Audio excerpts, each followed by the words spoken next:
Chapter 17. The suspect's name was Leo Finch. Katie watched his live feed on her phone as Nina navigated the back roads, the rental car's headlights cutting through the late afternoon gloom.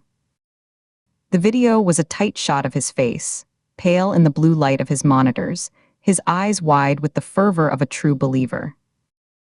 His voice, a rapid-fire stream of conjecture about the Osage reign of terror hangings, only solidified her suspicion. He spoke in rehearsed sound bites, pausing for dramatic effect, his fingers steepled under his chin like a parody of a scholar. "He's claiming he has sources inside the investigation," Katie said, lowering the volume. The car's interior was quiet except for the hum of the engine and the rhythmic crunch of gravel under the tires. She watched the landscape blur past, endless pine stands and the occasional mailbox on a crooked post, rusted and forgotten. The sky was a low, uniform gray, pressing down on the world. "What's more telling is what he's not talking about," Nina replied, her eyes fixed on the winding road. Her hands were at 10 and 2, her knuckles pale from the grip. She took a curve a little too fast, the rental's tires protesting softly, kicking up a spray of loose stone against the undercarriage. A local true crime vulture would be feasting on these copycat killings. His silence is a scream. Katie nodded, scrolling through the chat log on the side of the stream. Usernames flew by, egging him on, asking for details he claimed to have but never provided. He's teasing it. Building anticipation.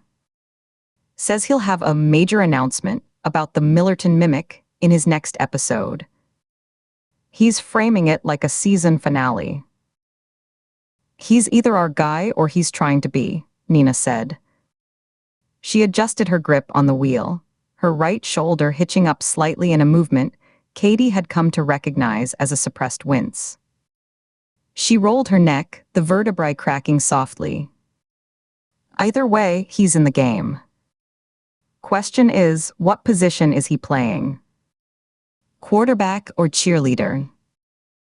Katie checked the GPS. The blue dot was closing in on a red pin in a sea of green. 2 minutes out. "We're just questioning him, right? Not booking him on site?" She looked over at Nina, studying the tight line of her jaw, the way she held her body slightly tilted away from the door, favoring her injured side. Nina's mouth was a thin line. "Instinct says book him. We'll see what the eyes tell me." She glanced over, her gaze assessing, taking in Katie's posture, the set of her shoulders. "You ready for a runner? Place looks isolated. No neighbors for half a mile in any direction, according to the plat map. Always," Katie's hand went to her hip, checking the familiar weight of her service weapon.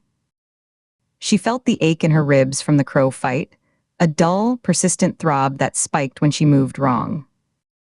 She ignored it, focusing on the slow burn of anticipation in her gut. She shifted in her seat, the cheap upholstery creaking. Nina pulled off the paved county road, onto a rutted dirt track, labeled Briarwood Lane. The transition was jarring. The smooth hum of asphalt gave way to a bone-rattling series of lurches and dips. The pines closed in, their low-hanging branches scraping the sides of the car with a sound like fingernails on a chalkboard. The air in the car grew cooler, smelling of damp earth, decaying leaves, and something faintly metallic. They passed a mailbox leaning like a drunkard, the number 5 barely visible under a crust of green lichen. Then 9, its flag permanently raised. Then 13, the box itself missing, just a splintered wooden post.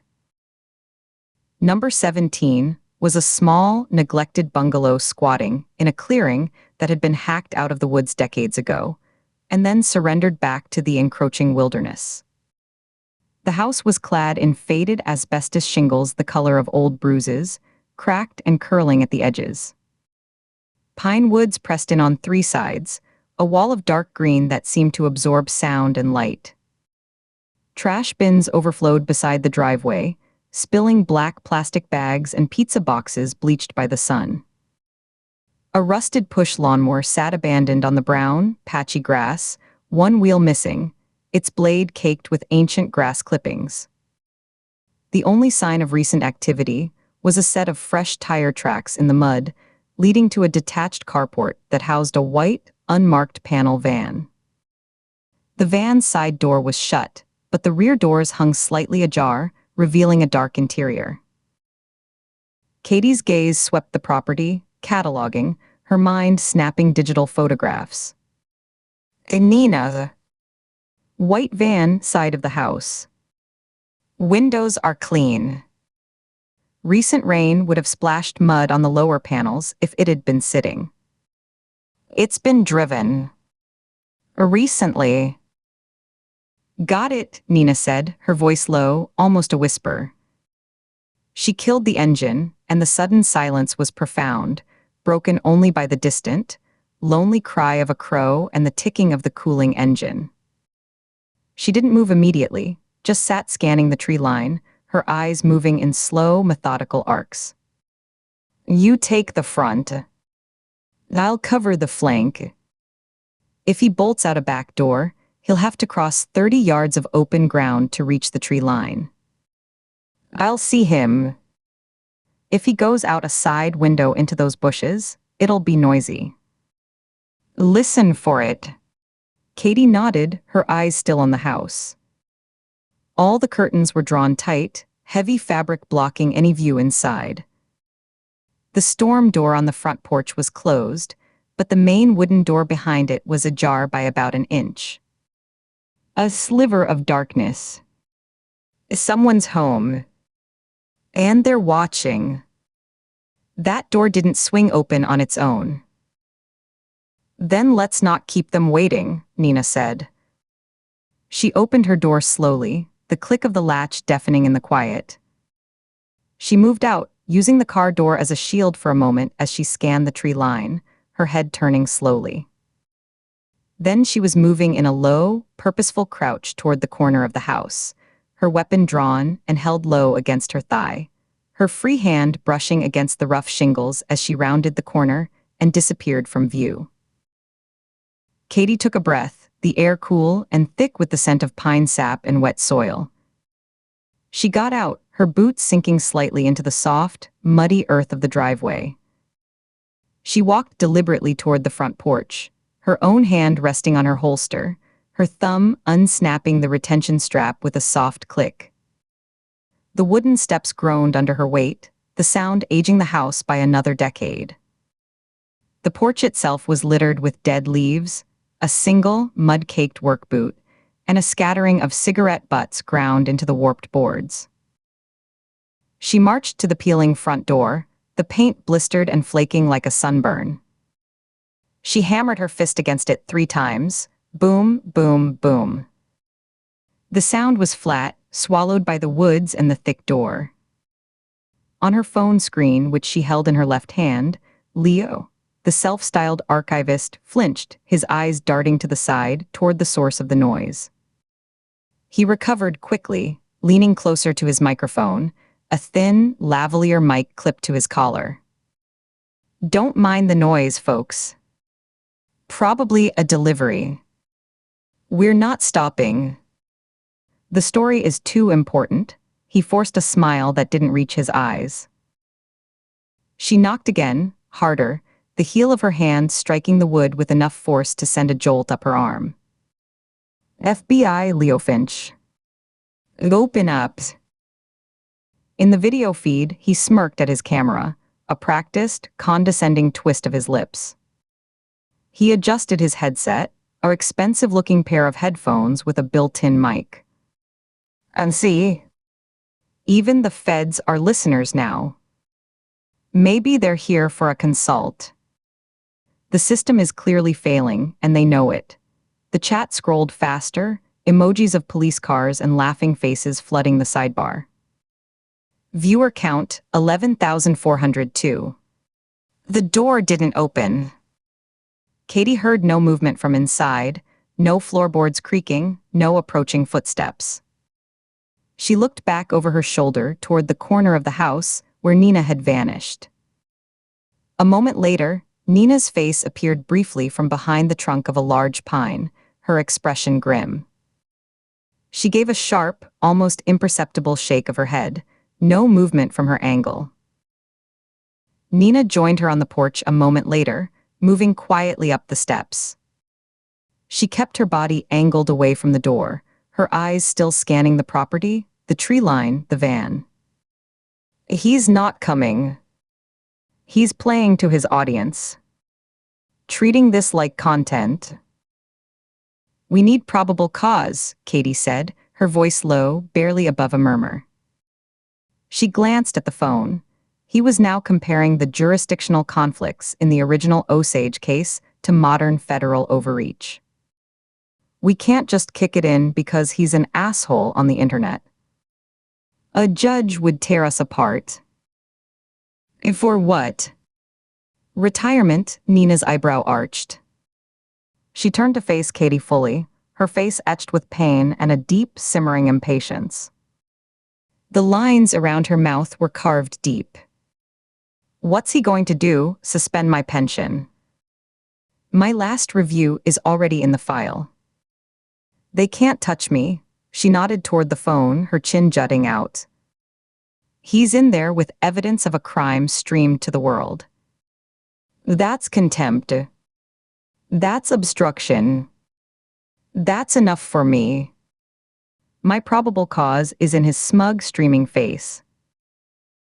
Katie looked back at the feed, at his smug, dismissive face, as he pontificated about the incompetence of the original Osage murder investigations. Nina had a point. Procedure was a shield, but sometimes it was also a cage. As she watched, her eyes, trained over thousands of hours to pick details from chaos, caught a flicker of something on a cluttered shelf behind him. The camera's depth of field was shallow, blurring the background into a bouquet of shapes and colors, but as he shifted in his chair, leaning forward to emphasize a point, the focus shifted for a second, pulling something into sharp, terrible clarity.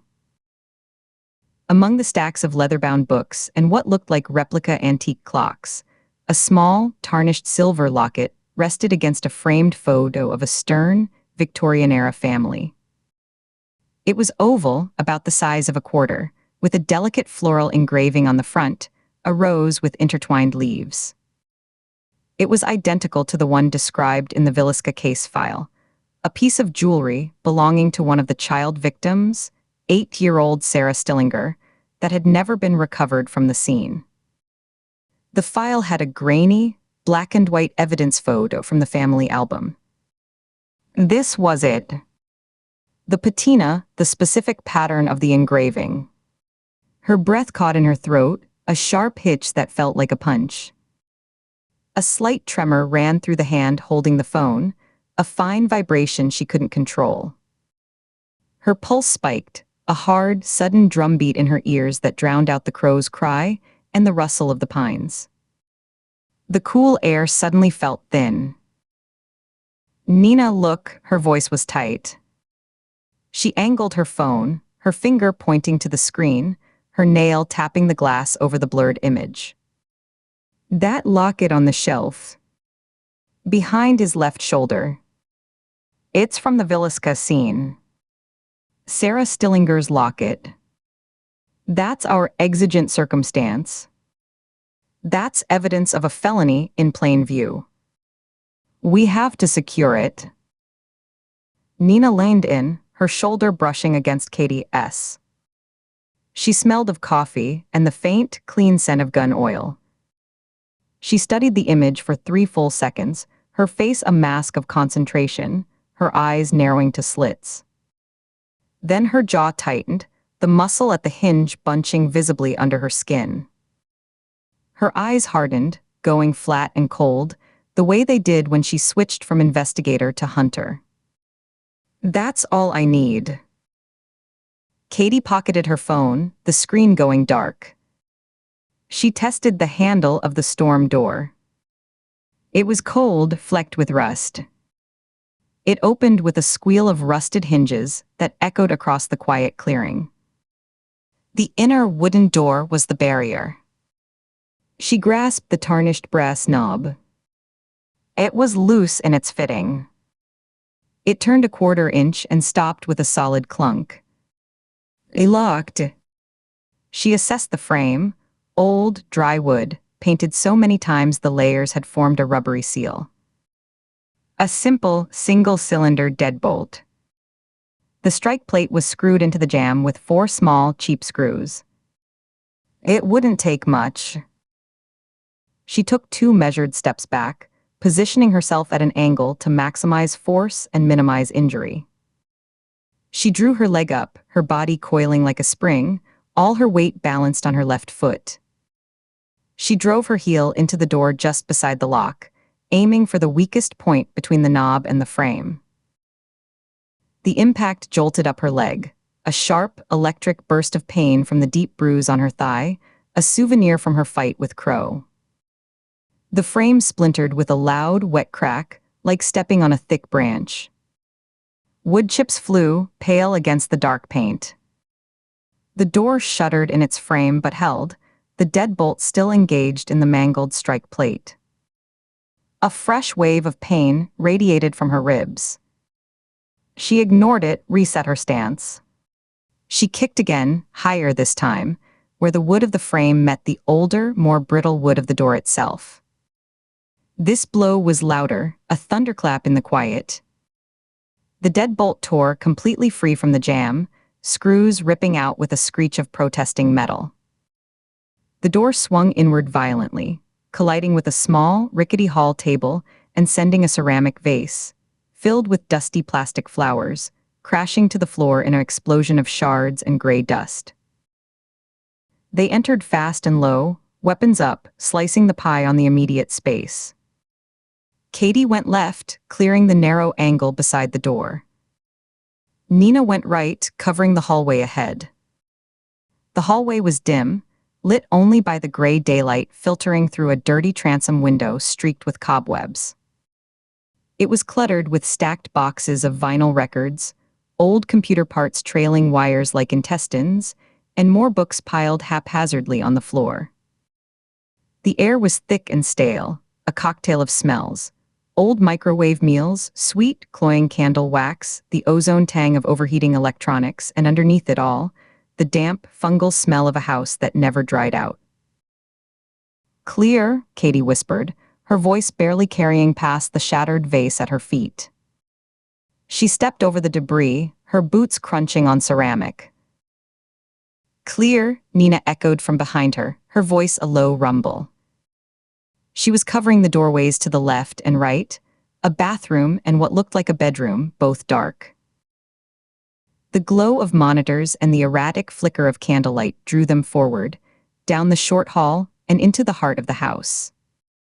The living room was a cave of information, a physical manifestation of a disordered mind. Dozens of flickering votive candles in glass jars were arranged on every available surface. Windowsills, shelves, the floor, even on the arms of a stained plaid sofa, casting dancing, monstrous shadows on the walls. 3 large computer monitors dominated a massive, cluttered desk, their glow painting everything a sickly, electric blue. The walls were papered not with wallpaper, but with maps, hand-drawn timelines on butcher paper, and grainy black and white photos of crime scenes from another century, held up by pushpins. The Villisca Axe murder house, the Kingsbury Run dump site, the Osage family portraits. Leo Finch spun in his high-backed gaming chair, the wheels squeaking, his face a mask of shock that quickly morphed into a perverse, gleeful delight. His hand darted to the desk, fumbling under a stack of printed forum threads and photocopied newspaper articles, and came up with a long, serrated hunting knife, the blade catching the candlelight in wicked, dancing points. Katie's service weapon was in her hand instantly, the motion smooth and practiced, a single fluid draw from holster to aim. She aimed center mass, her finger resting on the frame, just outside the trigger guard, her support hand cupped underneath. Leo Finch. The FBI. Drop the knife. Now. On the floor. End the broadcast and come with us, Nina commanded from the doorway, her voice flat and cold as river ice. She had her own weapon trained on him, her stance wide and stable, her injured arm slightly bent but rock steady. You make one move toward that keyboard, and this ends very badly for your streaming career. He didn't drop the knife. Instead, he held it in a clumsy, two-handed grip, the point wavering uncertainly between the two agents. He remained squarely in his webcam's view, his headset still on. He licked his lips, a quick, nervous flick of his tongue, his eyes darting to the camera's tiny red recording light, then back to them. The FBI. In my house. Live on stream? A hysterical laugh bubbled out of him, high-pitched and brittle. The engagement on this is going to be insane. The clips. The super chats. Do you know what this does for my metrics? The only thing insane is your future cellmate, Nina said, taking a slow, deliberate step into the room. Her eyes never left his hands, tracking the subtle shifts in his grip on the knife handle. And how much he's going to enjoy a pretty little thing like you. They have a word for guys like you inside. It's not archivist.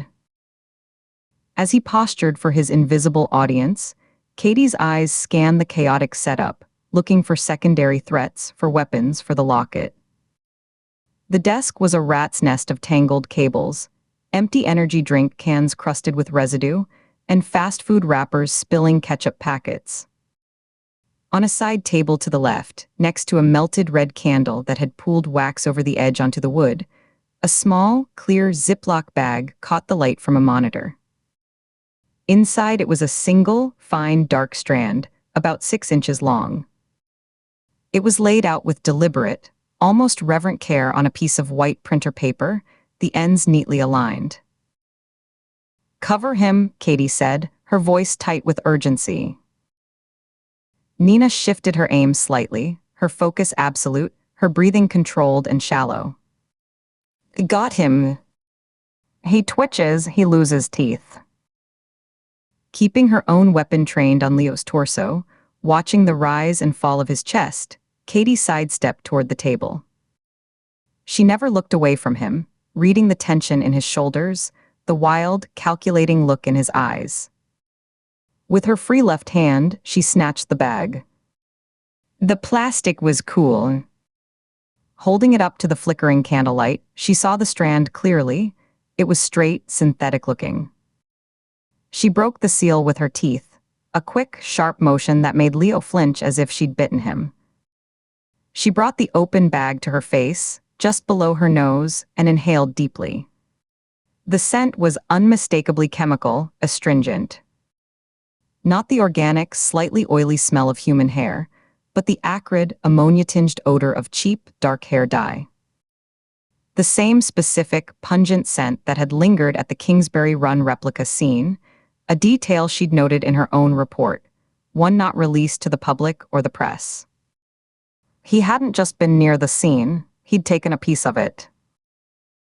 It's from the scene, Katie said, her pulse quickening again, a flush of adrenaline warming her chest, sharpening her vision. This was their man. He hadn't just researched, he'd been there. He'd taken a trophy. She resealed the bag with a press of her thumb and forefinger and shoved it deep into her jacket pocket, the plastic crinkling. A synthetic. Dyed. From the Kingsbury Run site. Don't touch that, Leo shrieked, his voice cracking with genuine panic, losing all its performative bravado. He waved the knife wildly, no longer posing but genuinely unhinged, the blade describing frantic arcs in the air. That's mine. You have no right. That's primary source material. You want me. You want to be heroes. Fight me for real. Hand to hand. Put the guns down. Make it fair, spittle flew from his lips, dotting his microphone. Katie pocketed the evidence, her grip firm and steady on her gun. "Drop the knife.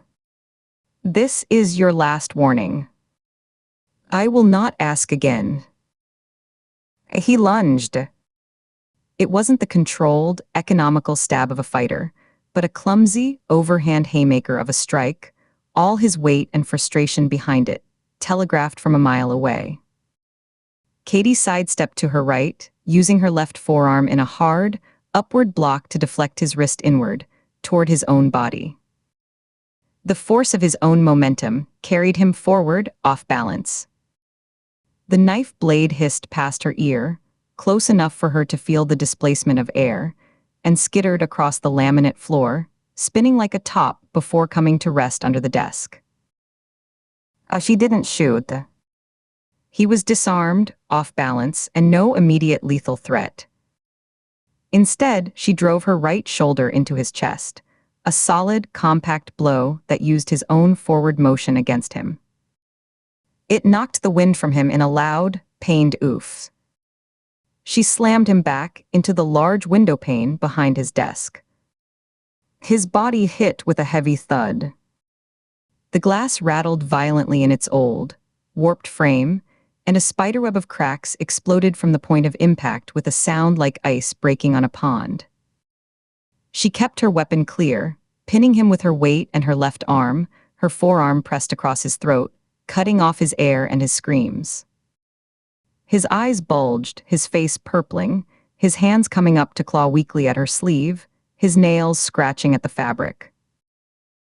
"Cuffs," she said, her voice calm and even despite the strain in her arm, the fire in her ribs. Nina was there in an instant.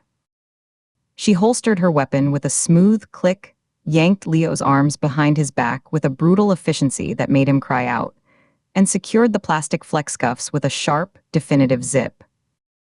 She pulled him away from the cracked window, and Katie released the pressure, stepping back, her gun still trained on him but now lowered slightly. Leo gasped, sucking in ragged, wheezing breaths, his face mottled red and white. He coughed, a wet hacking sound.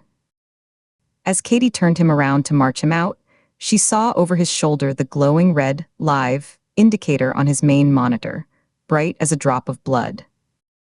The viewer count was ticking upward in real time. 12, 847, 1290, 11300, 13,115. The chat was a hysterical blur of all caps panic and excitement, emojis of fire and skulls. Thousands had just watched his arrest, his humiliation in real time. He saw it too, and a strange, twisted pride flickered in his teary eyes even as he struggled for breath. "Get him to the car," Katie said, her voice low, commanding. "I'll deal with this," she gestured with her chin toward the streaming setup. Nina nodded, her hand firm on Leo's bicep as she propelled him toward the hallway. "Move," he stumbled, his legs uncooperative, still trying to look back over his shoulder at his setup, his life's work, his audience. Nina paused at the door, her eyes sweeping over the streaming setup, the guttering candles, the shrine to century-old murder.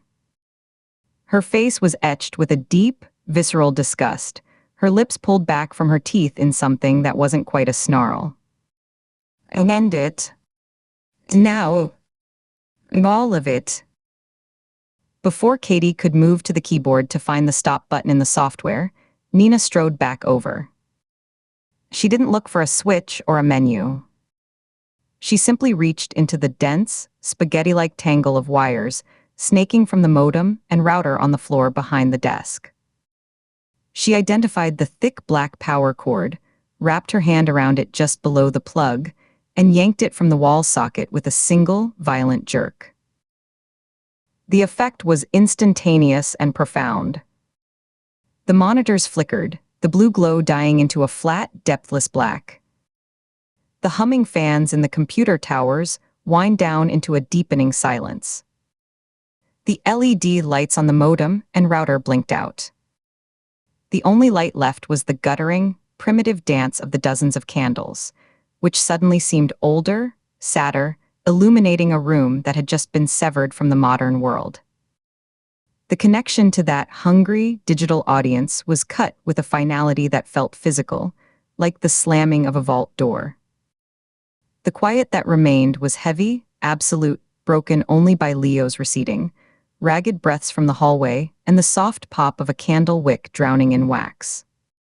The observation room at the Pine Bluff precinct was cold, the air conditioning humming relentlessly, pushing a dry, sterile breeze that raised goosebumps on Katie's arms.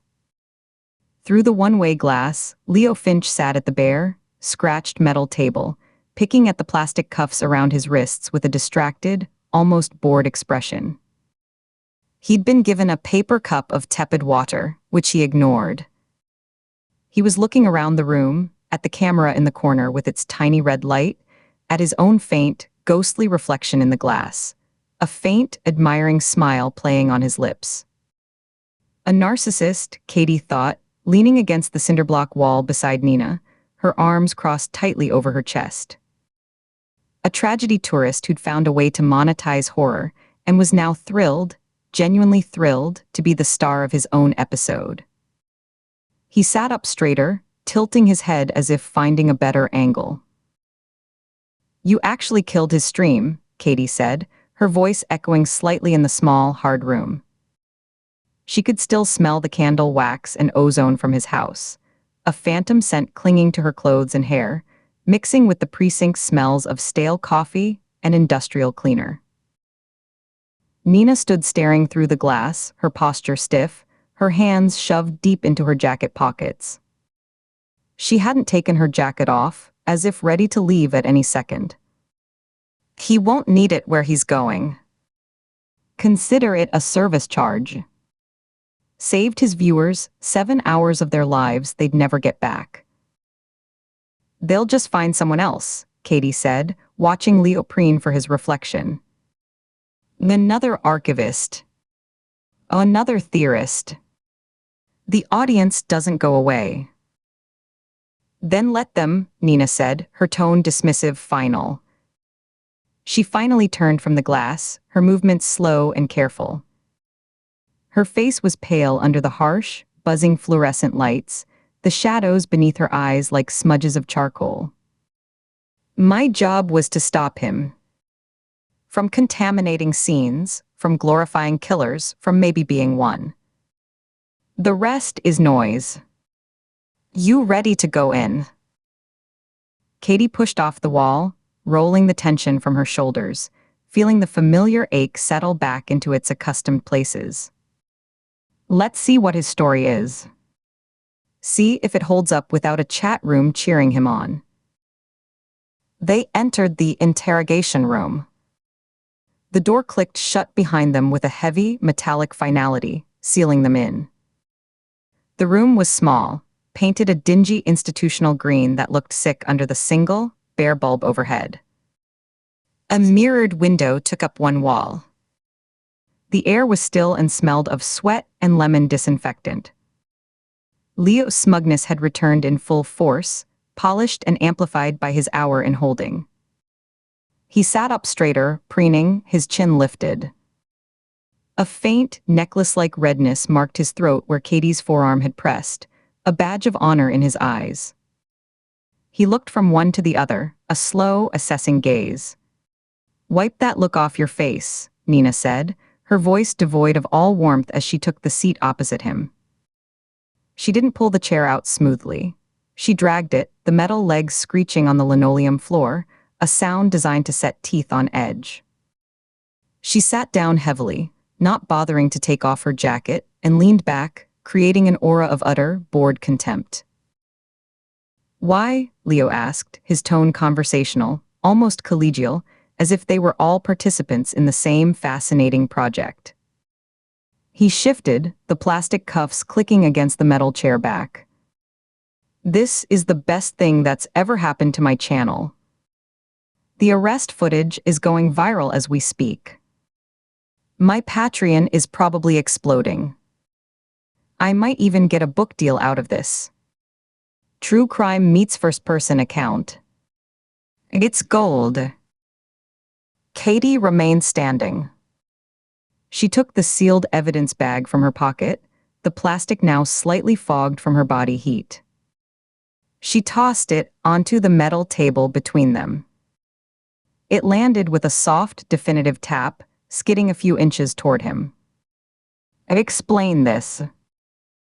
He glanced at it, his expression one of mild, academic annoyance, as if she'd interrupted a lecture with a pedantic question. "Know that. A souvenir. From the Kingsbury Run replica site. I collected it during my field research. Murderabilia's a legit market, you know. There are forums, auction sites, dedicated collectors. A lock of hair from a famous scene, a fragment of clothing, its historical preservation. It connects the present to the past. You trespassed on an active federal crime scene and stole potential evidence." Katie's voice was dangerously calm. She leaned her palms on the cold metal table, bringing her face closer to his level, invading his space. "That's not field research, Leo. That's obstruction of justice. That's tampering. That's a felony that carries real time.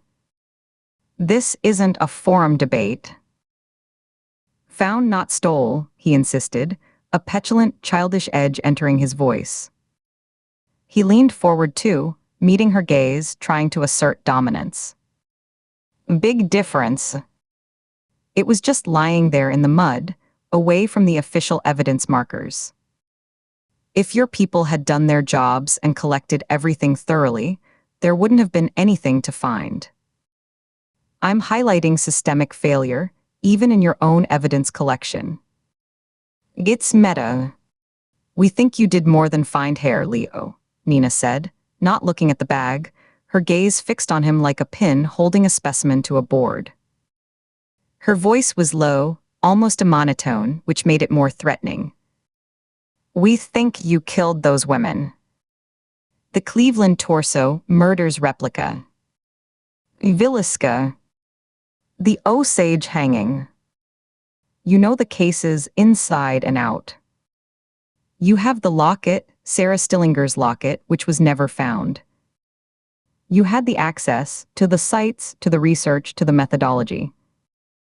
You have the motive to prove you're smarter than the original investigators, to get the fame and recognition they never gave the cases, to be the one who finally solved them by reenacting them perfectly." Leo actually laughed, a short, derisive snort that echoed in the small room. He shook his head, a condescending smile on his face. "Duh. Everyone who's serious about the genre does. The Cleveland torso butcher was a phantom. A surgeon or a butcher who disassembled bodies with clinical, almost artistic precision. He evaded capture because the city didn't want to look too hard. It was the Depression. They were just prostitutes and transients. Villisca was a locked room masterpiece. 8 people in a small house, no forced entry, no murder weapon ever found, a community that closed ranks in suspicion. The system failed them both. The real killers were protected by incompetence, or corruption, or just the apathy of the times. He said it with the air of a professor, lecturing particularly slow undergraduate students, ticking off points on fingers he couldn't move. But understanding, a thing is not doing a thing. I analyze the failure. I don't replicate it. And Tobias Campbell, Katie asked, straightening up but keeping her eyes locked on his, searching for any flicker, any tell. You're an expert on him too. The plague doctor. His eyes lit up with genuine, scholarly interest, a fanboy's glee cutting through his performative arrogance. The plague doctor. Oh, he's a fascinating operator. A different breed entirely. Not a lone wolf, but a conductor. An orchestrator. The way he recruits followers, delegates violence, creates a whole mythology around fear and purification. It's a masterclass in modern cult leadership and delegated violence. But he's flashy, theatrical. The masks, the costumes, the grand statements. My work, he caught himself, his bravado faltering for a half-second, his eyes darting to Nina's stony face. The work I study, it's purer. It's about the silence. The emptiness left behind. It's about the legacy of the unsolved. The mystery is the point. The room temperature seemed to drop several degrees. Katie leaned forward again, her voice dropping to a whisper, forcing him to lean in to hear her, pulling him into her orbit. Your work. You just said my work. You think murder is work. Is that what this is? Your life's work. Leo shifted in his seat, the plastic cuffs clicking rhythmically against the chair back.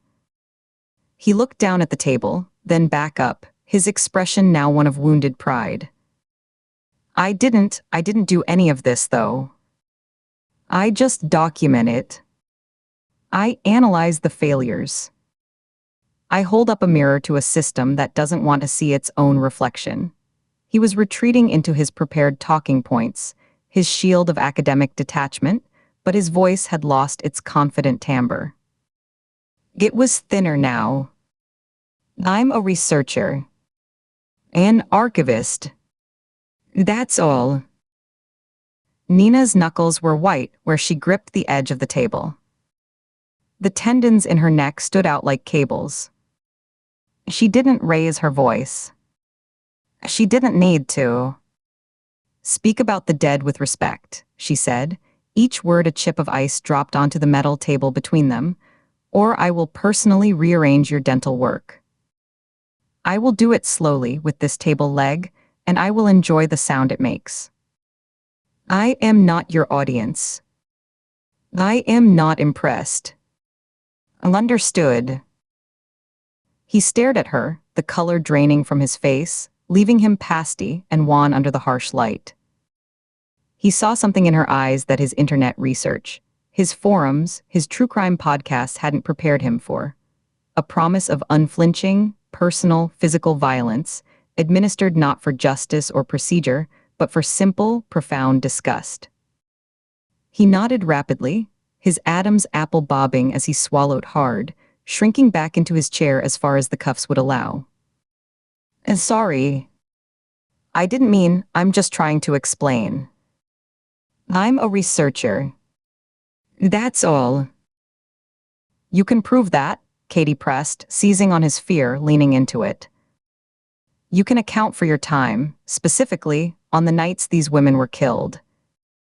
Not in general, Leo.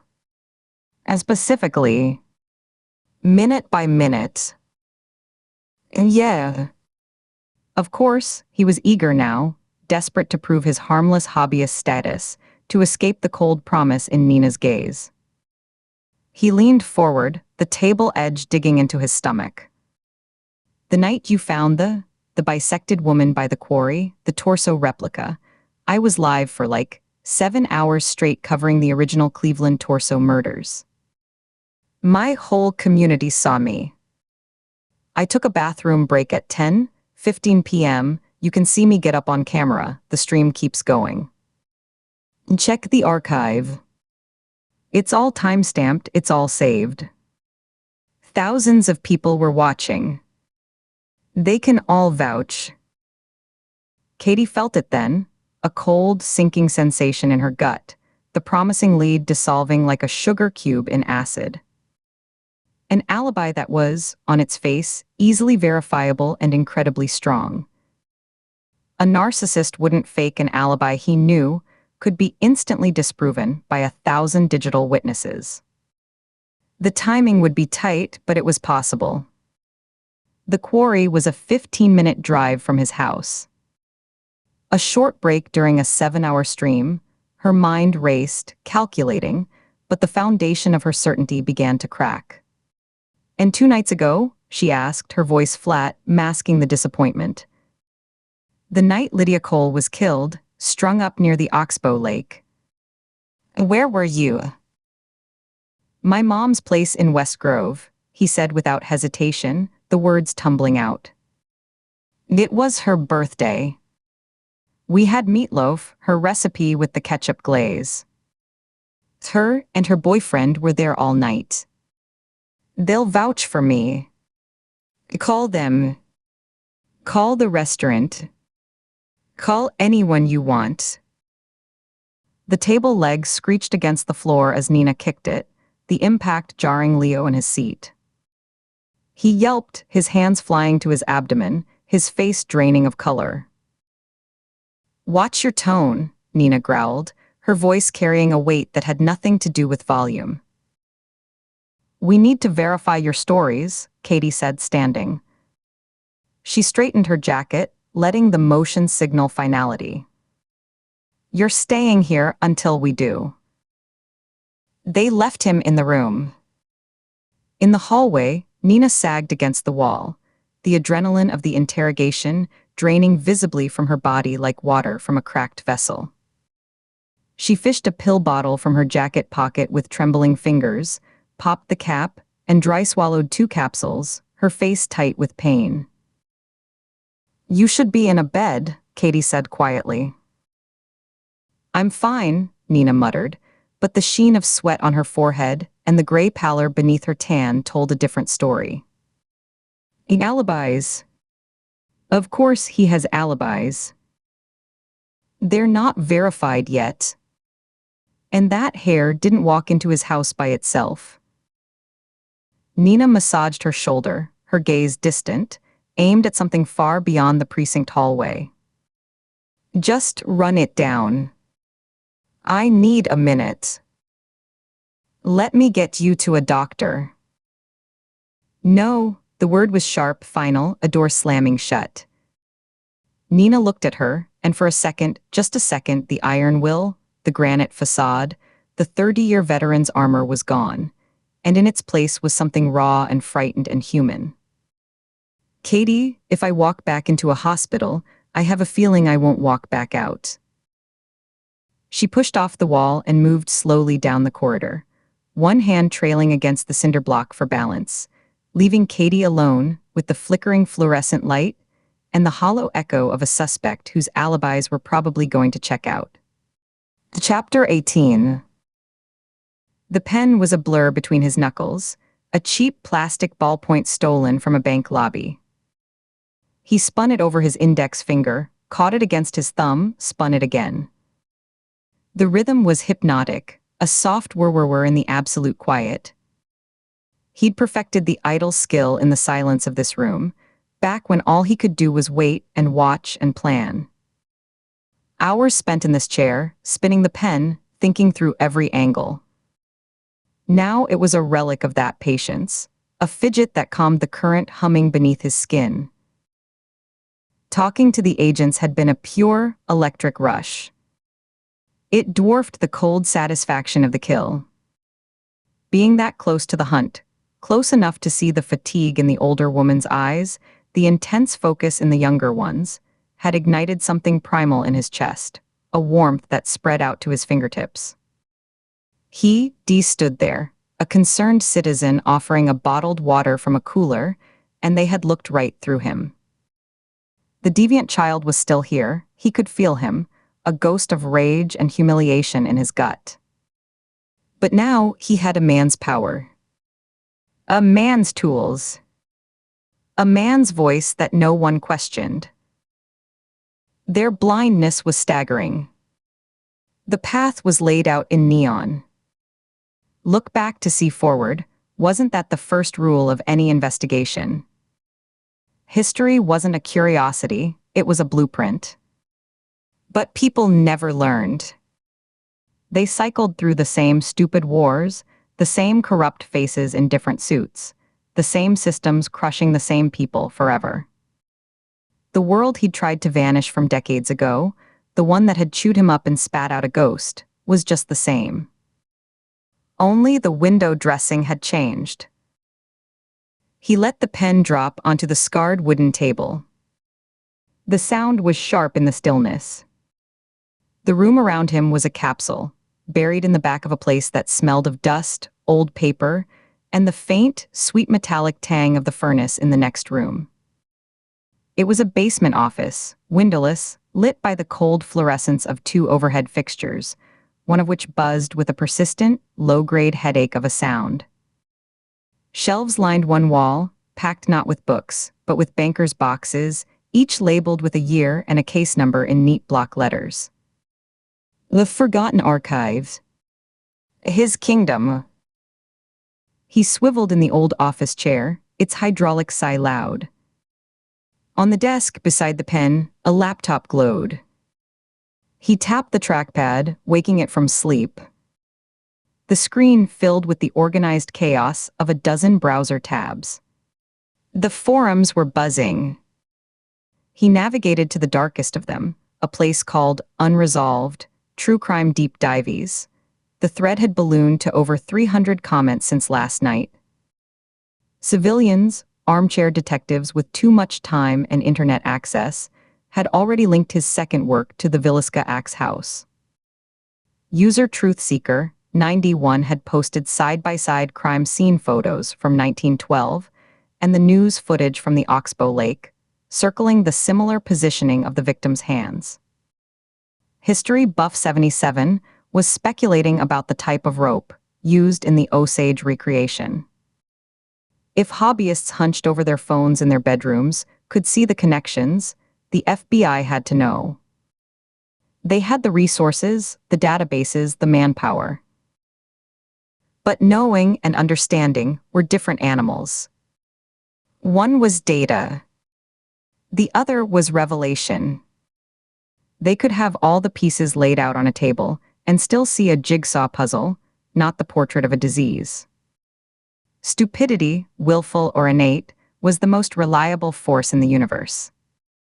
More constant than gravity. He scrolled, his expression flat. They kept using the word unsolved.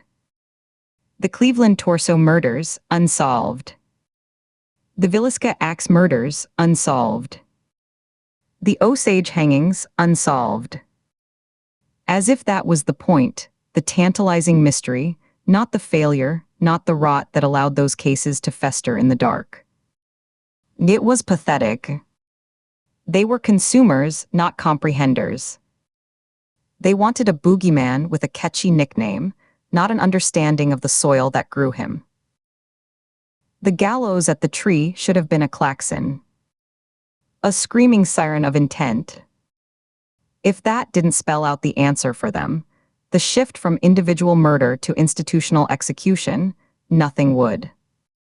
Crack that one code, the why of the gallows, and the whole puzzle would collapse into dreadful, obvious sense. But they hadn't cracked him before. Why would they now? A thin, cold smile touched his lips. He'd practically drawn them a map last time, laid out the whole ugly truth in letters and phone calls they could trace. And they'd called his story fiction. A fantasy. Too wild, too big to be true. The system protected itself by dismissing what it could not digest. The bitter joke, the one that kept him awake some nights, was that the originals weren't unsolved at all. Not really. The answers were glaring, written in policy and ledger books and averted eyes. The butcher of Kingsbury Run was never one man. It was a city that looked away, that needed the slaughterhouse district to function and didn't ask questions about the leftovers. The Osage murders were wills and deeds, signed in lawyers' offices, not acts of vengeance in the woods. The truth was so huge, so woven into the fabric of things, that it was invisible like the air. No one could see the system. They could only see its symptoms. So he had to keep going. He had to make the symptoms so grotesque, so historically loud, that even the willfully blind would be forced to stumble into the truth. Until someone proved they could see what he saw. The thought that he might be the only one in this town, in this state, maybe in this country, who could look at the pattern and understand the disease, made the emptiness around him feel absolute. It was a hollow, ringing sensation behind his breastbone, a vast quietude. The buzzing fluorescent light, the hum of the laptop fan, the distant groan of plumbing, they were just sounds bouncing around in a void. He reached for the pen again, not to spin it but to use it. He pulled a single sheet of crisp, linen-weave paper from a drawer. It was good paper. Heavy. It would feel substantial in the hand. He was right-handed by nature. He wrote with his left, a final, elegant nod to Josiah Stride's own little flourish. The original Cleveland letter writer had been ambidextrous, a fact buried in a psychiatric report from 1938. One more breadcrumb on the trail. Oh, a test. Would they catch it? Would they even look? He positioned the paper precisely, squaring its edges with the desk. He picked up the pen with his left hand. The grip was awkward, unpracticed for this purpose. He had spent weeks training his left hand to form the letters, studying scans of Stride's notes, mimicking the slight tremor, the inconsistent pressure. He pressed the tip to the paper. It made a satisfying scratch. He began to write, moving slowly, deliberately. Each stroke was an effort of will, a conscious command to muscles that wanted to rebel. The letters formed, blocky and a bit childish, yet unmistakably clear. You are looking for a ghost. He paused, examining the line. The ink was dark blue. He had chosen it carefully, a close match to the ink available in a common government issue pen in the late 1930s. He dipped his head lower, concentrating on the next sentence. The pen dragged, requiring more pressure. A small bead of ink pooled at the start of a downstroke. Perfect. Imperfection was authenticity. The tree was the lesson. You failed it. His left wrist began to ache. He welcomed the pain. It was part of the ritual, a physical tether to the act. This wasn't typing on a screen. This was creation. This was evidence. The next one will be the last test. The source. The original sin. He sat back, rolling the stiffness from his shoulder. He read the 3 lines. They were direct. Ominous. They pointed backward, not forward. That was the key. He wasn't threatening a future crime. He was annotating a past one and promising a revelation of the root. He imagined the younger agent, the intense one with the sharp eyes, reading this. Would her mind make the leap? Would she connect original sin to the very first case in the files, the one everyone in this town had agreed to forget? He needed a signature. Not his name. A symbol. He leaned forward again. With painstaking care, he drew a simple shape at the bottom of the page, a rough outline of Ohio, and within it, a small, dark star hovering over the location of Kingsbury Run. It was the same symbol a Cleveland newspaper illustrator had used in 1936 to mark where a torso was found. An obscure detail. Another breadcrumb. He was done. He laid the pen down beside the paper. The words seemed to pulse on the page, charged with the intent behind them. He would not mail it. Mailing it created a chain, a postmark, a clerk's hands, a mail carrier's memory. Too many variables. Tonight, after midnight, he would drive to the next town over, to a 24-hour shipping store with a self-service copier. He would make a single, high-quality scan of the letter onto a plain sheet of copy paper. He would then fold that copy into a standard business envelope.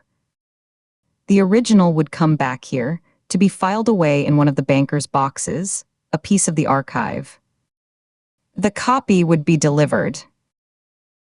His method was simple, elegant, and left no forensic trail back to this room. He had a list of 6 locations across 3 counties where he could leave it where it would be found quickly and cause maximum operational chaos. A precinct desk, the windshield of a news van, the reception area of the medical examiner's office. He would decide which one based on the news coverage he monitored throughout the evening. He looked at his left hand, flexing the fingers. A faint smudge of blue ink stained the side of his pinky. He stood and walked to a small sink in the corner, a utilitarian fixture installed for a long-gone darkroom. He scrubbed the ink away with a sliver of abrasive soap until the skin was pink and clean. He dried his hands on a paper towel, which he then folded and placed in his pocket to be burned later. Returning to the desk, he looked at the letter. Let them hold the proof in their hands. Let them feel the weight of the paper, see the deliberate, labored script. Let them waste hours on handwriting analysis, on paper sourcing, on ink chromatography. All of it would lead to a dead end, a replica of a 90-year-old mystery. The real message wasn't in the words. It was in the fact of its existence. It was a taunt. I am still here. I am still working. And you are still behind. He powered down the laptop, plunging the side of the desk into deeper shadow. The buzzing light was now the dominant sound. He remained in the chair, in the silence of his archive, waiting for the night to deepen enough for him to move. The emptiness was still there, the vast, hollow quiet. But for now, it was filled with the pleasant, anticipatory hum of the next move in the game. Chapter 19. The silence in the makeshift office stretched, thick and heavy, a physical presence in the small, borrowed room. It was a storage closet converted with a folding table and 2 mismatched chairs, the air smelling of old mop water and the faint, sweet decay of forgotten paperwork. The single fluorescent tube overhead buzzed like an insect trapped in a jar, casting a sickly greenish light that made the shadows in the corners seem to pulse. Katie stared at the grain of the cheap particle board table, tracing a water stain with her eyes.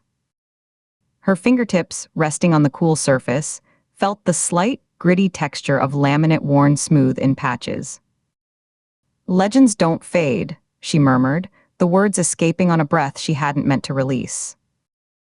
Then she winced, pressing her lips together into a tight, flat line. She hadn't meant to say it out loud. From the other side of the table, Nina Shaw shifted in her chair, the vinyl seat creaking under her weight. A grimace tightened the skin around her eyes and mouth, a fleeting spasm of pain she couldn't suppress. She'd been sitting too long, her injured shoulder locking up. She brought her good hand up and kneaded the opposite trapezius muscle through her jacket, her fingers digging in hard. Take it from me, she said, her voice strained from the effort of holding herself still. We absolutely do. We rust, we break down, we get put out to pasture. The legend part is just the story people tell to make the ending sound better than it is. Katie knew all about waiting. It was the foundation of the job, a monotonous bedrock beneath the flashes of violence and revelation. She remembered a 7-day surveillance detail back in Virginia, parked in a van that smelled of stale fast food and sweat, watching a brick house that never seemed to change. It had been a lesson in patience and caffeine, in the slow erosion of focus. Now, the waiting felt different. It wasn't passive. It was charged with a slow-burning dread, a sense of something coiling in the dark just beyond the reach of their desk lamps. She watched Nina, who seemed to have aged a decade in days. The lines on her face were deeper, carved by exhaustion and pain. The senior agent's earlier words about her own end had lodged in Katie's mind like a shard of ice, a cold, unsettling truth she couldn't dislodge. The hum of the light was the only sound for a full minute. Katie listened to her own heartbeat in her ears, a steady, dull thud. Finally, she cleared her throat, the sound harsh and dry in the quiet. "Were you serious before?" The question felt necessary, a stone she had to turn over, even if something venomous was coiled beneath. She kept her eyes on the water stain, a brownish continent on a beige sea. About how it ends. Not the metaphor. The actual end. Nina's gaze, which had been fixed on the scuffed toe of her boot, lifted slowly. She met Katie's eyes, and there was no evasion there, no comforting lie. Just a flat, weary acceptance. A completely. You live at a sprint until you hit the wall.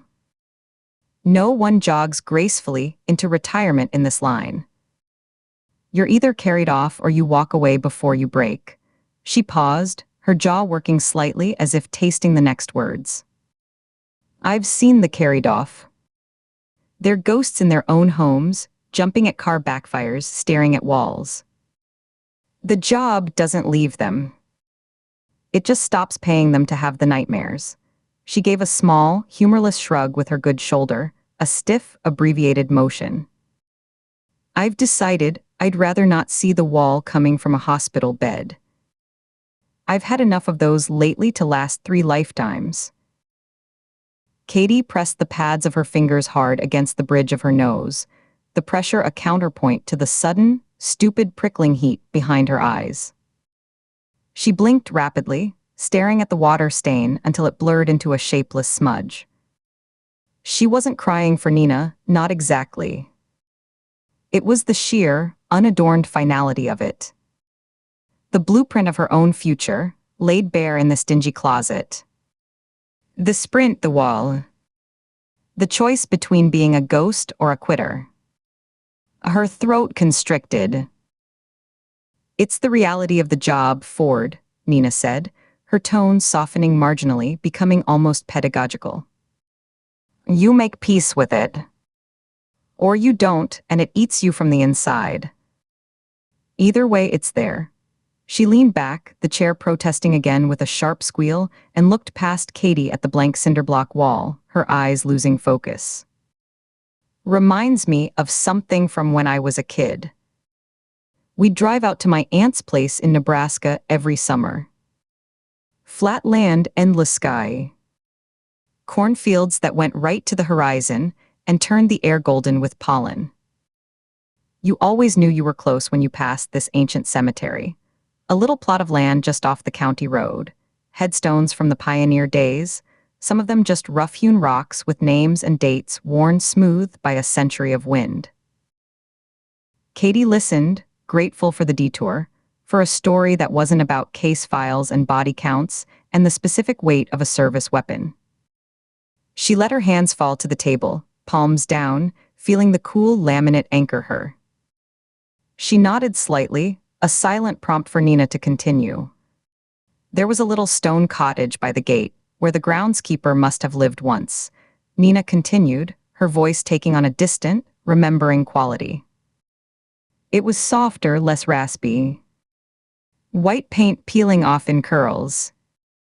In its front window, same sign every single year. Free-filled dirt. Hand-painted on a piece of plywood, the letters gone fuzzy at the edges. As a kid, you don't think about it. The sign just got more sun-bleached and cracked each summer. It was just part of the scenery, like the windmill or the rusted tractor in the field next door. After my aunt died, we stopped making the trip. Life moved on. She paused, her eyes seeing that long-ago roadside. She took a slow, careful breath, as if testing her ribs for fractures. Years later, maybe 15 years into the job, I was back in that part of the country on a case. A fugitive track through feedlots and grain silos. It wrapped up early. On a whim, I drove out to visit my aunt's grave. It was a beautiful day. Crisp autumn, blue sky, leaves on the few trees turning fire red. A few plots over from hers, they'd just buried someone. The mound of fresh earth was dark and damp, covered with one of those fake grass blankets, wreaths piled on top. Katie could see it, the contrast of the vibrant, living day and the raw, recent wound in the ground. The smell of turned soil would have been rich and cold. And it just clicked, Nina said, snapping her fingers softly. The sound was dry, like two twigs breaking. I finally understood why cemeteries offer that dirt. They dig holes for the dead, and the earth that comes out of those holes has to go somewhere. So people come and take it. They load it into buckets and pickup trucks. They use it to level their lawns, to fill in holes where the dog dug, to grow flowers, vegetables, new life in their gardens. She looked back at Katie, a faint, ironic twist to her mouth that didn't reach her eyes. The most final thing we do, and it literally becomes the foundation for something else to grow. Took me 4 decades to get the joke. Katie absorbed the image, the strange, circular logic of it. The morbid practicality transformed into something else. That's not morbid at all, actually, she said, her voice quieter than she intended. It sounded small in the buzzing room. It's hopeful. In a brutally practical way. It's just a fact, Nina corrected, but without edge. The system of things. Input, output. Nothing is wasted, not even grief. She shifted again, a full-body adjustment that made her suck in a sharp breath through her teeth. She tried to find a position that didn't send a jolt like a live wire down her arm. Point is, you recognize the cycle. You see the filled dirt for what it is. And you decide if you're going to be the one digging the hole, or hauling the dirt or planting in it. But you don't get to stand outside of it. Not forever. Eventually, you're part of the transaction. Before Katie could formulate a response, what could she possibly say that wouldn't sound trite or naive? The door swung open with a bang against the wall, shattering the fragile bubble of the story. Sheriff Walt Prout filled the doorway, his broad shoulders blocking the light and noise from the precinct bullpen beyond. His expression was set in lines of resigned frustration, his jaw working slightly as if chewing on bad news. The sounds of the station flooded in. The static crackle of a dispatcher's voice calling a unit number, the clatter of a keyboard, the low murmur of deputies talking over a case file. The smell of burnt coffee and industrial cleaner followed him in, overpowering the closet's stale odor. He's clean, Prout announced without preamble, stepping inside and letting the door swing partly closed behind him. He hooked his thumbs in his duty belt, the leather creaking. My guys verified Leo Finch's alibis down to the minute. His mother and her roommate confirm he was home all last night, watching pay-per-view wrestling. We've got digital timestamps from his internet router, placing him active in online forums during the entire window for Olivia Bennett's murder. Solid, overlapping coverage. He blew out a long breath that fluttered the papers on the edge of the table. I can't hold him. Not on what we've got. His public defender is already screaming about unlawful detention and filing motions. Kid's a loudmouth, but he's not our guy. From her chair, Nina didn't move. Her face was a mask of weary acceptance, but Katie saw the minute tightening of the muscles around her eyes, a flash of anger quickly banked. Cut him loose, she said, her voice flat and final, a judge passing sentence. Katie kept her own face carefully neutral, a skill honed over countless interrogations and death notifications. She let her expression go slack, her eyes half-lidded, showing nothing. But internally, she felt the sharp, metallic tang of frustration rise in the back of her throat, acidic and hot. She swallowed against it, the action deliberate, feeling the tightness in her jaw, the strain in the tendons of her neck. Back to zero. The suspect they'd chased, confronted, pinned their hopes on, was just another dead end, another obsessed spectator in the gallery. The energy they'd expended, the drive to his bungalow, the tense confrontation, the arrest, the hours of interrogation, dissipated into the stale office air, leaving behind only a hollow exhaustion that made her bones feel heavy. "Sorry, agents," Prout said, though he sounded more annoyed than apologetic, as if they'd personally inconvenienced him. "For what it's worth, I thought we had him.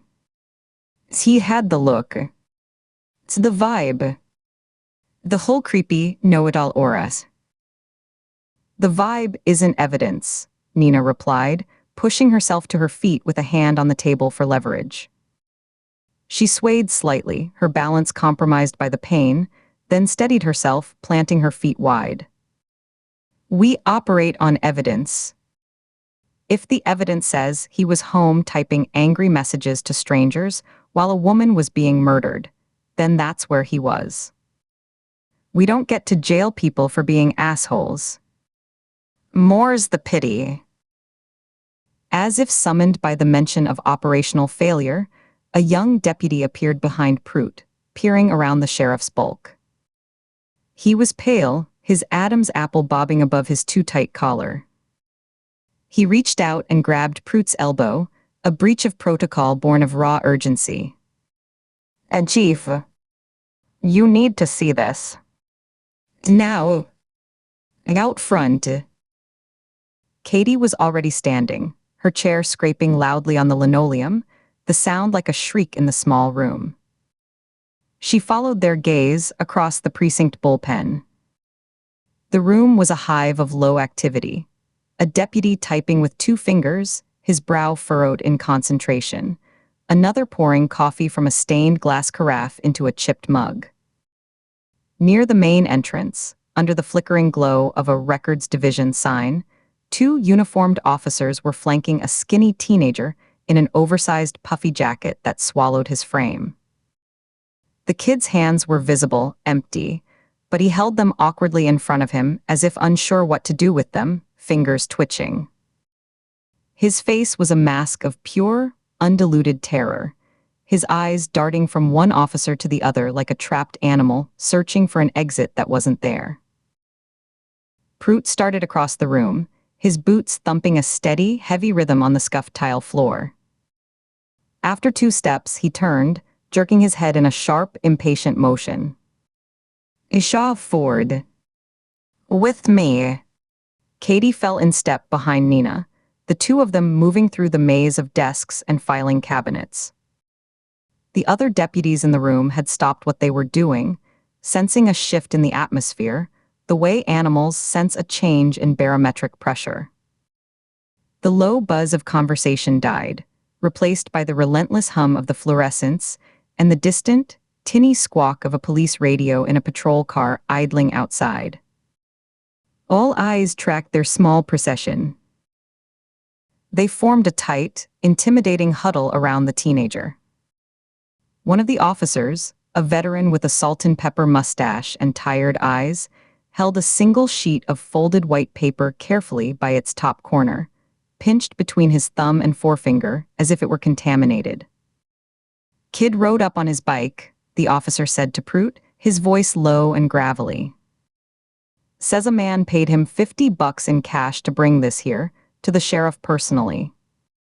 Said it was for the FBI ladies, insisted on that phrase. For the FBI ladies." The officer, with a careful, deliberate motion, transferred the paper to Katie. Her pulse kicked up a notch, a sudden, hard drumbeat in her temples that made her vision pulse slightly at the edges. The paper was standard printer stock, cheap and light, 20-pound bond.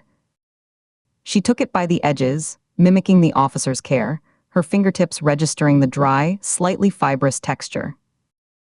Unfolding it slowly, she heard the crisp whisper of the paper. She saw handwritten script, dense and uneven, filling the page from margin to margin in blue ink. The handwriting was not elegant, but it was deliberate, each letter formed with a pressed-down intensity that had left slight grooves in the paper, a topography of obsession. She began to read, her eyes tracking left to right, and a cold wave washed over her, starting at the base of her skull and sliding down her spine like a trickle of ice water. The chill raised goosebumps on her arms beneath the sleeves of her jacket. She could feel the fine hairs on her nape standing up. She could feel Nina leaning in slightly beside her, could hear Prute's heavy, nasal breathing just behind her left ear. To the architects of amnesia. You mistake the garden for the grave. You catalog the petals but are blind to the root. Each body I lay down is a seed in the garden of systemic failure, a deliberate planting in the soil of your neglect. The mad butcher. The torso murderer. The Osage rain. You see disconnected acts of madness. I see a harvest. You operate in the zero sum of your parts, believing a solved case balances the scales. There is no balance. Only the totality of the pattern.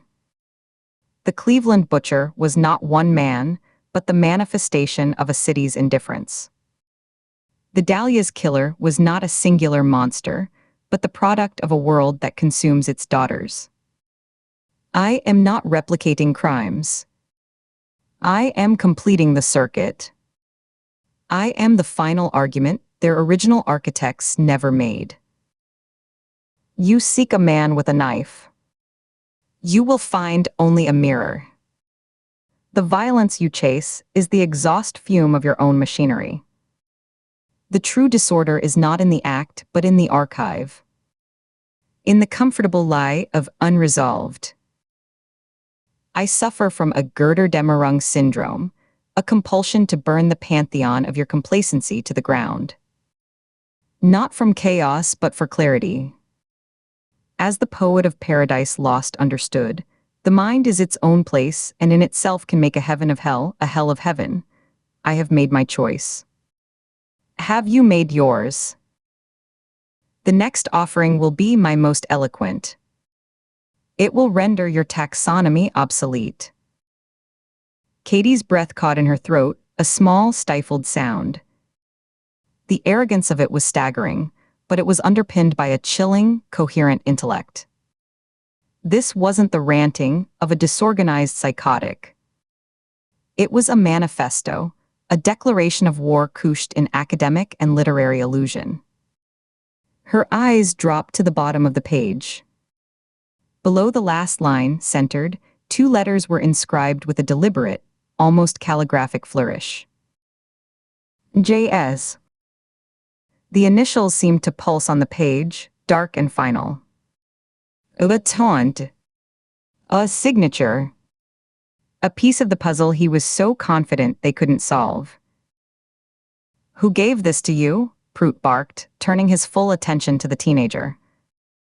His voice was too loud in the quiet bullpen, and the kid flinched as if struck, taking a half step back before the officer behind him stopped him with a hand on his shoulder. I dunno, the boy stammered, his voice cracking on the second syllable. He couldn't have been more than 16. His eyes were wide, showing white all around the irises. He had a hood up like a sweatshirt hood. And a mask, one of those cloth ones, blue. I couldn't see his face. I swear. Where? Katie snapped, her own voice cutting through the kid's panic, sharper than she intended. She kept her eyes on him, trying to project a calm authority she didn't feel, forcing her expression to soften from its frozen intensity. Exactly where did he approach you? Be specific. It's over in Millerton. By the old diner, the one that's closed. On the bench out front. I was just sitting there, waiting for my friend. The words tumbled out in a rush, tripping over each other. He just walked up. Normal, I guess. Walked normal. Wore a dark coat like Puffy. He had the money in his hand. Said it was easy, just ride here and give the paper to the sheriff at the front desk. He said you'd be expecting it. The boy's eyes darted to the letter in Katie's hands and then away, as if it were radioactive. "Expecting it," Nina murmured, the words barely audible, spoken more to herself than anyone else. Her good hand had come up to rub her chin, her thumb tracing the line of her jaw. "Useless," Prut muttered, turning away from the boy in disgust. He ran a hand over his close-cropped hair, the sound a dry rasp. "Hood, mask, generic coat. Could be anyone's." Katie's mind was racing, overlaying the boy's description onto the map in her head. The old diner was on the edge of Millerton's sad little business district, not far from where Olivia Bennett's body was found. A public place, but quiet on a Sunday. A calculated risk. Prut gestured to the mustached officer. "Get his full statement. Every detail, no matter how small. What time, which direction the man walked from, height, weight, build, shoes, anything about his voice. Then have a car take him home." He looked at the other deputy, a younger woman with her hair in a severe bun. "I want 2 units at that diner now. Lights off, quiet approach. Seal the bench and the immediate area. No one touches anything. Call in the county forensics van. I want that bench processed like it's the goddamn Oval Office." As the deputies moved to obey, their footsteps quick and purposeful on the tile, Prut turned back to Katie and Nina, his expression grim, the lines around his mouth deep grooves. "My office. Now. Bring that." The letter lay on Sheriff Prut's cluttered desk between them like a live wire, surrounded by stacks of paperwork, a half-empty mug of cold coffee with a brown-tied line, and a baseball signed by a minor league team that had folded a decade ago. The overhead light in here was slightly better, a dual fluorescent that still buzzed but cast a whiter, harsher light. It made the blue ink on the page seem to vibrate, the deep grooves of the pen strokes casting tiny shadows. Katie had read it 3 times now, each pass slower than the last. The words began to swim in a soup of grandiosity, classical illusion, and naked menace. They were sitting in worn visitor chairs, the upholstery cracked and leaking faint wisps of stuffing. Nina perched on the edge of hers, back straight, refusing to let the pain pull her into a slouch. Prut leaned back in his swivel chair, which groaned and squeaked under his weight. He had a framed photo of a teenage girl in a softball uniform on his desk, the glass slightly dusty. "This is insane babble," Prut declared, rubbing his forehead with thick, calloused fingers. "The kind of garbage you hear from a cult leader off his meds, or a college kid who read too much Nietzsche in his parents' basement. It doesn't mean anything. It's meant to confuse us, send us chasing our tails through the library while he's out there doing God knows what." Nina, who had been staring at the letter with a hunter's focus, her eyes moving minutely back and forth as if memorizing the shape of each word, slowly lifted her gaze to Katie. "You're the one with the literature degree, Ford. Decode this mess. Start at the top. Walk us through it like we're idiots." Her tone wasn't condescending, it was a direct order for a tactical breakdown. Katie leaned forward, the chair creaking. She pointed a finger at the opening line without touching the paper, her nail hovering an inch above the words. "The salutation. Architects of amnesia, he's not just accusing us of forgetting. He's accusing us of being builders, architects, of a structure designed to make people forget. Law enforcement, the justice system, the media society. We're actively constructing a narrative of willful ignorance." She moved her finger down, tracing the air above the dense text. "This line here, the mind is its own place. That's a direct, though slightly misquoted, line from John Milton's Paradise Lost. Book 1. Satan says it after being cast into hell. The mind is its own place, and in itself can make a heaven of hell, a hell of heaven. He's identifying with the fallen angel, the rebel against the established order. He sees himself as cast out but powerful in his own realm, his mind, his mission. Prout snorted, a harsh, dismissive sound. So he thinks he's the devil. Thinks he's special. Great. That narrows it down to every other power-hungry freak with an internet connection. It tells us about his self-image, Katie countered, keeping her voice level. He sees this as a cosmic struggle, not just murder. He's the righteous rebel against a corrupt heaven. That's a dangerous level of conviction. She moved her finger again, tapping the air above the middle of the page. And here, Girder-Demerung syndrome, it's not a clinical term. It's a pop psychology, metaphorical label.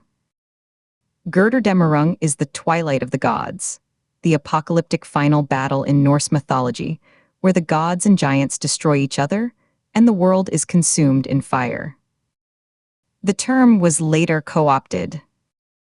It suggests a narcissistic, world-ending rage tied to a belief in one's own divine or historical purpose. He's linking himself to that, a destructive force meant to bring down a corrupt pantheon, which in his mind is us, the system. So he's tossing poetry, mythology, history, and pseudopsychology into a blender, Nina summarized, her voice dry as dust. And hitting puree. Creating a smoothie of superiority to drink while he plans his next move. What about the initials? JS. Any thoughts there, or is that just another layer of mystery? A taunt, Katie said immediately. Or a signature. Or both. He wants us to know he has an identity, but he's confident it won't help us. It could be his real initials, or they could stand for something else. Jack the Ripper signed some of his letters from hell. The zodiac used a crosshair symbol. This is his brand. JS. It's clean, simple, memorable. He's claiming authorship. Prout leaned forward, the chair groaning in protest, and planted his elbows on the desk, looming over the letter. His shadow fell across the page. Fine. He's a well-read nutjob with a messiah complex. But how does this word salad help us find him? There's got to be a clue in here. A location, a threat, something we can act on before he makes this next offering. He spat the last two words with contempt. Forensics first, Nina stated, her tone leaving no room for argument. It was the voice of an agent who had built cases from less. She ticked points off on the fingers of her good hand, each tap of finger to thumb a sharp, deliberate motion. Prints on the paper and the fold. The kid handled it, so his are there, but we need to lift everything. Analysis of the paper itself, brand, source, batch number if we're lucky. Handwriting analysis, though that's less reliable than TV makes it seem. Check for trace, a hair, a fiber, skin cells caught in the fibers of the paper from when he folded it. The ink. Is it a specific pen? Ballpoint gel. The $50 bill he gave the kid needs to be bagged and checked for prints and serial numbers, though he'll have been smart about it. Probably a clean bill from a bank, not one he pulled from his wallet. He'll have been careful, Katie countered, thinking of the meticulous, almost sterile crime scenes, the lack of foreign DNA, the deliberate staging. Think of the Zodiac, the BTK killer. They communicated for years. They took pride in it. They wouldn't send something if it could lead directly back to them. This is part of the performance. The risk is part of the thrill, but he'll have minimized the practical danger. Gloves, prepaid phone if he called the kid over, common paper stock. She looked at Prout. Your forensic team might get lucky with a partial print on the bench where he sat waiting, or a fiber from his coat. But he'll have chosen that spot because it's exposed, windy. Trace evidence blows away. The word zodiac triggered a cascade of connections in her mind. Dates, ciphers, geographic patterns, the taunting letters to newspapers, the fact he was never caught. It was a chaotic tumble of half-remembered details from academy lectures and late-night research deep dives. But the noise in her head was too loud, the connections too slippery, like trying to grab smoke. She set it aside, a mental note to revisit when she had quiet, a red flag planted in her memory. Nina was insistent. We have to treat it as physical evidence. Assume he made a mistake. Procedure is procedure for a reason. It's how we catch the smart ones when they have one bad moment. She shifted, trying to find a less painful angle for her shoulder. And we need to sweep the area where the kid met him. Not just the bench. Garbage cans for a discarded mask or gloves, storm drains, surrounding businesses for security cameras, doorbell cameras on nearby houses. He had to get there and leave. He didn't teleport. He's a man, not a ghost. My team's already en route to the diner, Prout said, picking up his desk phone, the cord tangling around a stapler. He barked a quick order to confirm the perimeter and to expand the canvas to a 2-block radius. He hung up with a clatter. They'll treat it as a secondary crime scene. A full kit. Then we pick this apart psychologically, Nina said, her eyes locked on Katie. The senior agent's face was pale under the harsh light, but intensely focused, the pain pushed into a compartment. He's leaving a message. Tobias Campbell did the same with his little gifts and phone calls. This is a performance, but the script tells us about the playwright. He wants a dialogue. He wants us to understand his thesis. He's an academic presenting a paper, and we're the review board. Katie read the letter a 4th time, her focus snagging on specific, repeated phrases. The garden of systemic failure. The zero sum of your parts. Each body is a seed. The language was theatrical, but the underlying accusation was precise. You see isolated murders. I see a connected pattern of historical failure. Was the author a genuine psychotic, vomiting his twisted, grandiose worldview onto paper?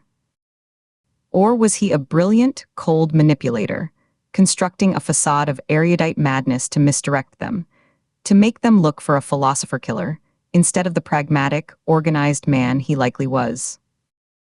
The letter felt both genuine and performative, a paradox that made her head ache.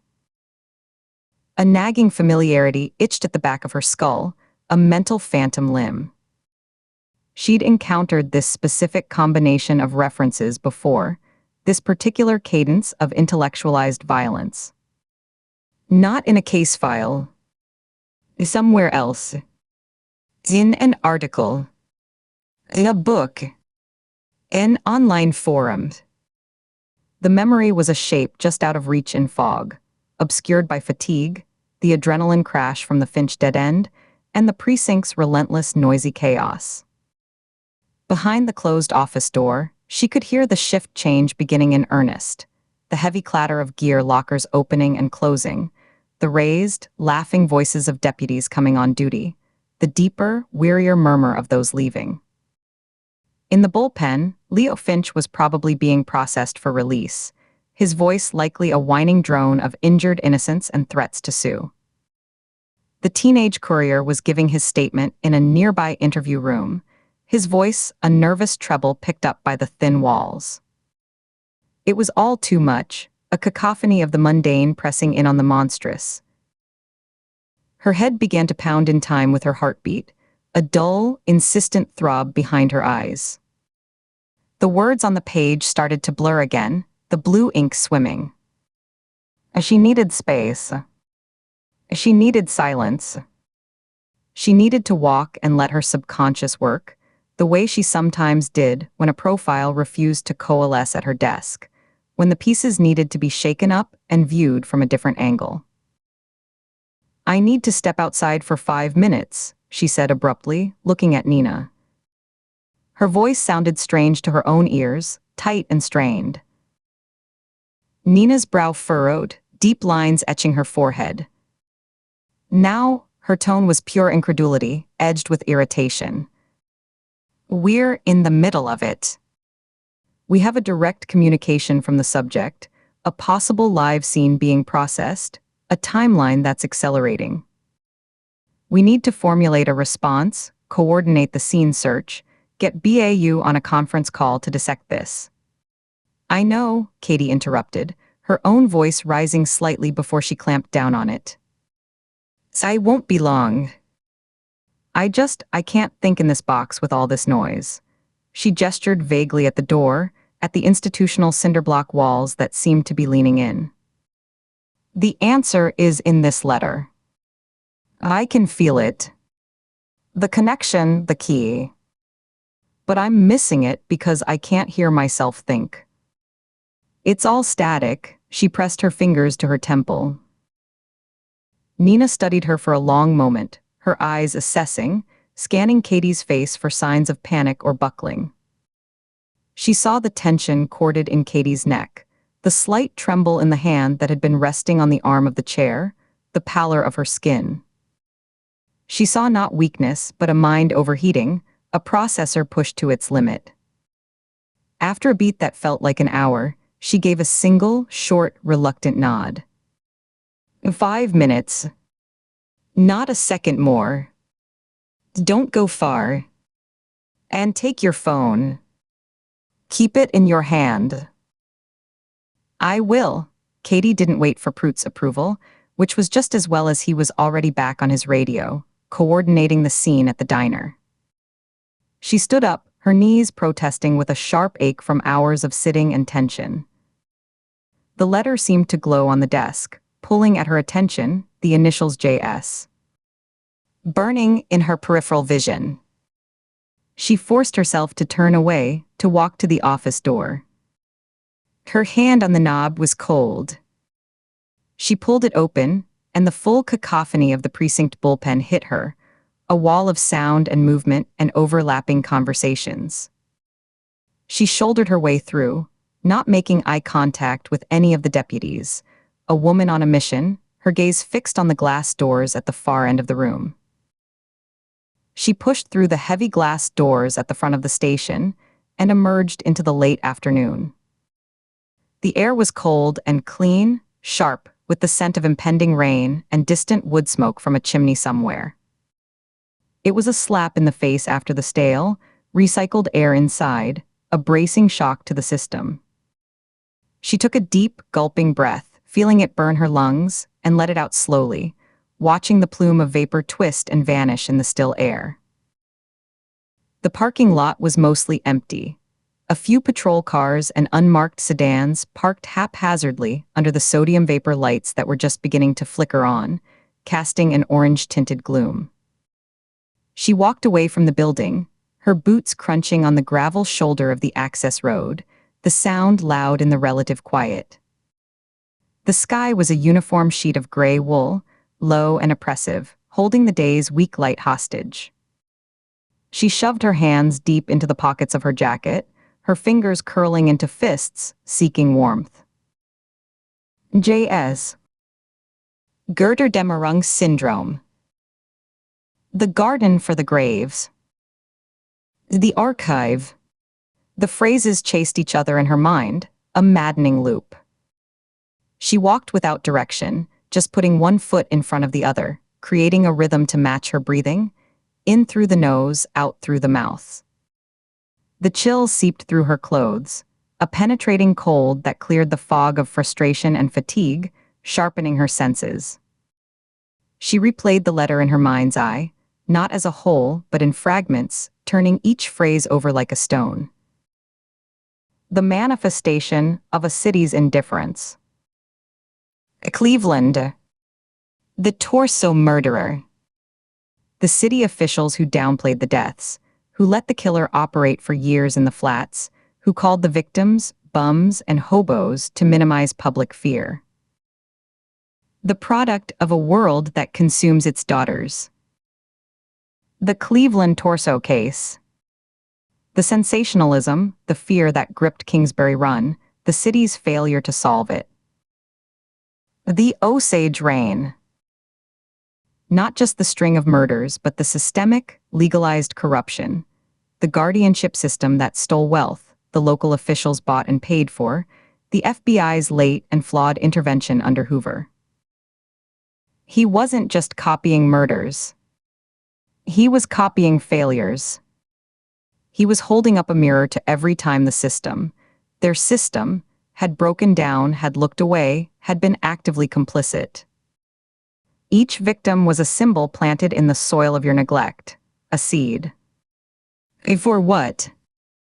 What was he trying to grow? Notoriety. That was too simple for this level of planning. A change. What kind of change comes from murder? Her steps slowed. The itch of familiarity became a burn, an urgent pressure behind her eyes. Where had she seen this exact framework, this specific linking of cases through the lens of institutional failure? Not in an FBI case study or BAU profile. Those were dry, clinical, focused on offender behavior. This was passionate, accusatory, literary. It was a polemic. And then, like a key turning in a lock, it clicked. Not an article. The podcast. Audio. A voice in her ear during a long, lonely drive. Months ago, driving back from a counterterrorism seminar in Quantico, bored, the radio offering nothing but static and talk shows, she'd scrolled through true crime podcasts on her phone. She'd sampled one called The Unresolved, or something very like it, a title that played on the ambiguity of the cases. The host had a calm, measured, almost hypnotic voice, but his thesis was built on a foundation that made her skin crawl, the idea that unsolved murders weren't failures of investigation, but deliberate acts of institutional erasure. That the system didn't miss the killers. It protected them. She dismissed it at the time as conspiracy podcast nonsense. Now the thesis was staring back at her from a dead man's handwriting, from staged crime scenes, from sealed case files that a records clerk had no business accessing. I need to step outside for 5 minutes, she said to Nina. Now, Nina's brow furrowed, her coffee cup pausing halfway to her lips. We're in the middle of it. I won't be long. Katie didn't wait for approval. She turned and walked out through the precinct's side door into the parking lot, the cryptic letter folded in her back pocket, its words burning through the fabric and into her skin. The night air was cold and sharp, smelling of pine and distant rain. She stood under the single functioning security light, moths orbiting above her head, and let the silence do its work. The podcast. The letter. The staged scenes. The sealed files. The obsession with systemic failure. They weren't looking for a madman. They were looking for a scholar. Someone who had spent years, decades, studying the cases where power had shielded killers, and who had decided that the only way to make the world see the pattern was to recreate it, body by body, in a place small enough that no one could look away. She pulled out her phone and began searching for the podcast. She needed to find every episode, every name, every case he'd covered. Somewhere in that archive was the thread that connected a true crime, obsessive to a killer, with access to sealed federal evidence.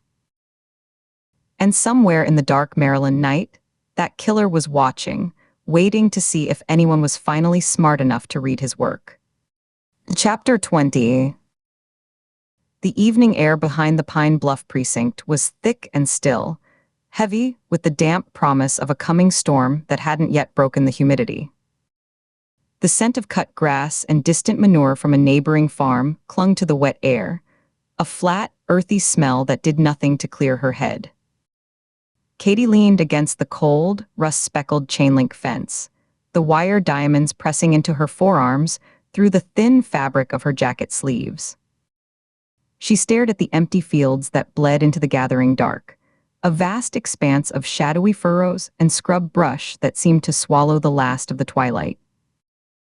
A chorus of crickets had begun their nightly sawing, the sound monotonous and pervasive, like static. The words from the letter burned in her mind, a silent, searing loop she couldn't switch off. Each body is a piece of a larger puzzle. He wasn't just copying murders. The realization was a physical pressure behind her eyes, a tight band across her temples. He was making a statement. A connection she'd been too close to see, too mired in the visceral horror of each scene, the smell of blood, the unnatural angles of the limbs, to recognize the cold, architectural logic beneath it. Her thoughts raced, stitching fragments together with a new, terrible thread. She closed her eyes, not to block out the world, but to see the case files projected on the back of her lids. She could feel the cheap, slick paper of the crime scene photos, see the stark flashlit details. The first victim, Dana Wren, the copy of the Villisca Axe murders. The staged domestic scene, the overturned furniture, the parents and children slaughtered in their beds. A signature of chaos, yes, but why that specific chaos? The original killer in 1912 had never been identified, the investigation famously botched by local politics, suspicion turned inward on the town itself, evidence lost or contaminated by a flood of gawkers and would-be detectives. The copycat wasn't just mimicking the method, he was highlighting the failure. He'd recreated the scene of the investigation as much as the crime. The overturned furniture wasn't just rage. It was a symbol of a community turned upside down by its own paranoia and incompetence. He'd chosen a case where the system didn't just fail to catch the killer, the system became the crime scene. She opened her eyes, her breath coming quicker, fogging slightly in the cooling air. She pushed off the fence, the metal links springing back with a rattle, and began to pace a short, tight line on the cracked asphalt of the rear lot, her hands finding her hips, fingers digging into the muscle there. The gravel at the edge of the asphalt crunched under her boots with each turn. The second victim, Olivia Bennett, the Cleveland torso murder. Bisected, left in a ravine like refuse. The original butcher of Kingsbury Run operated during the Great Depression, a phantom who dismembered at least 12 victims, maybe more. He was never caught. The case was actively buried by a city government desperate to protect its reputation and its upcoming Great Lakes exposition, to present a shiny, prosperous face to a world in crisis. Why use the industrial bandsaw? Not just for brutal accuracy. It was a modern tool replicating an old brutality, a statement on how the system, then and now, grinds the forgotten into pieces, discarding them for the sake of progress and public image. Olivia wasn't just killed, she was processed. Erased.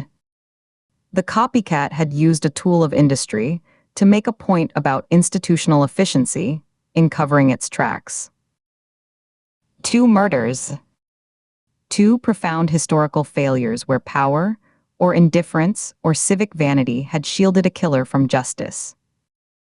It wasn't a pattern of murder. It was a pattern of consequence. Or lack thereof.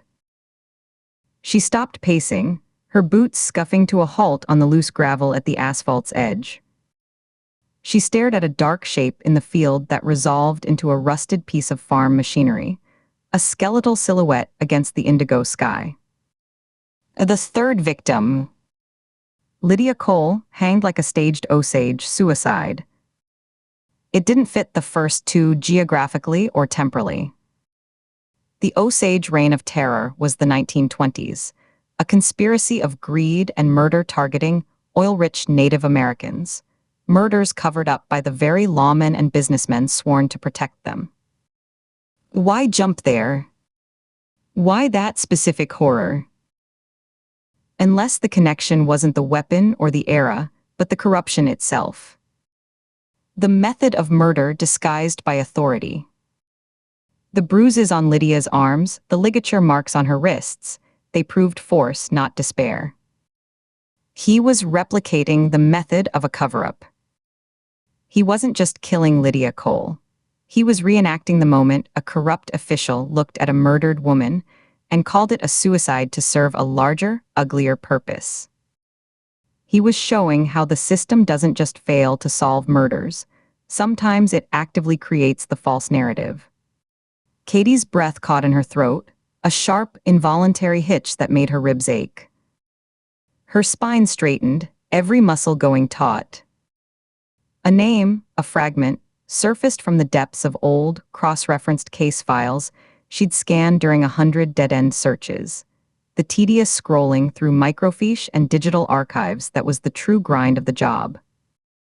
A Jane Doe, found hanged from a railroad trestle bridge in Creek County, Oklahoma, in 1974.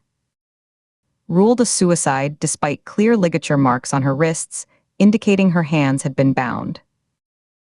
An oil company land dispute simmering nearby.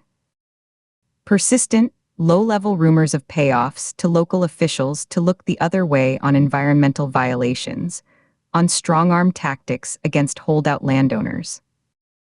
The victim was never identified, the case forgotten by everyone except a dogged county clerk who'd kept notes in a margin, notes that ended up in a box sent to a federal archive decades later.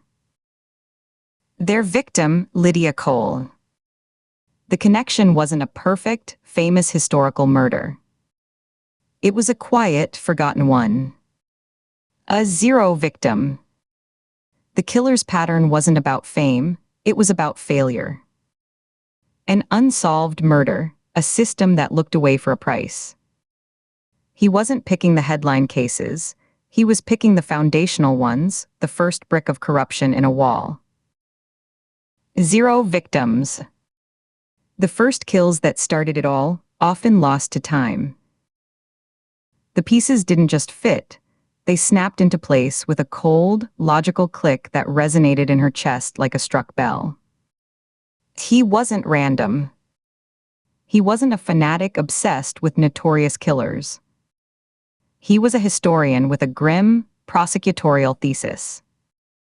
He was using their bodies as evidence in a trial, proving the world's indifference was a repeating, structural pattern. Villisca, failed justice. Cleveland, civic neglect. Osage, institutional corruption. He was working his way through a taxonomy of systemic sin, using their deaths as bloody footnotes. A jolt of pure, electric comprehension shot through her, from the base of her skull down to her heels, making the fine hairs on her arms stand up. Her muscles tensed, coiled. For a second, she just stood there in the half-dark, the crickets' roar swelling in her ears to a deafening pitch, feeling the idea solidify from a trembling hunch into a bedrock certainty. It was right. She knew it in her bones, in the way the constant, low-grade headache of the case suddenly found a focal point and sharpened into a single, driving point of focus. The oppressive weight of not knowing lifted, replaced by the urgent, vibrating pressure of knowing this. She turned on her heel, the gravel crunching loudly under the pivot, and sprinted for the back door of the precinct building. Her shoes slapped hard against the asphalt, each stride a release of pent-up energy, her jacket flapping behind her. The humid air rushed past her face, cool now with her movement, carrying the scent of ozone. She covered the 50 yards in seconds, hit the steel door at a near run, and shoved it open with her shoulder. It banged against the interior cinderblock wall, with a metallic clang that echoed down the sterile, fluorescent-lit hallway like a gunshot. She didn't slow down. Her footsteps echoed off the linoleum, a rapid, staccato rhythm, as she passed the silent dispatch office with its darkened glass, past the darkened records room with its smell of old paper and dust, heading for the converted storage closet at the end of the hall. Faint, jaundiced light spilled from its open doorway into the corridor. She burst into their makeshift office, the door swinging wide and thumping against a filing cabinet. The space was cramped and close, dominated by a scarred wooden table littered with manila files, 2 laptops with glowing screens, and a collection of empty paper coffee cups stained brown at the bottom. The whiteboard on the wall was a chaotic tapestry of names, dates, and frantic question marks, connected by arrows that went nowhere. Nina Shaw looked up from her laptop, her reading glasses perched on the end of her nose. Her face was drawn, the lines around her eyes and mouth etched deeper by fatigue and pain, the skin pale under the harsh light. She didn't jump at Katie's entrance, but her gaze was immediately alert, assessing, tracking Katie's breathless state from head to toe. "What's on fire?" Nina asked, her voice a dry rasp. She slowly removed her glasses with her left hand, folding the stems with a deliberate click, while her right hand stayed pressed against her injured side, a habitual, protective gesture that had become part of her posture. "I know what he's doing," Katie said, the words tumbling out in a rush. She was slightly breathless from the run, her chest rising and falling. She went straight to the whiteboard, grabbing a black dry erase marker from the tray. Her heart was still hammering a frantic beat against her ribs. "He's not just copying old crimes. It's not mimicry for its own sake. He's creating indictments. Pairings of victim and systemic failure." Nina watched her, saying nothing, her expression unreadable as stone. She placed her folded glasses carefully on the table beside her laptop. Katie turned to the board and wiped a large section clean with her forearm, the squeak of the felt eraser loud and abrasive in the small, quiet room. The cleared space was a blank slate, a pale green rectangle. She uncapped the marker with a sharp click that sounded like a trigger being cocked, and began writing in quick, bold, slashing strokes. "Victim 1, she said, writing DANA Ren and circling it so hard the marker squealed. Below it, she wrote VILLISCA AX MURDRS, 1912. The staged scene, the overturned furniture, the family tableau. It's a precise replication of a corrupted investigation. The original killer was never found because the town tore itself apart. Suspicion poisoned everything. Evidence was mishandled by a coroner who was also the undertaker." She drew a hard arrow from Dana Wren's name to the words she wrote next, "Protected by Broken Town." Nina's eyebrows lifted a fraction. She pushed her chair back from the table, the metal legs scraping harshly on the linoleum. She didn't stand, but her posture shifted from weary slump to engaged line, her elbows coming to rest on her knees. "That's a reach forward. A creative one." She picked up a pen from the table and began tapping its end against her thumb. "You're inferring motive from a century-old cold case. He could just like axes. He could like the theatricality of a whole family." "It's consistent," Katie insisted, her voice firm. She turned back to the board, her marker hovering. If it was just the axe, why recreate the specific arrangement of the bodies? Why the overturned chair by the door, the specific placement of the parents? He studied the crime scene photos. He's replicating the result of the failure, not just the act. She wrote OLIVIAB and an ETT, and with another fierce circle, Cleveland torso, 1930s. A victim 2. The bisection. Why a bandsaw? To replicate the dismemberment of the torso murder victims, yes. But why that case? The butcher of Kingsbury Run was never caught because the city was terrified of the scandal.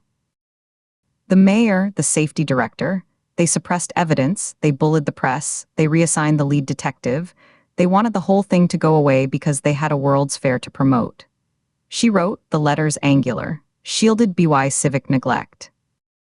He's saying the original butcher was protected by a city's vanity and fear. Olivia wasn't just cut up, she was disappeared like the truth was. He used a tool that speaks to industry, to efficient disposal. Katie could feel Nina's eyes on her back, a physical weight of skepticism. She turned to face her, marker still clutched tightly in her hand. It's a pattern, Nina. Not of murder weapon, but of context. The failure that surrounded the original crime. The social or political environment that let the killer walk. Keep going, Nina said, her voice flat. It wasn't encouragement. It was a challenge, a demand for proof that could withstand her scrutiny. Katie nodded, a tight, quick motion. She turned back and wrote Lydia Cole in the cleared space. Victims 3. The staged hanging. Osage reign of terror. Those murders in the 1920s were covered up by lawmen, judges, businessmen, the people in charge. It was murder sanctioned by authority, disguised as accident or suicide. She dropped the marker on the table with a clatter and pulled up a file on her laptop, her fingers flying over the keys. The hard drive word. She found the digitized note from the Oklahoma cold case, a scanned image of a typed form with handwritten notes in the margin. But he's not just referencing the famous reign of terror. Look, she turned the screen toward Nina, angling it. Jane Doe, 1974, Creek County, Oklahoma. Found hanged from a trestle.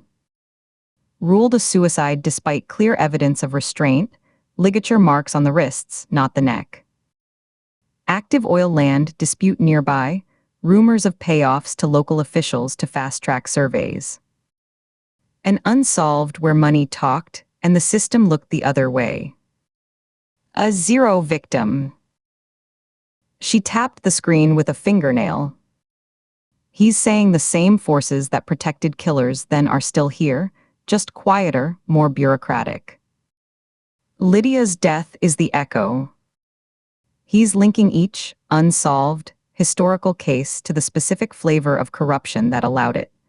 She snatched up the marker again and wrote on the board next to Lydia's name, covered by institutional corruption. Then, below all 3 victims, in large, blocky capital letters that took up a full line, 0 victims. He's obsessed with 0 victims, Katie said, her voice lowering, becoming more intense, focused. She capped the marker and tossed it onto the table, where it rolled toward Nina before stopping. She faced Nina fully, crossing her arms over her chest, a defensive, bracing gesture. And first kills.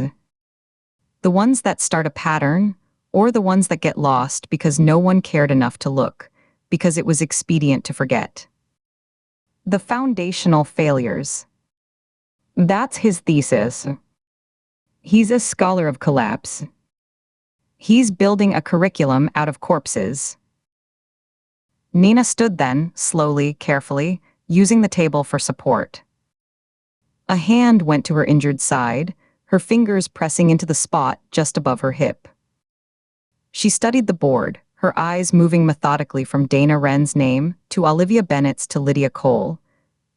Tracing the connections Katie had drawn, her lips pressed into a thin line. Then her gaze shifted to Katie's face, searching it, looking for doubt, for the flicker of uncertainty that would unravel the whole theory. The fluorescent light buzzed overhead, casting a pale, sickly glow that made the shadows under Nina's eyes look like bruises. 0 victim is a bureau term, Nina said after a long, silent moment. She took a step closer to the board, her boots whispering on the floor. Profiler jargon. The first known victim in a series, often establishing the pattern. Not something you read in a Wikipedia article or a true crime paperback. You think this guy knows that? He's using our own vocabulary back at us. He knows, Katie said, conviction hardening her tone into something like steel. He's showing off. It's a game of intellectual superiority, just like his letter said. A puzzle for those who claim to see. He thinks he's smarter than us, that he's exposing these historical truths we've forgotten or willfully ignored. He's not hiding from us, he's educating us. And he's using our textbook to do it. Which makes him completely unpredictable, Nina countered, her voice still flat, but a new, wary tension had entered it, tightening the cords in her neck.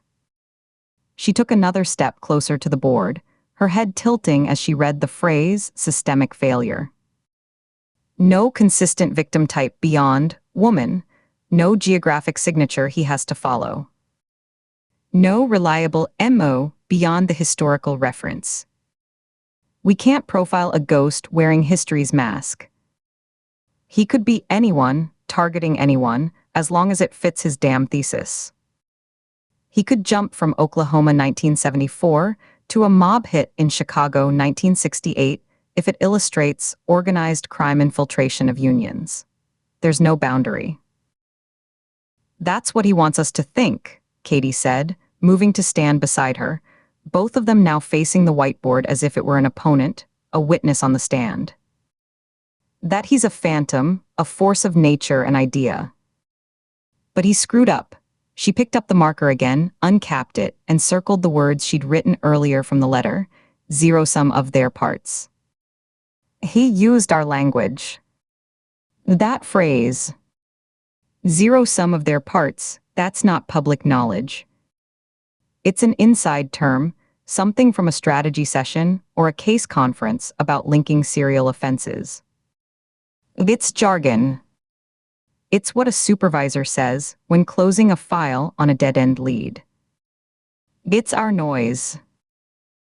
Nina was silent. Katie could see the older agent's mind working behind her eyes, her jaw tightening slightly, then releasing. She was following the logic, testing it for weak points, stress-testing the connections. She reached out and took the marker from Katie's hand, her fingers cool and dry. She drew a single line under the words law enforcement Katie had written earlier. You're saying his mistake is his background, Nina stated, not asking. She tapped the marker against the board, leaving a tiny black dot. I'm saying he just told us where to look, Katie said, her voice dropping to almost a whisper. The hum of the computer fans and the relentless buzz of the fluorescent light seemed to grow louder in the quiet room, filling the space between them. He's close to this world. Intimately close. Maybe a cop.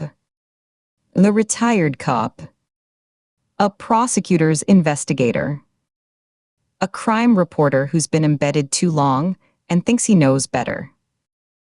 A forensic technician who's seen evidence go missing. A clerk who files the cold cases away.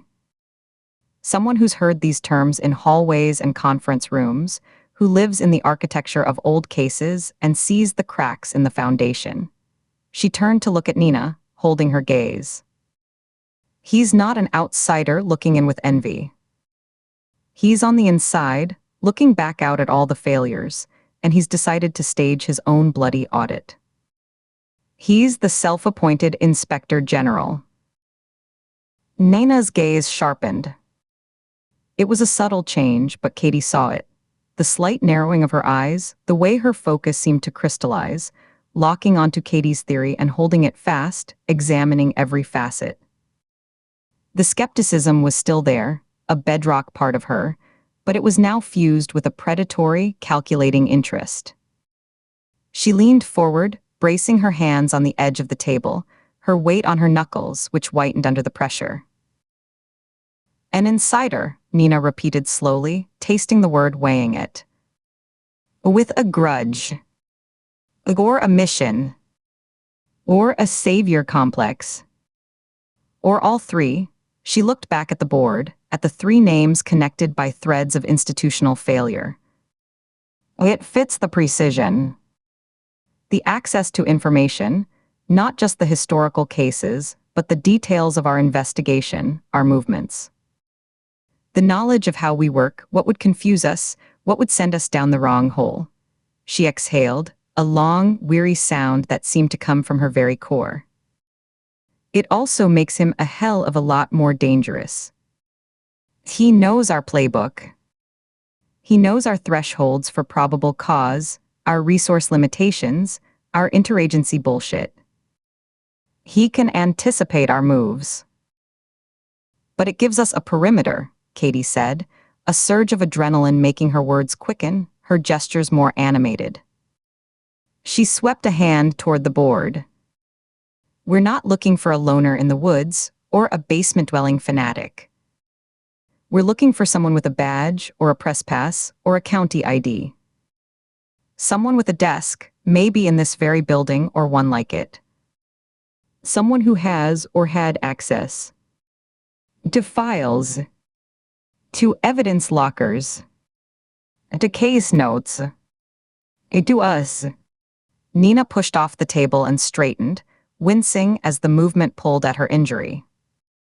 She walked the 2 steps to the small, grimy window that looked out onto the dark parking lot, her back to Katie for a moment. She stood there, a silhouette against the faint glow of a security light, her shoulders set. The silence stretched, filled with the heavy weight of the deduction, the implications settling like dust. When she turned back, her expression was grimly resolved, the lines in her face now seeming like trenches dug for a long fight. "Okay," she said. The single word was heavy with concession and the initiation of a new, dangerous direction. "It's okay, Ford. You've got the thread. Now we pull it, and we pull it hard, and we see what unravels." She gestured sharply at the board with her chin. "Get all this down. Every connection, every historical case he's referencing, every instance of documented failure in the originals. I want a profile that doesn't just say, white male, 2545, likely organized. I want one that says, white male, 2545, likely employed or formerly employed in a criminal justice or adjacent field, possesses deep archival knowledge of obscure cold cases and forensic history, has a personal or ideological fixation on systemic corruption, views his actions as corrective or revelatory, not homicidal. Sees himself as a teacher or a judge." She paused, her eyes boring into Katie's. "And he's local. He has to be. To know these back roads, to move the bodies without a trace, to understand the rhythms of this place. When the diner closes, when the church lets out, which fields are fallow, well enough to operate in the open without being seen. He's a part of the landscape he's condemning. He might even be someone we've already talked to."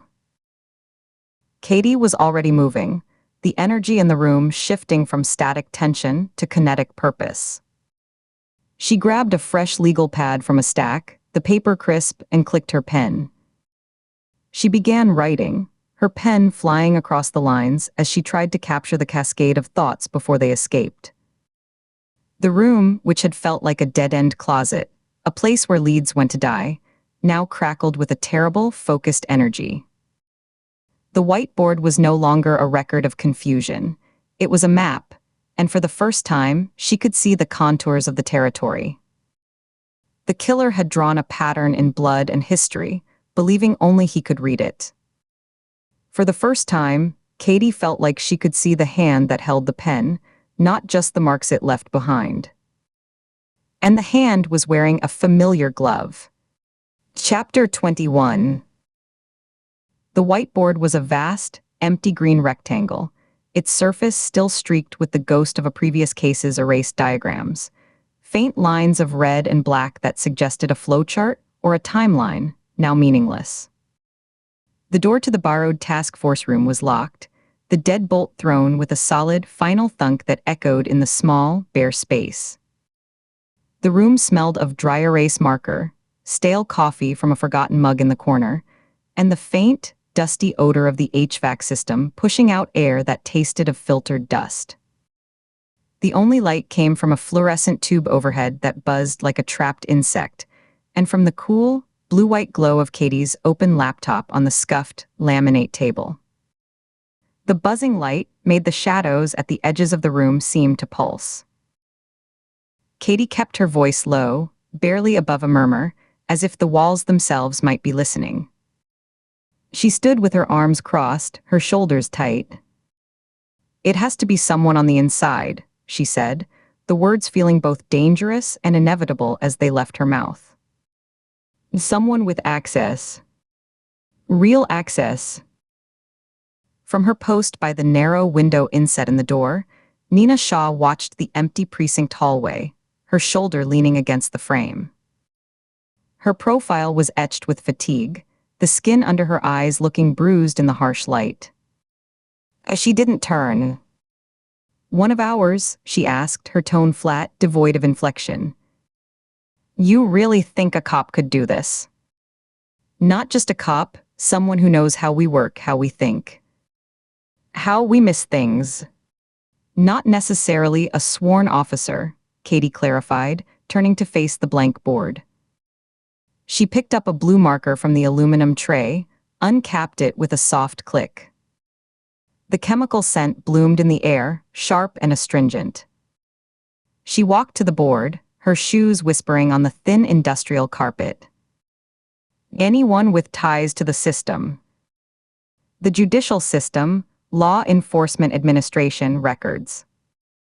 The term "zero victim," she wrote the phrase on the board, the marker squeaking against the smooth surface. The sound was unnaturally loud. "That's pure bureau jargon. It's not in any public-facing manual, not in any true crime podcast I've ever heard. It's an internal classification for a victim with no identity, no network, no one to report them missing. It's a term we use in a room like this, with a board like this." She turned back to Nina, the marker held loosely in her fingers. "And the specific detail about the type of industrial lubricant used on the Cleveland torso victim's remains. The coroner's note about its petroleum base and trace metals matching a specific factory output from 1938. That's still under a confidentiality seal from the original evidence review. It was never released to the press, not even in the most detailed true crime books." Katie tossed the marker onto the table tray. It clattered and rolled a few inches before stopping. "This isn't information you dig up on a conspiracy forum after a few nights of deep diving. This is someone who has held the actual paper report, who has read the sealed addendum in a file room. It's hands-on knowledge." Nina pushed away from the door with a wince, a sharp intake of breath hissing between her teeth. She lowered herself slowly into one of the hard plastic chairs, the seat groaning under her weight.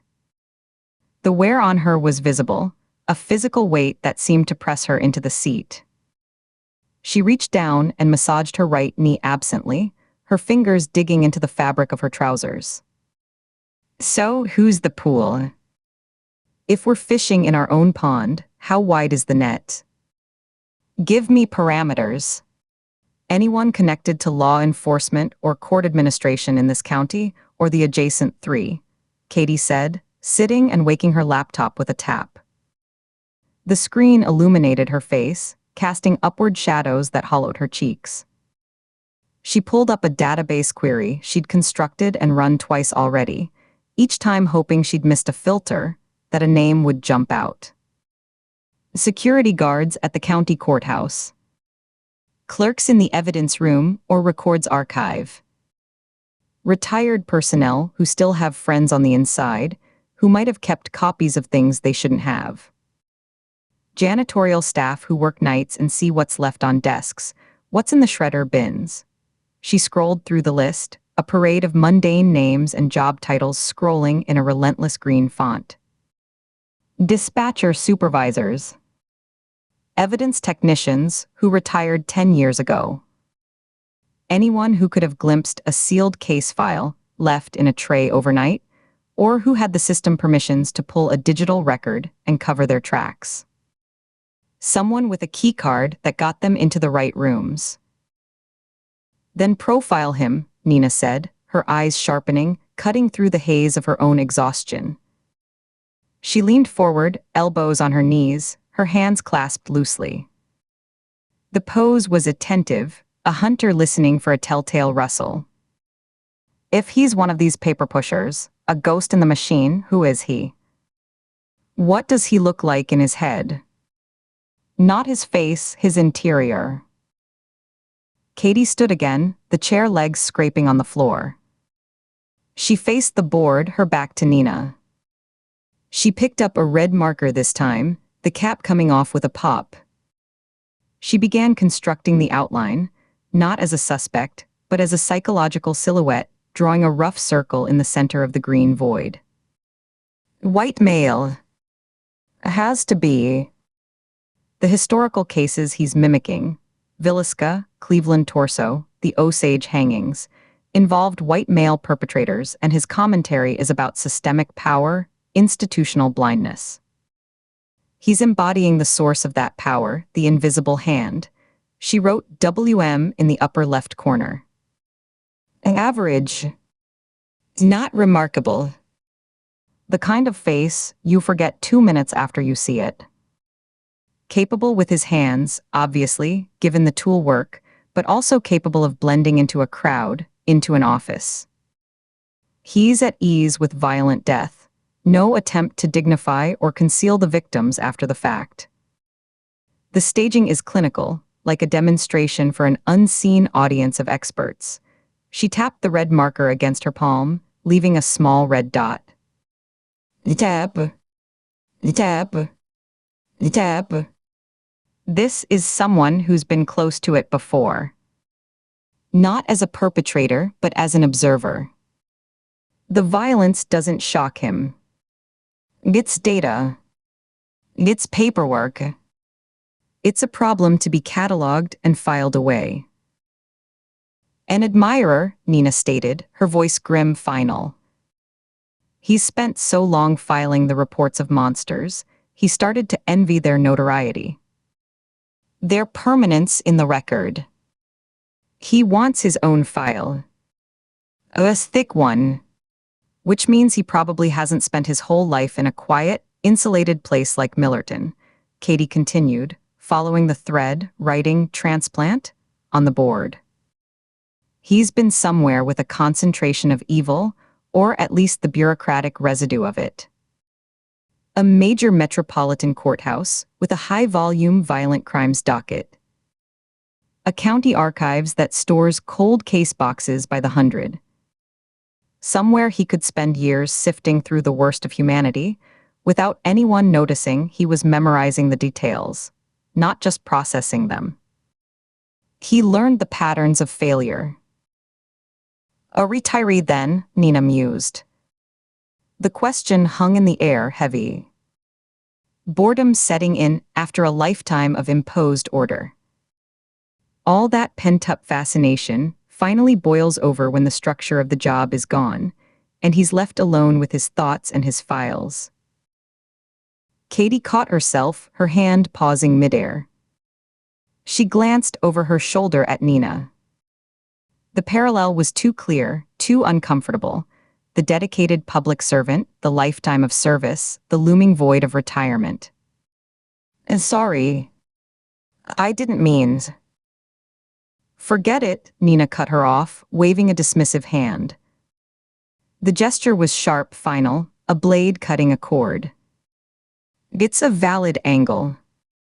My situation is irrelevant. Just run the search. Filter for the obvious first. Active law enforcement with a history in a major jurisdiction. Katie nodded, the apology dying in her throat.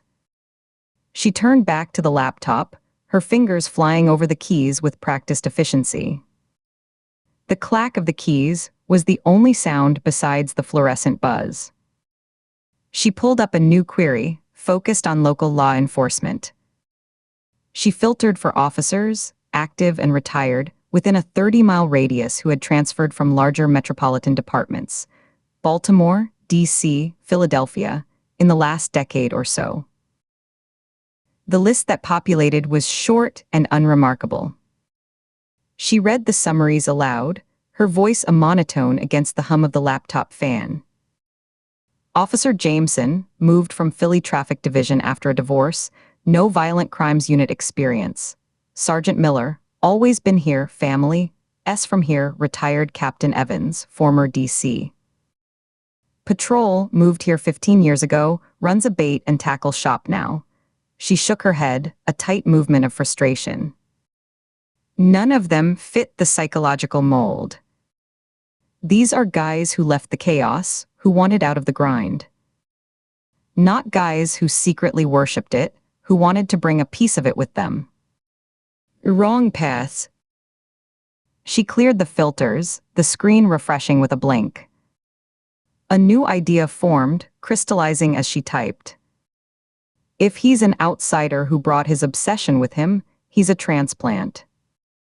Not a cop transplant, but a civilian one. She adjusted the search parameters to residents who had relocated to Millerton County within the last 5 to 7 years. She added a secondary filter for occupations involving administrative, clerical, security, or archival work. She excluded teachers, nurses, retail, the helping professions. She was looking for a certain kind of invisible functionary. The list refreshed. 217 names. A manageable number, but a slog. Katie began reading off occupations, her finger tracing the screen as she scanned, her eyes starting to burn from the concentration. Accountant, retail manager, high school teacher, logistics coordinator, construction foreman, IT support. Skip the obvious civilians, Nina said, her eyes closed as she listened, her head tilted back against the chair. She looked like she was sleeping, but Katie knew every neuron was firing. The guy who cuts metal in half, who stages scenes with symbolic precision, isn't an accountant. He might have been trained as one, but he's something else now. Look for the handlers. The keepers of the records. Firefighter, auto mechanic, long-haul truck driver, warehouse supervisor. Katie's finger stopped. Her breath hitched just slightly, a catch in her throat. The entry was halfway down the list, its plain text screaming at her. Retired county records clerk. Nina's head snapped up. Her eyes opened, clear and focused, all fatigue momentarily burned away by the spark of the lathe.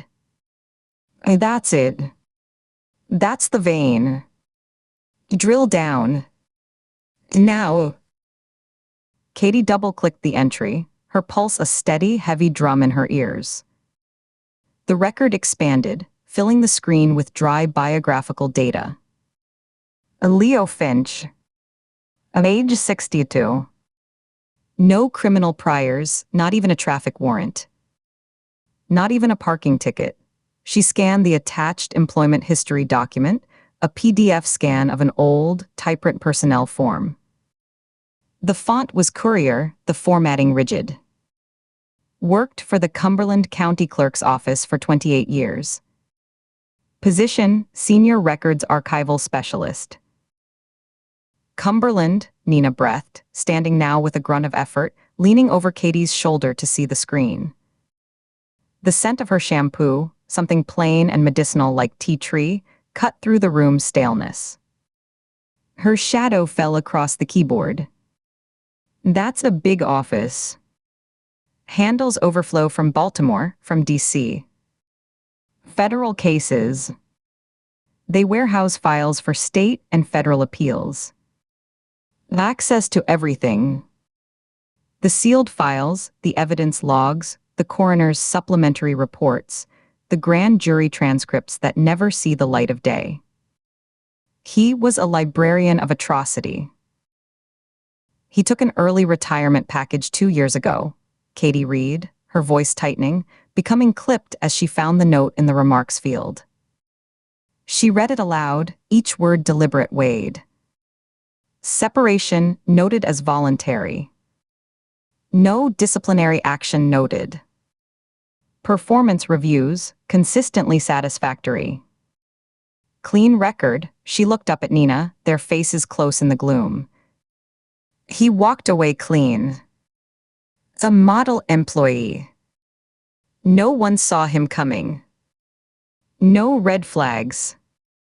Just a quiet man who did his job and left.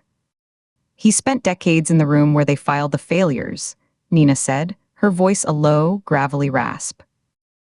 She walked back to the whiteboard, picked up the blue marker, and wrote Leo Finch in block letters in the center of the green void.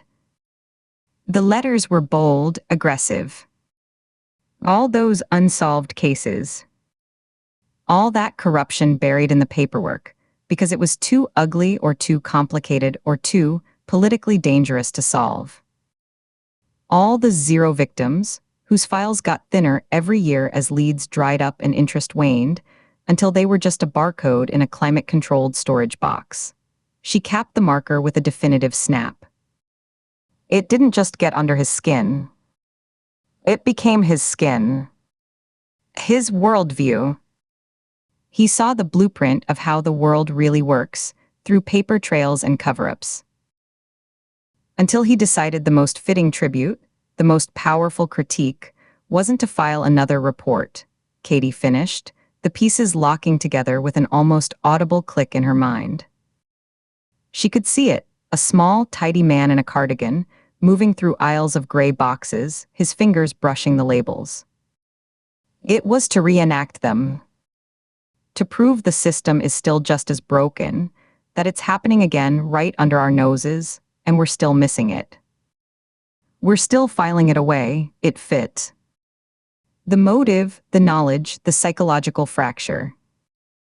It fit perfectly, and the perfection of it was terrifying. She navigated to the residential data, pulling up an address linked to his driver's license. He's got a listed residence in Saddlemore. It's a hamlet on the town's frayed edge, out past the old water treatment plant. The last stop before the woods swallow everything. Nina was already moving, a surge of purpose overriding the stiffness in her movements. She grabbed her worn leather jacket from the back of the chair, wincing as she threaded her injured arm through the sleeve, her face paling with the effort. Hey, let's go. Before he hears the wind change. Before some patrol car gets noticed asking questions at the wrong gas station. Nina, you should stay, Katie said, rising and closing her laptop with a soft thud. She began gathering her own things, her service weapon in its hip holster, her badge, her phone. You need to rest that shoulder. Your knee is barking. I can see you favoring it. We can call in a tactical team from the Baltimore field office. They're on standby for the Campbell manhunt. They can spin up a unit. I need to see this through, Nina said, her tone leaving no room for debate. It was the voice that had pulled Katie out of her own darkness more than once, unyielding, pragmatic, utterly present. She zipped her jacket halfway, the sound loud in the quiet room. You have the profile. You have the feel for him, the rhythm of his mind. I'll have your back. You take point. I'll be your second set of eyes, your voice on the radio if it goes to hell. She met Katie's gaze, and in that look was the entirety of their partnership. Trust, warning, a shared hunger for the truth no matter how ugly, and the grim acknowledgement that this might be the last time they did this dance. I'm not sitting here while you walk into that shack alone. Katie held the look for a beat, then nodded, a current of certainty running through her, steadying her hands as she clipped her badge to her belt. The profile was solid. The pieces locked together. This is him, she said, and it wasn't hope, it was deduction, cold and hard. She threw the deadbolt, the clack sounding like a starting pistol, and pulled the door open. The hallway was empty, lit by the same sickly fluorescent tubes. The air was slightly cooler, carrying the distant smell of industrial cleaner and burnt coffee from the break room. They walked out, their footsteps echoing, leaving the locked room and its buzzing light behind. The drive out of Pine Bluff's scant downtown took them past the last functioning streetlight, a sodium vapor lamp that cast an orange halo on the cracked pavement, and into a darkness that felt thick and consuming, like driving into a pool of ink.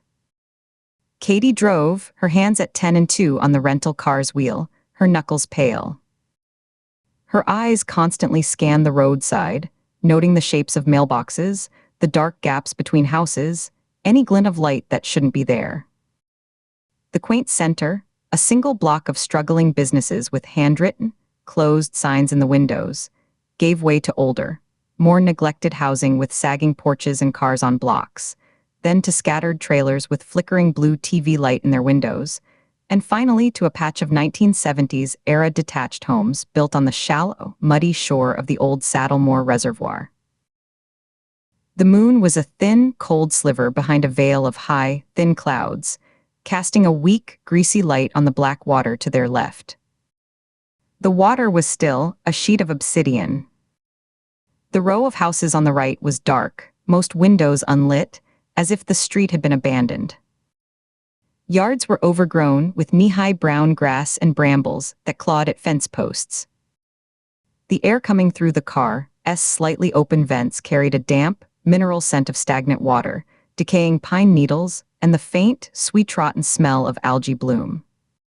"Number 47, Katie murmured, slowing the car almost to a crawl. The tires whispered on the asphalt. Leo Finch's house was the last one on the dead-end street. A small, boxy ranch house that seemed to sag into the shadows, its roof line dipping in the middle. No lights shone from within. The skeletal frame of a satellite dish, long obsolete, tilted precariously from the roof gutter like a dead insect. One shutter hung loose, tapping faintly against the siding in the slight breeze. The driveway was empty, just a stretch of oil-stained concrete. She parked 100 yards away, under the deep, pooled shadow of a sprawling oak tree, whose bare winter branches clawed at the roof of the car with soft, scraping sounds. The engine died with a shudder, and the silence rushed in, a dense, country silence punctuated by the chirp of crickets from the damp grass, the distant croak of a bullfrog from the reservoir, the soft, rhythmic lap of water against a rocky shore somewhere out in the dark. Katie killed the headlights, plunging them into near-total darkness. The click of her seatbelt release was loud in the quiet. She turned to Nina, her face a pale smudge in the gloom. "Cover the rear," she said, her voice low, each word precise. "There's a tree line about 20 yards behind the property. Looks like it runs down to the water. Use it for concealment.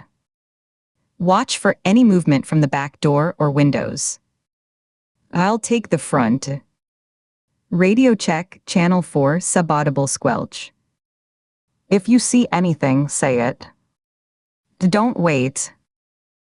Nina gave a tight nod, her jaw set. Her face was pale and drawn in the dashboard's residual glow. She pulled her jacket tighter, her hand briefly pressing against her lower back as if testing a sore spot. Understood, she opened her door slowly, minimizing the metallic creak, and stepped out onto the gravel shoulder. The gravel shifted under her weight with a crunch that sounded explosive. She stood for a second, a solid silhouette against the slightly lighter sky, adjusting her jacket, getting her bearings. Then she moved, not with her usual predatory, fluid grace, but with a determined, limping efficiency, her right leg seeming to drag slightly. She became a darker shape that merged with and was swallowed by the deeper shadows of the pines and undergrowth behind the houses. Katie watched her go until she vanished, a knot of worry tightening in her chest, a cold fist around her heart. She pushed it down, exhaling slowly. "Focus. He's in there or he's not. You have a job." She checked her sidearm, the familiar weight of the Glock 19, ensuring the holster retention was loose enough for a smooth draw. She ensured her badge was visible on her belt, a flash of gold and blue. She opened her own door, the dome light thankfully disabled from her earlier adjustment. The night air was cooler here, damp, and it seeped through her blazer immediately. It carried the rich, cold smell of wet earth, decaying leaves, and something faintly algal and sour. Her shoes crunched softly on the gravel as she left the car, then went silent as she stepped onto the overgrown, spongy lawn of the neighboring property. The grass was wet with dew, soaking the cuffs of her trousers. She moved at an angle, keeping the Finch house in view, using the sparse trees and shrubs between properties as scant cover. Her approach was slow, deliberate, a predator's stalk. Each step was placed carefully, heel to toe, to avoid snapping a twig or rustling the dry winter grass. Her right hand rested near her holster, not on it but ready, her fingers curled loosely. Her left was held slightly out for balance. She could hear her own breathing, steady and controlled in her nostrils, and the rapid, muffled thump of her heart against her ribs. The house grew larger, more detailed with each silent step. She saw the cracked concrete of the front walk, webbed with dark lines. The empty ceramic pot by the door, tipped on its side. The storm door with a torn screen flapping loosely in the breeze. She reached the front walk. The concrete was cold and gritty under her shoes. 3 shallow steps led to a small concrete porch. She took them one at a time, her eyes scanning the darkened windows on either side of the door. No curtains twitched. No shadow moved behind the glass. The windows were black, reflective, showing only the faint outline of the trees behind her. She stood before the front door, a plain wooden one painted a faded, peeling green. The brass knocker was tarnished black. A small, clear peephole stared back at her like a blind eye. She raised her right hand, made a fist, and knocked 3 times, firm, authoritative raps that echoed dully in the stillness inside. A silence. She waited, counting to 10 in her head. Her eyes never left the narrow window beside the door, but she saw only her own reflection, ghostly and fragmented in the dark glass. She could smell the faint scent of wood smoke, old and cold, from a chimney. She knocked again, harder this time, the sound sharp and demanding against the quiet night. "The FBI." "Open the door," her voice was clear, carrying. "A beat." "Do." Then movement. A soft scuffling sound from within, like slippers on a hard floor. A lock turned, a heavy, metallic clunk of a deadbolt. Then another, a lighter, rattling sound of a security chain being slid back in its track. The door opened inward about 6 inches, stopped by the taut security chain. A slice of a woman's face appeared in the gap, backlit by a dim yellow light from a hallway sconce behind her. She was in her late 50s or early 60s, with short, tightly permed gray hair and large, plastic-framed glasses. Her face was pinched with worry, deep lines bracketing her mouth. Her eyes were wide, the whites showing all around the irises. Yes. What is it?" "It's late." "FBI Agent Katie Ford," Katie said, holding up her credentials so the badge and photo caught the hall light. "We're looking for Leo Finch." "Is he home?" The woman's eyes darted past Katie, scanning the dark yard nervously. They fixed on a point to Katie's left, where Nina would be a vague, stationary shape in the tree line. Real fear flashed across her features, tightening her mouth. "Who are you really? Is this about the taxes?" "The back taxes on the land." I told him they'd come." "Ma'am, we're federal agents," Katie repeated, keeping her voice calm but firm, a tone meant to reassure and command. She lowered her credentials but kept them in her hand. "We need to speak with Leo. It's urgent. It's not about taxes. I'm his wife." Well, soon-to-be ex, the woman's voice was tight, strained. She didn't open the door further. She crossed her arms over her chest, a defensive gesture, hugging herself. Her hands were thin, the knuckles prominent. "What's this about?" "He's not here. He hasn't been here for months. He's a person of interest in an ongoing investigation," Katie said, choosing her words carefully, watching the woman's eyes. She needed cooperation, not a slammed door and a panicked phone call. "A serious investigation. Do you know where he is?" The woman's gaze flickered up and down the deserted street again, a nervous habit. She chewed her lower lip, worrying at a flake of dry skin. "I'll need a guarantee," she said finally, her voice dropping to a conspiratorial whisper that Katie had to lean forward to hear. "A protection. He's not been right since he retired. Not right at all. If he finds out I talked to you, if he even thinks I pointed you in his direction." She trailed off, the unspoken threat hanging in the damp, cold air between them. From the side of the porch, Nina's voice came, calm and authoritative, cutting through the tension. She had moved up silently, staying in the shadows of the house's siding. "We can have county deputies posted here tonight, right outside. We can move you to a secure location, a motel out of town, paid for by the Bureau, while we sort this out."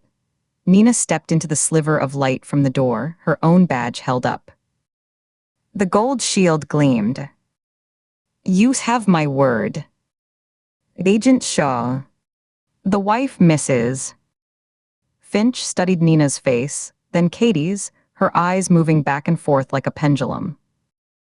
Her eyes were searching for deceit, for the trap, for the lie that would get her hurt. The seconds stretched, filled with the sound of the tapping shutter and the distant frogs. A dog barked far away, a lonely sound. Finally, her shoulders slumped, a posture of surrender. She gave a short, sharp nod. "Okay." Her hands trembled visibly as she reached up and fumbled with the security chain. It rattled against the doorframe, then fell loose with a clatter.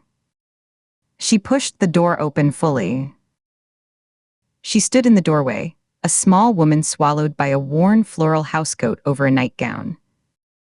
The hall behind her was narrow, wallpapered in a faded pattern of beige and brown stripes. The smell of the house wafted out, overpowering lemon-scented cleaner, old cooking oil, and beneath it all, a musty, closed-up smell, like a room that hadn't been aired in years. A television played faintly from a room deeper inside, the tinny laugh track of a sitcom.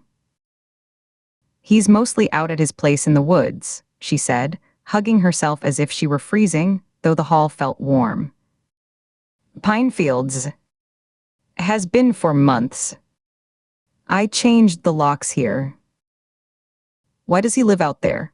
Katie asked, keeping her posture non-threatening, hands at her sides but her mind racing, mapping the terrain. "A secondary location. Isolated. Perfect." A bitter, exhausted look crossed the woman's face, twisting her features. He lost his mind with all his research after he left the job.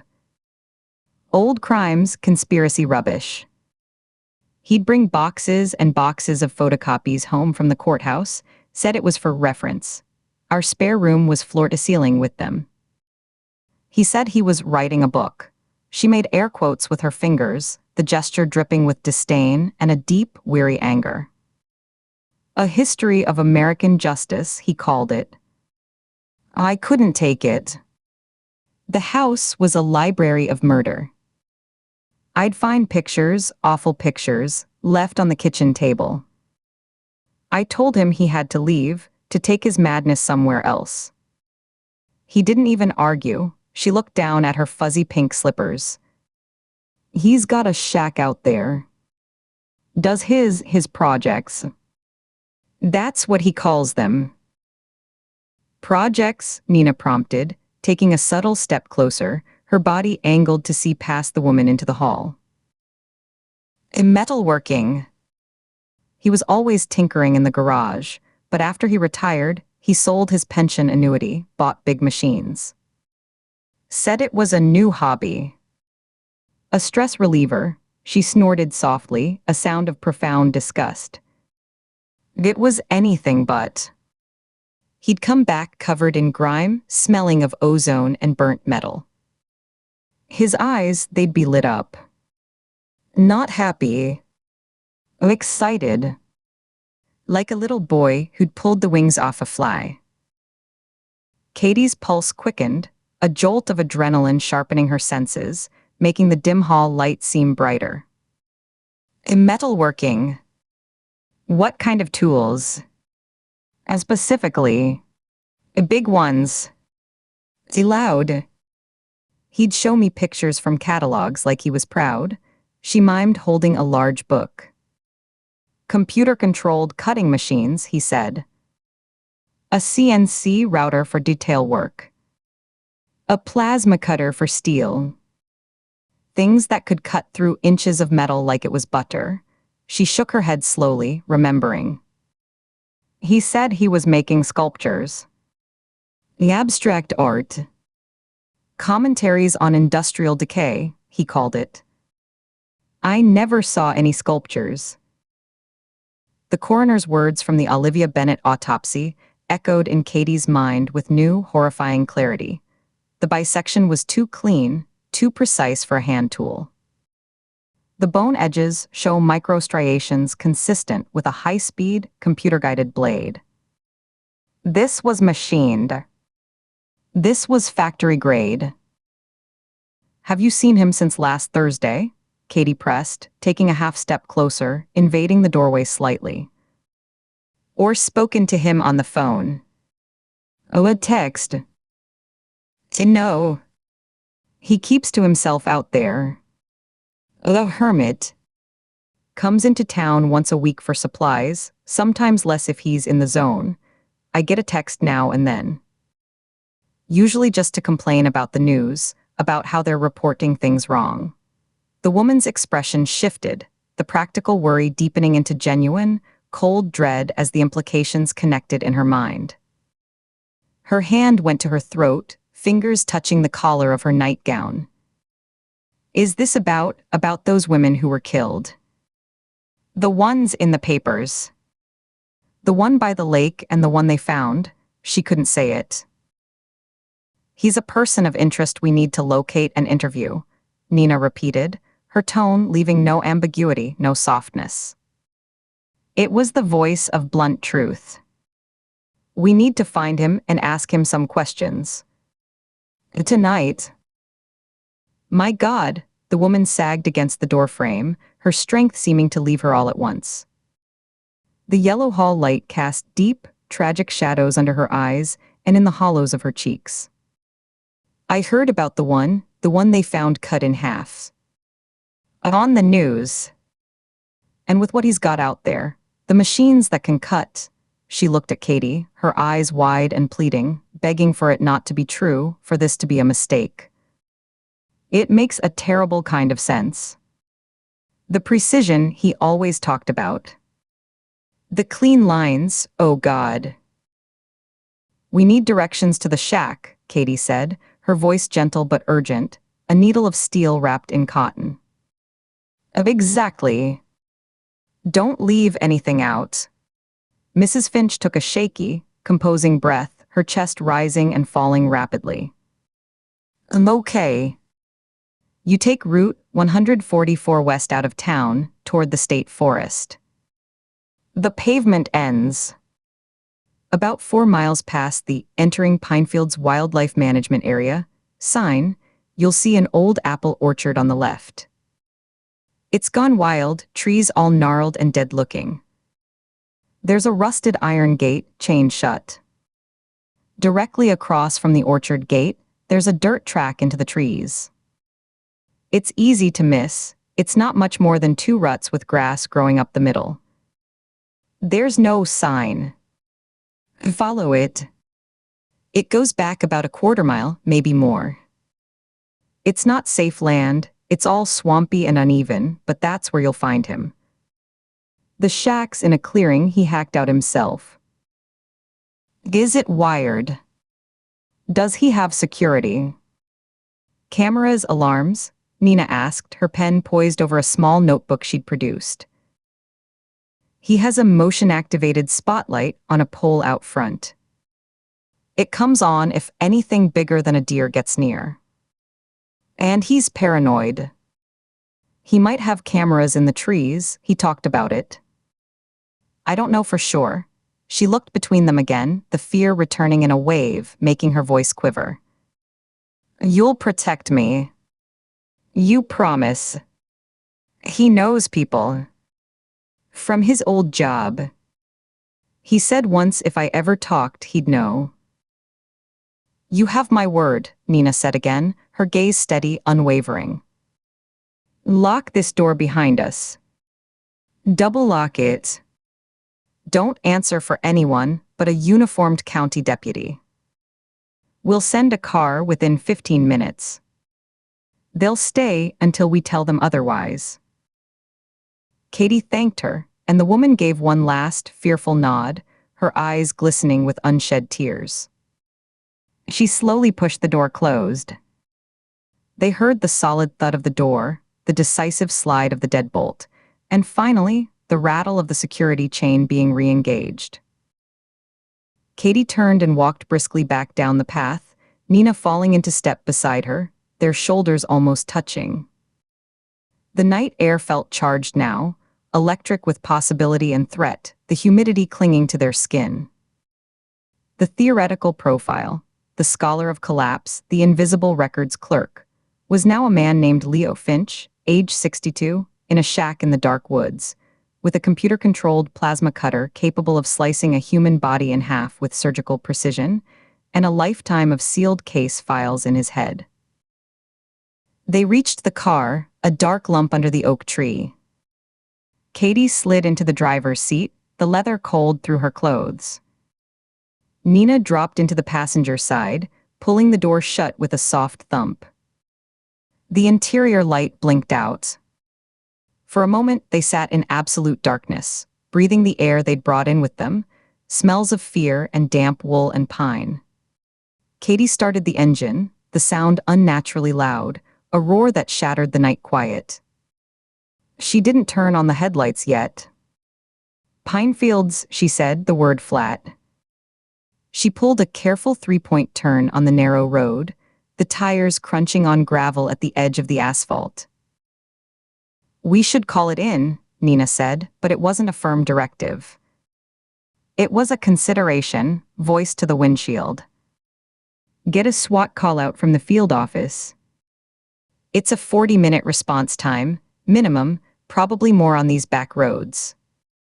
We can set a perimeter and wait. He's 62. He's a clerk, not a soldier, Katie said, her eyes on the dark ribbon of road as she accelerated, her hands tight on the wheel. The car surged forward. If we wait, he might bolt. He might have a police scanner. His wife was scared enough to talk. She might be scared enough to call him and warn him the second we're out of sight, no matter what she promised.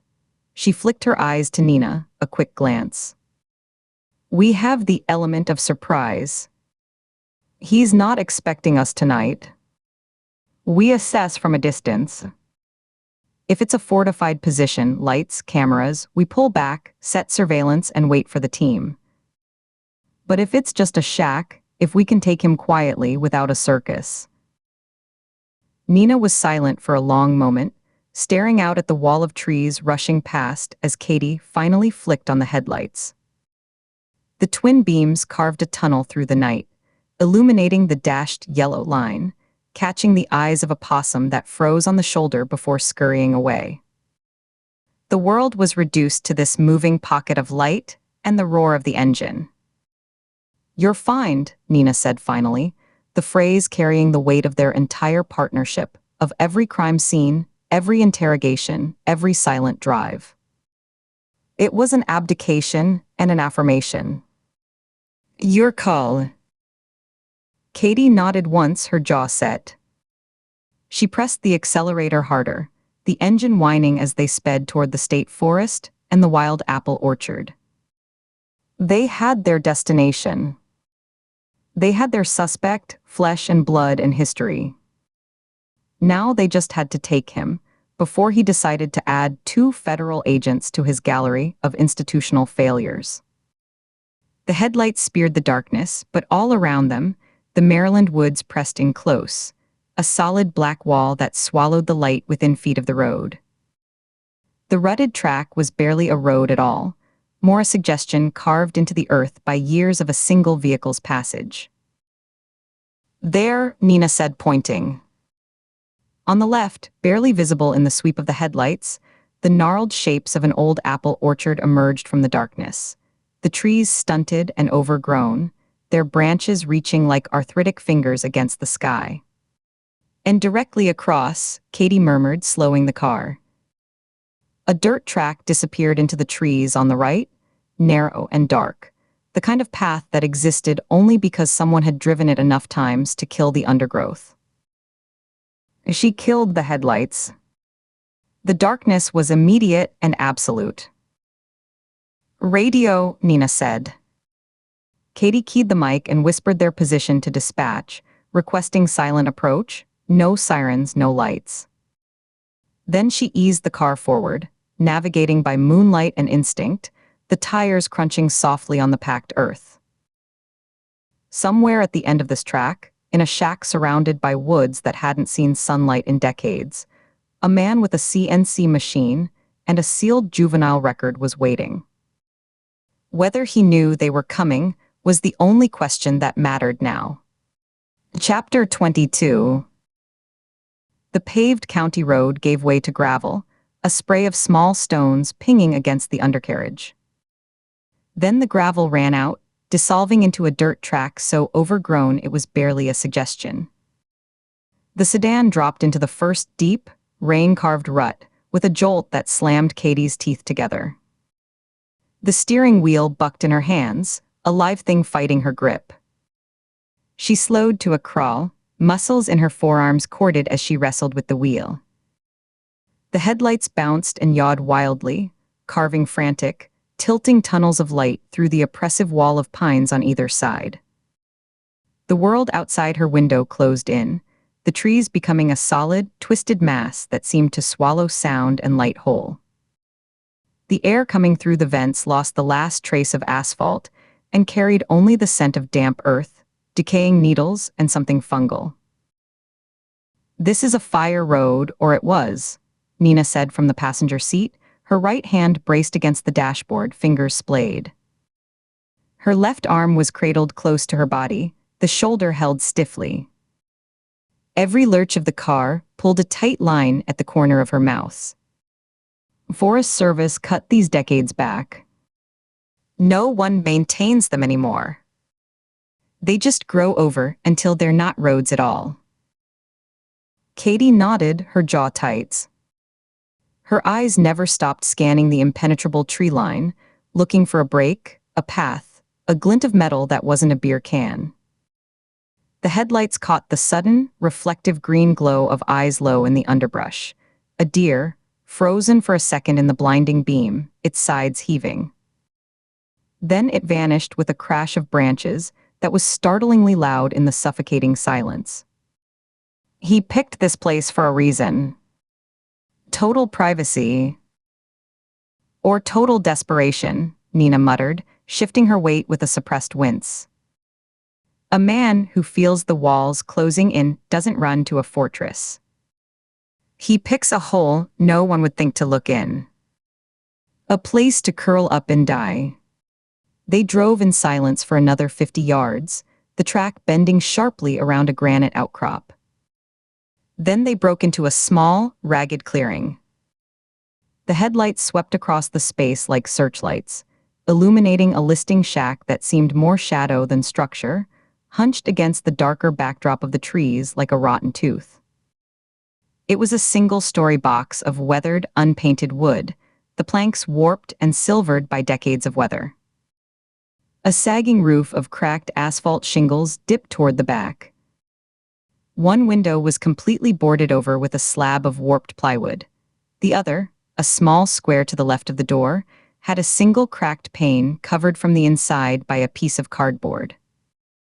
The beam of their lights swept over a white panel van parked haphazardly in the tall, dead grass, its side streaked with dried mud and rusty scratches.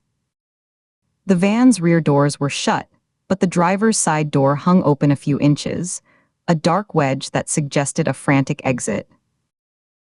"There it is," Nina Shaw said, her voice stripped of all inflection, tight with pain and absolute focus. "Just like the motor vehicle database said. Registered to a Leo Finch at a P.O. box in Spring Ridge. No physical address on file. Now we know why." Katie put the car in park but left the engine running, the headlights flooding the front of the shack, bleaching the dead grass a sickly white. The idle was a low, steady rumble. She felt the isolation like a physical weight, a cold, dense pressure settling on her chest and shoulders. A shiver that had nothing to do with the temperature traced a path up her spine. Her grip on the steering wheel was vice-tight, the leather creaking, her knuckles standing out pale and sharp. She forced her fingers to relax, one by one. "No one lives out here unless they want to be forgotten," she said, her voice low, almost absorbed by the upholstery. "Or unless they want to do things no one should ever see." "He heard us 5 minutes ago," Shaw stated flatly, her eyes never leaving the shack, tracing the roofline, the corners, the black mouth of the open van door. She reached over and killed the engine with a decisive twist of her wrist. The silence that crashed down was immediate and profound. The tick of the cooling engine block was loud, metallic, like a slowing heartbeat. Then it faded into a ringing, absolute quiet. It was the silence of deep woods at night. No distant traffic hum, no chirp of crickets, just the faint, mournful sigh of wind moving through the high pine branches. It was a silence that felt attentive. "Tires on gravel carry for half a mile in this," Shaw continued, her words measured. "He's had time. He's either armed and waiting in a corner, or he's already rabbit-holed out a back way we can't see. No more talking. Let's move." Fast and quiet.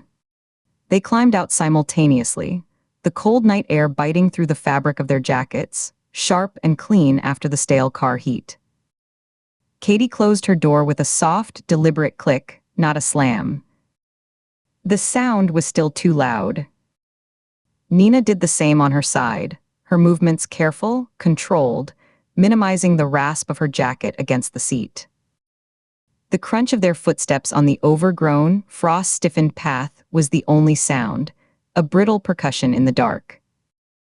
Katie took the lead, her right hand unsnapping the strap on her holster and coming to rest on the textured grip of her Glock. She didn't draw it. Not yet. Nina fell in behind and to her left, covering their six and the flank, her own posture telegraphing readiness despite the stiff set of her injured shoulder.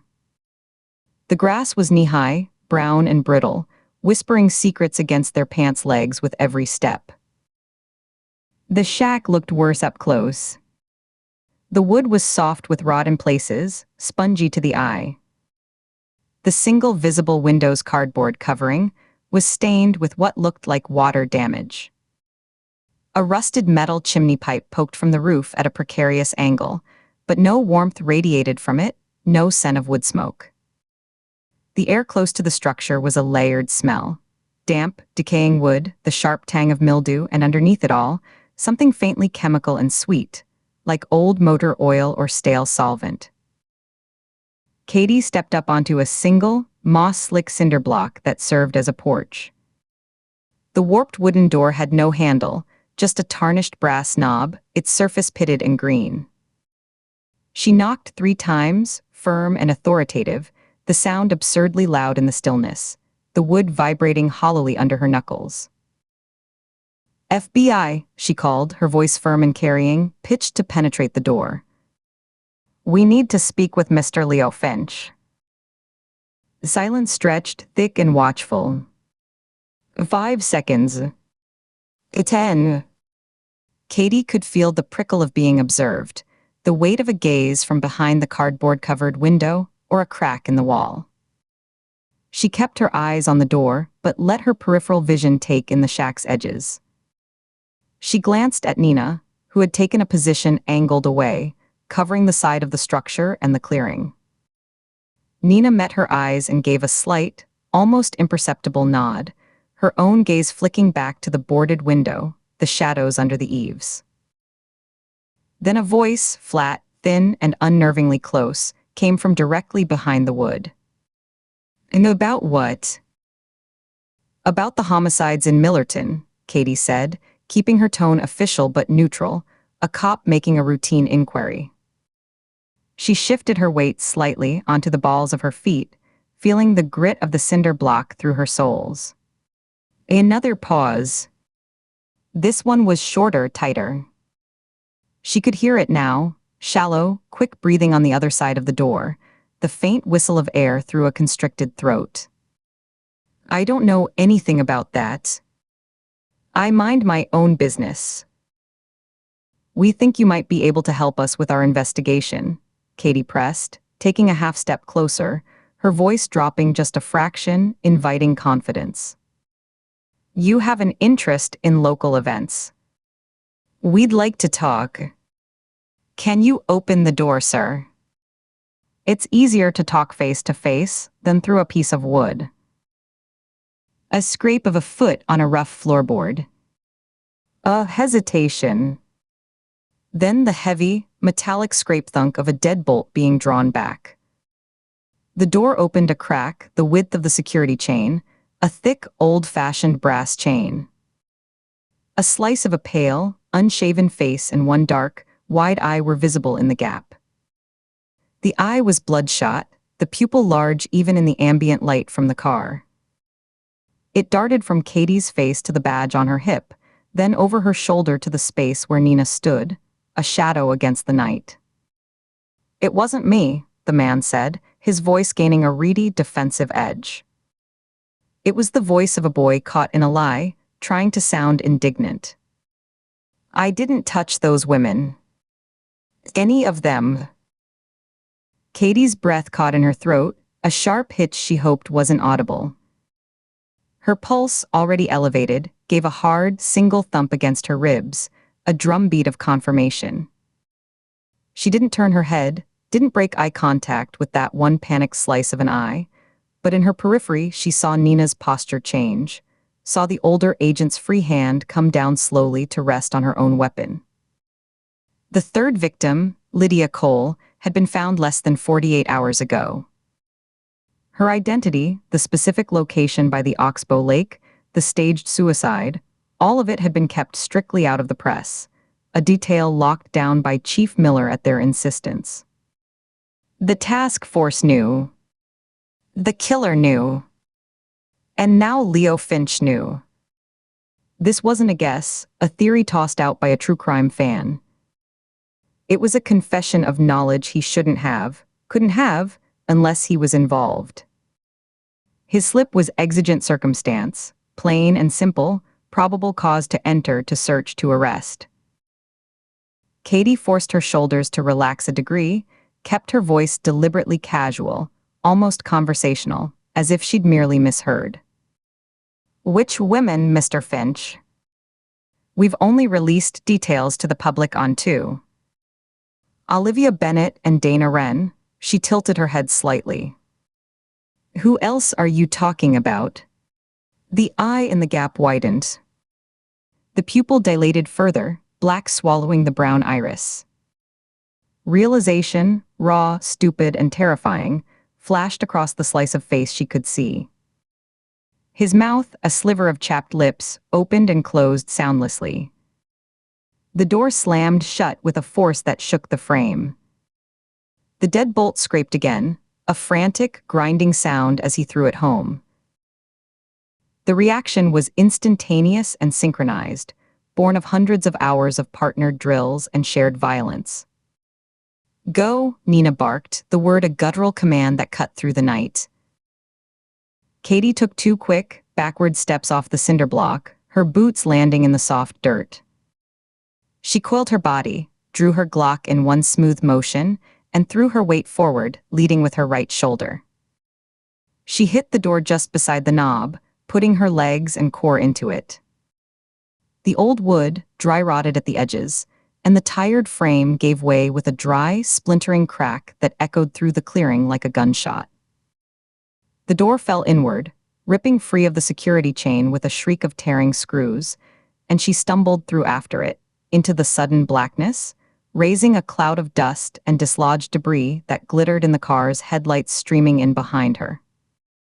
She landed in a crouch, gun up and sweeping left to right, her finger indexed along the slide. The world was reduced to shapes, to deeper darkness against dark. "Light," Shaw barked from behind and to her left, her voice tight, already moving. Katie swept her left hand along the rough, cold wall inside the doorway, palms slapping over splintered wood and peeling paint, feeling for a switch, a cord, anything. Her fingers found only a nail, a rough patch of plaster. "No switch," she called back, her own voice sharp in the enclosed space. "Split up." "Clear right," she pushed off the wall, veering right through an open archway that led into a smaller room, her flashlight now snapped on in her left hand, the beam a stark white saber cutting through the absolute dark. The beam revealed a narrow cot shoved against the wall, a rumpled gray blanket spilling onto the floor. A small, cold pot-bellied stove squatted in the corner, a stack of split wood beside it looking too neat, too orderly for the surrounding chaos. And the desk. It was a government issue metal desk, its gray paint chipped, and it was a landslide of paper. Stacks of manila files teetered precariously. Loose sheets covered in dense handwriting spilled across its surface and onto the floor. Notebooks with cracked bindings were piled haphazardly. Her light traveled upward, dust motes dancing in the beam like agitated insects. The wall above the desk was a mosaic of newsprint and obsession. Cuttings about the Bennett and Wren murders were taped in overlapping layers, some yellowed at the edges. Headlines screamed, "Millerton murder mystery," and "Woman found in Grant Square, police baffled." Photographs of the crime scene tape, grainy, blown-up shots of the lake at night, were annotated in smeared red pen with arrows and question marks. But it was the other material that froze the air in her lungs. Photocopied pages from forensic textbooks. Printouts from historical crime archives about the Cleveland torso murderer. A map of Villisca, Iowa, with the Morehouse circled. She moved closer, the dust tickling her nose, threatening a sneeze she stifled. The smell here was different, old paper, ink, and a sour, unwashed smell that clung to the bedding. Amid the newspaper clippings were handwritten pages in a tight, angry script, the pen having dug into the paper. She shone her light directly on one. It detailed Olivia Bennett's last known movements with clinical step-by-step precision, 1704. Exits Titan Gym. Turns left toward parking lot, then devolved into a rambling paragraph about the symbolic resonance of the bandsaw. Calling it the perfect tool for a society that processes its unwanted into silence. Another page dissected Dana Wren's social circle, with arrows pointing to names, multiple question marks, and the word sacrifice, circled again and again until the paper was ragged. An open textbook on forensic pathology lay splayed, weighted down by a bone-handled hunting knife. Beside it was a hand-drawn diagram on graph paper, a spiderweb of lines in different colored inks linking the victims' names to locations, dates, and phrases like community failure, systemic blindness, and the price of looking away. This wasn't just morbid interest. This wasn't a fan's collection or a podcaster's research. This was a workshop, a war room, a shrine to failure and vengeance. "Clear," she called out, her voice sounding hollow and strained in the small, paper-choked room. Shaw appeared in the doorway, backlit by the car's headlights streaming through the broken front door. She was a silhouette, her weapon held low and ready, her head on a swivel. "Front room and kitchen clear. No basement door. No attic hatch. He's a ghost in a box. No other way out I can see." "He's here," Katie said, gesturing at the desk with her flashlight. The beam trembled slightly, with the adrenaline still coursing through her. This is him. Look at this." Her light swept across the desk again, over the knife, the textbooks, the mad scribblings. It caught a single sheet of yellow legal paper, partially buried under a stack of printouts. The words "The Stalker" were scrawled in heavy, dark capitals, the ink blotted, inside a crudely drawn circle that looked like a brand or a seal. Beneath it, in smaller, tighter letters, it read, "He sees you. He knows. He remembers what you chose to forget." A cold finger, sharper than the night air, traced her spine. She carefully used the tip of her pen to lift the paper by a corner, folded it once, twice, without touching the ink, and shoved it into the inside pocket of her jacket. It felt like carrying a live coal.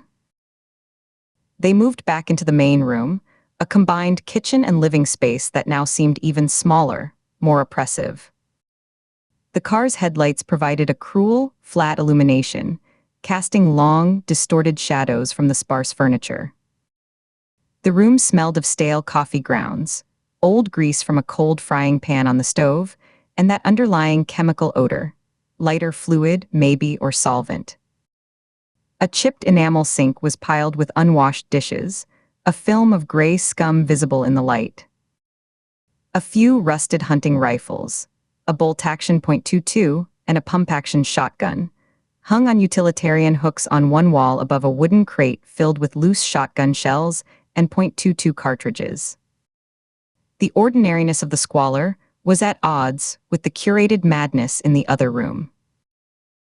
Katie's training and memory collided. Isolated, territorial killers. They create hidden spaces within their own fortresses. They need to watch, to control, to have a bolt hole within their bolt hole. They nest. Her flashlight beam, methodical now, painstaking, traced the join where the back wall of the main room met the side wall in the corner near the guns.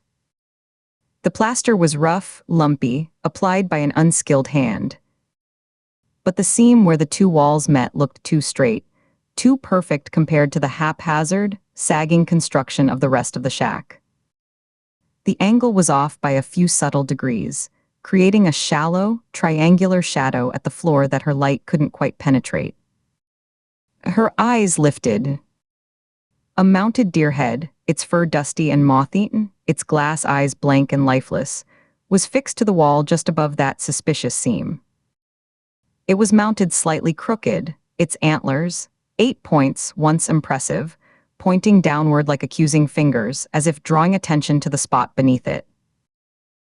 "Shaw," Katie said, her voice dropping to a whisper that barely carried across the 10 feet between them. Nina was already moving, circling to cover the front door and the room's center, her own flashlight beam joining Katie's on the wall, creating a pool of overlapping light that made the irregularity even more obvious. "See it," she breathed. "Too clean." Katie holstered her weapon, the click of the retention strap deafening in the watchful quiet. She stepped forward, the gritty dust and crumbled plaster of the floor crunching under her boots. She holstered her flashlight, needing both hands. She ran her fingertips along the vertical seam. It was smooth, a hairline crack you wouldn't notice unless you were looking for it. She pressed with the heel of her hand. Nothing. She pushed at the deer head, trying to twist it, lift it. It was solidly mounted, bolted through the wall. Frustration bubbled up, mixed with the certainty that he was inches away, listening. Then her fingers, probing behind the left antler where it met the wall, found it, a slight, smooth depression in the wood paneling, a hidden latch mechanism. She pressed hard, inward and down. There was a soft, metallic click, precise and final. She grabbed the edge of the panel with both hands, fingers finding purchase in the shallow gap at the side.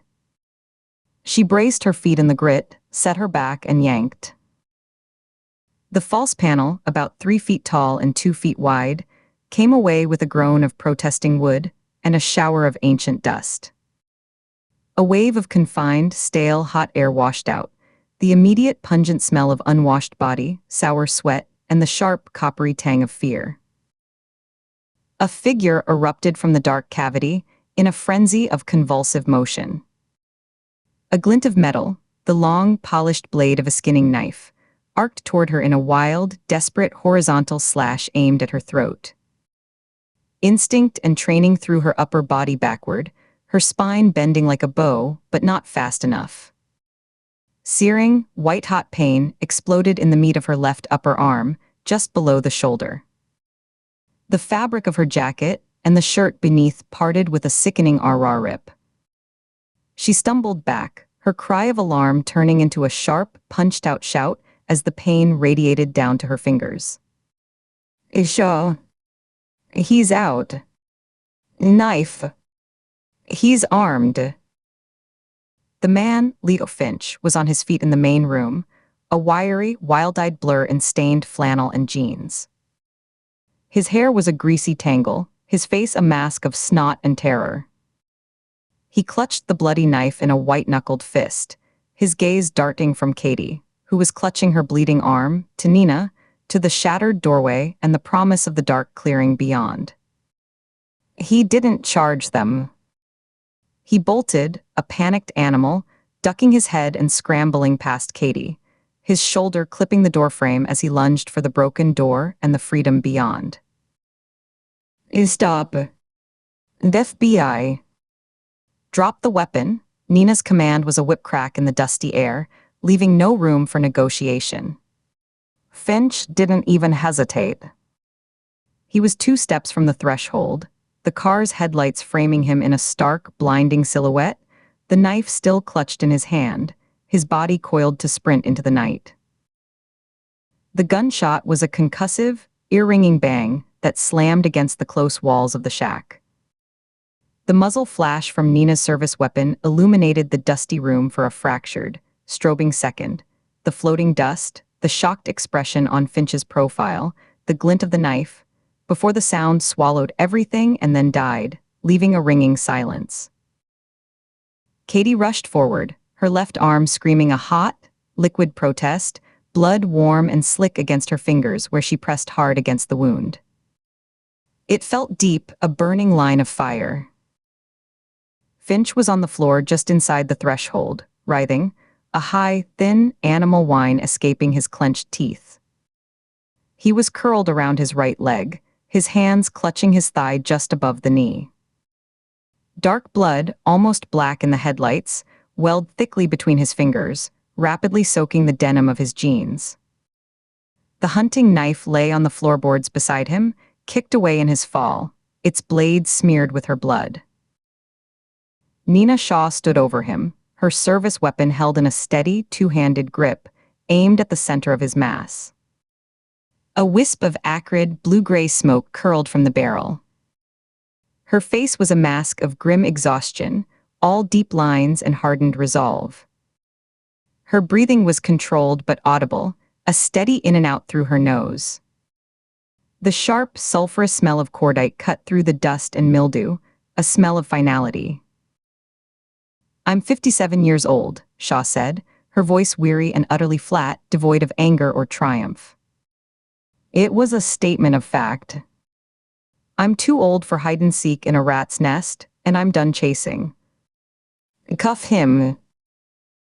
Katie's adrenaline was ebbing, a tide pulling back to reveal the wreckage on the shore.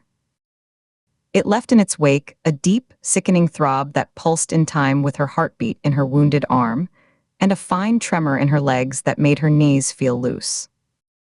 She holstered her own weapon with her right hand, her left arm held stiffly and awkwardly at her side, already feeling stiff. She pulled her handcuffs from her belt, the metal cold and heavy in her sweaty palm. Leo Finch, you are under arrest. You have the right to remain silent. Anything you say can and will be used against you in a court of law. She recited the Miranda rights in a rote monotone as she knelt beside him, the rough floorboards digging into her knees. He was sobbing now, messy, gulping sounds mixed with gasps of pain. She rolled him onto his stomach with a firm shove, ignoring his sharp cry as the movement jostled his wounded leg. She pulled his arms behind his back, feeling the tense, wiry strength in them, and secured the cuffs with a firm, definitive click-click. The leg wound was messy, a through-and-through to the meat of the thigh, but not immediately life-threatening.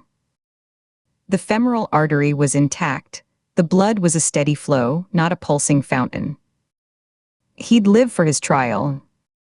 He'd live to sit in a cell and stare at his own walls.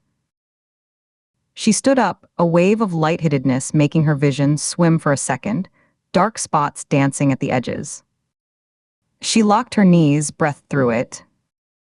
She looked at Nina, who had finally lowered her weapon but not holstered it, her eyes still scanning the dark woods beyond the shattered door, as if expecting another shape to emerge from the trees. Katie's posture slumped for just a second, her shoulders rounding forward, a brief, unconscious release of the coiled tension that had held her rigid for the last 20 minutes. One monster in a cage.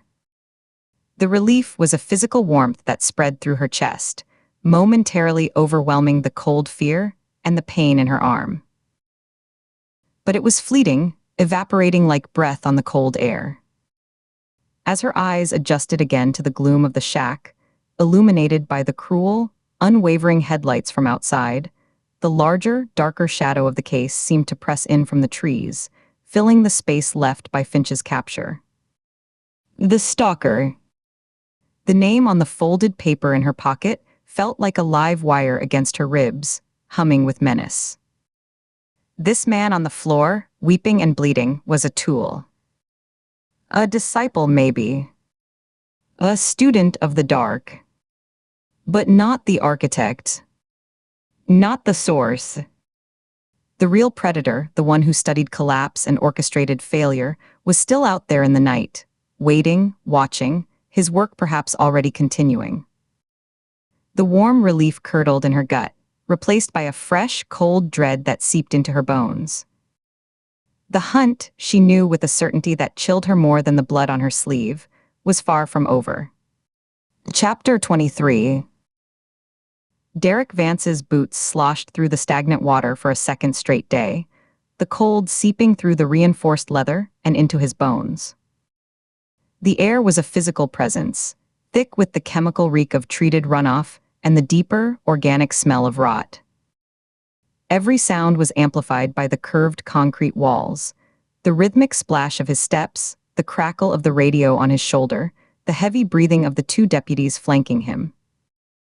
Their flashlight beams cut through the gloom, illuminating patches of slime-streaked wall, and the dark, oily surface of the water flowing shin-deep down the center channel. The finds so far were evidence, but they weren't the prize. A crate of those grotesque plague doctor masks, waterlogged and stinking of latex. A few discarded, rust-pitted handguns in Ziploc bags, likely tossed after a job. They were breadcrumbs, not the baker. He needed the man himself. Tobias Campbell. A collar like that didn't just close a case, it launched careers into the stratosphere. Vance could see the press conference, the handshake from the chief, the quiet nod from the FBI liaison that said you're one of us now. He'd spent 18 years in Capital City PD, steady and reliable, a good lieutenant. This was the case that could make him a captain. Maybe more.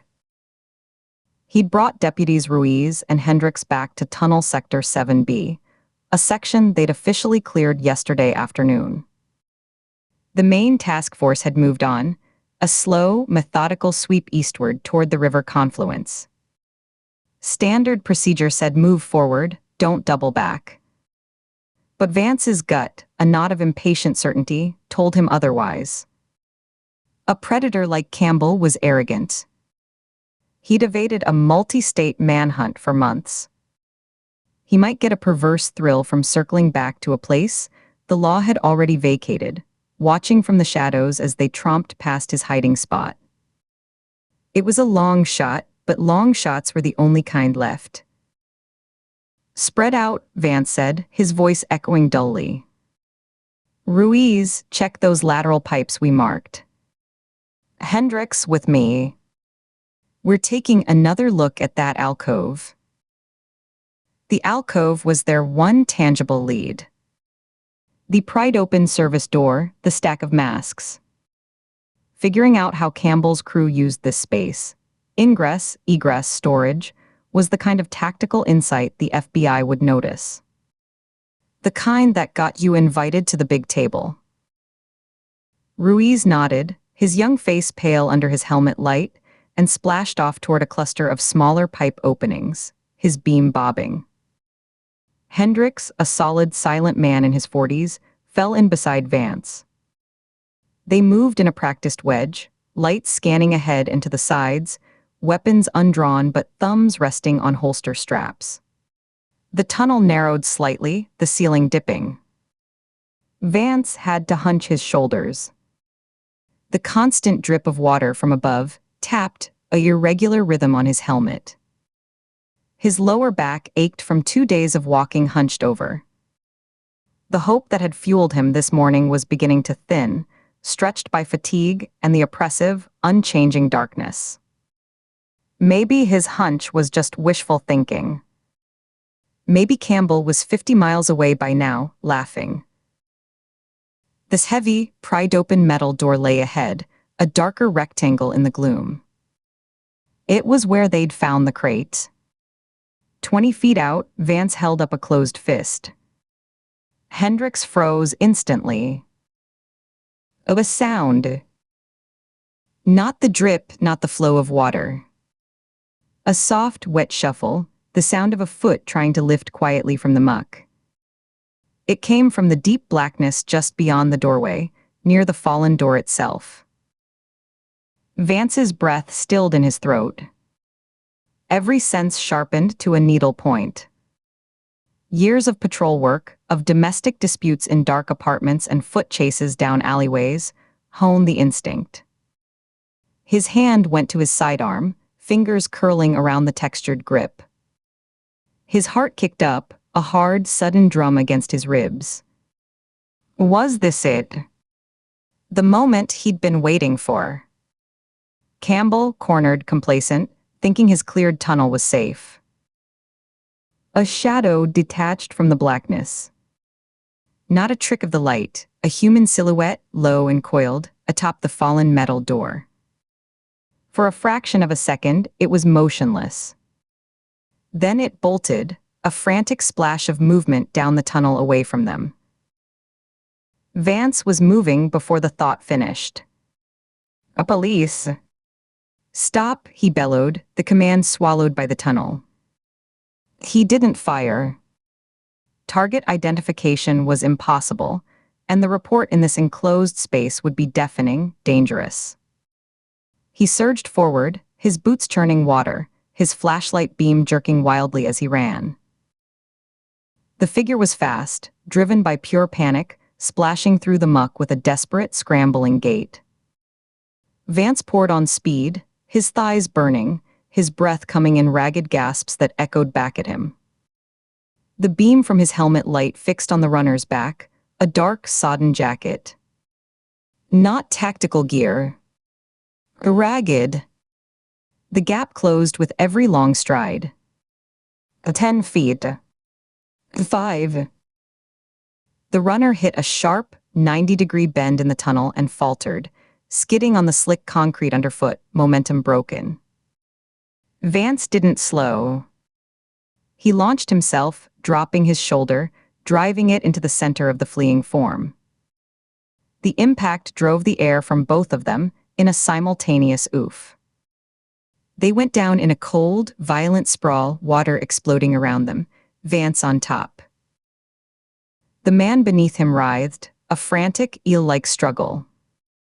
Vance wrestled an arm behind the man's back, leveraging his weight, pinning him face down in the shallow, filthy flow. "Stop fighting," he grunted, his knee in the man's back.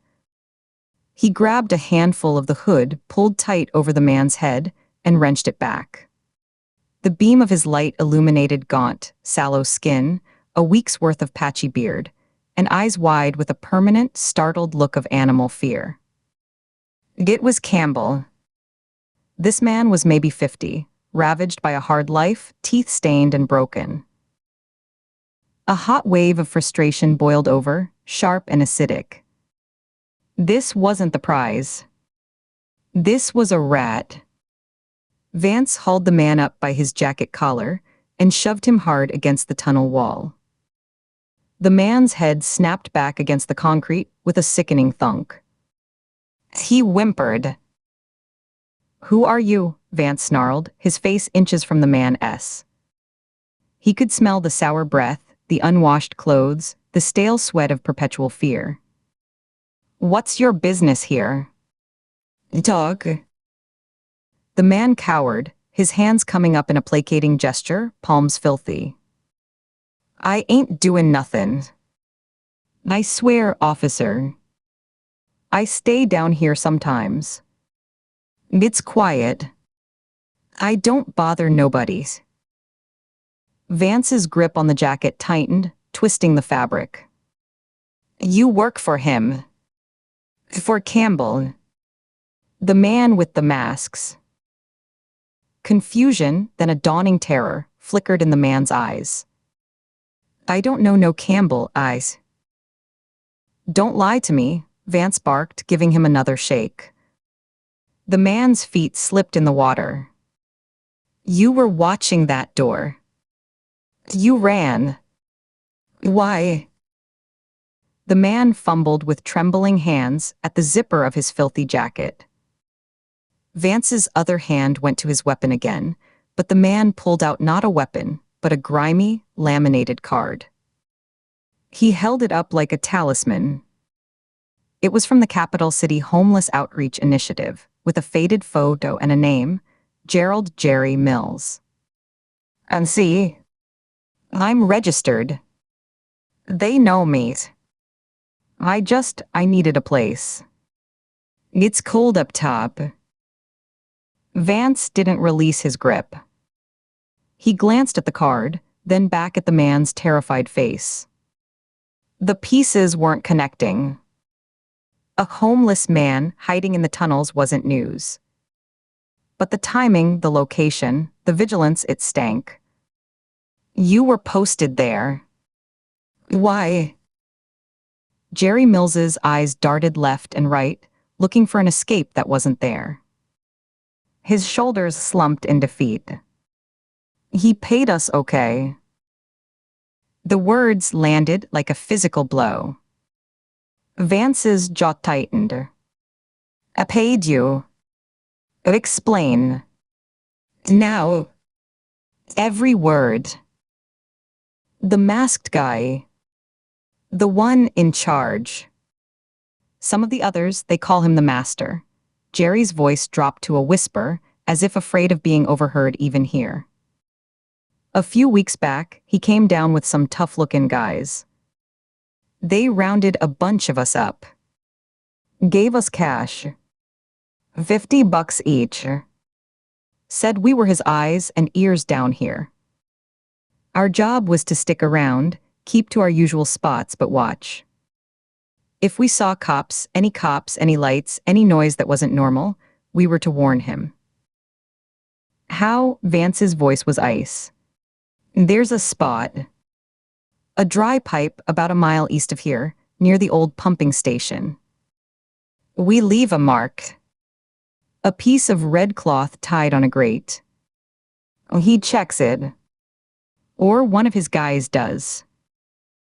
Vance's mind raced, assembling the sickening picture. The slow, noisy advance of the task force. The cleared sectors. The lack of any real contact. They hadn't been hunting a ghost. They'd been performing a sweep in a fishbowl, watched by dozens of invisible, desperate eyes. Campbell hadn't just evaded them. He'd used the city's forgotten people as a living, breathing perimeter alarm. He'd known they were coming.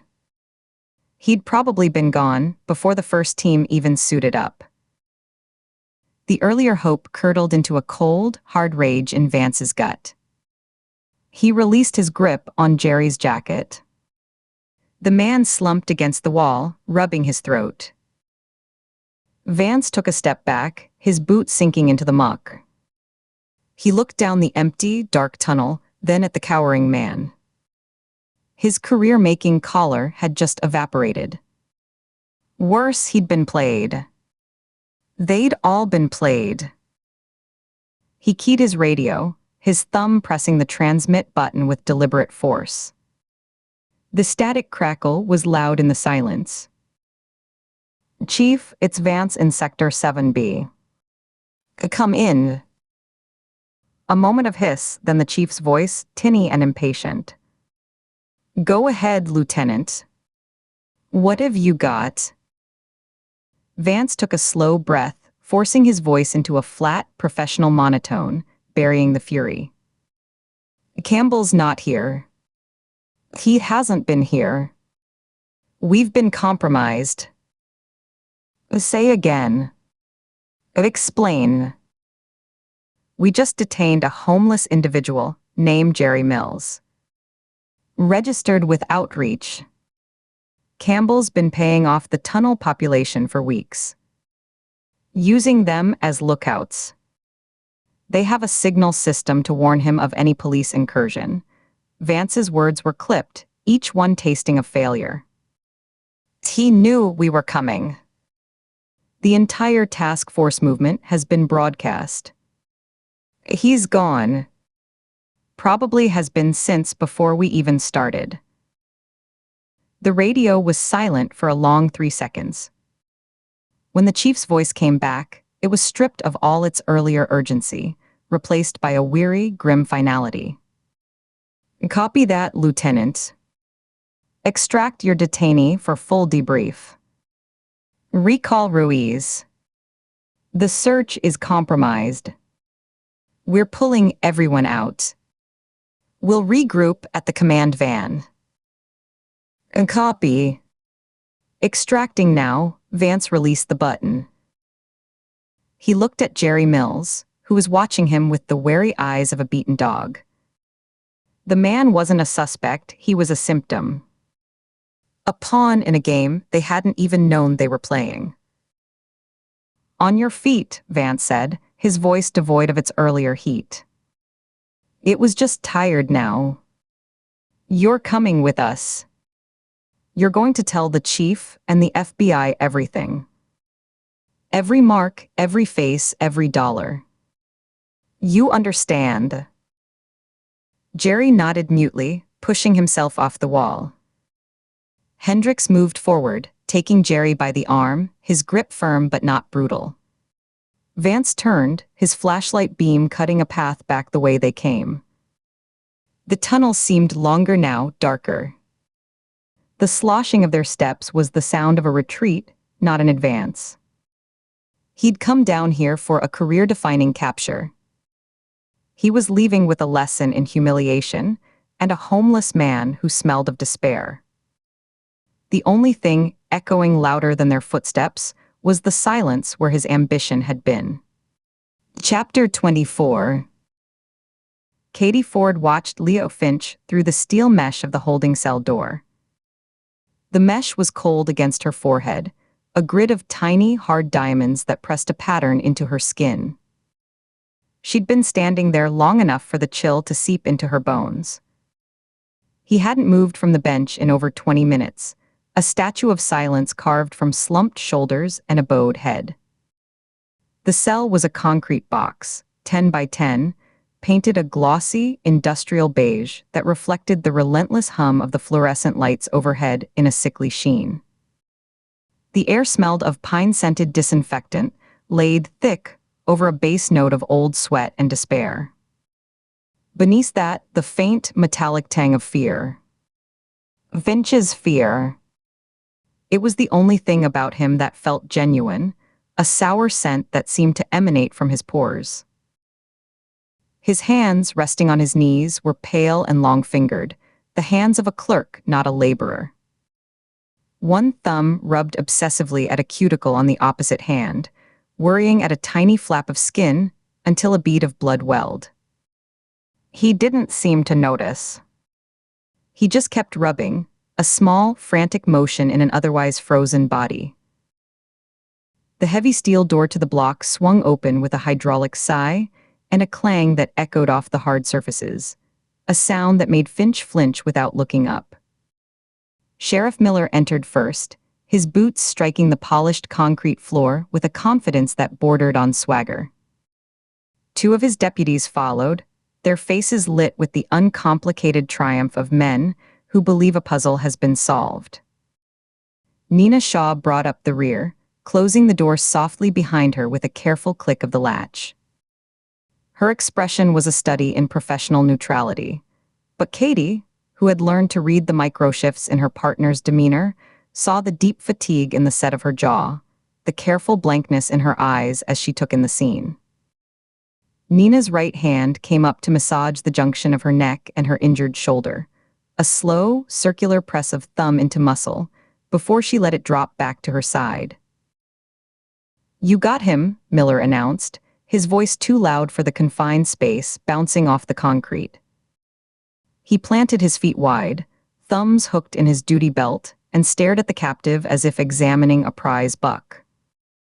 A Leo Finch always was an odd one, lurking around the courthouse, photocopying God knows what, but this? He shook his head, a theatrical gesture for his audience. The deputies nodded along. "You planning to say anything, Leo? Or you gonna sit there and rot until your lawyer shows up? Assuming you can afford one who doesn't work for store credit." Finch didn't look up. His thumb continued its bloody, circular work. One of the deputies, a younger man with a close-cropped beard and eager eyes, leaned toward the bars, his voice dropping into a stage whisper meant to carry. "We've got you, Finch. The van, the shack, all that weird shit you collected. The masks, the books, the maps. No way out. Makes it easier on everyone if you just admit it. Get it off your chest. You'll feel better." Katie felt a knot of doubt tighten in her gut, a physical cinching below her ribs that made her shift her weight from one foot to the other. The profile she'd built suggested a killer of intellectual vanity, one who craved acknowledgement, who staged crimes as elaborate statements to an audience he believed was too stupid to understand. This mute, cowering defiance didn't fit. It was the posture of a child caught in a lie, not a mastermind awaiting his moment in the spotlight. She crossed her arms, her fingers digging into the fabric of her sleeves. "Why'd you do it?" the other deputy pressed. He was older, with a weary cynicism in his tone, and a paunch straining his uniform shirt. "That it. Want your name in the papers. On one of those podcasts you love so much. Gotta confess to get famous, son. This silent treatment ain't helping your cause. Makes you look guilty as hell." Miller added, not taking his eyes off Finch, "Heard your sister, not taking your calls. Hasn't for years, but I bet it stings extra now, don't it? Knowing she'll see your face on the news. See what her big brother turned into." A faint, almost imperceptible twitch rippled through the muscles of Finch's shoulders. It was less a shrug than a flinch, as if the words were a physical blow. His head dipped another fraction of an inch, his chin nearly touching his chest. The knot in Katie's stomach twisted. Wrong, wrong, wrong, a voice insisted in the back of her mind, a cold, clear note beneath the warm rush of the sheriff's certainty. She glanced at Nina, who met her gaze with a slow, deliberate blink. Wait, that blink said. Let them play it out. Abruptly, with a jerky, uncoordinated violence that made all of them start, Finch launched himself off the bench. He crossed the 3 feet to the bars in a stumbling lunge, his shoes scraping on the concrete, and gripped them with both hands, his knuckles bleaching white against the dull gray steel. Fine, the word was a ragged shout, torn from a raw throat. It echoed in the cell block, a shocking noise in the quiet. I did it. All right. It was me. I killed them. A collective, audible release of breath filled the room. Sheriff Miller's stern mask broke into a grin of pure relief, his teeth aflash in the fluorescent light. He clapped the younger deputy solidly on the back, a thump that spoke of shared victory. There it is, he muttered. The older deputy nodded, a sharp dip of his chin, and uncrossed his arms, his job done. Nina's shoulders, which had been held with their usual taut readiness, dropped a half-inch. She offered Katie a slow, weary nod of professional satisfaction, her lips pressing into a thin, tired line. The game, every line of their body language declared, was over. The monster was in the cage. There we go, Miller said, his voice rich with vindication. He pulled a small notebook from his breast pocket. And see? Pressure works. We'll get it on the record, get the statement typed up nice and clean, and wrap this mess up for the DA. Good work, everyone. Real good police work. Katie held up a hand, her voice cutting through the congratulatory atmosphere like a blade. Sheriff. Agents. A moment, please. She kept her eyes on Finch, who had not released the bars but was now staring at the floor between his feet, his chest heaving as if he'd just run a sprint. I'd like a moment with him. Alone. To understand the why. Miller's grin faded into a look of puzzled impatience. He snapped the notebook shut.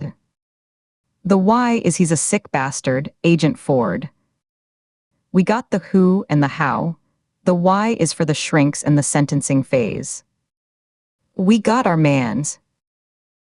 With respect, Katie said, turning to face him fully, her posture straight, her own hands coming to rest on her hips.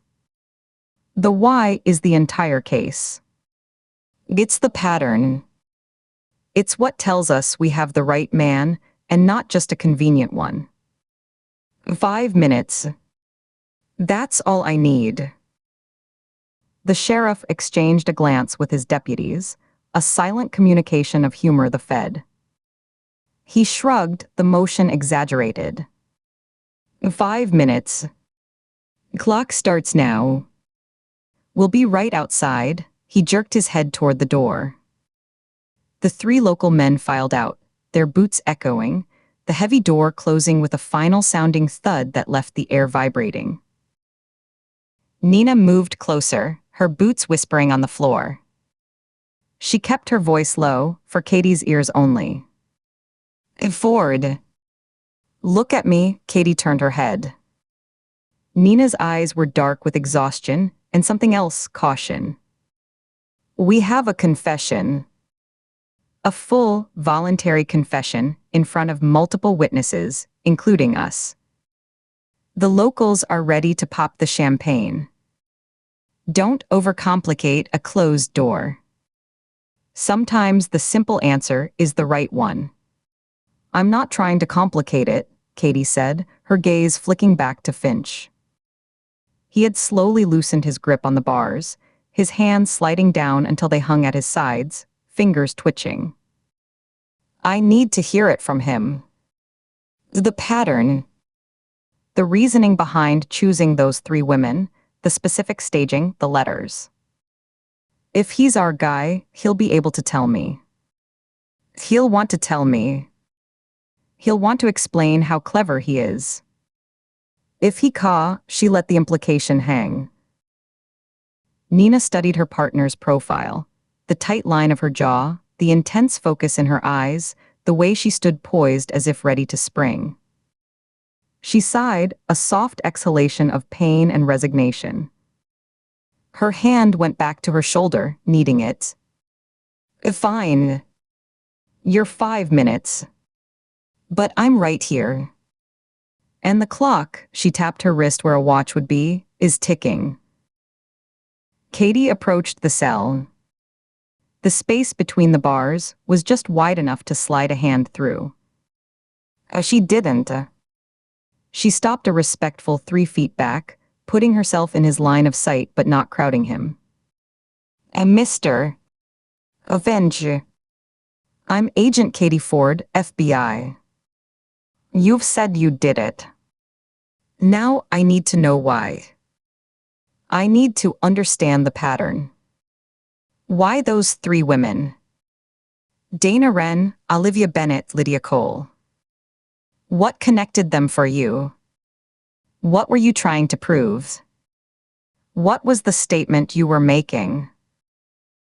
Finch's eyes flicked up, just for a second pale, watery blue, then darted away to a spot on the wall. He swallowed, his Adam's apple bobbing in his thin neck. He touched the bandage on his thigh, a white pad secured with medical tape where Nina's takedown had scraped him raw against the shack's floorboards. He winced, more from the memory than the pain. Then he let out a sound, a dry, hollow puff of air that was meant to be a laugh. It held no humor, only a bleak emptiness. Wasn't proving nothing. They had it coming. Katie felt the first cold trickle of certainty drip down her spine. They had it coming. So, did they wrong you personally? Did Dana Wren do something to you? A shrug, one shoulder lifting and falling. I just did. They had names, Leo. Lives. Families who loved them. Katie kept her voice even, probing. Tell me about Dana. Why her first? Why the ex? Why pose her like that in Grant Square? Don't matter. His voice was a monotone, rehearsed and flat, like he was reading from a card he didn't understand. And she was there. She was where? Katie pressed, taking a half step closer. The concrete was gritty under her shoe. Where did you take her from? How did you get her to the square? Finch began picking at his cuticles again, his focus entirely on his own hands. His brow furrowed, not in thought, but in a kind of panicked concentration, like a student trying to recall a fact he'd only glanced at once. His lips moved silently. No comment, he mumbled finally, the legal phrase sounding absurd in the context. The knot in Katie's stomach pulled taut enough to ache. This was profoundly wrong. A killer who had crafted that letter, lyrical, arrogant, steeped in literary and historical allusion, would have leapt at the chance to explain his genius, to lecture the federal agent on her ignorance, to see the dawning understanding in her eyes. At the mention of his core theme, his philosophical framework, he should have been electrified. This man was just confused and scared, drowning in a narrative he'd tried on but that didn't fit. Katie took a half step back, as if physically creating space for the wrongness of his answers. She shifted tactics, watching his face closely. The letter you sent to the Millerton Gazette. The one that started Paradise Lost and talked about a zero-sum game. Explain that to me. What did you mean by that? What's the game? Who are the zeros? Finch's head came up a little, but his eyes were glazed. He blinked slowly. The poem. It's about the devil. It's about the fall, Katie said, her voice dropping, becoming almost conversational. She leaned in slightly, trying to catch his eye. About pride and revenge. Is that what this is? Your revenge. For what? She paused, let the silence stretch for 3 full seconds. 0 victims, Leo. That was the whole point, wasn't it? The ones the system forgets. The ones who don't count. You were making them count. Giving them a voice through their deaths. Weren't you? Finch's shoulders hunched further, as if trying to make his body disappear into itself. He looked like a man who'd memorized answers for a test he didn't understand, and was now being asked questions from a different chapter entirely. There was no spark of recognition, no pride of authorship, only a deepening fog of confusion and a shame that seemed to have nothing to do with murder. He shook his head, a tiny, desperate side-to-side motion. I just read the reports. In the files. The admission was quiet, almost inaudible. Katie's breath hitched. She turned to Nina. Her own face felt stiff, the muscles around her mouth and eyes tightening as the dread she felt solidified into cold, hard knowledge. She saw her own realization mirrored in the slight narrowing of Nina's eyes, the almost imperceptible tilt of her head as she processed Finch's words. Katie turned back to the bars, her voice softening, not with sympathy, but with a final, probing precision. And Leo, look at me. Slowly, with immense effort, as if his head weighed 100 pounds, he dragged his gaze up to meet hers.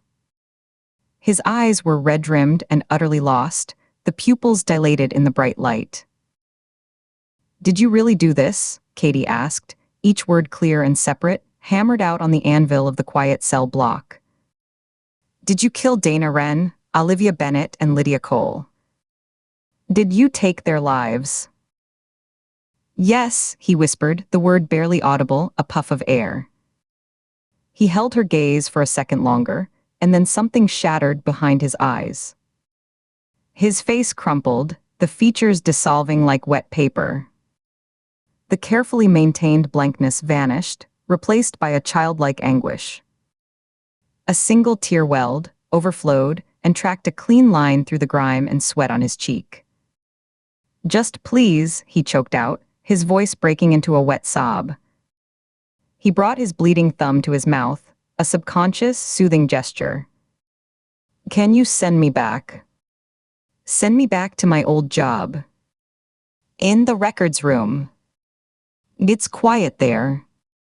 No one bothers you. I want to go back. I want to file things. Please. Katie closed her eyes. A wave of exhaustion hit her, not just mental but physical, a heavy weight that settled in her bones and made her shoulders slump. It was the fatigue of a chase that had suddenly doubled back on itself, leaving her standing in the wrong place, holding the wrong end of the leash. She turned away from the cell, from the weeping man who was a symptom, a desperate echo, not the disease itself. Shaw, she breathed, the name carrying the full weight of her conviction, her disappointment, her renewed dread. She opened her eyes and met Nina's steady gaze. We're wrong. This is all wrong. He's a clerk. He read the files. He's confessing to get sent back to the only place he ever felt safe. Nina didn't argue. She gave a single, slow nod, her mouth a grim line.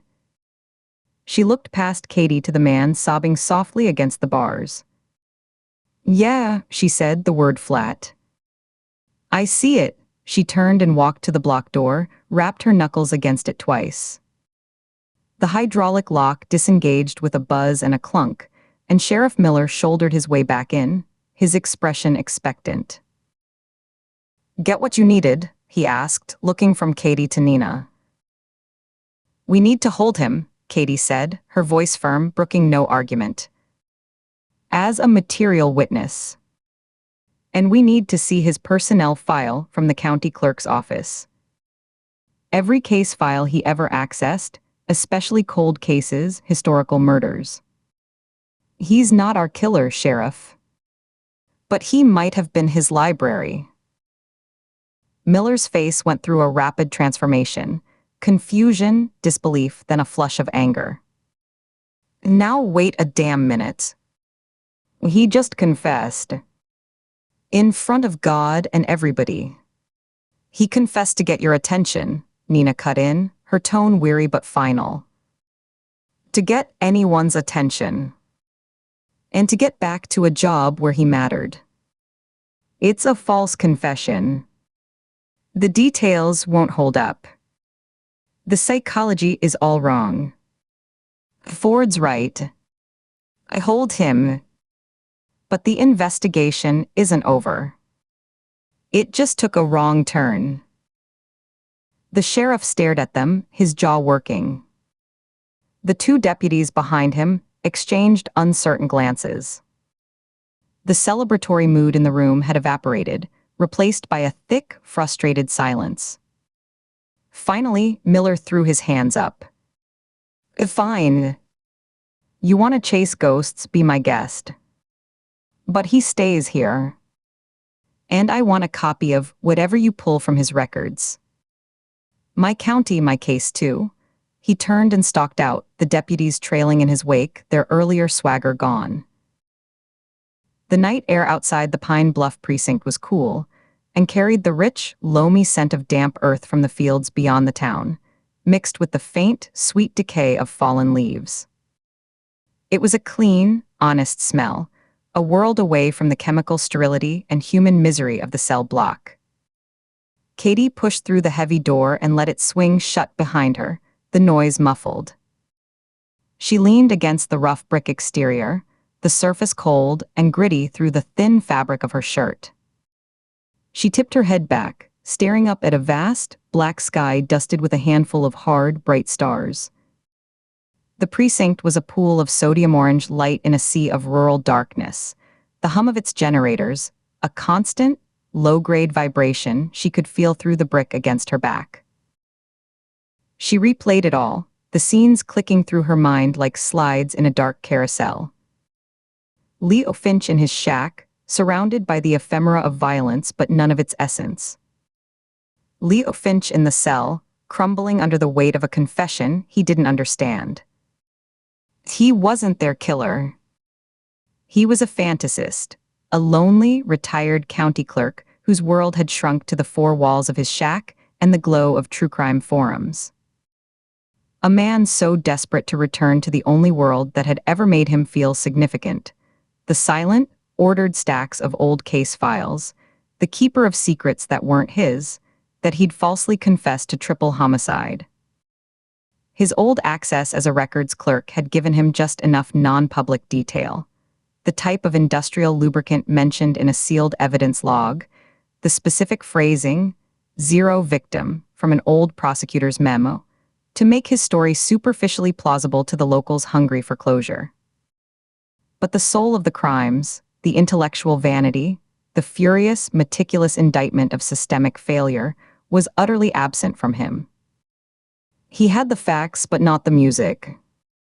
He had the outline but none of the rage. The real subject was still out there. A man who believed he was an unappreciated historian, screaming for an audience in the only language he thought they'd understand: blood and precedent. A man who had used Finch, perhaps without even knowing it, as a convenient source of information, a resource to be mined from a dusty archive. A moth batted itself against the wire-caged light above the door, casting frantic, dancing shadows on the asphalt. Thump. Thump thump. Pause. Thump. From inside, she could hear the muffled sounds of the night shift. A phone ringing with a two-tone warble, a burst of static from a police radio followed by a dispatcher's coded call, the low murmur of conversation that now had a confused, deflated tone. They thought it was over. Now they were being told to keep working. The precinct door creaked open again, spilling a trapezoid of yellow light onto the asphalt, illuminating the fine cracks in the pavement. Marcus Price, the podcast host, stepped out. He was a silhouette for a moment before he moved into the edge of the light, pulling a pack of cigarettes from the pocket of his denim jacket. He shook one out with a practiced tap against his wrist, placed it between his lips, and lit it with a cheap plastic lighter. The flame illuminated his face, sharp, intelligent, perpetually curious, with lines around his eyes from squinting at screens. He took a long, deep drag, the tip glowing cherry red, then exhaled a plume of smoke that was snatched away and dissolved by the faint night breeze. He didn't seem surprised to see her. He took another drag, then leaned a shoulder against the brick wall a few feet away, mirroring her posture. He held the pack out to her, a silent offer. Katie shook her head. No, thanks. He shrugged, tucked the pack away. Still untangling it, Agent Ford? His voice was casual, but his eyes were watching her closely, missing nothing, the tension in her neck, the way her arms were wrapped around herself.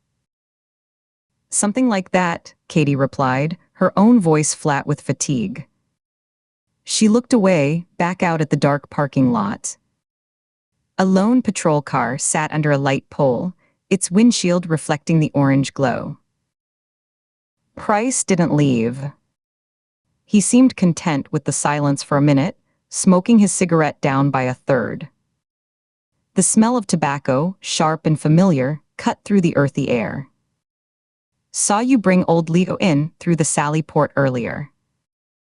The whole parade, he tapped ash onto the ground, a gray sprinkle on the black asphalt. The sheriff was walking like he'd won the Super Bowl. Now he's in there looking like someone kicked his dog. He took another drag. He's not your guy, is he? Leo. Katie turned her head to look at him directly. His face was half in shadow, half in the sickly light. You know him. A short, dry laugh, smoke puffing out with it. Everybody in 3 counties knows Leo Finch. Or knows of him. Harmless weirdo. The kind of guy who'd correct you on the date of a zoning meeting from 1992 and be right. I had him on my show once about a year back. Episode on local unsolved mysteries, the kind of stuff that never makes the national news, the ones that just fester. He loved it. Loved telling stories from the courthouse archives. Knew where all the bodies were buried, metaphorically speaking. Price took another contemplative drag. Had a good one, I remember. A really strange local thing from back in the late 80s, early 90s. Before my time, but he told it like he'd been there, like he'd seen the files fresh.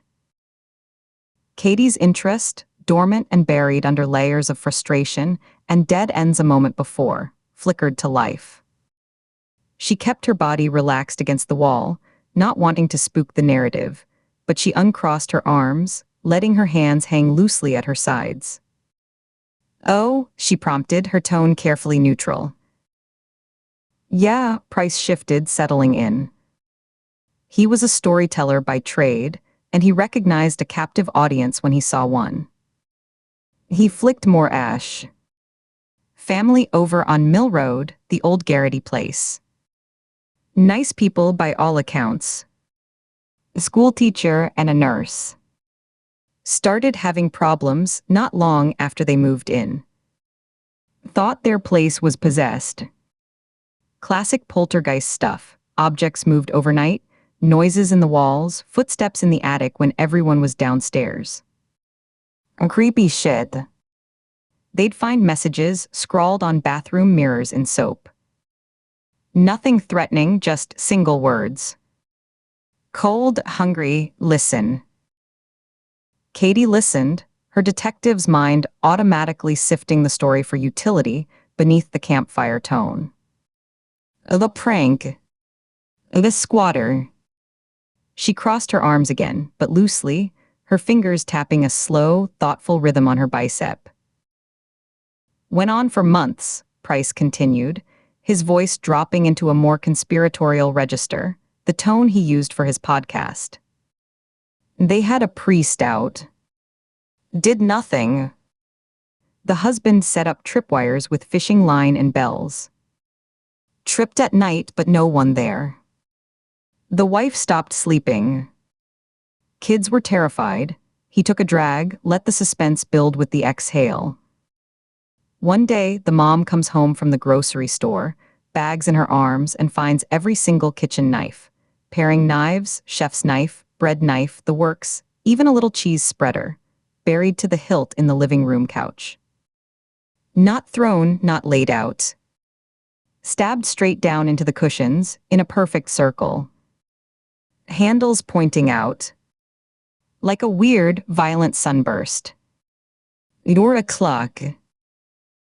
They called the police then, Katie stated. It wasn't a question. Finally, yeah. Sheriff's department came out. Searched the whole house, top to bottom. Found zip. No signs of forced entry, no fingerprints that shouldn't be there. They were about to write it up as a prank, or maybe the family cracking up under stress, when the deputy on scene, guy named Hooper, I think, hears a faint scraping sound. Metal on metal. Coming from a heating vent in the hallway. Price took a final, long drag on his cigarette, the ember flaring bright, then flicked the butt away. It traced a tiny orange arc into the darkness, landing with a faint hiss in a damp patch of gravel. The deputy, young guy, gets down on his hands and knees, shines his flashlight into the vent. Can't see a damn thing, just blackness. So he reaches his arm in, feeling around in the cold sheet metal duct. And something in that dark space reaches back. Grabs his wrist. Ice-cold fingers, Finch said, with a grip like a vice. He paused, letting the image hang in the cool air between them. Katie didn't move. She could almost feel the cold metal, the shock of that contact in the dark. They had to get tools from the squad car, peel back the ductwork from the hallway wall, Price said, his tone now matter of fact, the storyteller receding, leaving the journalist. And inside, curled up in a nest of fiberglass insulation, old newspapers, and food wrappers pilfered from their kitchen, was this man. Gaunt. Filthy. Hair matted into dreadlocks. Couldn't or wouldn't speak. No ID on him. No missing person report from anywhere in the state matched his description. No one in the county had ever seen him before.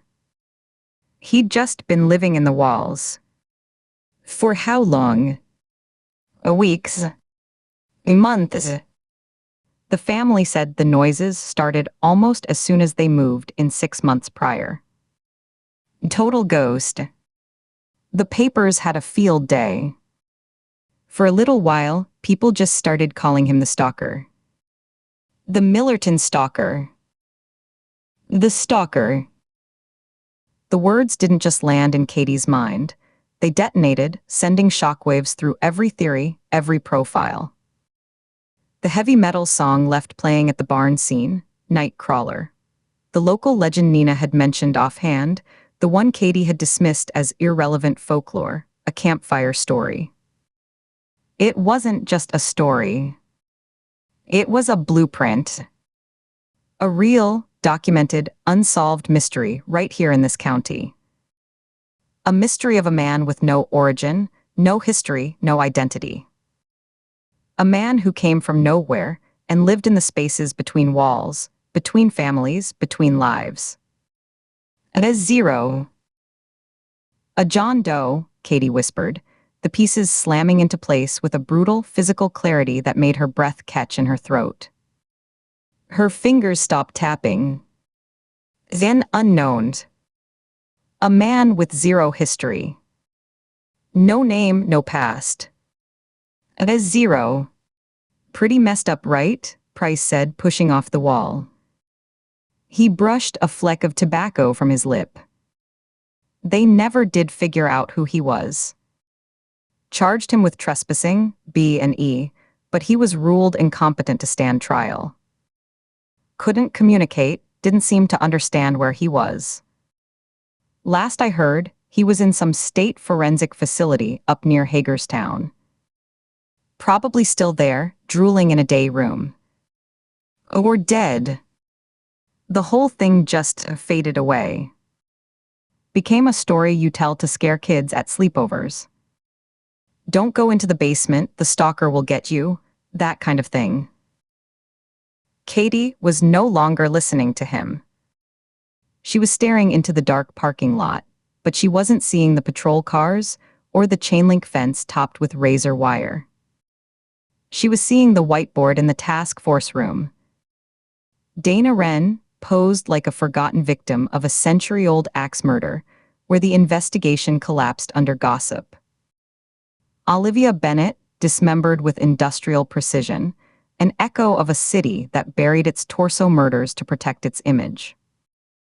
Lydia Cole, staged as a suicide from a shameful, corrupt chapter of history. Each one a replica of a case where the system failed, looked away, or was complicit. Again, the song. The taunt. Not just any metal song. Nightcrawler, a song about something that moves unseen in the dark, that feeds on what's hidden. He wasn't pointing us toward historical crimes. He was pointing us toward the first crime. The original sin of this place. The one that created the template. The zero victim that made him. Every staged scene, every clue, every reference to inaugural victims and zero-sum. It wasn't just an academic pattern he was copying from textbooks. It was a plea. A scream into the void of his own making. Find me. See me. Solve the mystery of me. I am the ultimate zero victim, and I am making you see all the others. Their killer wasn't a scholar of other people's collapses. He was a living artifact of one. His own genesis was a collapse, of identity, of history, of place. He was the stalker, or he was born from that story. A man who came from the walls. Thank you, Marcus, Katie said, her voice tight with an urgency that felt like a live wire under her skin, buzzing and hot. She pushed herself away from the brick wall, her body thrumming with new energy. You've been very helpful. Price nodded, a knowing look in his eye. He'd seen the shift in her, the sudden galvanic focus that had replaced the weary slump. He'd seen the puzzle pieces click behind her eyes. Anytime, Agent. Good luck. Sounds like you're gonna need it. Katie turned and pushed back through the heavy precinct door. The warm, stale air inside hit her like a wall, carrying the smells of burnt coffee, industrial cleaner, and stale sweat. She didn't break into a run, not yet, but her pace quickened from a weary walk to a determined, ground-eating stride that made a clerk carrying a towering stack of files press himself against the cinder-block wall to let her pass, papers rustling. Her heels clicked a rapid, staccato rhythm on the scuffed linoleum floor, a telegraph of purpose. She bypassed the bullpen, where a few deputies were gathered around a desk, their laughter dying as they saw her focused expression. She didn't look at them. She headed straight for the narrow, poorly lit hallway that led to the borrowed task force room, her mind already racing ahead, pulling threads. The real work started now. The confession was garbage. The killer was still out there, watching, perhaps amused by their detour. And he had just given them, in the oldest, strangest story this county had to offer, the first and most important clue to his identity. He hadn't been taunting them with history. He'd been autobiography. He wanted them to find his zero victim. He wanted them to discover who he was, where he came from, the hole he crawled out of. And Katie Ford, her blood humming with the cold, clean clarity of the hunt, the frustration burned away by this new and terrifying light, was going to oblige him. She hit the task force room door at a walk, shoved it open, and went straight to the whiteboard, grabbing a red marker. In bold, capital letters she wrote, "The Stalker, Millerton, 1989. A John Doe 0. The chase was back on. Chapter 25. The precinct task force room was deserted, the silence broken only by the low hum of the refrigerator in the corner, and the distant, muffled clatter of a janitor's cart in the hallway. The air smelled of stale coffee grounds, and the faint, sweet chemical tang of lemon-scented disinfectant. Dust motes drifted in the harsh beam of the single fluorescent light panel Katie had switched on, swirling in the wake of her movement. She stood for a moment in the doorway, letting the emptiness settle over her.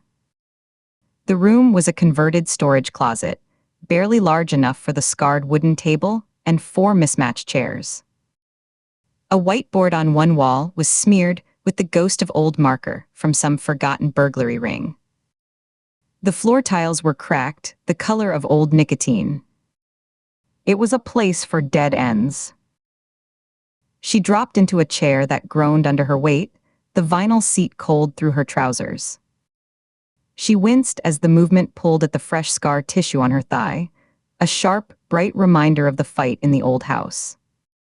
She flipped open her laptop, the screen blooming to life and casting a pale blue glow across her face. The fan whirred softly as the machine woke, a tiny, busy sound in the vast quiet. From the inside pocket of her jacket, she pulled the crumpled, photocopied page she'd taken from Leo Finch's shack. She smoothed it flat on the table with the heel of her hand, pressing out the creases until the paper lay still. The scrawled notes, a chaotic mix of printed facts and frantic cursive, were her only map into the darkness. Her thumb traced the edge of the paper, feeling the faint ridge of the photocopier's heat fuser. This was the artifact. This was the trail. Her eyes traced the lines again, committing the sparse details to memory. According to Finch's obsessive scribbles, the figure known locally as the Stalker was an orphan, a ward of Millerton County. He'd fixated on a specific family, name unknown, with the singular intent to kill them. Described as remorseless. A physical deformity noted on one hand, though the notes didn't specify which hand or what the deformity was. Jailed in 1989. Released a decade later. The final, underlined claim, the man had died 30 years ago. The words were stark, but they felt insubstantial, like trying to grasp smoke. She needed substance. She needed a name. Katie's fingers flew across the keyboard, the clicks loud and percussive in the empty room. The killer's letter, the staged scenes, the taunting precision, it wasn't just about replication. The killer wasn't back for the family. He was back for an audience. For someone to finally see him, to acknowledge the monster the system had created, and then tried to erase. But to see him, she needed a name. A ghost needed a name before you could lay it to rest. She exhaled, a slow, controlled breath, and began the grind.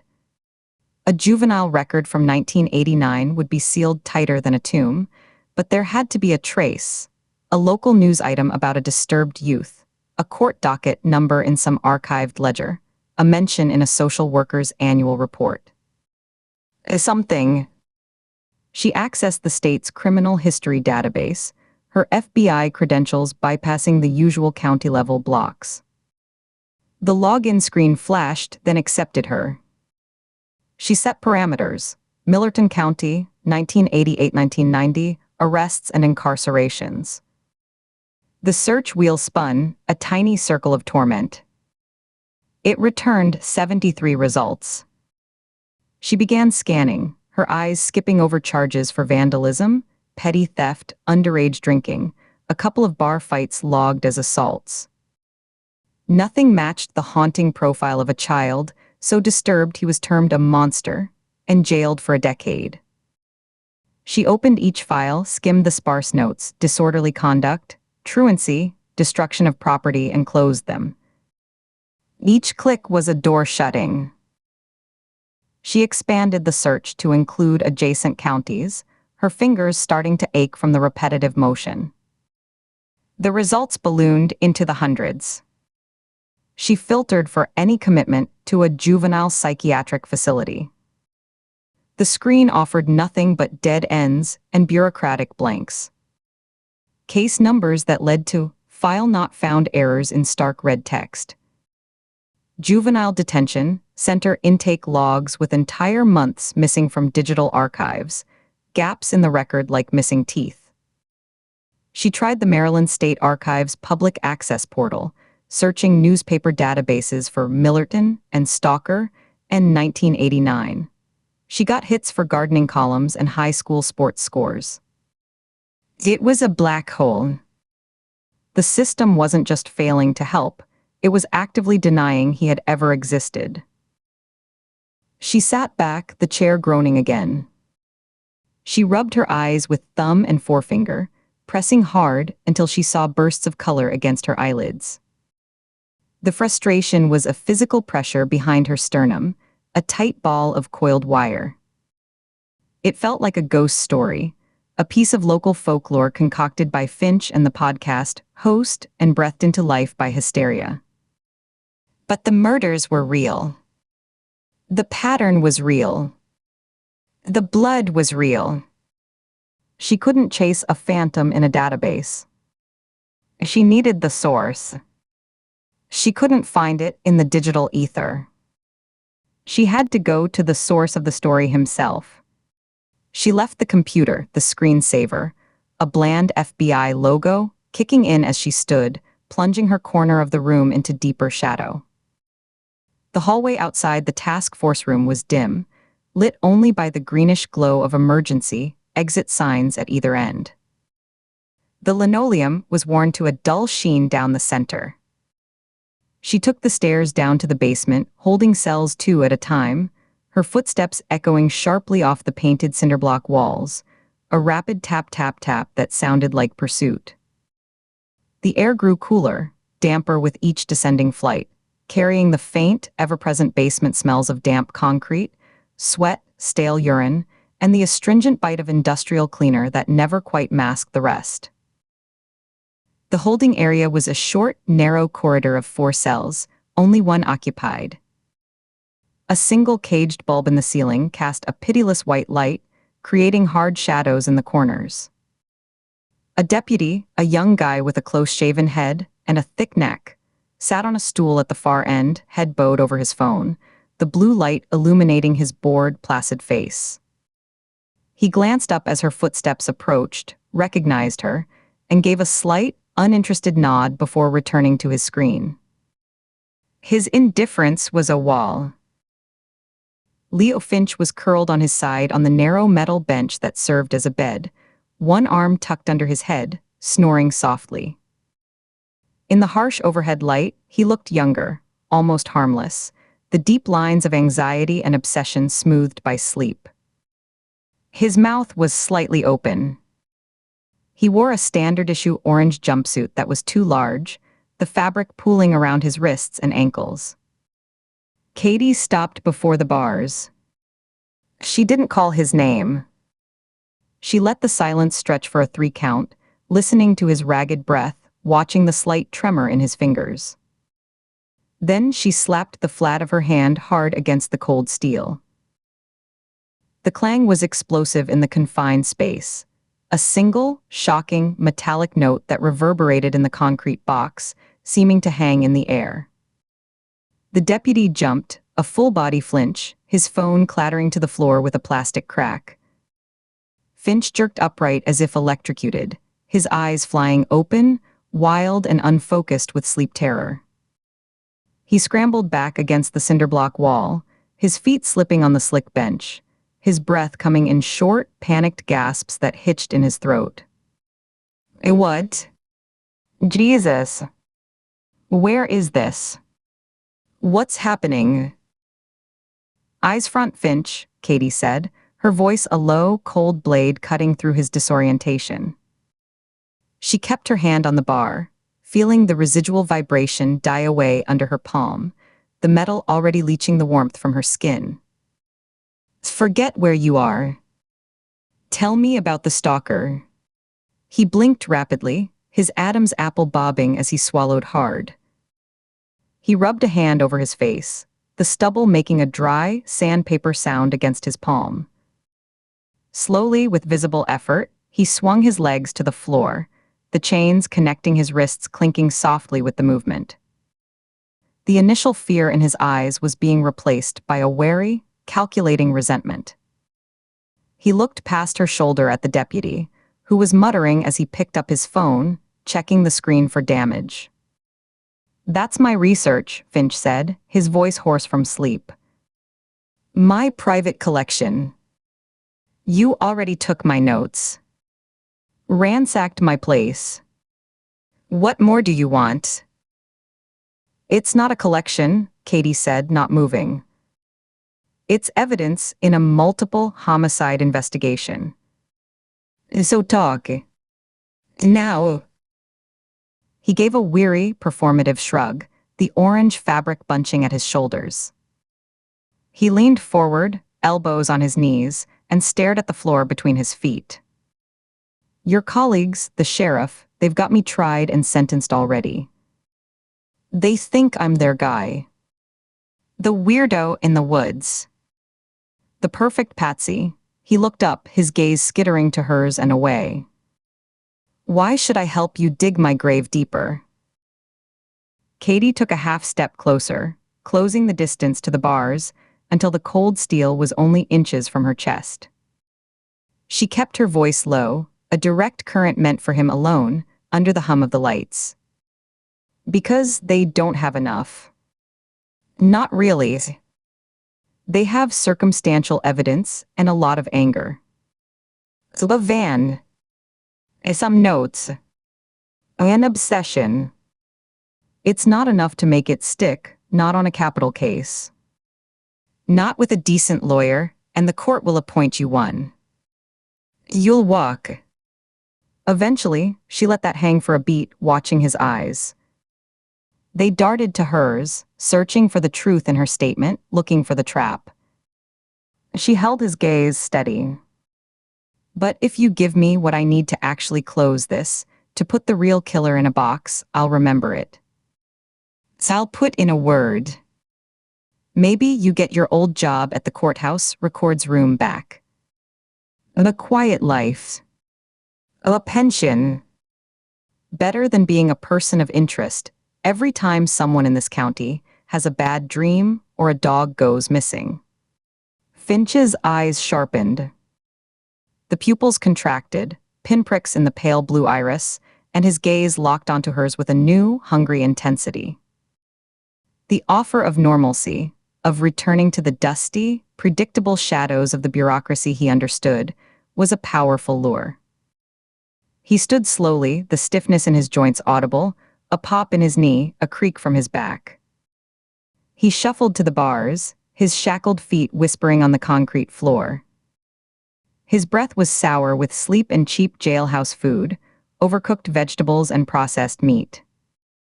"You can do that?" he asked, his voice barely above a whisper.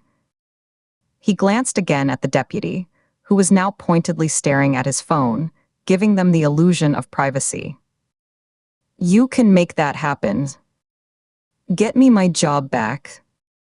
No charges." "I can advocate," Katie said, careful not to overpromise. She needed his cooperation, not his lawsuit later. The U.S. attorney listens to the case agent. Solving this case and putting the real killer away is a very good reason for me to speak up. It's the only reason you're going to get. He leaned closer, his fingers curling around the steel bars, the knuckles whitening. He glanced furtively down the corridor at the deputy's bowed head, then back to Katie, his voice dropping to a conspiratorial whisper that was barely more than a breath, meant to pull her in. First thing you should know, the stalker's dead. Has been for years. Decades. That's not a metaphor. He died. Car accident, I think. Or maybe he just faded out. That's what the old-timers at the courthouse said when I asked. A story that ended. He's not, Katie shot back, no hesitation. Her own voice was a flat counterpoint to his whisper. She mirrored his posture, leaning in so their faces were only inches apart, separated by the grid of metal. She could see the broken capillaries in his nose, the dry patch of skin on his forehead. He wants us to believe he is. That's the whole point. His letter talked about a system that buries its mistakes, that lets them rot in the dark, and then pretends they never existed. The song he left at the Wren scene, The Ripper, it's not just a heavy metal track. It's all about a killer returning from the grave, unrecognized to claim what's his. He's telling us he's a ghost the system made, and now he's back to prove he was always here. That they didn't bury him deep enough. A slow, appreciative smile spread across Finch's face. It was an unnerving sight. It didn't reach his eyes, which remained flat and watchful, like two chips of ice. The smile was lopsided, tugging up one corner of his mouth more than the other, revealing yellowed teeth and a dark gap on the side. It was the smile of a teacher whose star pupil has finally grasped a difficult concept, but there was a proprietary pride in it too. This was his monster. His theory. You're smarter than the rest of them, he murmured, the smile not fading. You're actually listening. You hear the music, he nodded slowly, a sage granting a boon. Okay. You're right. He's not in a grave. But you're wasting your time at that keyboard. You won't find his name in any system. Nobody ever really knew it. He was a number. A case file. And after he got out, after they washed their hands of him, he just disappeared. Became smoke. You can't subpoena smoke. If he was in jail in a facility, there's a record, Katie insisted, her mind racing ahead of her words. The number, a file, a caseworker. Something on paper. Paper doesn't just vanish. Not in my courthouse. Not back then, Finch's whisper grew more urgent, heated. He uncurled one hand from the bar to gesture, the chain rattling. This was 89. The county, they ran a separate facility for the ones they didn't know what to do with. The disturbed juveniles. The ones too scary for the group homes. Not quite criminal enough for adult prison, too dangerous for foster care. The Day Institute. Out past the old limestone quarries, where the county line blurs. I did a stint there as a janitor, back in the early 2000s, before I got the courthouse job. The place was shut down by then, condemned, but the records were still in the basement. Sealed up tight in filing cabinets behind a locked gate. I saw them. Gray metal cabinets, labels peeling off. He leaned even closer, his forehead almost touching the cold bar. His breath fogged the steel. Think about it. Why would a file from a kid in 89 still be locked away in a condemned building, even from cops? Even from the FBI. Why not shred it? Why not burn it? Katie's own breath caught in her throat. She took a half step back, breaking the intense proximity, as the pieces snapped together in her mind with an almost audible click. The physical strength needed to overpower the victims, to wield the axe, the bandsaw, the rope with such controlled, terrible force. The timeline, if he was jailed in '89 as a juvenile, released 10 years later, he'd be in his 40s now. Prime. Capable. Ruthless. The systemic failure he was replicating wasn't just about the bungled investigations of the past. It was about the origin story. A child labeled a monster, institutionalized in a place that didn't exist on official maps, and then erased upon release. A human file sealed in a condemned basement. She pressed her fingers to her temples, where a headache was beginning to pulse in time with her heartbeat. The cool touch of her own skin was a minor relief. Because he was a kid, she said, the realization leaving her mouth almost as a sigh. A juvenile. Sealed records. But more than that, because what they did to him, or didn't do for him, was the original sin. Keeping the file was admitting he existed. Destroying it was admitting they were afraid of what they'd made. So they just locked it away and walked off.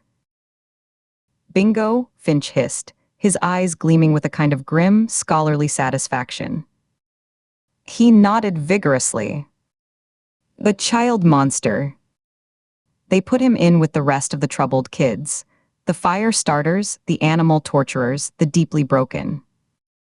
Got bullet rotten inside, from what I heard from the old maintenance guy. His fixation was on some girl who lived out on Mill Road. He never said which house, just watched from the woods. That's the story. He spread his hands, the chains dangling. That enough for my job back? That enough to get me out of this jumpsuit? No, Katie said flatly, dropping her hands to her sides. The analytical part of her was already moving, strategizing the next step.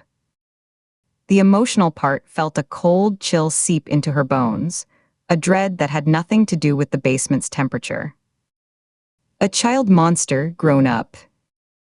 Nurtured in darkness, then set loose to prove he was the nightmare they always said he was. That's background. Local color. I need to find him. Now. Tonight. Before he kills again trying to make us see. Before he decides the only way to get our attention is to paint the message in even brighter red. Where is he, Leo? Finch sighed, a long, defeated exhalation that seemed to deflate his entire frame. He slumped against the bars, his head dipping. He looked past her, his gaze going distant, focusing on some memory or some internal calculation of risk and reward. The silence stretched, filled only by the persistent hum of the lights, the distant drip-drip-drip of a leaky pipe from a nearby utility room, and the faint tap-tap of the deputy's thumb on his phone screen. The deputy had stopped pretending not to listen and was watching them openly now, his expression unreadable. After a moment that felt like an hour, the weight of the concrete walls pressing in, Finch turned back. His expression had changed again, settled into something resigned, almost cooperatively dull. The fervent researcher was gone, replaced by a tired man who saw a narrow path out. My place, he said. He spoke clearly now, no longer whispering, his voice carrying in the cell. The shack. You searched it, but you didn't find everything. You were looking for weapons, for trophies, for blood, a faint, derisive snort. I'm not that kind of collector. Katie waited, saying nothing, letting him fill the silence. There's a metal lockbox, he continued, his eyes on hers, making sure she was following. Looks like an old .50 caliber ammunition crate, army surplus. It's pushed behind the wood stove, all the way to the wall. Covered in soot and kindling. I keep it there because, well, it looks like part of the stove's junk. I've got one of his old journals from the Institute in there. Stole it when I was cleaning out the basement before they demolished the place. They were just throwing everything into dumpsters. It was historical. It was wrong, he said this with a scholar's indignation. Most of it's crazy kid rambling, drawings, nonsense, but there might be something. A drawing of the house he watched. A repeated name. The map. I don't know. I never wanted to use it. It was just to have. To know. Katie studied his face, looking for the lie, the trap. She saw fear, plain and simple. She saw a desperate, hungry hope for the deal she'd dangled. And she saw the pride of a researcher protecting his primary source, his unique artifact. She didn't see deception, not about this. The details were too specific, too odd. The ammunition crate. The soot. Thank you, she said and meant it. It was a piece of the map. She turned without another word and left him standing at the bars, his hands still curled around the steel. Her shoes clicked on the concrete floor, a firm, receding rhythm as she strode down the corridor. She felt the deputy's eyes on her back but didn't acknowledge him. The heavy metal door at the end of the hall groaned on its hinges as she pushed it open, a low, metallic complaint. Then she was in the stairwell, the cooler, slightly fresher air washing over her. She climbed the stairs, taking them two at a time again, her hand skimming the gritty metal railing. Her heart hammered against her ribs not from the exertion, but from the sudden, electric sense of trajectory, of a path opening in the dark. Her mind was no longer racing in frustrated circles. It was a straight, dark line pointing out of the precinct, through the sleeping town, down the rutted track into the woods where a diary written by a monster in the making was waiting behind a wood stove. The ghost hadn't just left a calling card, he'd left a journal. His childhood voice trapped on paper. And she was going to read it, to listen to the ghost, and then she was going to find him and make him solid. Make him real. Make him stop. The hallway on the main floor was still empty, still dim. She pushed back into the task force room, the door swinging shut behind her with a soft click. The FBI logo still drifted lazily across her laptop screen.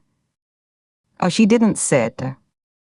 She grabbed her jacket from the back of the chair, shoved the photocopied page back into the pocket, and snapped the laptop closed. The room felt different now, not a dead end but a launching point. The dust motes still swirled in the light, but they seemed charged, like static in the air before a storm. She had a destination. She had a box to find. And inside that box, she hoped to find the name that would turn a ghost into a man. Chapter 26. The precinct task force room felt stale, the air thick with the smell of old coffee grounds, and the faint, sweet-rot scent of the dumpster in the alley below the single, grimy window. The fluorescent tube overhead buzzed like a trapped insect, casting a sickly greenish light on the scuffed linoleum and the dented metal desks. Dust motes drifted in the visible beam beneath the fixture, settling on stacks of untouched paperwork. Katie Ford pushed the door open, the hinges groaning, and the smell hit her anew, stale sweat, cheap toner, and beneath it all, the acrid tang of failure. Nina Shaw was already there, a silent statue by the window, her back to the room. She wasn't looking out, her head was bowed, her good hand braced against the sill. The line of her shoulders was a rigid slope of pain, the fabric of her jacket stretched taut. Her left arm was held close to her body, the hand tucked into the pocket of her slacks. The set of her spine spoke of a deep, bone-deep fatigue that no amount of coffee could touch. Katie entered, the door sighing shut behind her with a click that echoed in the hollow space. She laid it out fast, her words clipped, needing to make the pieces fit in the open air before they dissolved in her head. Leo Finch is a fan, not the artist. He's a collector. A stage 5 clinger. He confessed to crimes he didn't commit because the idea of being the architect is more appealing to him than being a nobody in a cell. Nina didn't turn. Her voice was low, gravelly with strain. He had the locket. It was on his shelf. In plain sight. He had a locket. A replica. Katie dropped her file on the nearest desk, the sound a sharp, percussive slap in the quiet room. Oh, she didn't sit. She stood over the desk, her palms flat on the cold metal. The forensics came back an hour ago. The engraving tool marks are modern, not 30 years old. The alloy composition is wrong for the period. He bought it from a historical reproduction site in Pennsylvania 6 months ago. The seller's digital records and shipping confirmation confirm it. She looked at Nina's unmoving back. He wanted the notoriety. He's still our best suspect on paper, but he's not our killer. He's a groupie. A uniformed cop, young and sweating in his bulky vest, shouldered the door open without knocking. The sudden noise made Katie flinch. He carried a standard-issue cardboard evidence box, the sides bulging, the top flaps secured with thick, tan packing tape. From Finch's shack, he grunted, heaving it onto the desk closest to Katie. The bottom sagged dangerously. CSU finished the initial sweep. Sergeant said you'd want this. He wiped his forehead with the back of his sleeve, leaving a smudge of grime. Thanks, Katie said, already pulling at the tape sealing the top. The cop lingered for a second, his eyes darting between the two agents, then left, the door swinging shut with a click that felt final, sealing them in again. The box exhaled a smell of damp earth, mildew, and something sweetly chemical, sandalwood incense, maybe, gone rancid. Katie tore into it, her nails catching on the tape. The top layer was a jumble of printed receipts from electronic stores and internet cafes, held together with brittle rubber bands that snapped when she tried to remove them. She set the bundle aside. Beneath those were clippings, not just about the mimicker, but about dozens of historic murders, cut from cheap true crime magazines and yellowed newspapers. The paper felt greasy under her fingers, the newsprint leaving faint gray smudges on her skin. There were maps, hand-drawn in meticulous detail, of the Villisca House, the Kingsbury Run Ravine in Cleveland, the Osage County backroads. She saw cheap spiral-bound notebooks filled with a frantic, blocky handwriting. Timelines, theories, lists of questions Finch had clearly intended to ask the killer if he ever got the chance. Why the bandsaw? Was the lake staging symbolic? Do you feel closer to them when you touch their things? The Obsessives Archive, curated by a man who wanted to touch the flame, but lacked the spark to start his own fire.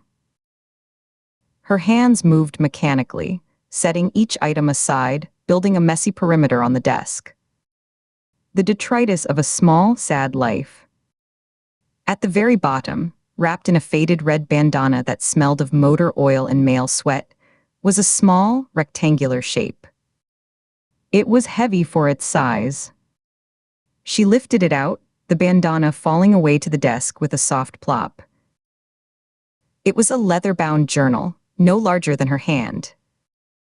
The cover was a cracked, pebbled brown, stained dark along the edges and spine with something that could have been water, or oil, or old blood. The leather was cold and slightly tacky to the touch, like it had been stored in a damp place. A shiver, unrelated to the room's chill, traced a deliberate path down her spine, vertebra by vertebra. As she flipped it open, The binding crackled. The pages were thick, ivory-colored, foxed with brown spots at the corners like tea stains.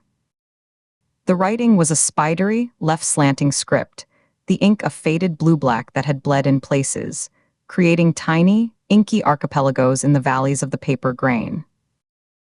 It covered the pages in a dense, unbroken crawl, margin to margin. Her pulse kicked, a hard thump against her ribs. She fumbled in her jacket pocket for the clear plastic evidence bag containing the killer's taunting letter, her fingers clumsy. She laid it on the desk beside the open journal, smoothing the plastic with her palm. She leaned in, her nose almost touching the pages, her eyes scanning, comparing. The letter's handwriting was more controlled, the lines sharper, as if written with a newer pen on smoother paper. But the fundamental architecture was identical. The exaggerated, looping curl on the lowercase g, like a hangman's noose. The way the T was crossed with a decisive, slashing line that tore through the stem. The consistent, stubborn backward tilt of every word, as if the writer were physically leaning away from the page. "It's the same hand," she said, her voice tight, the certainty a cold stone settling in her gut. "Look at the Y descenders. They all have that same little hook at the bottom. It's a habit. A fingerprint." From the window, Nina finally moved, turning her upper body slowly, carefully, as if navigating broken glass.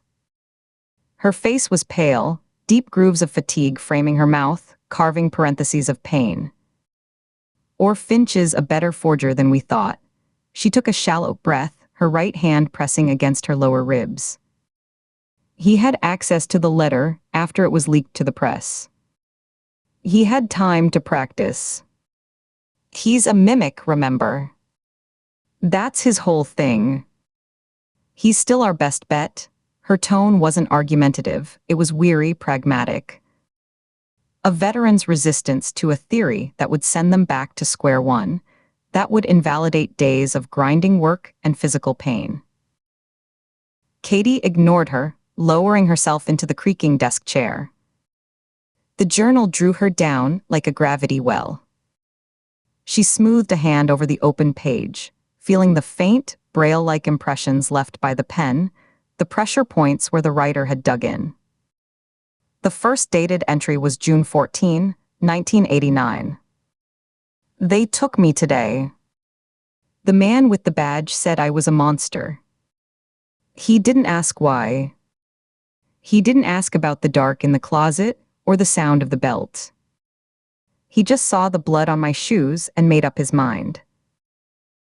She turned the page, the paper whispering. The entries were sparse, sometimes months apart, each one a bleak, stark monument to a moment of suffering or revelation. February 94, Father's Belt. "The world went dark and never came back on. I live in the after. The after is quiet. The after has rules." July 95, found Milton in the library cart. "The other books are dead words. Only the poets understand me. They speak of fallen angels and silent heavens. They know what it is to be cast out." December 95. The unconquerable will and study of revenge, immortal hate, and courage never to submit or yield. A line from Paradise Lost. She recognized it. The words were underlined twice, the paper faintly torn by the nib. She kept reading, the buzz of the fluorescent light fading into a distant, ignorable hum. The entries were a map of a hardening psyche. Rage presented not as fire, but as permafrost, deep, permanent, locking everything in its grip. There were no florid descriptions of violence, only the cold accounting of its aftermath. November 97. This entry was a dense, perfectly transcribed block of text from Paradise Lost, covering half a page. Beneath it, in the same ink but the pen pressed so hard it had scored the next 3 pages, he had written, "Left the old place for good." Walked until my shoes fell apart. Found the bridge. Sat there for 3 days. Just wanted a friend. No one came. Not even the devil. He doesn't want me either. The words consumed her. This wasn't the performative anger of a serial killer seeking fame, nor the chaotic rage of a spree shooter. This was older, quieter, more terrifying. The rage was sedimentary, layered over decades like geological strata. The pain wasn't a symptom, it was a foundational layer, the bedrock upon which everything else was built. This was a life lived in profound, isolating hurt, slowly calcifying into a weapon of exquisite, patient malice. Ford. Katie didn't hear it. She was tracing a line from 2001 with her fingertip. The house is for sale. I drive past it. The sign is blue. My hands shake on the wheel. Ford. You still in the room? Nina's voice was a knife, cutting through the silence she hadn't realized had grown so thick it was muffling sound.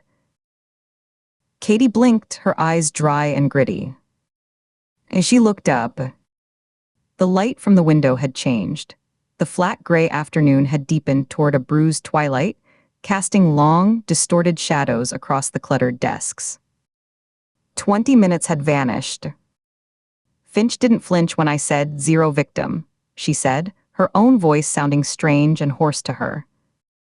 As she cleared her throat, he just looked confused, then eager. He leaned forward, asked me to explain it. He wanted a ticket back to his prison fan club, a story to tell. He, as much as admitted, he was clean during our talk in the cell. He asked me, "Do you think he'll respect me for it?" The real one.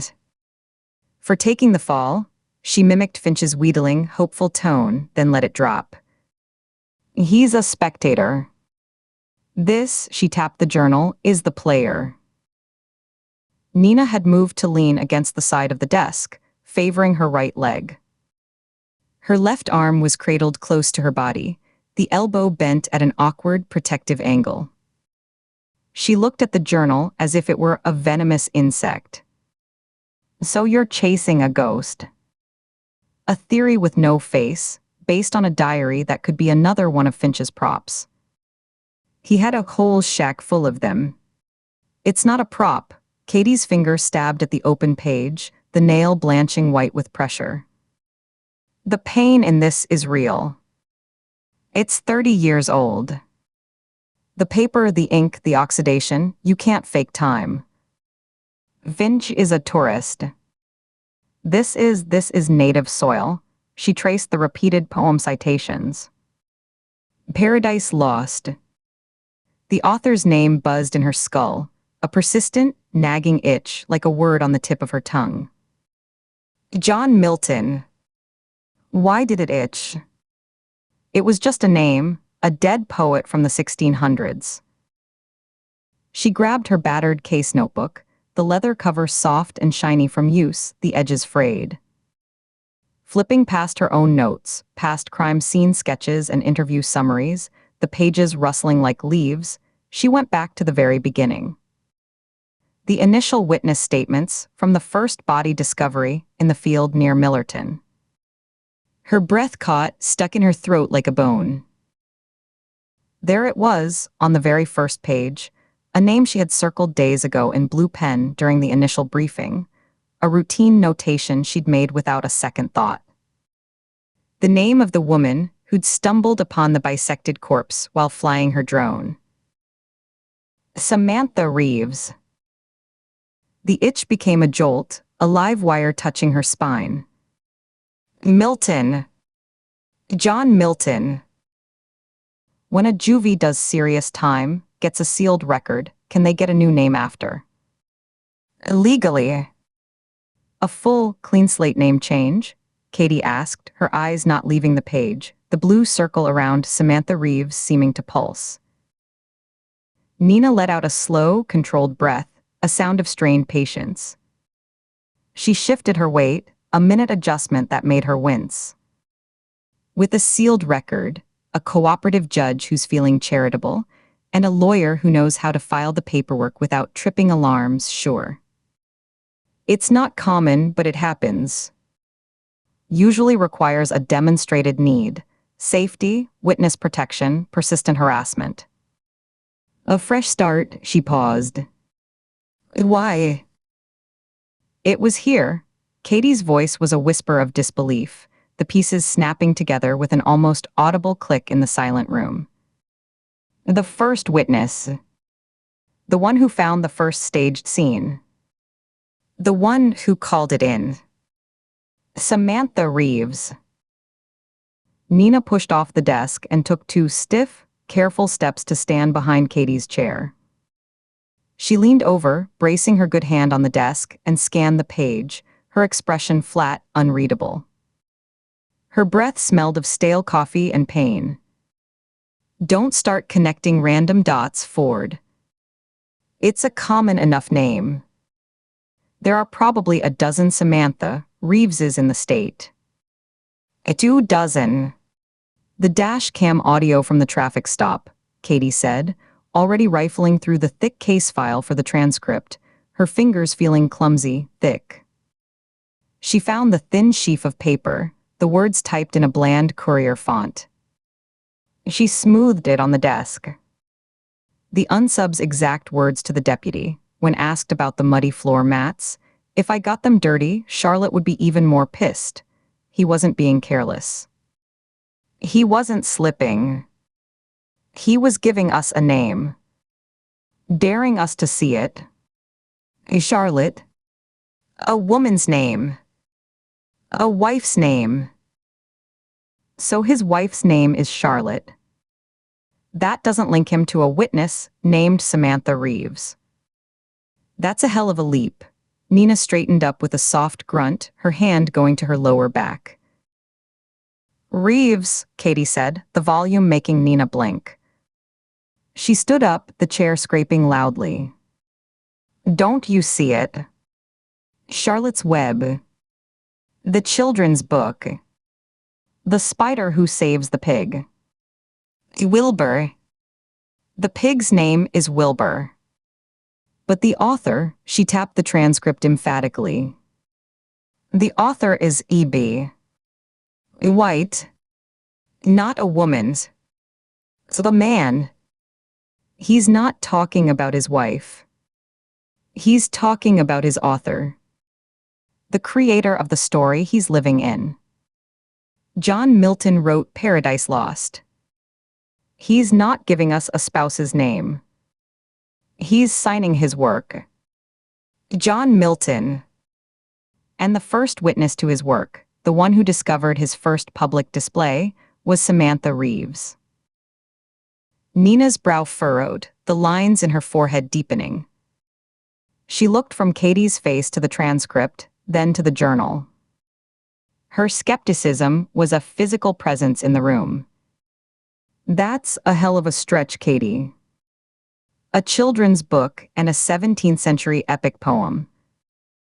That's the kind of connection a paranoid undergrad makes at 3 a.m. Is it? Katie's mind was racing now, a torrent she couldn't dam. The witness statement. Samantha Reeves said she lived on Mill Road. She turned back to her laptop, the screen gone to sleep.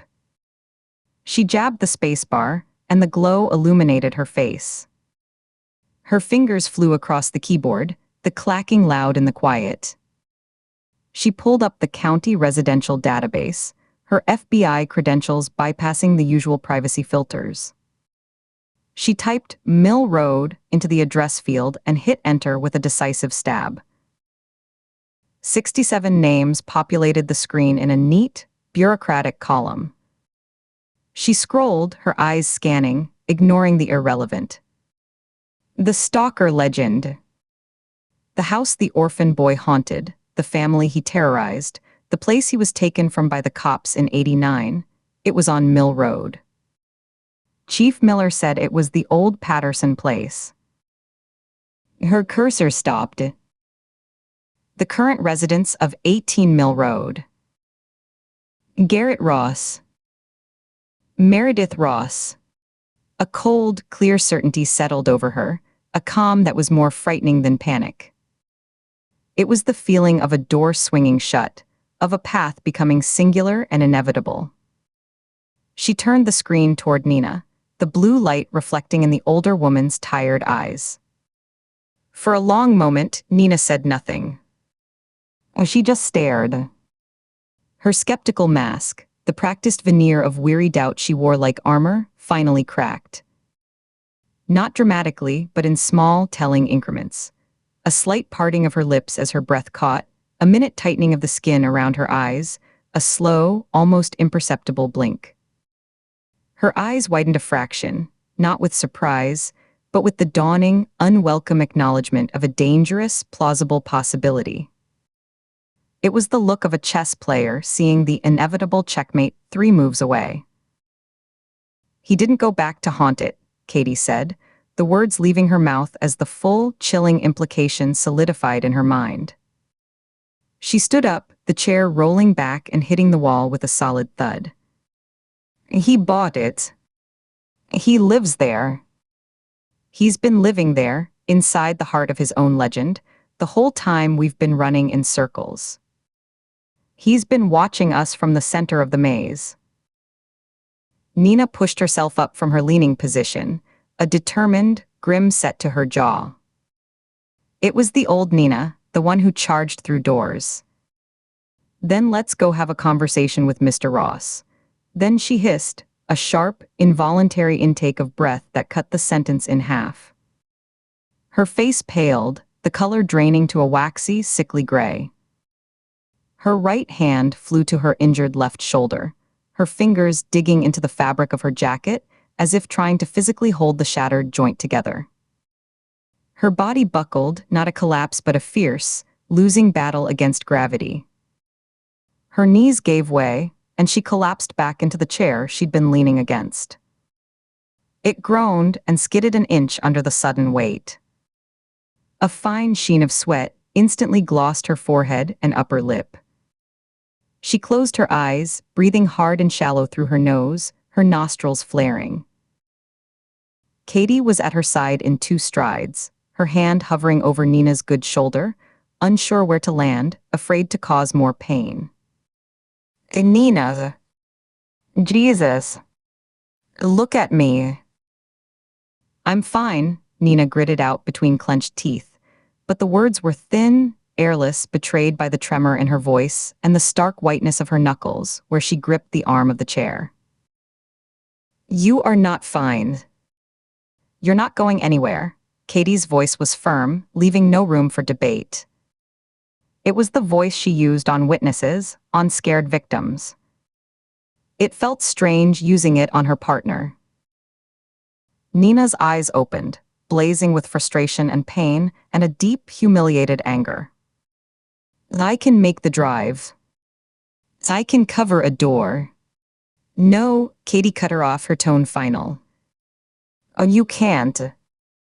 You'll be a liability in a dynamic entry. And I can't watch my back and yours. Not against this. I'll go. The decision was made even as she said it, the logic cold and inescapable. She was already turning, grabbing her worn leather jacket from the back of her chair and shrugging it on.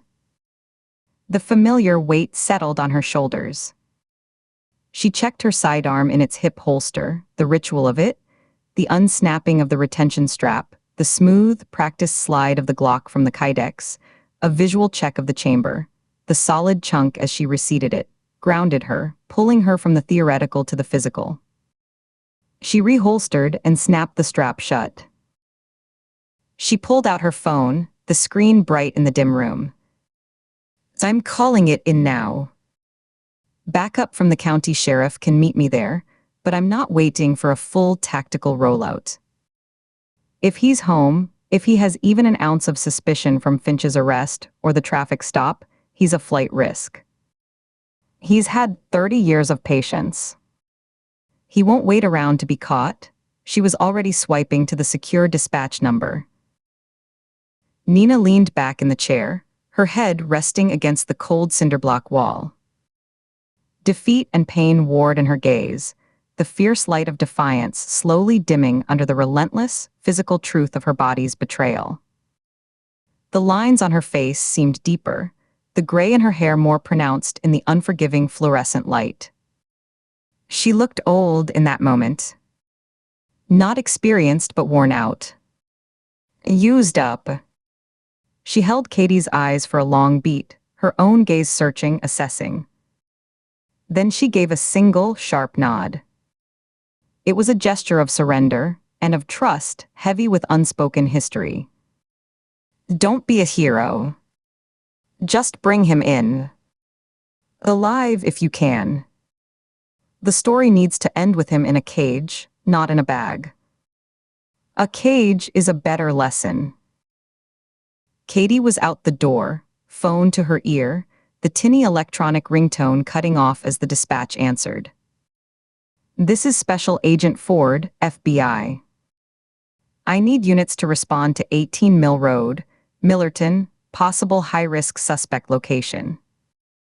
Requesting 2 county units for perimeter, non-urgent response. I am en route, ETA 15 minutes. Suspect is white male, Garrett Ross, possible alias, considered armed and extremely dangerous. Connection to active homicide investigation. She was already halfway down the hall, her boots echoing a rapid, purposeful tattoo on the worn linoleum, the stale air of the task force room replaced by the antiseptic, lemon-scented hallway smell of industrial cleaner. The door swung shut behind her with a soft whoosh, cutting off the sight of Nina Shaw, a solitary figure swallowed by the buzzing, sickly light and the silent, damning evidence on the desk. Garrett Ross stood in the bedroom doorway, a silent spectator to the final, mundane act of another day. The hallway behind him was dark, the only light spilling from the bedroom, a warm, yellow rectangle that ended at his feet. Meredith was propped against a nest of pillows she'd arranged with methodical care, the blue glow of the television washing over her still form. A home renovation show played on mute, giant hammers smashed through drywall, couples embraced in dusty triumph. Her reading glasses were perched on the end of her nose, but her eyes weren't on the paperback novel in her lap, a romance with a windswept cover. They were fixed, unblinking, on the silent, violent transformation on the screen, the destruction and rebuilding that required no conversation. He watched the slow, steady rise and fall of her chest beneath her practical, high-necked cotton nightgown. He had chosen her, 3 years ago, with the same clinical precision he applied to his work. A widow from a neighboring county, kind-faced, quiet, her grief a settled thing. She had been grateful for the stability he offered, the solidity of a man with a trade, a van, no bad habits. She had asked no questions about his past, only about their future. He had painted one for her in broad, soothing strokes. Quiet years, peace, a garden, insulation from the world's noise and cruelty. It was the one sincere gift he had ever given, this fiction of a calm tomorrow, and he maintained it with meticulous care. He bent at the waist, a practiced, husbandly motion, and pressed his lips to her cool cheek. Her skin was soft, powdered. She smelled of lavender hand cream, and the faint, metallic tang of the iron supplements she took before bed. Early start tomorrow in Elkton, he murmured, his voice a low, even rumble calibrated to be heard but not to intrude. The site supervisor wants the preliminary inspection done by 9. I'll drive up tonight, sleep in the van. Beat the morning traffic over the bridge. She nodded absently, her eyes never leaving the television, where a man was now enthusiastically tearing out a kitchen cabinet with his bare hands.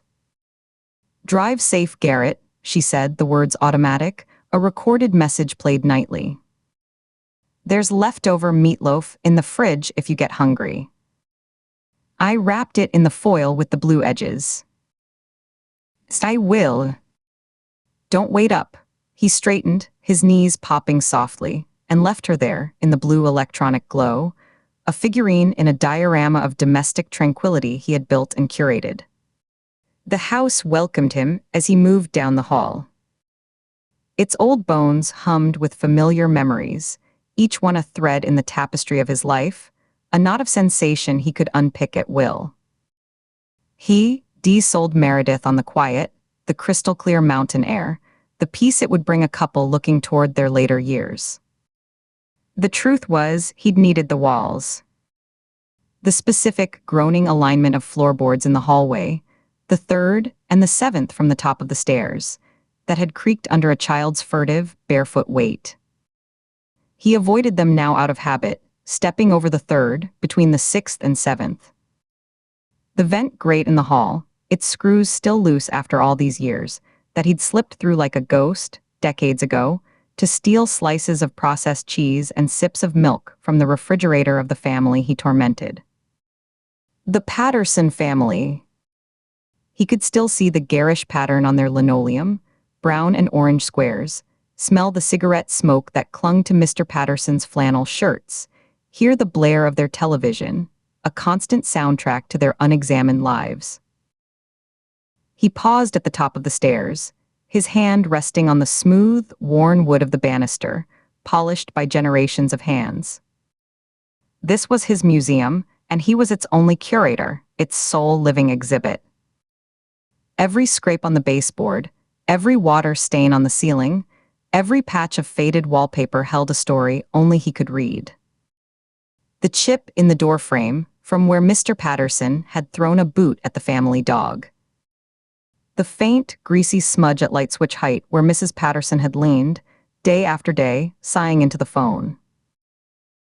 He'd believed then, and still did with a cold, theological certainty, that spreading his own anguish was a kind of charity. A radical act of empathy. If everyone hurt, if everyone knew the taste of fear in the back of the throat, the hollow ache of being unseen and unheard, then no one was alone in their misery. He hadn't been a monster. He'd been a philanthropist of pain, distributing his surplus suffering to those who lived in ignorant, greasy comfort. The Pattersons, with their loud, meaningless fights and their slammed doors and their oblivious television-fed happiness, had been his first, unwilling beneficiaries. They never understood the gift he was giving them. A patience. He'd cultivated it for 20 years, a bitter, hardy crop grown in the barren soil of his own soul. Returning to this house had been a fantasy that sustained him through years of gray anonymity, through the numbingly routine work, through the empty marriage. Finding it on the market, virtually unchanged, the same faded floral wallpaper in the downstairs bathroom, the same rust stain shaped like Italy in the kitchen sink, had felt like a sign. A cosmic alignment. The game had become inevitable from that moment. He'd paid cash, through a Shell LLC, his modest construction business, used for equipment purchases. The closing was swift, impersonal. He'd walked in on the first day as the owner and stood in the silent living room, and for the first time in decades, he'd felt a flicker. Not joy. An ownership. He descended the stairs, his footsteps silent on the worn carpet runner. In the living room, he stopped before the cold, clean fireplace. On the mantel, between a ceramic vase from Meredith's sister and a framed, mass-produced photo of a generic sunset, was a small, smooth river stone he'd taken from the creek behind the property on the day they moved in. He picked it up, its weight familiar and comforting in his palm, cool from the room's temperature. He'd constructed the puzzle with such elegant, aching clarity. The copycat murders were not the point. They were breadcrumbs, meticulously placed, leading the worthy, the perceptive, back to the original hidden crime, his crime. The zero victim. The one that started it all, the one the system had missed entirely, the one that proved their blindness from the very beginning. He had expected a competent detective, a true scholar of violence and failure, to follow the trail, to see the pattern screaming from the historical headlines he'd so carefully invoked. To finally acknowledge what he had done all those years ago in the woods. To give his masterpiece its long overdue audience. To say his name. They had failed. Just as they'd failed when he was the creepy, silent boy living in the walls of this very house. They'd seen a nuisance, a disturbed youth with a bad hand and a worse attitude, not a murderer in embryo. They'd locked away the symptom, the petty theft, the trespassing, the frightening, unblinking stares, and called it a cure, leaving the disease, his brilliant, violent secret, to fester and mature in the dark, fed on poetry and rage. His revenge, therefore, was a public service. An education for a negligent, arrogant profession. He was the teacher, and the murders were his lesson plan, each one a chapter in a textbook on institutional failure. And they were still failing the test. They de-arrested a fanboy. They were chasing a ghost they'd invented, while he, the living man, sat in his living room holding a stone. He placed the stone back on the mantel, aligning it precisely with a hairline crack in the oak, a fissure that had been there since his childhood. He felt nothing most days. A hollow man going through the motions of a life constructed from plywood and drywall and polite lies. He ate without tasting, slept without dreaming, worked without ambition. Even the killings were technical, a means to an end. A necessary chore, like cutting lumber to length. The slicing, the arranging, the staging, it was workmanship.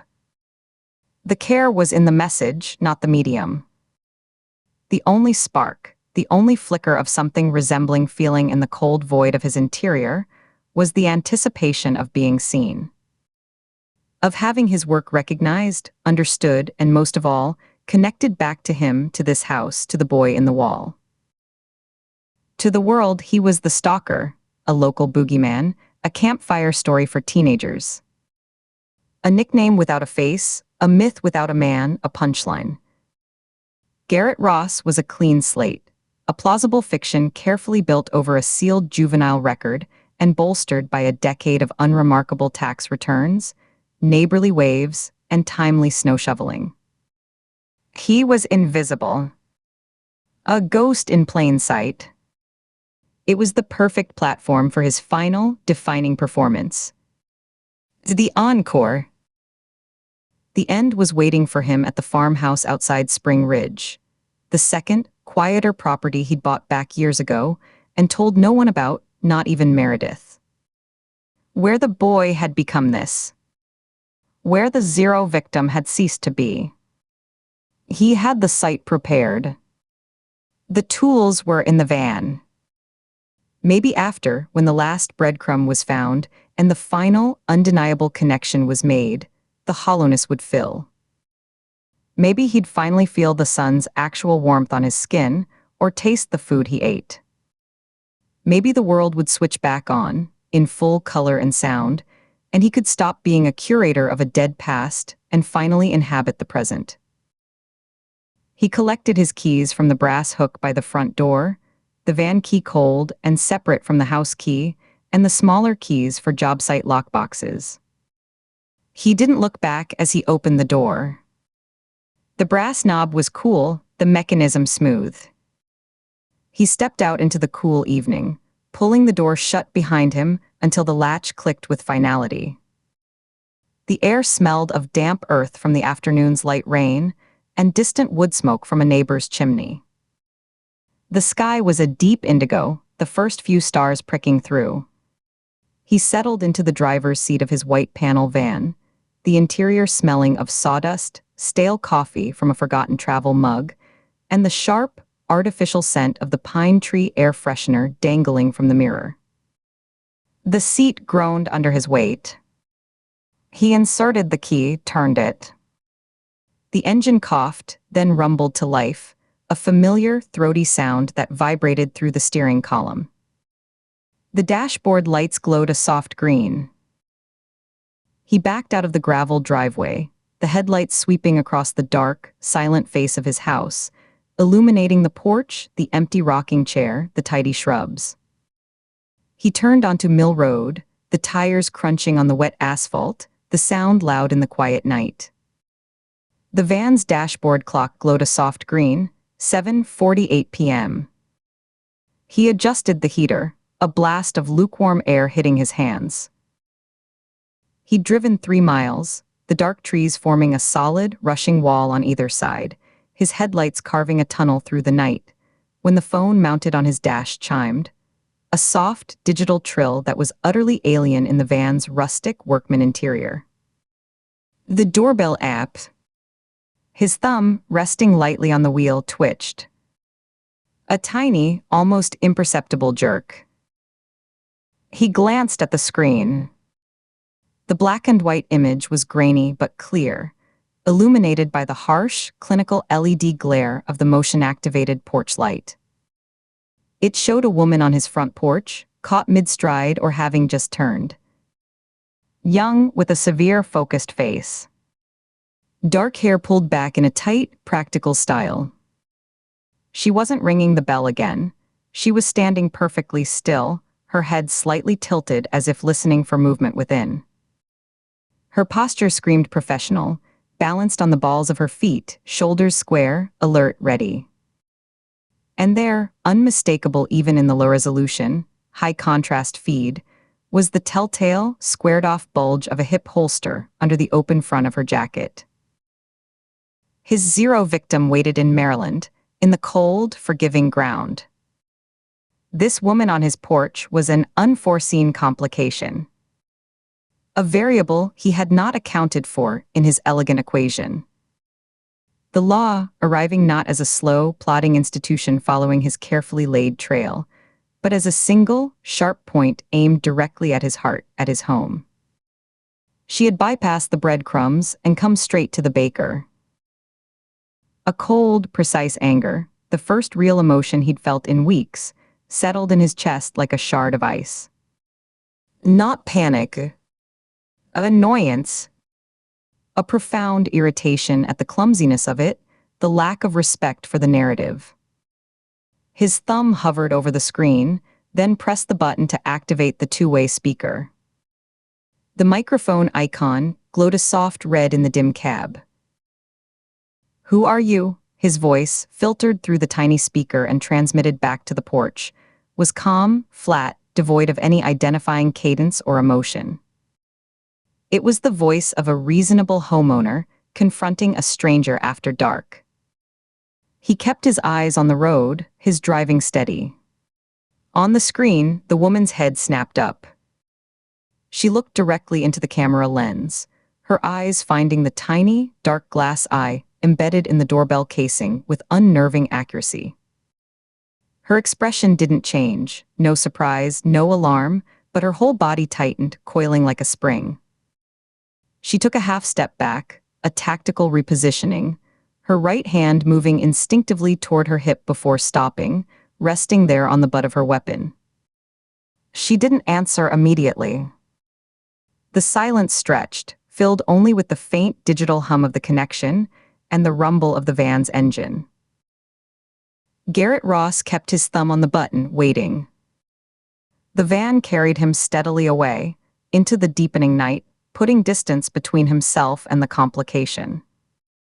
While on the small, glowing screen, the ghost of his past, the agent of the system that had failed him twice over, stood on his porch, silent and waiting for him to speak again.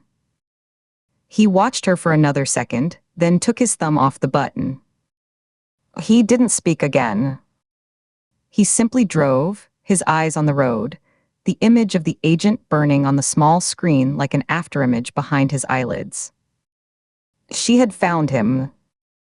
Not the hollow confession of a fan, not the podcast host's second-hand obsession. This was the real thing.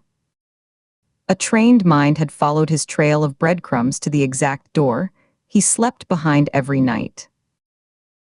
The hollowness inside him shifted, rearranging itself around something new. Not fear. He didn't have the wiring for fear anymore, hadn't since the belt and the long darkness. It was something closer to recognition. A professional courtesy, predator to predator. She'd be back. And she'd bring others. The house was burned, Meredith, the van, the quiet fiction of Garrett Ross, all of it ashed the moment that woman ran his address. It didn't matter. The house had served its purpose. He'd needed the walls one last time, needed to feel the old floorboards under his feet, to stand in the hallway where the boy had hidden and the man had been born. Now the boy was finished. The man had one stop left. He pulled onto the highway, merging into sparse late-night traffic, the van's headlights cutting a clean tunnel through the dark. The farmhouse outside Spring Ridge was less than an hour east. The place where it all began. Where his father's blood had soaked into the bedroom floor, and the world had looked the other way. He'd be there before dawn. Chapter 27. The drive to Mill Road was a brief, focused review, but inside the car, the silence was a pressure chamber for her thoughts. Katie's hands were tight on the wheel, her knuckles pale under the dashboard lights. The road unspooled before her, a black ribbon edged by the deeper black of sleeping fields. The hum of the engine was a low, constant drone, and the headlights carved out a tunnel of asphalt and faded lane markers that seemed to swallow her whole. She pieced together the fractured life of the man they called the Stalker, not as abstract biography, but as a series of physical actions she could almost see, each one a click in the mechanism she was racing to dismantle. The child who had hidden in the walls, his small body pressed against dusty insulation, listening to the life of a family that wasn't his. The scrape of a chair, the murmur of a television, the laugh of a child he would never be. The juvenile detainee who had reinvented himself in the sterile silence of a state facility, learning to fold his rage into a flat, acceptable shape, his hands learning new tasks to replace the old compulsions. The adult who had returned, drawn back to the source of his obsession like iron to a magnet, buying the house, living within the very architecture of his childhood trauma, sleeping in a room that once echoed with strangers' dreams. The final piece, the identity of his first foundational kill, was still missing, a blank space in the profile, but it didn't matter now. Location was everything. He would be at the source. He was a creature of pattern, and all patterns have a point of origin.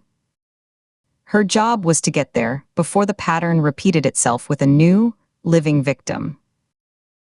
She saw the turn for Mill Road ahead, a rusted county sign half obscured by overgrown box elder. She slowed, her tires whispering on the asphalt, and pulled over a block away, easing onto the gravel shoulder. The crunch of stone under rubber was loud in the stillness. She killed the engine, and the sudden quiet was immense, a vacuum that filled with the sounds of the night. From the woods behind her came the rhythmic, metallic chirp of spring peepers, a chorus that seemed to pulse in time with her own heartbeat. The air that seeped in through the vents was cool and damp, smelling of wet earth, decaying leaves, and the faint, sweet rot of last year's apples from a nearby orchard. Her phone felt cold and slick in her hand. She thumbed it on, the screen's blue light harsh against her face. She called the Pine Bluff dispatch, her voice low and controlled, each word measured. "This is Special Agent Ford. I am at Mill Road, preparing to approach 18 Mill Road. Subject is Garrett Ross, white male, mid-40s, wanted for questioning in connection with the Millerton mimic homicides. Consider him armed and extremely dangerous. I am requesting immediate backup to my location. An expedite." The dispatcher, a woman with a tired, nasal drawl, began the standard protocol. "Copy that, agent. Receiving your location now. Units are 15 minutes out minimum. Advise you hold position and contain. Do not approach alone. Katie's eyes never left the dark silhouette of the house down the road. A single porch light glowed like a distant, jaundiced star. "Time is critical," she interrupted, the edge in her voice sharper than she intended. "I cannot wait. I am going in. Notify Chief Miller and have responding units stage quietly a quarter-mile out. No lights, no sirens. Ross is alert. He will run if he hears a convoy." A pause filled with the faint crackle of the open line. "Agent, protocol strongly advises against a solo entry. You are instructed to wait for support." "Duly noted," Katie said, the formal phrase a dismissal. She ended the call before the argument could continue. As she couldn't wait. Every minute was a gamble with another life, a calculation of risk versus certain tragedy. Shaw was back at the precinct, pale and sweating, her injury a live wire of pain she could barely mask, moving with the stiff care of someone holding broken glass inside her skin. She was in no shape for a confrontation. This was on Katie. The weight of it settled between her shoulder blades, a familiar grim pressure. She checked her weapon, the familiar weight a cold comfort. A standard Glock 19, 15 in the magazine, 1 in the chamber. She pulled the slide back a quarter-inch with her thumb, confirming the glint of brass in the dim light, then let it snap home with a solid clack. She reholstered it, the leather strap snapping securely over the grip. She took a final, steadying breath, the air in the car now stale with her own tension. She got out, the door closing with a soft, definitive click that sounded like a starting pistol. The night air was cooler outside, raising goosebumps on her arms beneath her jacket. The house at 18 Mill Road stood back from the road behind a stand of old oaks, a dark, looming shape against a slightly less dark sky. It was the same two-story farmhouse from the county record's photo, old clapboard, a wraparound porch, a roofline that had settled unevenly over a century of Maryland winters. Out back, beyond a ragged, overgrown hedge, came the faint, constant gurgle of a creek. The sound carried on the still night air, a liquid whisper that never stopped. It matched the background noise from Lydia Cole's phone call, the ambient track to a nightmare. This was the place. Her pulse hammered once, hard in her throat. She moved from the shadow of her car, staying low, using the uneven tree line that bordered the road as cover. Her shoes sank slightly into the soft, damp lawn with each step. The grass was long and untended, wet blades brushing against her ankles. She approached from the side, angling to keep the bulk of the house between her and the front-facing camera for as long as possible. Her service weapon was held in a low-ready position, muzzle aimed at the earth, her finger indexed straight along the frame. Her eyes scanned the upper windows. Dark blank. The downstairs windows were black rectangles, reflecting only the deeper black of the interior and the faint shimmer of the night sky. The front door was sheltered by a small, open porch with a cracked concrete slab. A sleek, modern doorbell camera was mounted next to it, a single green LED glowing like a watchful, unblinking eye. She took a breath, steadying the drumbeat in her ears, and moved to the side of the doorframe, presenting the smallest target. She reached out, her arm crossing the camera's field of view, and pressed the bell. A soft, digital two-tone chime sounded inside, muffled by the door. She waited, her back pressed to the rough siding, her head turned to listen. 5 seconds. 10. The night sound seemed to amplify. The ceaseless creak, the peepers, the rustle of something small in the dry bushes by the foundation. Her own breathing sounded loud in her ears.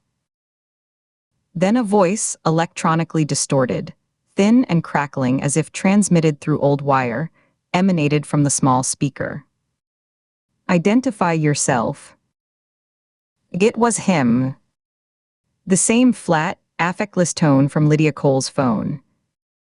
No questioning lift, just a demand. Katie's stomach tightened into a hard knot. Leo Finch, she stated, using the false confessor's name as a probe, a test of his knowledge and his control. She kept her own voice neutral, almost bored. Silence stretched, thick and heavy. The faint, barely there hum of the doorbell's electronics was the only sign it was still active. She could imagine him inside, watching her grainy image on a screen, his face impassive, his hands perfectly still. Then the speaker crackled again, the distortion flattening his words further. You are incorrect. Leave. Come out and talk, Martin. She kept her voice even, conversational, trying to pierce the electronic barrier, to inject a human thread into the exchange. We can do this the easy way. You need to depart, the connection severed with a soft, final click. The green light on the camera didn't waver. He wasn't coming out. He was bunkered in, or he was already gone. But the car was in the driveway, a sensible, beige sedan, clean and ordinary under the porch light. He was here. Katie stepped back, assessing the door. It was a standard exterior door, wood frame, probably with a deadbolt and a standard latch. She took 2 quick steps to the side, away from the camera's direct view, then turned, planted her left foot firmly on the damp concrete, and drove her right heel into the door just beside the lock plate. The impact jarred up her leg, a solid, deep thud that echoed in the quiet street. The door shuddered in its frame but held. A lance of pain, bright and hot, flared in her bruised ribs. She gritted her teeth, ignored it, reset her stance, and kicked again, putting her full weight and the momentum of her hips into the blow. This time, wood splintered with a sharp, tearing sound that was shockingly loud. The door jamb gave way with a crunch, and the door swung inward with a groan, rebounding off an interior wall and swinging back partway. She entered immediately in a low crouch, weapon up and sweeping the narrow hallway. The air inside was warm, stale, carrying the closed-in smells of old carpet, lemon-scented cleaner, and something underneath. A faint, coppery metallic tang that might have been imagination, but probably was. Garrett Ross, FBI. Show yourself. Hands where I can see them. Her voice echoed in the confined space, swallowed by the furnishings. To her right, a living room opened up, illuminated by the faint blue glow of a dormant television. A beige sofa, a brown recliner, a laminate coffee table with a neat stack of magazines. It was neat and ordinary. Shadows pooled in the corners, deep and motionless. To her left was a dining area, a dark wood table with 4 chairs visible in the gloom. She cleared the kitchen next, moving quickly along the wall, her shoulder brushing a framed family photo. The appliances were old, avocado green. Dishes were neatly stacked in a plastic drying rack beside the sink. A dish towel was folded precisely over the oven handle. It was profoundly, unsettlingly normal. The banality of it was a kind of violence. A light flared at the top of the stairs, an overhead fixture in the upstairs hall snapping on, harsh and yellow, throwing long shadows down the steps. A woman stood there, squinting against the sudden brightness, one hand clutching the collar of a faded floral robe closed at her throat.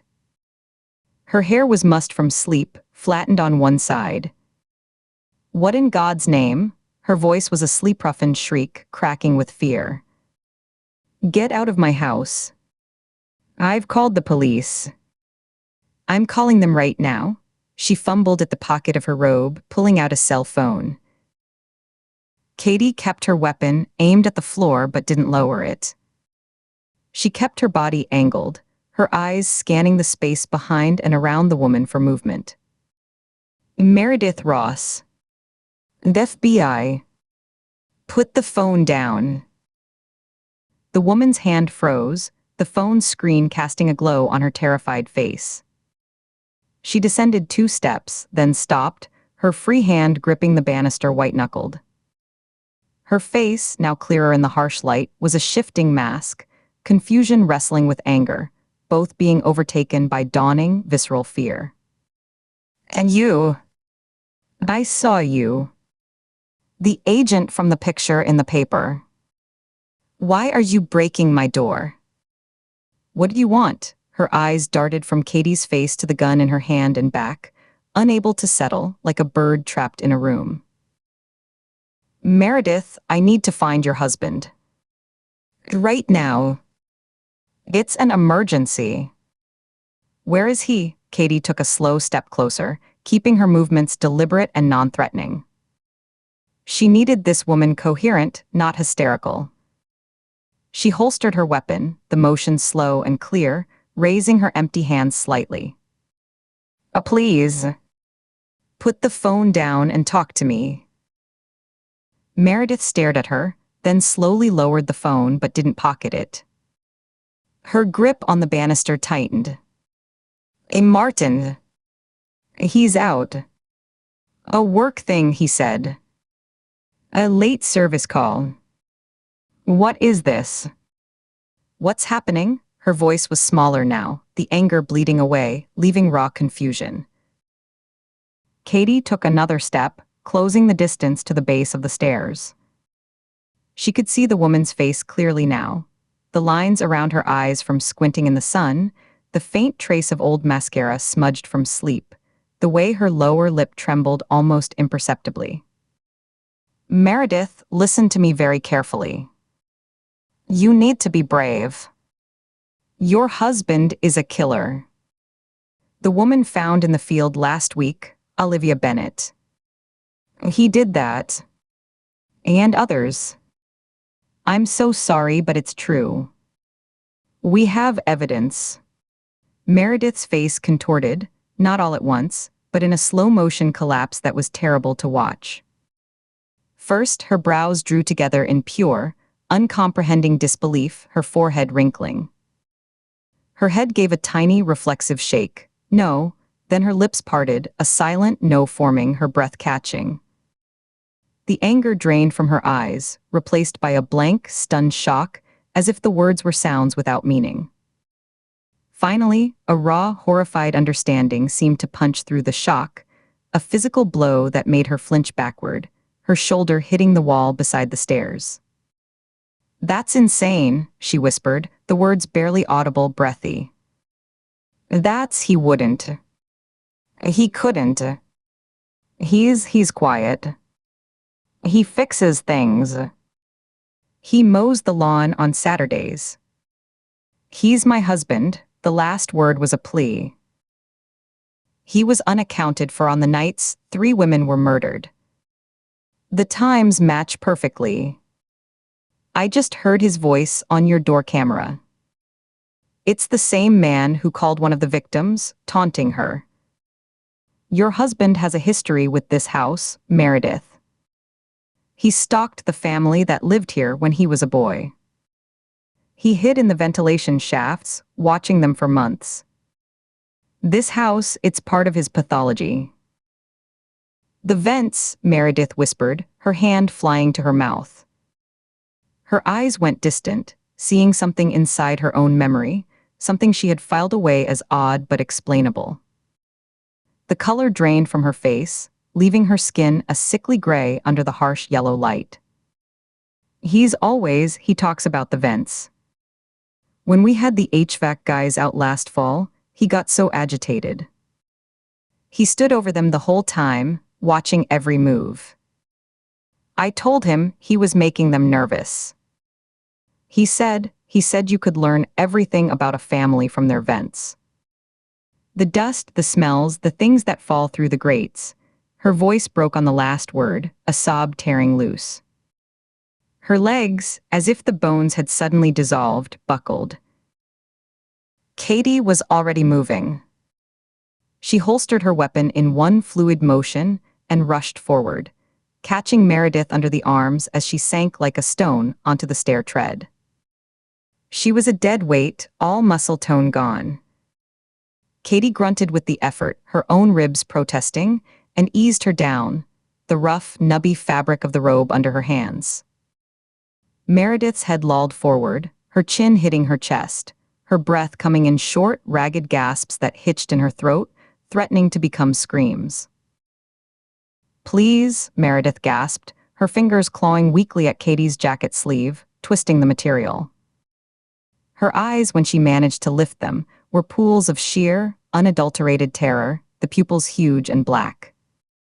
"Tell me this isn't real. Tell me I'm dreaming. This is a mistake. You have the wrong house." Katie crouched beside her, maintaining contact, a firm hand on her shoulder. The human touch felt grotesque given the nuclear devastation she'd just delivered, but it was necessary, an anchor. "It is real. And I need to find him before he hurts anyone else. Where did he go tonight? What job?" "Think, Meredith. It's the most important thing you'll ever do." He said, "A job. Somewhere out past Spring Ridge. He was different tonight. Come. Do come." That was eerie. He packed a black duffel bag, the one he uses for tools. Her gaze was unfocused, scanning the hallway, the family photos on the wall, the umbrella stand, the scuff mark on the baseboard, as if the answer were written in the mundane details of a life that was now a lie. "We're past Spring Ridge." A town, a client's name, an address, anything. "The old place," she blurted, the words tripping over each other in her rush. He muttered it to himself while he was packing. "I was in the kitchen." He said he was going back to the old place to finish it.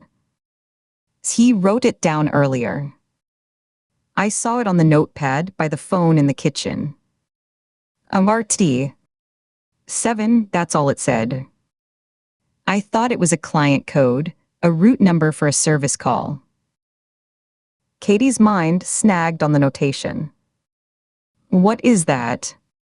The town. The building. The road. The road, I think. Out past the old feed co-op somewhere. That's all I know. I swear to God, that's all. Meredith's hand, cold and trembling, clutched Katie's sleeve with surprising, desperate strength. Her nails bit through the fabric, pinching the skin of Katie's forearm. You won't shoot him, will you? Promise me. Oh, he's sick. Can't you see that? He needs help, not bullets. Promise me you'll bring him back alive. Her eyes searched Katie's face, begging for a lifeline, for any shred of the world she knew 10 minutes ago. Katie looked into the woman's devastated face. She saw 30 years of a shared life etched there, of quiet breakfasts and paid bills and a bed shared, of Christmases and arguments over money, and the slow, comfortable silence of a long marriage. All of it built on a foundation of utter fiction, a stage set erected over a charnel pit. The compassion she felt was a sharp, painful thing, a knife twist in her gut, but it couldn't alter the tactical reality, the man's proven capacity for butchery. My job is to take him into custody, Meredith. To stop him. He's coming back with me alive, if it is within my power to do so.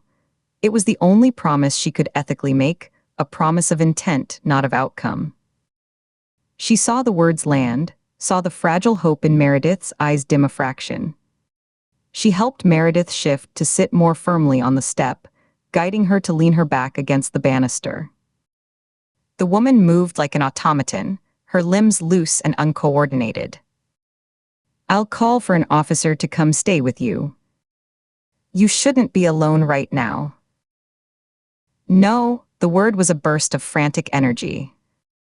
Meredith shook her head violently, her hair whipping across her face. And no police. Not here, not yet. I can't, I'll go to my sister S. In town. She lives on Maple. I'll find somewhere safe.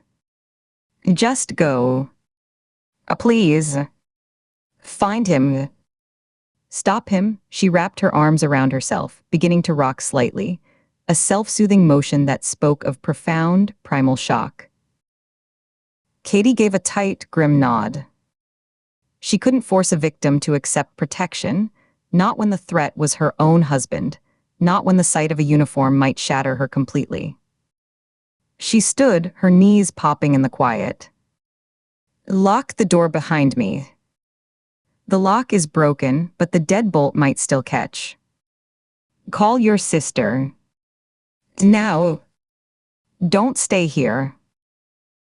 Then she was moving, turning her back on the wreckage, weeping on the stairs. She ran back through the shattered front door, the cool night air hitting her like a slap, washing away the stifling, tragic atmosphere of the house. The notation burned in her mind like neon, RT. A7. She slid into the driver's seat, the leather cold through her pants. She keyed the ignition, the engine roaring to life, and pulled away from the curb with a spray of gravel, her headlights slicing the darkness, sweeping across the blank face of the house.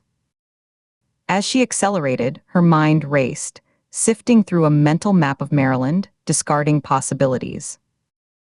Route 7. There was a Route 7 that ran east-west in Virginia. Not relevant. County Route 7. Dozens of them across the state. RT could be an abbreviation for route, but also for rural track or something local. Nothing fit yet. Then she pictured the photocopied pages from the juvenile diary, the scrawled, adolescent handwriting she'd pored over in the stale task force room, the paper smelling of mildew and dust. The entry from the late 90s, written after his release, the ink blotted in places. Left the old place for good today. Took the last of my stuff. Route 7 is a dead end. No one goes there anymore. They never will. A dead end. A place no one goes. A place forgotten.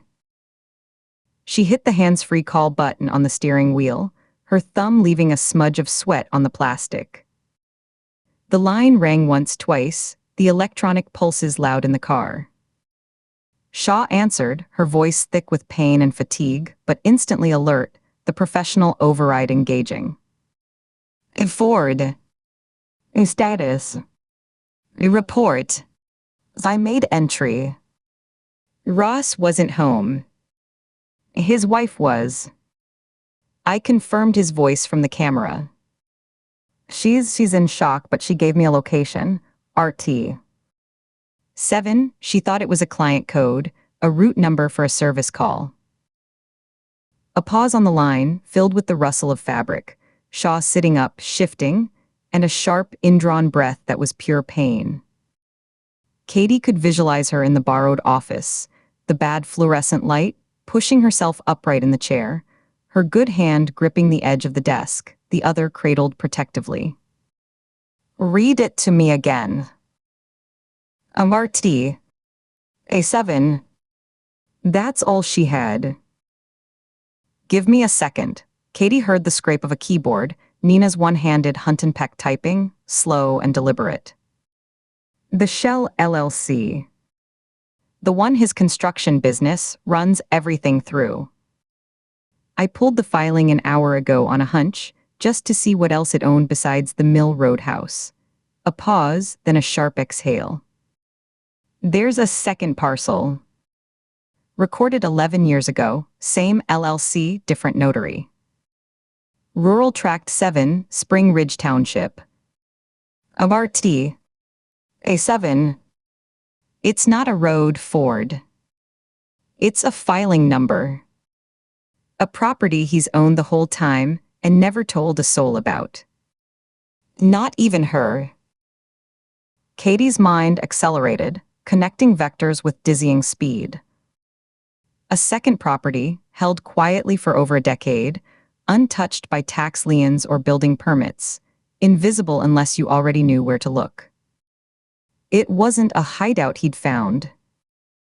It was one he'd built and kept for himself alone. "That's not a retreat," Katie said. "That's a shrine. Send me the address." "Sending it now." Maybe 20 minutes from where you are, out past the old feed co-op, back in the trees. Shaw's voice was taut with a sudden, galvanic urgency. "Ford, I'm coming. I know I can't run a door with you tonight. I am not sitting in this chair while you go in alone. You can barely lift your arm. Watch me." Katie didn't argue further. There wasn't time, and she knew that particular tone too well to waste breath on it. "I'm en route now. I'll call for county backup to meet me, but I'm not waiting for a full tactical rollout. If he's there and he has a target, he won't wait either. It ends tonight, Shaw. One way or another. Don't you go in alone. You hear me? You contain and wait for backup. That's an order, Ford. That's not a request." Shaw's voice was iron, the pain buried under decades of command. "Understood," Katie said, the word automatic, but they both knew it was a lie of protocol, a verbal nod to a rulebook that didn't account for men who hid in walls. She ended the call. She pressed the accelerator to the floor, the engine whining in protest before catching, the car surging forward. The landscape outside began to blur into a smear of darkness. Dark hedgerows, the occasional glint of a farmhouse window like a watching eye, the skeletal outlines of trees against the marginally lighter sky. She fumbled with the console, bringing up the GPS, her fingers stabbing at the screen. The route calculated, a thin blue line stretching through back roads and into a dense patch of state forest. The estimated arrival time glowed, 18 minutes. The pattern was complete. The scholar of collapse was returning to the one place he'd built for himself alone, the place no fabricated identity had ever touched. She understood the monster now, the pathetic, furious child hiding inside the meticulous, quiet man. She understood his need for an audience, for his work to be seen and understood in its full, horrific context, for someone to finally acknowledge the masterpiece of vengeance he'd begun decades ago. And she was going to stop him. She was going to be the system that didn't fail this time, the consequence that didn't remain unpunished. The road ahead was dark, a tunnel leading toward the trees. She switched on her high beams, the world leaping into sharper focus. The frayed edge of the asphalt, the glitter of animal eyes in the ditch, the double yellow line that seemed to pull her forward relentlessly into the heart of the night. Chapter 28. The tires of Katie's sedan screamed as she skidded to a halt at the end of the gravel track, the rear end fishtailing wildly before the treads bit into the soft dirt. Gravel peppered the undercarriage like gunfire. She, Dee, made record time through the back roads, her knuckles bone-white on the wheel, her foot heavy on the accelerator long after the GPS lost its signal among the trees. Her mind was a single, focused beam, tunneling through the blur of pine stands and dark fields. The old house sat alone at the end of the track, a narrow, two-story clapboard structure, its paint bleached to a leprous gray by decades of weather, the front porch sagging in the middle like a broken spine. There were no other houses in sight, no lights on the horizon, nothing but trees pressing close on every side, its history a dark stain on land no one else had ever wanted. Every window was a dark, blank eye. She'd called it in from the road 10 minutes out, her voice tight and clipped as she wrestled the phone against her ear and steered with her knees. Ford, FBI. I have exigent circumstances, Probable cause of an active abduction at a property off Rural Tract 7, Spring Ridge Township. Request immediate backup and EMS. The dispatcher's calm, procedural questions. Confirm the address, agent. Is the suspect believed to be armed? Are you on scene? Felt like anchors trying to slow a speeding boat. Each second of explanation was a grain of sand slipping through an hourglass. Backup was en route from the county sheriff's office, but time wasn't. The ETA she'd been given, 15 minutes, was a lifetime in a place like this. She ended the call by simply dropping the phone onto the passenger seat. She was out of the car with her sidearm drawn before the engine's ticking settled, the driver's door left hanging open behind her. The cold night air was sharp with pine sap, carrying the mineral tang of damp earth and old wood smoke. Crickets sawed in the tall weeds. Her boots crunched on the gravel drive, each step sounding explosively loud in the dead quiet of the woods. The front door was solid oak, weathered and split, the lock a heavy, tarnished deadbolt. She tried the knob with her left hand, keeping her gun ready. It locked. It didn't even rattle in the frame. She rapped sharply with the side of her fist, the sound flat and swallowed by the mass of the house. The FBI. Open the door, silence. No curtain twitch, no shifting shadow behind the glass.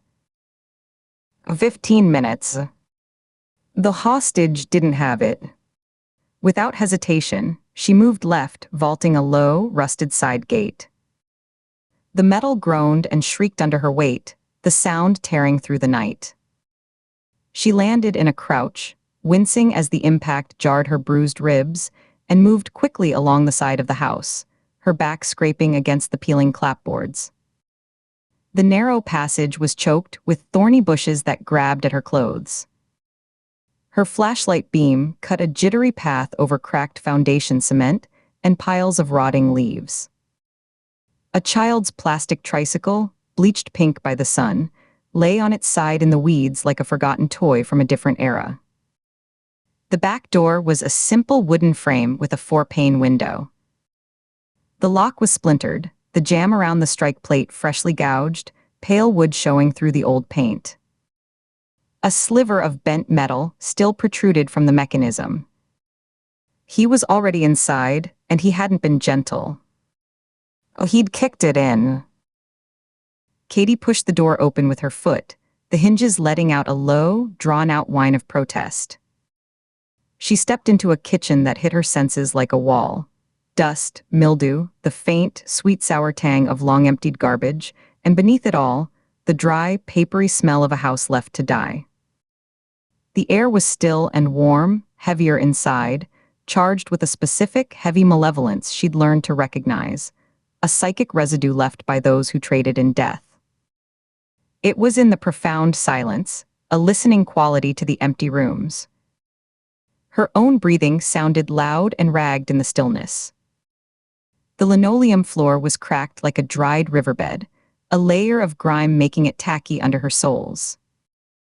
A single chipped plate and a stained coffee mug sat in the dry sink, the only signs of recent habitation. She cleared the kitchen in a slow sweep, her gun tracking with her eyes, flashlight beam probing the corners behind the ancient refrigerator, the space under a small table. Nothing. The dining room was next, dominated by a heavy, dark table scarred with rings and cigarette burns, 4 ladder-back chairs standing at attention. A single, tarnished candlestick held a nub of white wax. She moved through, her shoulder brushing a doorway, and a puff of plaster dust sifted down. The living room was bare except for a single upholstered armchair, its fabric worn shiny, positioned to face a blank wall where a television might have been. Her flashlight beam, cutting through the gloom of drawn curtains, found only dust motes dancing in the agitated air, and the ghostly impressions of furniture long removed on the stained, matted carpet. Then a floorboard groaned directly above her head. A distinct, weight-bearing creak of old wood. Then another, a few feet to the left. Slow, deliberate steps moved across the ceiling, pacing. He knew she was here. The sound stopped directly overhead, right above the living room. A long, silent pause. Somewhere up there was the room where it happened, where he'd ended his father's fists for good 34 years ago. That's where the pattern looped back to. That's where he would be at the source. The hostage, if he was still alive, would be there too, the final piece of the exhibit. She moved to the staircase, a narrow affair hugged by dark paneling, a worn floral runner tacked down the center. She took the stairs one careful step at a time, placing her weight on the outer edge of each tread where it was less likely to squeal. Her injured ribs protested with each lift, a sharp, stitching pain that made her suck air through her teeth. On the fourth step, a tread let out a sharp, gunshot-like crack. She froze, heart hammering a frantic rhythm against her sternum, her fingers sliding inside the trigger guard. She listened so hard her ears rang. No reaction from above. No sudden movement. At the top, a hallway stretched left and right, doors standing partially open to pools of deeper darkness. The air was even thicker here, stale and carrying a hint of wood smoke, not the cozy scent of a hearth, but the acrid smell of something burning that shouldn't be. She paused at the landing, listening past the rush of blood in her ears. A clock ticked somberly from a room down the hall. The house settled with a long, sighing creak. Then a scream tore through the house. It was raw, terror-filled, and shockingly close. A man's scream, high-pitched with panic, cut abruptly short as if a hand had been clapped over a mouth. Katie lunged toward the sound, abandoning stealth. She shoved the nearest door open with her shoulder. It was a bathroom, empty, the shower curtain ripped from its rings and lying in a mildewed heap in the tub. The next door. She hit it with her full weight, leading with her shoulder, and it burst inward, the knob punching a hole in the plaster wall behind it. The master bedroom was large, dominated by a heavy carved oak bed frame, stripped of mattress and bedding, its slats exposed like ribs. The room was lit by the flickering, uneven glow of a small fire crackling in the brick hearth, casting leaping, monstrous shadows on the faded floral wallpaper. The fire was fed by what looked like old books and papers, the flames licking hungrily. A man's body lay sprawled on the floorboards near the hearth, one arm outstretched, as if reaching for the iron fireplace tools that were still in their stand. His features, even in the dancing, deceptive light, seemed built from the one grainy photograph in the file, a factory ID badge picture of a man frozen at 40. The same strong jaw. The same pronounced widow's peak. But that man had been dead for 34 years. This one was a stranger, dressed and positioned with obsessive care, his hair silvered at the temples to complete the illusion, a red and black flannel shirt dark with a large, wet stain over the abdomen that had seeped down onto the floorboards, where it gleamed dully.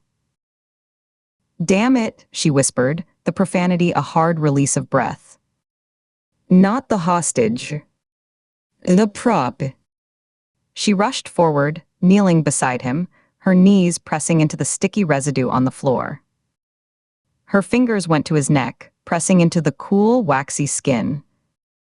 No pulse. The body was not fresh, rigor had come and gone, the limbs loose, but it wasn't days old either. The cooling had settled into a deep chill. Hours maybe. A recreation. A tribute. The smell of blood and voided bowels was faint but present, woven into the smells of dust and smoke. A faint, frantic scraping sound came from the large, ornate wardrobe against the far wall. The double doors trembled, a rhythmic, weak thumping from within. Thump, scrape, thump. The copycat victim. Alive. Katie crossed the room, her eyes flicking between the wardrobe and the body on the floor, her gun trained on the center of the room. She holstered her weapon to free both hands, the leather snap feeling dangerously final. She grabbed the tarnished brass handles of the wardrobe, cold under her palms, and yanked the doors open. A wave of mothballs and cedar washed out, so strong it made her eyes water. Inside, a row of musty suit coats and flower-print dresses hung limply from a wooden rod. The scraping intensified, a frantic, shoe-dragging sound. She pushed the clothes aside roughly, the metal hangers screeching in protest on the rod. A man was duct-taped to a simple wooden chair, his arms bound behind the spindles, his ankles secured to the front legs. A wide strip of silver tape covered his mouth from cheek to cheek. His eyes, wide and bulging with panic above the tape, locked onto hers. He was in his 30s, wearing a blue mechanic's shirt with a name patch that read Dave in embroidered script. He strained against his bonds, the tape pulling at the hair on his arms, making a desperate, muffled MMPHH sound through his nose. The realization that this was a staged tableau, the dead father, the imprisoned son, hit her a second too late. The firelight. The positioned body. The waiting wardrobe. It was a scene from his twisted family album. And she was now part of it. Movement exploded behind her. A rustle of fabric, the intake of a breath held too long. She spun, her hand going back to her holster, as the man on the floor surged upward with a grunt of effort. The corpse was alive, a hunting knife with a serrated upper edge flashing like a silver fang in the firelight. He hadn't been playing dead. He'd been waiting, coiled, breathing shallowly, for the moment her back was turned. Her draw was a fraction of a second slow, fouled by the shock of his movement. She twisted away from the center line, but the blade, aimed for the soft target of her kidney, sliced across the fingers of her gun hand as she tried to bring the weapon up. A line of cold fire opened across her knuckles. She felt the skin part, then the deeper, grating scrape against bone. The Glock was wrenched from her grip, flying from her nerveless fingers. It clattered across the floorboards, spinning like a flipped coin, and disappeared under the metal bed frame with a final, definitive thud. Pain, sharp and bright, shot up her arm, followed by a warm, immediate seep of blood that dripped from her fingertips onto the floor. He came at her again without a pause, a wiry man in his late 40s with close-cropped, graying hair and fever-bright eyes in a lean, angular face. He moved with a feral, economical grace, closing the distance in 2 quick strides. Katie scrambled backward, her boots slipping in the blood-slicked dust, then launched herself onto the bare bed springs for height. The metal groaned and sagged dangerously under her weight, the frame protesting with sharp twangs. As he lunged, knife leading in a vicious upward stab, she kicked out at his face, the hard rubber toe of her boot connecting with a wet, crunching impact. He staggered back, head snapping to the side, blood instantly streaming from his flattened nose, dark and copious. A guttural, animal sound of pain and rage escaped him, a spray of blood and spittle. But his grip on the knife never loosened. His fingers were locked around the textured handle like a vice. He shook his head, droplets of blood flying in an arc, and his eyes found hers again, clearer now, the pain sharpening his focus into a needle point. She jumped down to the far side of the bed, putting the iron frame between them, adopting a low, defensive stance, her hands up. Her right hand throbbed with each heartbeat, the fingers slick with her own blood, making a solid fist impossible. She flexed them, feeling the sting of torn flesh. Her focus was entirely on the weapon in his hand, reading the slight shifts in his shoulders, the tension coiling in his knife arm, the way he balanced on the balls of his feet.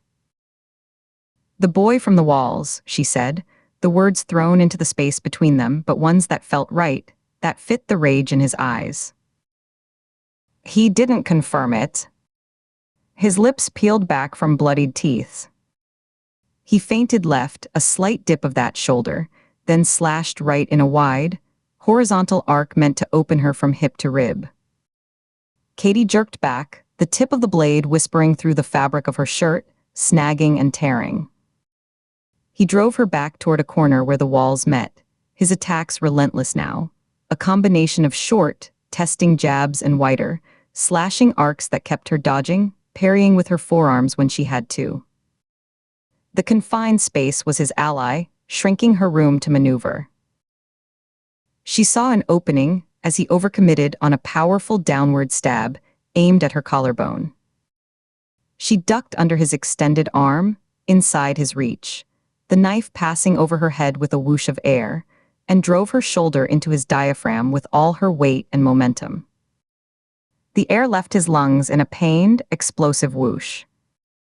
She tried to wrap her arms around his knife arm, to trap it against her body and torque his wrist, to break his grip.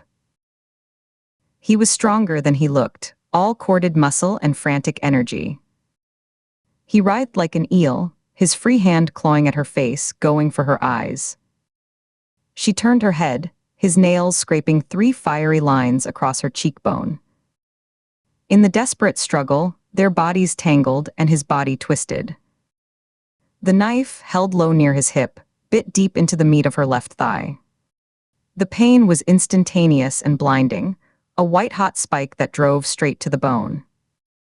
A shocked, punched-out gasp escaped her. Her leg buckled, the muscle seizing, refusing to hold weight. She dropped to one knee with a cry she couldn't suppress, her hands going to the wound instinctively. Blood instantly bloomed across the dark fabric of her trousers, a warm, spreading stain that felt hot against her cold fingers. The coppery smell of it, fresh and vital, mixed with the dust and wood smoke, filling her nostrils. He was on her in an instant, using his weight to press her down onto her back. He straddled her, his knees pinning her arms to her sides for a critical, suffocating moment before he shifted, bringing the knife up high in a 2-handed grip, point aimed down toward her throat. She got her hands up just in time, catching his wrist with both of hers, her bloody fingers slipping on his sweat-slick skin before locking in with desperate strength. Her muscles screamed, the tendons in her neck standing out like cables as she held the gleaming point inches from the hollow of her throat. His face was inches from hers, his breath hot and ragged, smelling of blood and something metallic. His eyes were wide with an almost religious fervor, the pupils huge and black in the firelight. The blood from his broken nose dripped onto her shirt, warm and slow. "I know why," she gasped, the words fighting their way out through the strain of holding his weight, his killing intent. Her arms trembled violently, the burn in her shoulders reaching a screaming pitch. The 0 victims. The ones the system forgot. The ones nobody claimed. His pressure faltered. Not much, just a microsecond of hesitation, a flicker of something in his eyes that wasn't rage. It was surprise, then a flash of recognition, as if she'd spoken a secret password. It was enough. She brought her knees up violently between them, breaking his straddle, and shoved him off with all her remaining strength, a raw, guttural shout tearing from her throat. He flew backward, off balance, crashing into the wardrobe's mirrored door. The old glass exploded in a spectacular cascade of shards that rained down around him like jagged ice as he slumped to the floor, dazed, the knife still clutched in his hand. Gritting her teeth against the wave of nausea and the fiery agony in her leg, Katie lunged, scrambling on her good knee, dragging the wounded leg. She went for his wrist, the knife hand. Her own hand dove into her pocket for her cuffs, her fingers fumbling past her phone, her keys, finally closing on the cold, familiar metal of the hinge. He moved with shocking speed, a resurgence of desperate, cornered energy. One hand, his left, closed around the grip of her Glock, which had slid into view near the bedpost during the struggle. The other hand, still holding the knife, shoved her back, the blade's pommel striking her sternum like a hammer. The air left her lungs in a sickening rush. She fell back against the sharp, unforgiving edge of the bed frame, trapped, as he rose unsteadily to his feet and leveled the pistol at her chest.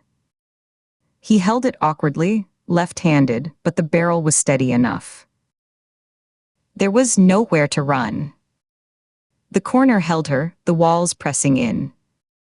She met his manic gaze, forcing her breathing to steady, to not show the panic clawing at her throat. The barrel of her own gun was a black hole aimed at her heart. The firelight glinted off the front sight, a tiny bead of orange light. "That's not your hostage lying by the fire," she said, her voice surprisingly steady despite the tremor she felt in her hands, which she pressed flat against the gritty floorboards to hide it. She kept her eyes locked on his, refusing to look at the gun. "That's a stand-in. Someone you dressed and positioned to look like a photograph only you ever saw. Your father. Because you couldn't bring the real one back to finish this with, could you?" A slow, grim smile spread across his bloody face, cracking the drying blood around his mouth like mud. It was a terrible sight. "Very good, Agent. Took you long enough." The great profiler, his voice was nasal, congested by the broken nose. "The boy from the walls," Katie said, the pieces now certain in her mind, hanging in the smoky, blood-scented air between them. This was never about the other towns. Not really. Pine Bluff, Spring Ridge, they were just practice. Dress rehearsals. This was always about coming back here. To a room just like the one you grew up in. Making them see you. His smile vanished, wiped away by a spasm of pure hatred. "He killed something in me every day," he spat, the words venomous, dripping with a lifetime of poison. With his fists and his belt and his silence. "I was a ghost in my own home before I ever picked up a knife. So I finished it myself. 34 years ago. And I've been building something out of that night ever since." He gestured vaguely with the gun toward the still, staged form by the fireplace. "He doesn't get to stay a secret. Not anymore. A zero victim. But now they'll know my work. My art. They'll study it. They'll see what he made and what I made of it. And if you shoot me," Katie said, keeping her eyes locked on his, pouring every ounce of conviction she had into her voice, "it dies with me. I came alone. No one else knows the connection. I didn't put it in my call. I didn't file a report. Kill me, and you're just another body in another cold case. A footnote in a file nobody ever reads. A nameless man who died in a stranger's farmhouse. No legacy.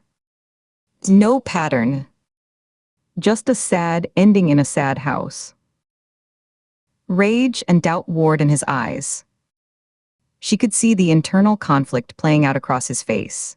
The tightening of the muscles around his jaw, the slight, almost imperceptible tremor that ran through the barrel of the gun, the quick, shallow breaths that fogged the cold air between them. His need for an audience, for his story to be told, was the core of his pathology. She was betting her life that it was stronger than his impulse to destroy. "You're lying," he snarled, but the certainty was gone from his voice. "The others, the podcast, the forums, they're already talking. They see it. It's about a copycat killer. A Millerton mimic. Not about a boy who hid in the walls of the Patterson place for a year before anyone noticed he was there. Without me, there's no one to tell that story. It just stops. Here. Tonight. You'll be forgotten. Oh, again." His finger tightened on the trigger, the skin around his knuckle stretching white. The barrel drifted slightly, now a black hole aimed directly at her face. Katie braced herself, every muscle in her body tensing, a cold calm settling over the pain and fear. She didn't close her eyes. She held his gaze, pouring every ounce of defiance, every bit of professional contempt she could muster into it. This was the gamble.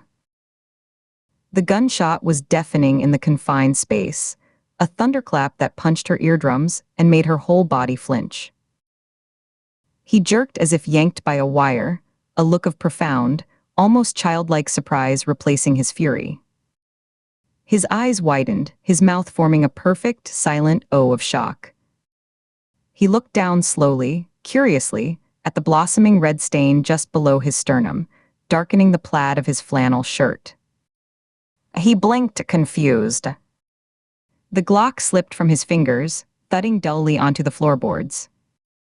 He took one stumbling, backward step, his hand coming up to press against the wound, then his legs folded as if the strings had been cut, and he crumpled to the floor in a heap, his head coming to rest on a pillow of shattered mirror glass. In the doorway, leaning heavily against the frame, one hand pressed to her own injured shoulder, Nina Shaw lowered her service weapon, a thin, acrid wisp of smoke curling from the barrel. Her face was pale, etched with deep lines of pain and a deeper, weary resolve. She didn't holster the gun immediately. She just stood there, breathing slowly, her eyes assessing, confirming the threat was down. Then, with a grimace, she limped into the room, her steps slow and deliberate, her free hand already pulling her cuffs from her belt, her gaze never leaving his still form. Katie let out a shuddering breath she didn't know she'd been holding. The world rushed back in with a roar, the crackle and pop of the fire in the hearth, the frantic pounding of her own heart in her ears, the burning, throbbing agony in her thigh that now demanded all her attention. She crawled forward, her leg dragging uselessly, leaving a smeared trail of blood on the dusty floor. She retrieved her Glock, her bloody fingers finding the familiar checkering of the grip. She covered him while Nina, moving with stiff, careful motions, knelt beside him with a grunt of effort. Nina rolled him onto his stomach, his face pressing into the glass shards, and secured his hands behind his back with the cuffs, clicking them tight. The fight had left him completely. He was conscious, his breath coming in wet, ragged gasps that bubbled faintly, his eyes staring blankly at the floorboards an inch from his face. "EMS is 2 minutes out," Nina said, her voice rough, devoid of inflection. She pushed herself upright, one hand bracing on her knee. "And check the hostage." Katie holstered her weapon, the movement sending a fresh jolt of pain from her slashed hand up her arm. She turned, using the cold iron of the bed frame to pull herself up, her vision graying at the edges for a second. The man in the chair was shaking violently, silent tears cutting clean tracks through the dust and grime on his face. His chest hitched with suppressed sobs. She approached him slowly, showing her empty, bloodied hands. "It's over. You're safe." "FBI," her voice sounded hoarse, foreign to her own ears. With fumbling, clumsy fingers, she found the end of the duct tape over his mouth. "This will sting," she warned, then ripped it away in one quick, brutal pull. He gasped, sucking in a huge, shuddering lungful of air, then began to sob openly, great heaving breaths that shook his entire body. "Oh God, oh God, oh God," he choked out between sobs. "Dave, right?" Katie said, keeping her tone low and even, using the name from his patch. She used the hunting knife he had dropped, wiping the handle quickly on her pants, to saw through the thick tape binding his ankles. The strands parted with a tearing sound. She moved to his wrists, working the blade carefully between his skin and the tape. "You're okay. Help is right outside." The bonds fell away, and he almost toppled from the chair, his muscles useless from confinement and terror. She caught him under the arms, her own injuries screaming in protest, and eased him down to sit on the floor, leaning against the solid bulk of the wardrobe. Just sit tight. Don't try to stand. Paramedics are coming. For a long moment, the only sounds were the hungry crackle of the fire, the hostages subsiding, hiccuping sobs, and their own ragged breathing. The adrenaline was leaching away, leaving Katie cold and shaking deep in her core. The pain in her leg was a constant, deep-throbbing pulse that seemed to sync with her heartbeat. She looked at Nina, who was now standing by the window, peering out through a narrow gap in the yellowed curtains, her profile pale and drawn in the flickering light. Distant sirens, first a lone wail, then several, grew steadily louder, weaving together into an approaching wall of sound that promised an end to the silence, an end to the intimate horror of the room. Blue and red lights began to strobe through the gaps in the curtains, painting the horrific tableau in alternating, garish washes of color. The blood black one second, glowing red the next. Nina looked slowly around the room, her eyes taking in the faded roses on the wallpaper, the empty bed frame that was a skeleton of domesticity, the fire dying in the hearth where a stranger had been made to stand in for a dead man. She let out a long breath. Whatever this room was to him, she said quietly, almost to herself, her voice barely above the crackle of the fire, it's just a room now. Katie leaned her head back against the rough, cold wood of the bed frame, exhaustion and blood loss making the room tilt gently on its axis. The chaos swirled in from downstairs like an incoming tide. The heavy, booted footsteps of police pounding up the stairs shouted commands. Second floor clear. Fire in the hearth. The frantic, staticky crackle of radios. 2 uniformed sheriff's deputies appeared in the doorway, weapons drawn but held low at ready as they took in the scene. The 2 bodies, one moving weakly, one not. The hostage slumped against the furniture. The 2 bloodied federal agents, one leaning against a bed, one by the window. Clear, one of them, a young deputy with a blonde mustache, shouted back down the stairs, his voice too loud. We need EMTs up here. Now. Multiple GSW and trauma. The room suddenly filled with people, the intimate space becoming crowded, clinical. Paramedics in dark blue jackets emblazoned with reflective tape, carrying bulky orange kits. A detective in a rumpled suit, his tie loosened, asking terse, overlapping questions that Katie answered in monosyllables, her voice flat. Ford, FBI. Suspect is Garrett Ross, cuffed. Hostage is Dave, mechanic. 1 deceased, unidentified male, staged at the scene by the suspect. Cause of death pending autopsy. Flashbulbs popped, blinding white, as a crime scene photographer began meticulously documenting the tableau from every angle, the camera's motor drive whirring. The paramedics reached her first. One, a woman with a calm, round face and competent hands, knelt by her leg. Let's see the damage, agent. Can you tell me your name and today's date? Katie Ford. A Tuesday. October something, Katie muttered, watching as the paramedic produced shears from her belt. Okay, Katie, we're going to cut this pant leg away, okay? The paramedic didn't wait for an answer. The sound of the shears cutting through the heavy fabric of her trousers was loud and final. The cold air hit the wound, and Katie looked down. The wound was deep, a nasty, dark gash high on her outer thigh, welling blood steadily.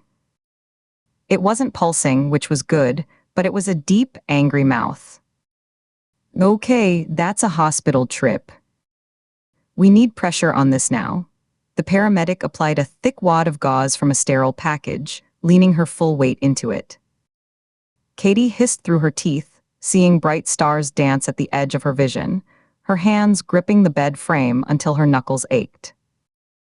They wrapped it tightly with a cohesive bandage, the pressure a new, intense pain that somehow steadied the tilting world. Another team worked on Ross, rolling him gently, packing his gunshot wound with more gauze, starting an IV in his arm, speaking to him in low, professional tones. "Sir, can you hear me? You've been shot. We're helping you." He was silent now, his eyes closed, his breathing shallow but regular. As they helped Katie onto a collapsible gurney, over her weak, pro forma protests that she could walk, she looked over at her partner. Nina was giving a terse, clipped statement to the local detective, gesturing with her good arm toward the doorway, explaining the exigent circumstances, the shot fired to save a life. She looked exhausted, pale under the fluorescent lights a deputy had rigged, but utterly composed, the professional mask firmly in place, her voice level and authoritative. The gurney bumped over the threshold into the hallway. The sudden brightness of the hallway light, a bare bulb, was harsh after the firelit gloom. "Hold up," Katie said to the EMTs who were adjusting the straps. They paused. Katie looked back into the room, catching Nina's eye across the crowded space. The noise and light and frantic movement seemed to fade for a second, the volume turning down. It was just the two of them, in the aftermath, surrounded by the wreckage of a story 3 decades in the making. "Congratulations," Katie said, her voice hoarse from smoke and strain. "On your retirement." Nina held her gaze for a long moment. The professional mask didn't slip, not exactly, but something softened around her eyes, a profound, unutterable tiredness that was more than physical. It was the weight of a career, of countless rooms like this one, finally settling. She just gave a small, almost imperceptible nod. A nod that said it's done. Then her gaze broke away, returning to the room, to the fireplace where the last embers of the false fire were dying, to the end of the story where it had violently begun. She turned back to the detective, ready to finish the report, to tie the final bow on the last box. The gurney moved again, carrying Katie down the hall, toward the stairs, toward the noise and the light and the long night of paperwork and stitches that lay ahead.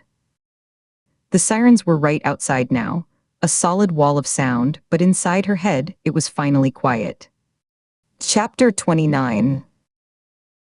The digital clock on the precinct wall glowed 3:47 a.m. The green numerals were the brightest thing in the room, a silent pulse in the stale, exhausted dark. Katie Ford finally lowered herself into a chair, the vinyl seat cushion sighing under her weight. Every muscle screamed in protest, a deep, bone-deep ache from the fight in the Ross house, layered over the older, still healing injuries from her rooftop confrontation with Sela's crow. Her thigh was a tight band of fire beneath the fresh bandage, and the gravel burns on her forearms throbbed in time with her heartbeat. She let her head drop forward, her neck muscles feeling like frayed cables, and stared at the scuffed linoleum between her boots. The floor was a patchwork of old wax and new dirt, a gray sea in the dim light. Across the scarred laminate table, Nina Shaw sank into the seat beside her. The older agent's descent was slow, controlled, but ended with a sharp, involuntary grimace. Her right hand came up to press against her collarbone, fingers digging into the fabric of her shirt as if trying to hold the bone in place. The grimace wasn't just a twitch, it was a full-face event. The lines around her mouth and eyes deepened into canyons of pain, her jaw tightening so the muscle bulged along her cheek. Her nostrils flared with a sharp intake of breath. It lasted 3 full seconds before she forced her features to relax, exhaling slowly through pursed lips. But the shadow of it remained in the pallor of her skin and the slight tremor in her left hand as she placed it flat on the table, fingers splayed to steady the shake. The gesture spoke volumes. "I am held together by will and Scotch tape." Pine Bluff's police department was a tomb at this hour. The only sounds were the relentless, high-pitched hum of the fluorescent lights overhead. One of them flickered erratically over a vacant dispatch desk, casting a stuttering strobe across a forgotten notepad, and the distant, metallic clang of a janitor's cart being pushed down a hallway, the squeak of its wheels a lonely counterpoint. The air smelled of stale coffee, industrial lemon-scented cleaner, and the faint, persistent odor of old mop water that no amount of cleaning could erase. Underneath it all was the dry, papery smell of dust and heated electronics from a bank of dormant computer towers. Desks were empty, chairs pushed in, computer monitors dark.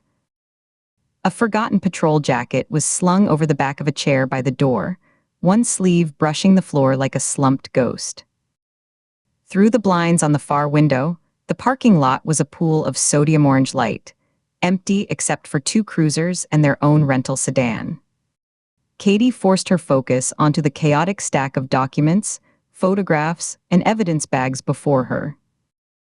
Blinking to clear the grit from her eyes, she began the methodical, mind-numbing work of organization. The case file for Garrett Ross, the man the world would soon know as the Stalker, the Mimicker, was a labyrinth of horror, and it was her job to build a path through it for a prosecutor.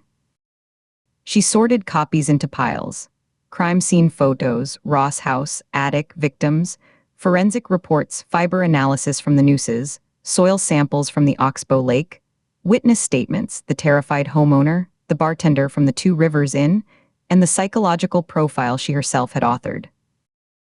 Each page needed to be numbered, logged, and cross-referenced. A sharp defense attorney would feast on the strange, gothic edges of this narrative: the boy in the walls, the decades of hiding, the replication of century-old murders. Her job was to make the monstrous seem methodical, the insane seem intentional. She worked in silence, her pen scratching on labels, her fingers sorting glossy photos she tried not to see too clearly. She handled a picture of the Ross attic, the narrow bed, the shelves of stolen trinkets, by its edges only, placing it face down once its number was recorded. The facts, once assembled, were stark and brutal in their simplicity. Garrett Ross was born Jacob Miller. In the autumn of 1988, in a rented farmhouse back a long gravel track outside Spring Ridge, his father, Martin Miller, was found in the upstairs bedroom. He had been stabbed 17 times with a kitchen knife, then bound to a chair with picture-hanging wire. The scene was staged to look like a robbery, though little was taken.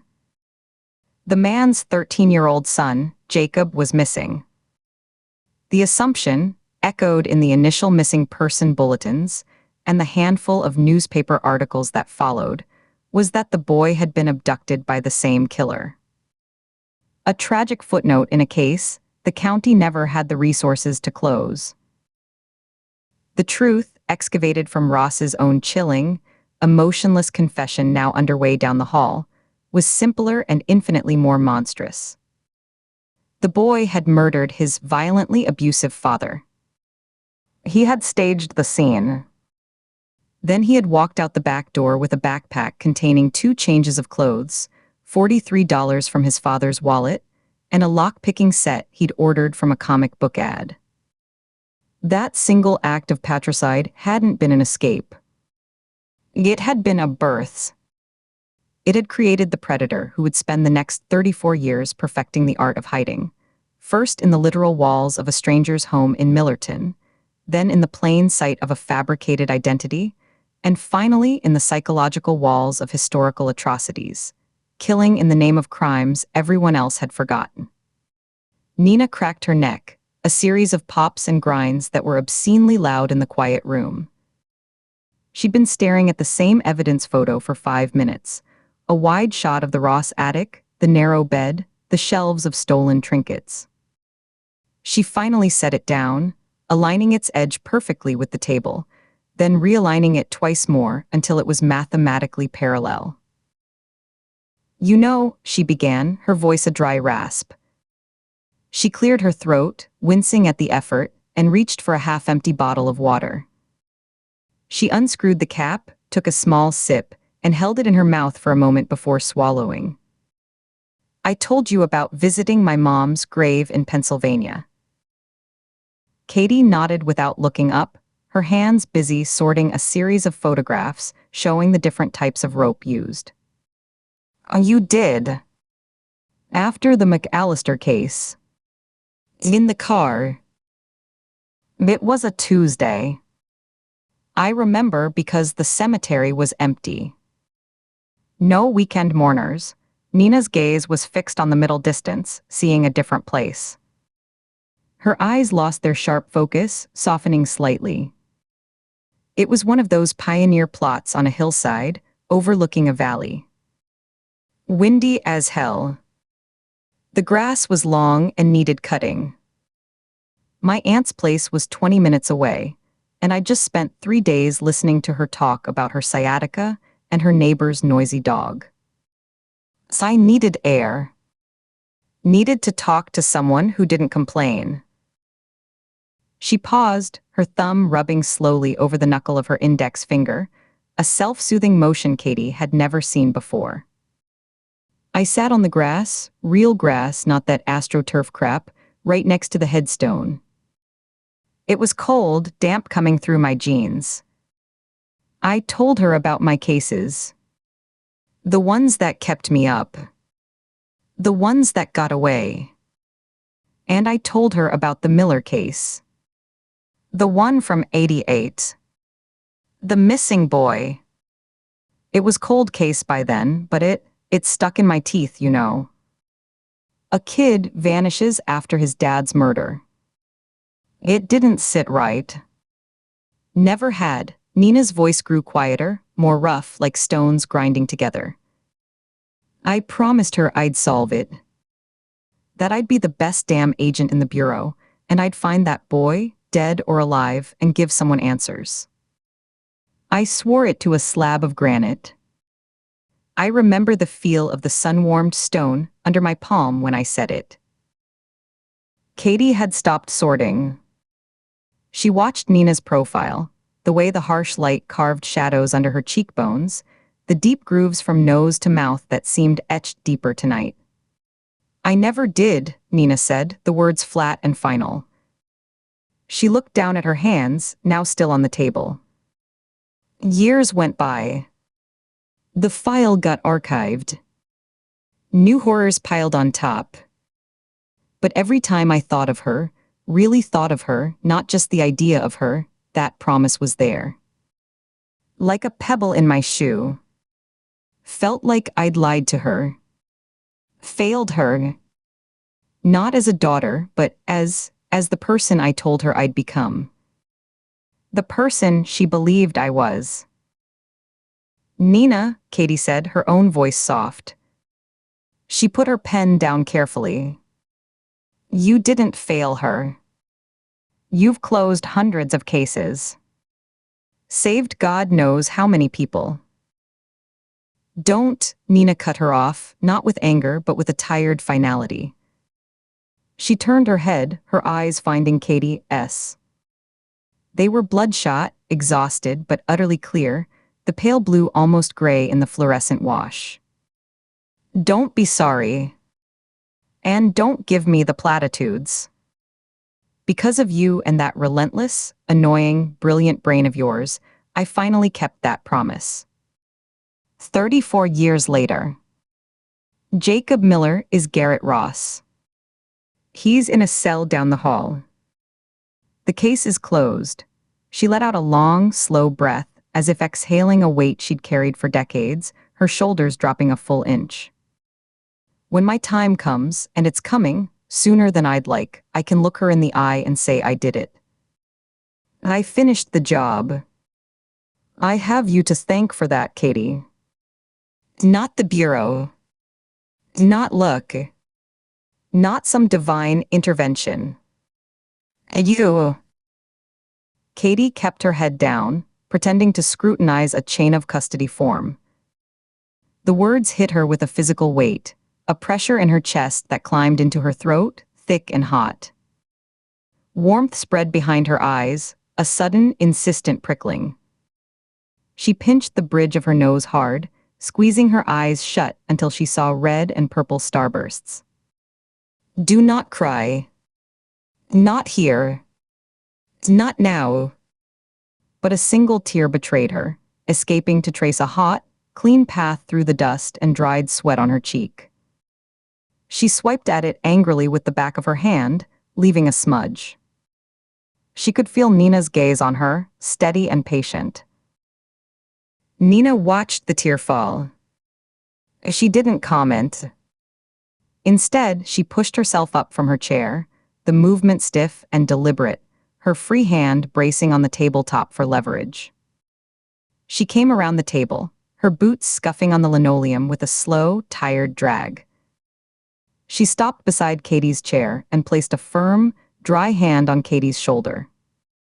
It wasn't a hug, they weren't huggers, but the contact was solid, grounding, more intimate than any embrace they'd ever shared. The weight of her hand was an anchor, the pressure firm and unwavering. "I mean it," Nina said, her voice low and gravelly, meant only for Katie's ear. "Every word."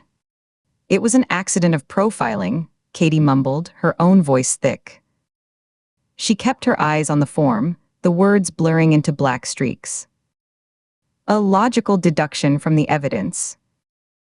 I wasn't trying to give you closure. I was just connecting dots." "Take the win, Ford." Nina's hand gave a single, brief squeeze, the pressure communicating more than the words. "For once in your goddamn life, just take the damn win." She withdrew, returning to her seat with another suppressed grimace, lowering herself with a controlled sigh. "You solved a 30-year mystery. You put a ghost in a cage." And she hesitated, which was rare for Nina Shaw. She looked down at her own hands, folded on the table, the knuckles scarred and enlarged. "Your respect means something to me, too. More than you know." When you came into the bureau, all sharp edges and fire, you reminded me of why I'd wanted in once. Before the cynicism set in. Before the paperwork started to feel heavier than the gun, she met Katie's eyes again. "The idea of you retiring one day makes me miserable, I won't lie. It feels like the end of something good. But the image of you finally getting to be a grandma, sitting on some porch without a gun on your hip, watching some kid chase fireflies, that makes me happy.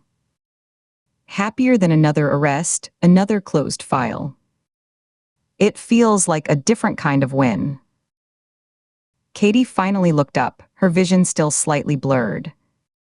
She saw the truth of it in Nina's face, not just weariness, but a kind of hard-won peace, a resignation that wasn't defeat but acceptance.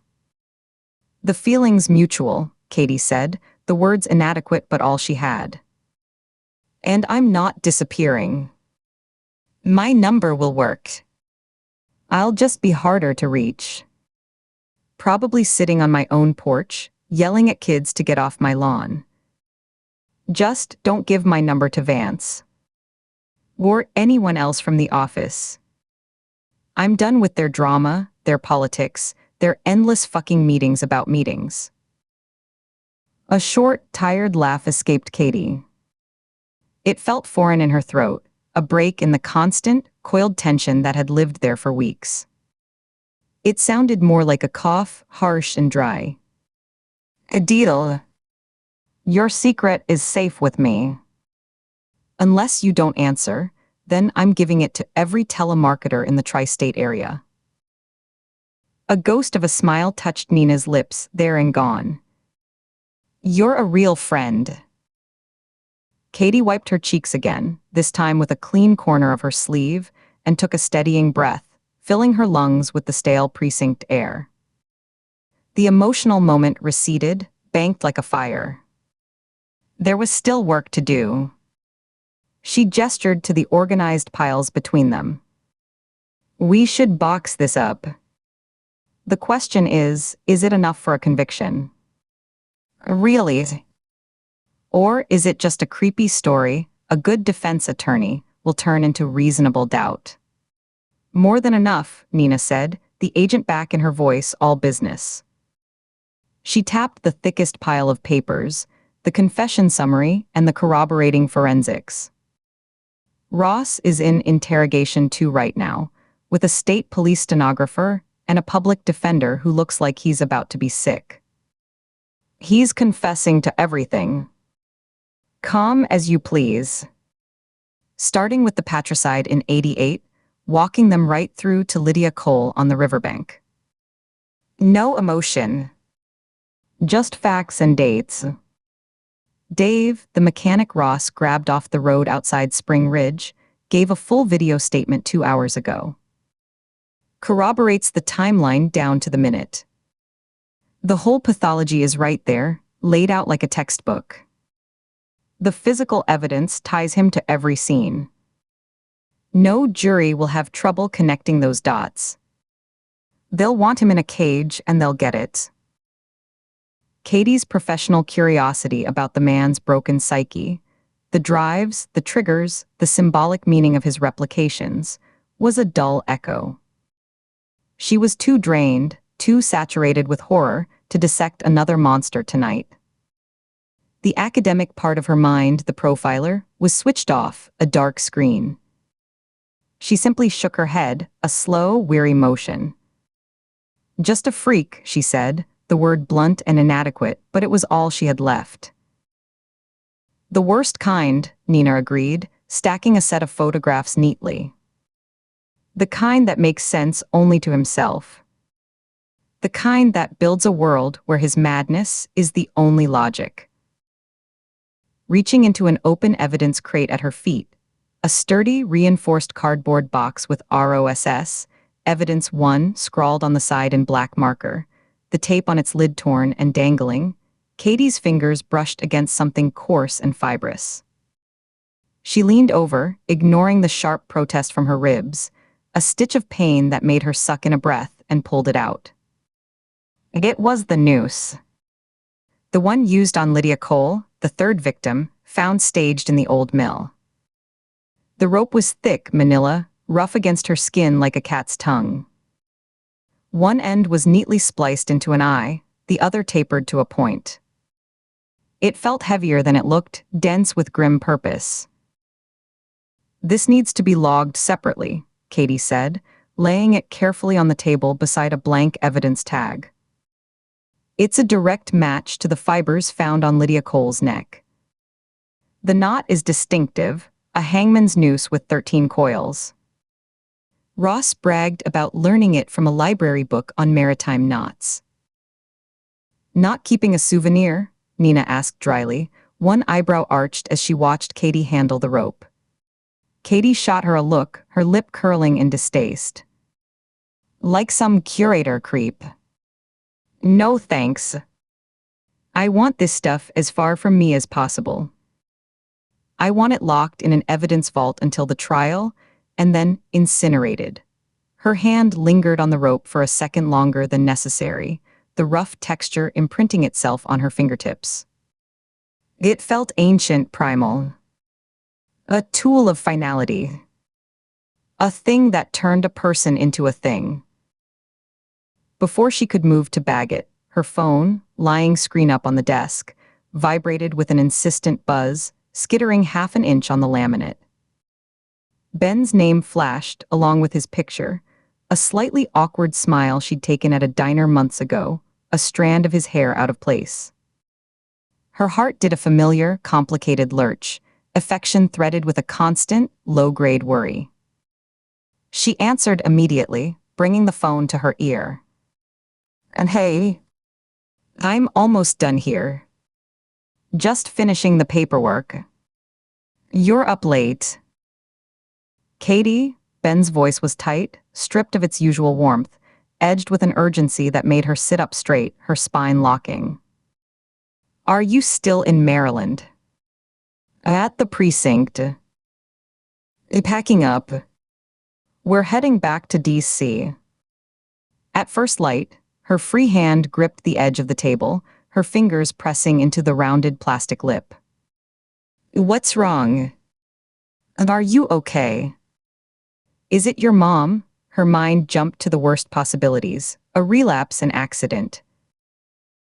I'm fine. My mom's fine. I'm with Capital PD. At the evidence processing division off D Street, he took an audible breath, a shaky inhale she could hear clearly. They found my phone. In your apartment. During the secondary sweep after the kidnapping. Katie's mind raced, fitting the pieces. Ben's phone had been in his pocket when Campbell's men grabbed him. It had been missing since, assumed destroyed or discarded. Okay. That's procedure. It's evidence. They're supposed to log it. I know that, he said, a hint of frustration bleeding through. They've had it bagged and tagged for days.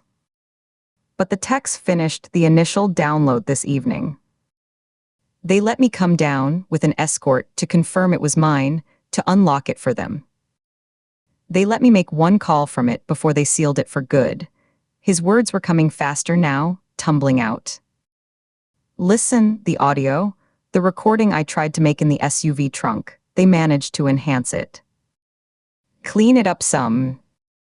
The tech said the phone was in my front pocket, mic facing out, so it picked up more than just muffled thumps.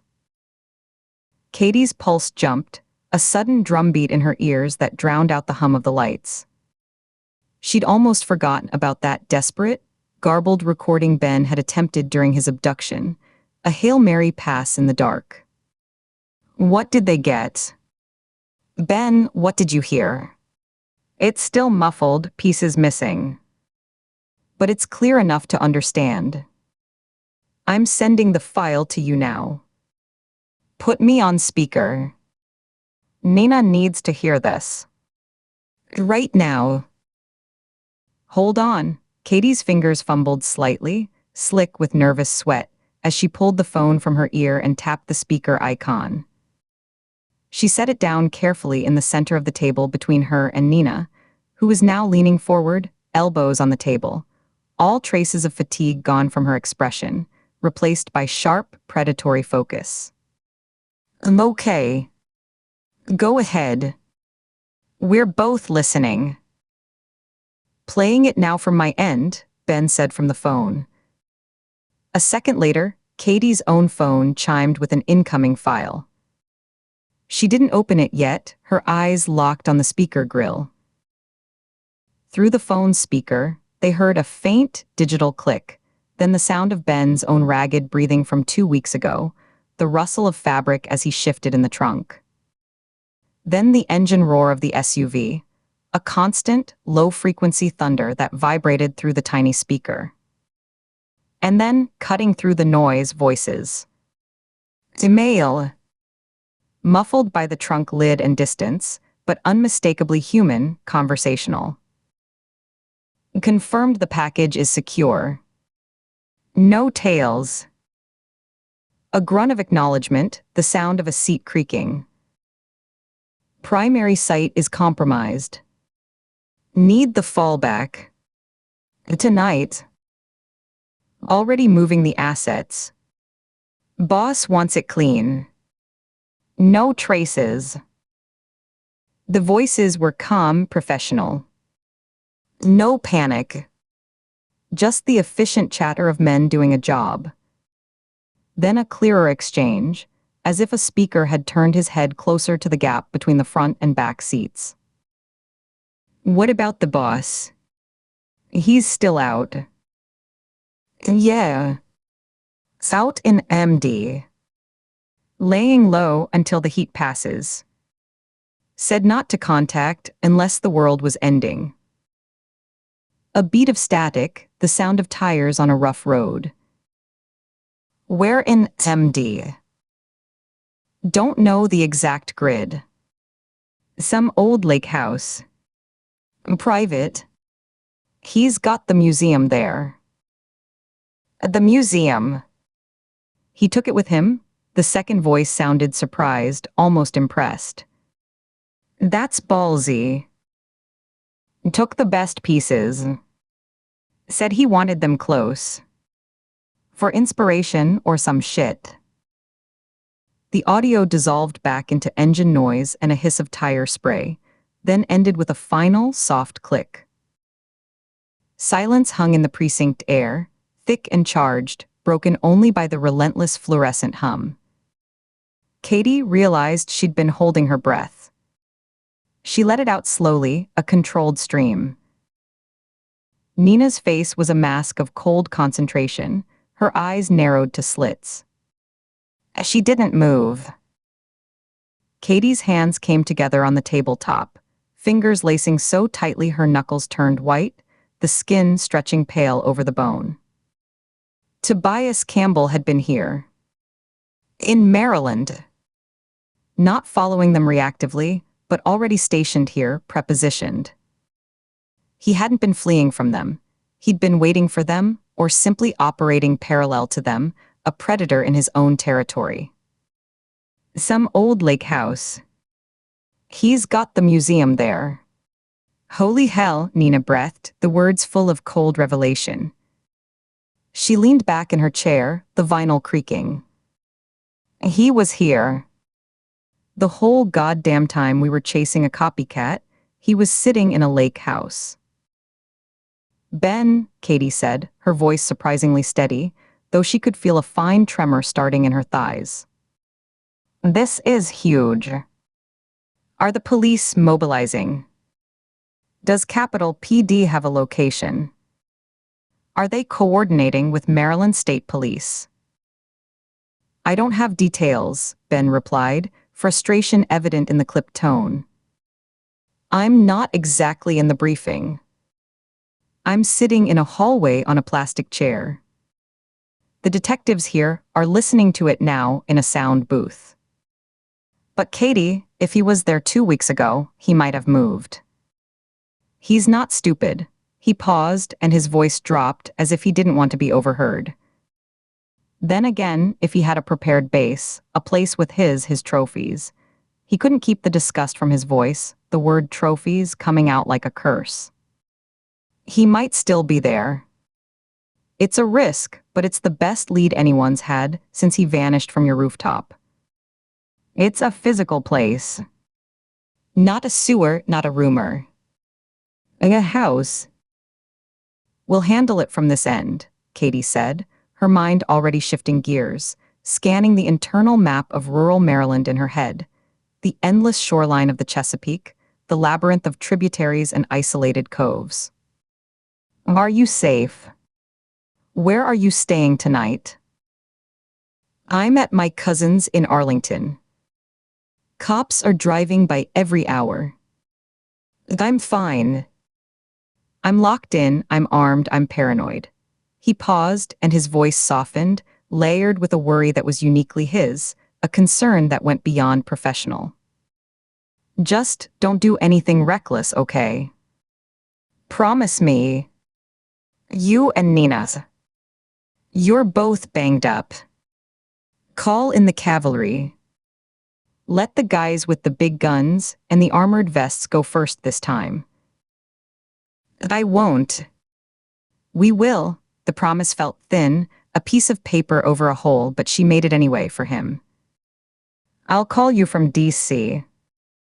as soon as we know more. Try to get some sleep. You first, he said, a weak attempt at their old banter. The call ended. She set the phone down gently. For a moment, she just stared at the dark screen, the audio file icon a small, ominous square. Her thumb hovered over it, then tapped. She played it again, leaning closer, her ear almost touching the speaker. Nina did the same, mirroring her, their heads nearly touching over the center of the table. Boss is out in MD, some old lake house. Private. He's got the museum there. The museum. He took it with him. The word museum clicked into place with an almost audible snap, a tumbler falling in a lock. Katie's gaze, drifting, snapped to the noose still coiled on the table beside her phone. Her right hand reached out, her fingers brushing the rough fibers again, not to move it but to feel it. The sensation was immediate and visceral. The coarse twist of the rope against her skin, the memory of it around a victim's neck, the concept of it as a collected object, a prized artifact. It triggered a cascade: news, murder memorabilia, trophy, collection, curator, fan, follower. A half-remembered conversation, weeks old, surfacing from the fog of crisis and painkillers, a story Nina had told her in a hospital corridor, voice low and frustrated. A connection fired in her mind with electric, blinding certainty. It was so obvious she felt a wave of nausea at their collective blindness, a sour taste flooding her mouth. Her breath caught in her throat. "Shaw," she said, her voice flat and dead, all emotion burned away by the sudden, white-hot clarity. Nina looked up from the phone, her brow furrowed. "What? You look like you've seen a ghost." "I know where he is." Katie stood up so quickly her chair screeched back on the linoleum, the legs catching and protesting. The pain in her thigh flared, a bright, hot warning that shot up to her hip, but she ignored it, bracing her hands on the table. "We've been idiots. Blind, arrogant idiots. He's not in the sewers. He never was." The sewers were a red herring, a place to dump masks and guns to make Vance chase his tail. "He's somewhere comfortable. Somewhere with his things." Nina was on her feet now too, slower but just as tense, her body coiled like a spring. "What are you talking about? Spit it out, Ford." "Where?" Katie grabbed her phone, swiping out of the audio file and pulling up a mapping app. Her fingers flew, typing with a frantic precision. 50 miles from here. Maybe less, depending on traffic. She zoomed in on an area south of Annapolis, near the western shore of the Chesapeake. The map resolved into a spiderweb of inlets, dead-end roads, and isolated parcels of land marked as private. "Edgewater. Or near it. Solomon's Island Road area." Nina came around the table, her movements stiff but driven by a surging adrenaline that seemed to override her injuries. She leaned over Katie's shoulder, her shadow falling across the phone's glow. Her hand came down and closed on Katie's wrist, just above the bandages on her forearm. Her grip was strong, the skin of her palm cool and dry, the fingers like iron bands. "Explain. Now. From the very beginning. Don't skip a step." Katie took a sharp breath, ordering her thoughts into a coherent, linear sequence. She could feel the clock ticking in her veins. "When I was suspended. After the Crow incident, after I got out of the hospital. You went looking for Tobias Campbell alone. You were chasing every ghost, every whisper, because you thought he might come after me again." "Yeah," Nina said, her eyes narrowing, seeing the memory. "I did. I spent a week burning favors and leaning on informants. I checked the drug dens he was known to use. The flop houses. The abandoned warehouses in the Barrens. Came up emptier than a church on Monday. He'd vanished." "And then," Katie pressed, turning her head to look at her directly, forcing Nina to meet her eyes, "you checked one more place. A place you called a long shot. You told me about it after I was reinstated, over bad coffee in the cafeteria. You said it was the place of a follower, a collector." Realization began to dawn in Nina's eyes, slow and then all at once, like a dam breaking. Her grip on Katie's wrist tightened, a reflexive spasm. "The collector's place. In Edgewater. Off Solomon's Island Road, down a long gravel lane that ended at the water. A retired dentist, or something like that. A true crime fanatic with too much money and no soul. He had a museum. In his basement. He gave tour to other sickos for a donation. A murder museum," Katie said, the words precise, clinical. You said it was like a morbid antique shop, but worse. Ropes, knives, letters, clothing fragments. Souvenirs from famous murders. Dahmer's glasses. Gacy's clown paintings. Bundy's Volkswagen manual. You said it made your skin crawl. I did. Nina's face was pale under the harsh light, the lines around her mouth stark. I thought he might know where Campbell was hiding, might be supplying him with money or false IDs. He was creepy, oily, but he was just a fan. A groupie. When I confronted him, he denied everything, showed me receipts for his replicas. I had no probable cause to search, no leverage. And I left. I wrote it off. She blinked, accessing the memory, her gaze turning inward. Later, during the manhunt in the Pine Barrens, when Campbell's network was scattering after we raided the slaughterhouse, I think I shot that man. Or a man who looked like him. A white-haired old man, running with a heavy duffel bag, away from one of the safe houses. I was sure it was him, the collector, trying to escape with his precious artifacts. I hit him. Center mass. He went down hard. But it was chaos, smoke everywhere, and we were after bigger fish, Campbell's lieutenants. I never confirmed the ID. The body was bagged and tagged with the rest. So his house, Katie said, her voice low and intense, leaning into Nina's space, is likely empty. Has been for weeks. Vacant. And what did Tobias Campbell say to us, Nina? In my living room, with Ben tied to a chair, with a gun to my head. What were his exact words? I think. Nina closed her eyes for a second, her lips moving silently, replaying the scene. She opened them, her voice a cold, flat monotone, reciting a script from a nightmare. This is the noose I took my first life with. A drunk who thought he could rob me behind a bar in Newport News. It's only fitting I take yours with it. He was holding a noose.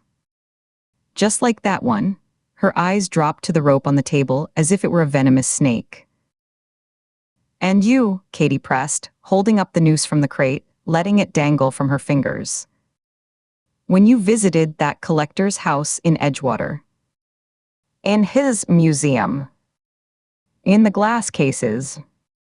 Did you see a noose? A specific one with a card.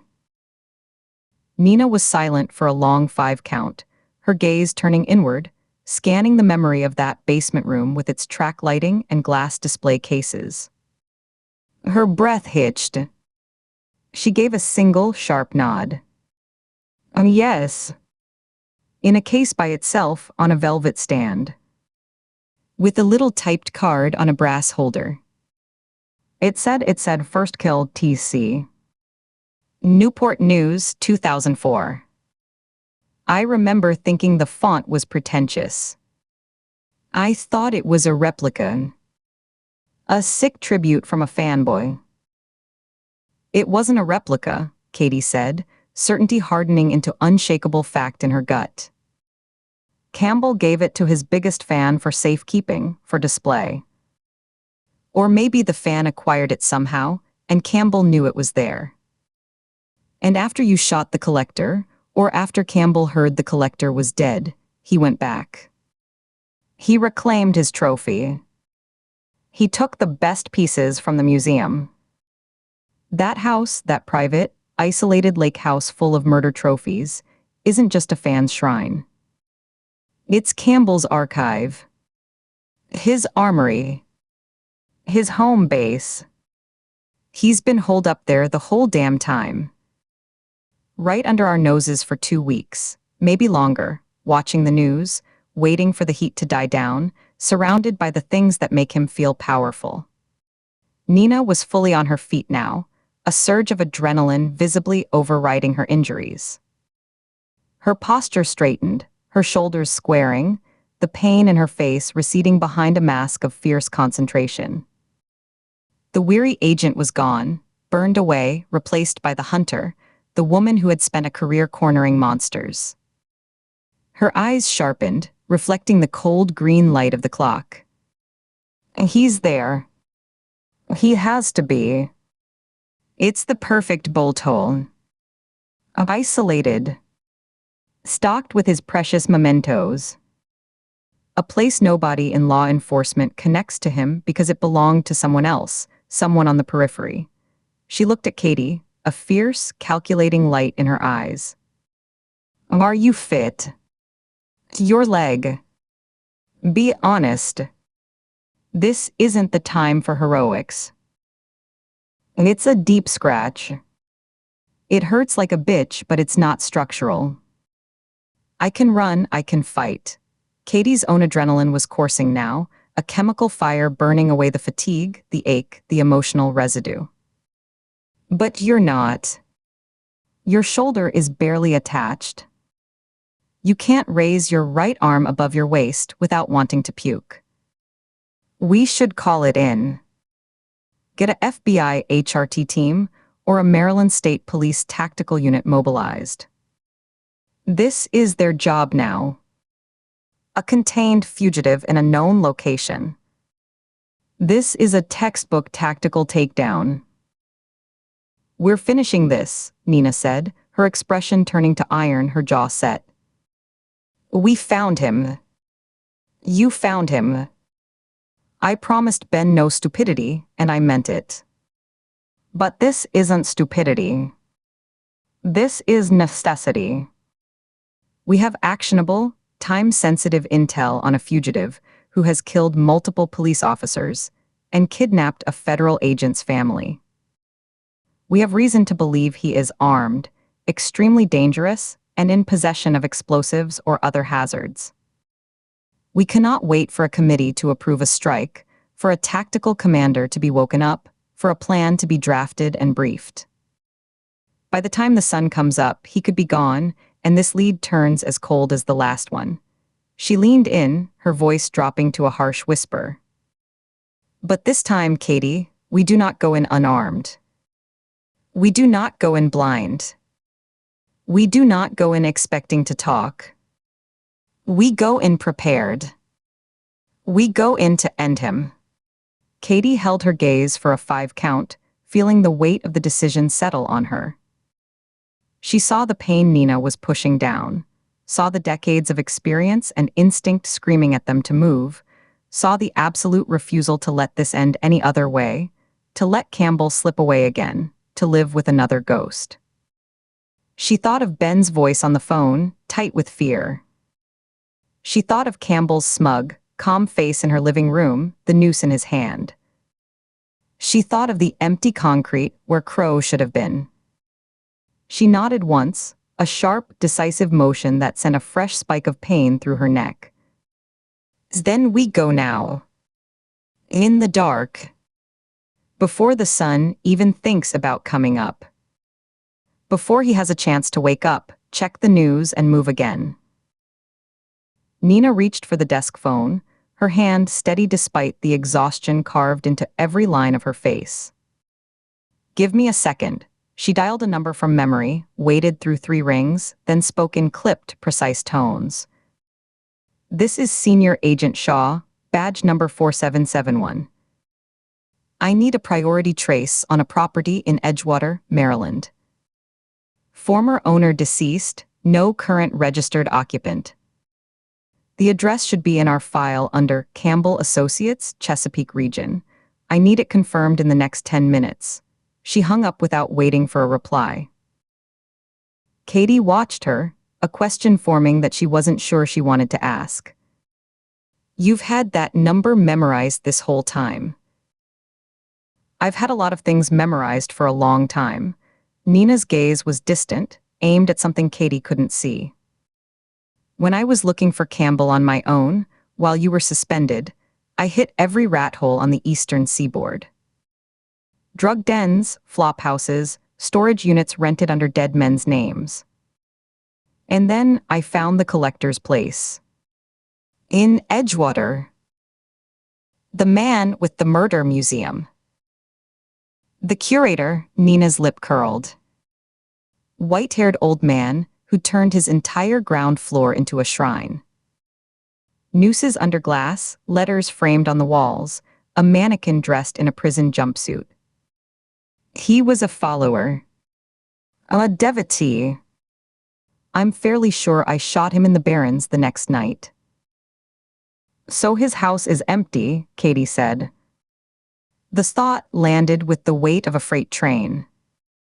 She looked down at her hands, still raw from the fight at the Fletcher, no, the Miller house. Her fingers closed around the memory of the noose she'd pulled from Garrett Ross's staging, the rough hemp fibers biting into her palm. And what did Tobias say to us? In my living room, standing over Ben. This is the noose I took my first life with.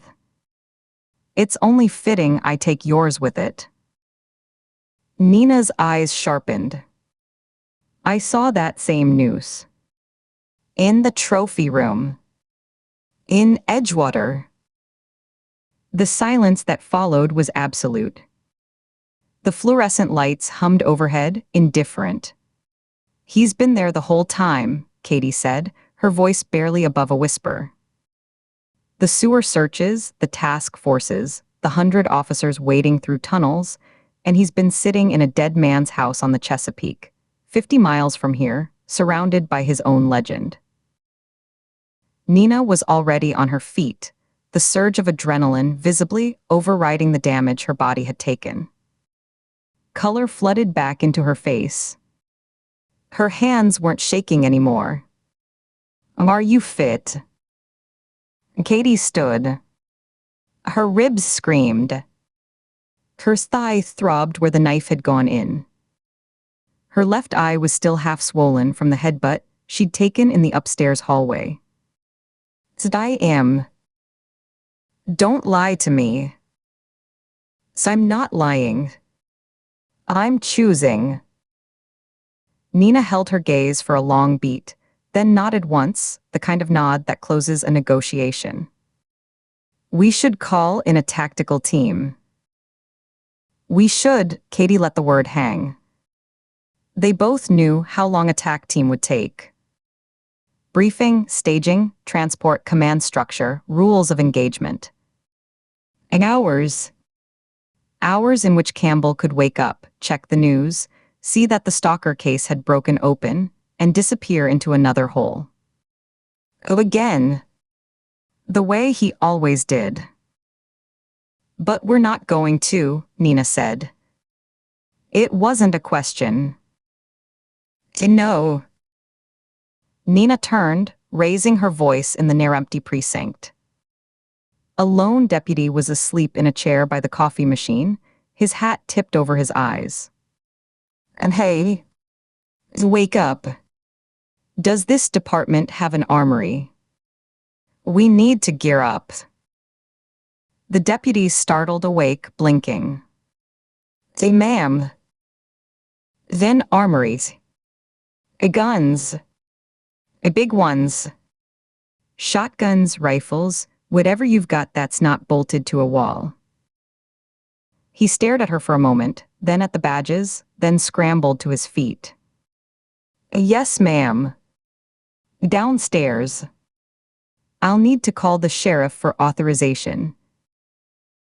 Call him, Nina looked back at Katie, and for the first time in days, maybe weeks, a hard, determined smile broke across her battered face.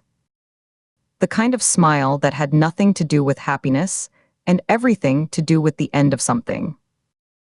We're not walking in naked this time. Chapter 30. The tires crunched on the shelled driveway, the sound like breaking bones in the quiet night, as the sedan rolled to a stop 50 yards from the water's edge. Katie cut the engine. The sudden silence was a physical presence, thick and watchful. Through the windshield, the cottage ahead was a long, low silhouette against the moonlit Chesapeake Bay, every window boarded with fresh plywood or blacked out with paint, a blind and brooding face. The air coming through the vents still held the warmth of the heater, but outside, the world was a palette of grays and deep blues. The water, visible in slices between stands of pine, was a sheet of hammered silver, utterly still. In the passenger seat, Nina Shaw worked the action of her AR-15 with a series of precise, metallic clicks. She ejected the magazine, checked the seated rounds under the dome light, a dull brass gleam, and slammed it home again. It was the third time she'd done it since they'd turned off the county road. Her movements were methodical, a ritual to burn off the waiting. Her face, lit in the sickly yellow light, was a mask of concentrated fatigue, the lines around her eyes and mouth carved deep. She blinked slowly, as if each blink required a conscious decision. "The moment we step out, it's weapons-free," Nina said, her voice flat, devoid of its usual dry humor. She didn't look at Katie, her gaze fixed on the dark cottage. "No warnings. No prisoners. He's had his chances. You clear." Katie hefted the K7 shotgun from the footwell, the polymer stock cool against her palm. She ran her thumb over the safety, feeling the positive click. She chambered around, the catch chunk loud and final in the confined space. The wait was a promise, a brutal answer to 17 years of questions. "I'm clear." "Good," Nina finally turned her head. In the dim light, her eyes were dark pools. She studied Katie's face for a long beat, her expression unreadable. "If we buy it here, just know this last year was the best work I've done in a decade." "Maybe two." Katie felt the words like a blow to the chest, a sudden pressure that made it hard to breathe. They were too final, too much like goodbye. She pushed the feeling down, letting the familiar cold focus rise in its place, a layer of ice over a churning sea. "Save the eulogy," she said, her own voice rough. She pushed her door open, the interior light flooding out, making them both flinch against the sudden exposure. "Tonight we finish it." The dome light clicked off as Katie's door shut, plunging them into the deeper dark of the bay night. She came around the front of the car, her boots crunching on the shells. Nina emerged more slowly, a stiff, pained unfolding from the passenger seat. She closed her door with a soft thunk, the sound swallowed by the vast quiet. For a moment, they stood by the hood, letting their eyes adjust, listening. The night air was cool and damp, carrying the mineral scent of the bay and the rotten egg tang of low-tide mudflats. Crickets sawed in the tall grass beyond the driveway, a rhythmic, indifferent chorus. From far across the water came the lonely, low groan of a buoy. Katie's skin prickled. The cottage was a black hole, absorbing the moonlight. They moved fast across the uneven, damp lawn, their shoes sinking slightly into the soft earth, leaving dark prints in the silver-tipped grass. They made no attempt at stealth. Speed and overwhelming force were the plan. Any element of surprise had died the moment their headlights had swept across the property. Their approach was a declaration. Katie's heart hammered against her ribs, a steady, heavy drumbeat. Her mouth was dry. She focused on the mechanics, the weight of the shotgun in her hands, the give of the ground, the distance to the door, 20 paces, 15. She took position to the right of the heavy oak front door, her back against the rough sawn siding. The wood was cold and damp through her jacket. Nina mirrored her on the left, her rifle held high ready, stock tucked into her shoulder, her cheek resting against it. Her breathing was a controlled, audible rhythm in the stillness. Katie met Nina's eyes across the doorframe. Nina's gaze was a flat, dark line. No fear, no excitement. Just a terrible, focused readiness. Katie gave a sharp nod. She raised the shotgun, angled the muzzle at the modern deadbolt and fired. The sound was catastrophic, a thunderclap that shattered the night and echoed off the water. The door didn't just open, it exploded inward in a storm of splintered wood and shredded metal. The concussion wave hit Katie in the face, a hot breath of powdered wood and burnt propellant that stung her eyes. The report left a ringing vacuum in her ears. Nina went through the ragged hole first, a swift shadow, sweeping the room left to right with her rifle. Katie was half a second behind, the flashlight mounted under her shotgun barrel, cutting a stark white beam through the swirling dust. The room was a shambles, a makeshift barracks. Sleeping bags were scattered on stained, matted carpet. Empty MRE packets and energy drink cans littered a folding table. The air was thick with the smell of unwashed bodies, stale food, and mildew. 3 figures erupted from the floor, men in dark sweats, scrambling, grabbing for weapons propped against the wall, a shotgun, 2 pistols. Shouts of confusion, raw with sleep, filled the space. "What does FBI? The FBI?" Nina didn't give them a chance to aim. She didn't shout a warning. The rifle chattered on full auto, a deafening, stuttering roar that swallowed all other sound. Muzzle flash strobed, painting the room in frozen, hellish snapshots. A man's face contorted in shock, mouth a perfect O, another spinning as rounds punched into his chest, a dark flower blooming on his gray sweatshirt. A third trying to raise his pistol before he was flung backward over a cot, his legs kicking up. Brass casings rained down, pinging off the floor and furniture, rolling into corners. The smell was immediate and overwhelming. The sharp, acrid bite of cordite, the coppery scent of blood, the sour stench of voided bowels. Silence crashed back, a ringing, hollow silence that felt heavier than the noise. The dust settled slowly. 3 bodies lay still amidst the wreckage of their bedding. One man's hand still twitched, fingers curling inward, then going limp. "Clear the house," Nina barked, her voice tight and strained. She was already moving, sidestepping a growing dark pool on the carpet, her eyes scanning the corners, the ceiling, the doorways. Her rifle was up, tracking. Katie moved, her boots sticking slightly to the floor. She went to a storage closet, yanked the door open with her left hand, shotgun ready. Empty shelves, a water heater humming.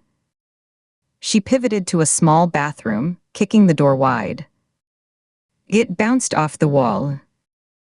A mildewed shower curtain, a dripping faucet. Empty. She could hear Nina clearing the small kitchenette, the clatter of a pot being knocked over. They converged on the only other door, which led to what was likely a bedroom. Katie took the knob side, her shoulder against the wall. Nina took the hinge side, her back to the opposite wall. Katie met her eyes, got a terse nod. She drove her heel into the door just beside the knob. The frame cracked with a sound like a gunshot, and the door flew open, banging against an interior wall. Nothing. An unmade bed with gray sheets tangled, a nightstand with a battery-powered lantern, its plastic casing cracked. No closet. Just a bare room. "He's not here," Katie said, turning, a spike of cold dread plunging into her gut. Had it been a trap? A decoy? Had they just killed 3 nobodies while Campbell watched from the trees? Her breath came faster. "He is," Nina's voice was certain, a low growl. She wasn't looking at the bedroom.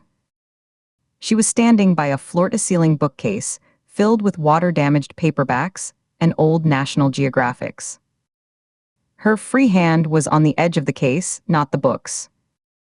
She pulled, and a narrow, door-shaped section of the bookcase swung inward silently on well-oiled hinges, revealing a corridor of absolute darkness.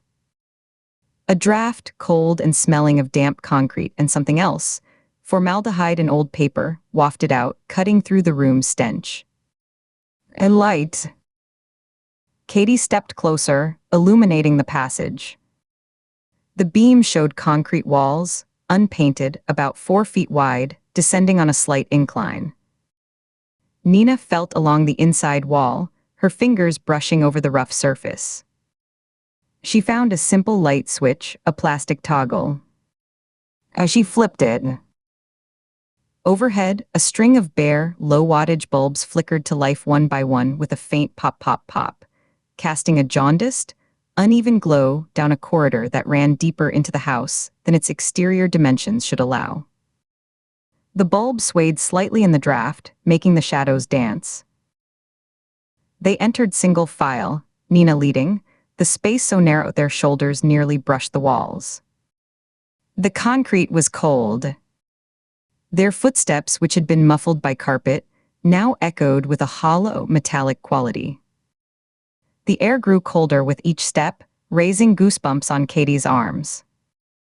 The smell intensified, chemical, preservative, with an undernote of something sweet and rotten. The corridor opened abruptly into a long, rectangular room. The air was chill and still, artificially cold. Katie's breath fogged slightly in the light of the bulbs. The walls were lined with glass display cases, lit from within by soft LED strips that gave the objects inside an eerie, museum-quality glow.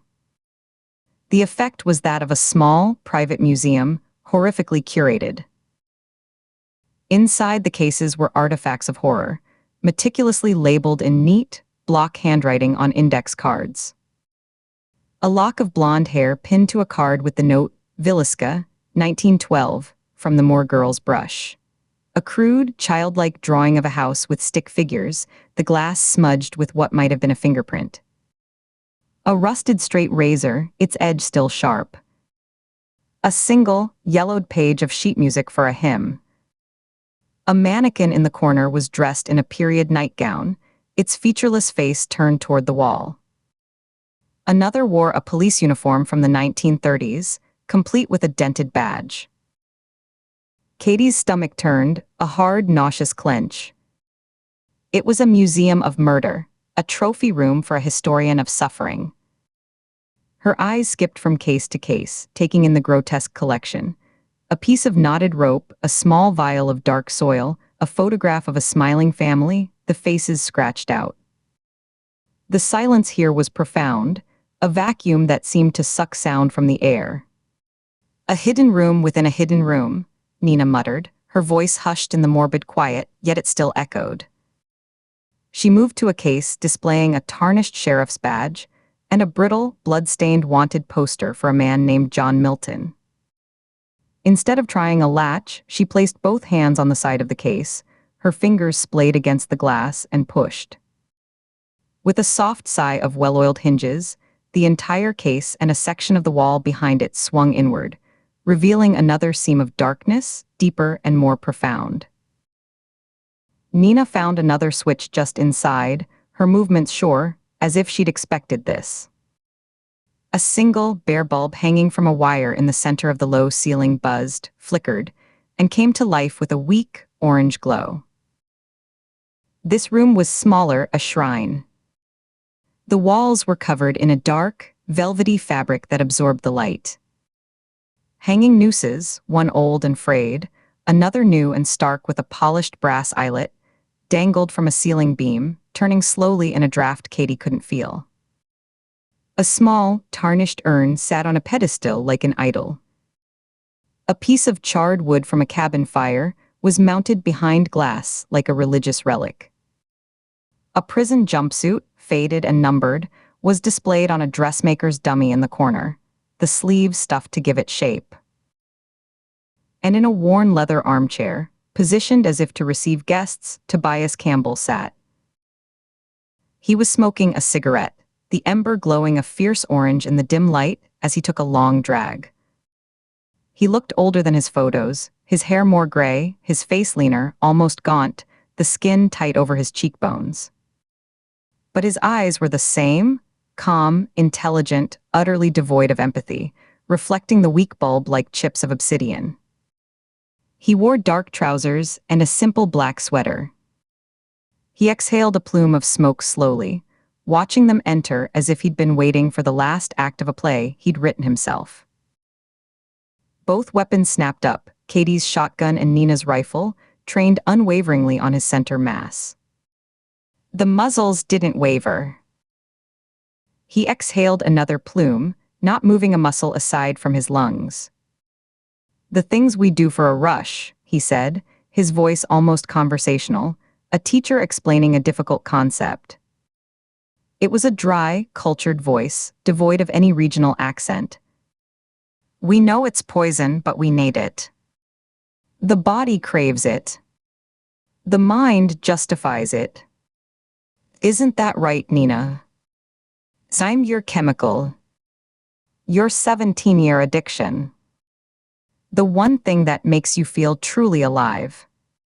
17 years, Nina said, her voice a low, controlled vibration of hatred that seemed to emanate from her entire body. Her gun was rock steady, but Katie could see the tension in the cords of her neck, the white knuckle grip on the rifle, the way her index finger rested alongside the trigger guard, not on the trigger. "Not yet. It ends tonight. Right here. No more games." "Does it?" he smiled, a thin, humorless stretching of lips over teeth. He took another drag, the cigarette tip flaring. "You could have killed me in Maine. On that rooftop. You had the shot. You didn't take it. You need the answer. The one piece of me you can't replicate, can't understand, can't file away in a report." He leaned forward slightly, the leather of the chair creaking, the cigarette poised between his fingers. "What did I whisper to those girls to make them tie the noose? What words turn a human being into their own executioner? That's the real power. Not the killing. The persuasion. And it dies with me. You'll retire, and you'll spend every quiet moment wondering what the secret was. It will eat a hole in you." Katie's finger tightened on the trigger. The air in the small room felt charged, electrically wrong, like before a lightning strike. It was too still. Too easy. Her eyes, trained by years of scanning for threat, flickered away from his face over the room. The dummy in the prison jumpsuit in the corner. The pose was off. Not stiff and upright like a mannequin, but with a slight slump, a natural weight distribution on one leg. The fabric at the neck wasn't perfectly smooth. Movement. The dummy twitched. A minute shift of weight from one foot to the other. The prison jumpsuit wasn't on a dummy. It was on a man, standing perfectly still, his face obscured by the draped fabric and the deep shadows of the corner. He lunged, the fabric whipping away to reveal a pale, masked face, a simple black ski mask. A pistol appeared in his hand, already coming up. Shots rang out, too sharp, deafening cracks in the confined space, coming from the masked man's direction.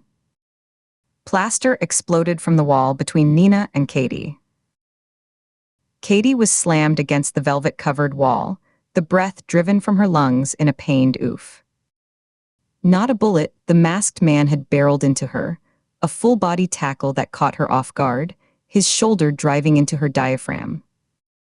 Her shotgun was wrenched from her grasp, the sling tearing at her neck before it released.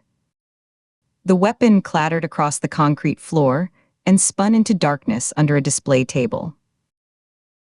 A masked face filled her vision, eyes wide and wild with adrenaline through the holes. Hot, panting breath fogged the wool. A pistol grip rose, a dark arc to strike her skull. Pain blossomed at her temple, a white-hot star that shattered her vision into fragments of light and dark.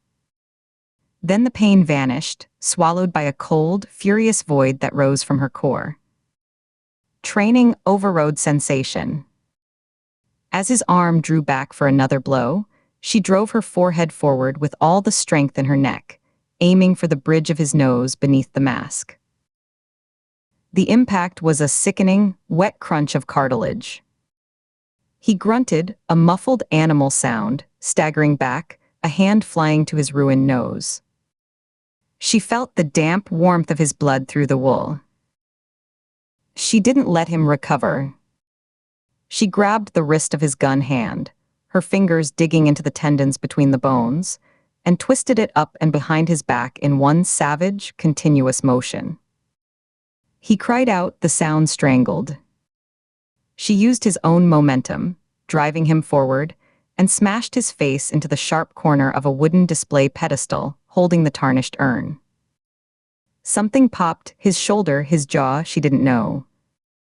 The pistol fell from his limp fingers and skittered across the floor. She released his arm, planted her foot in the small of his back and kicked hard.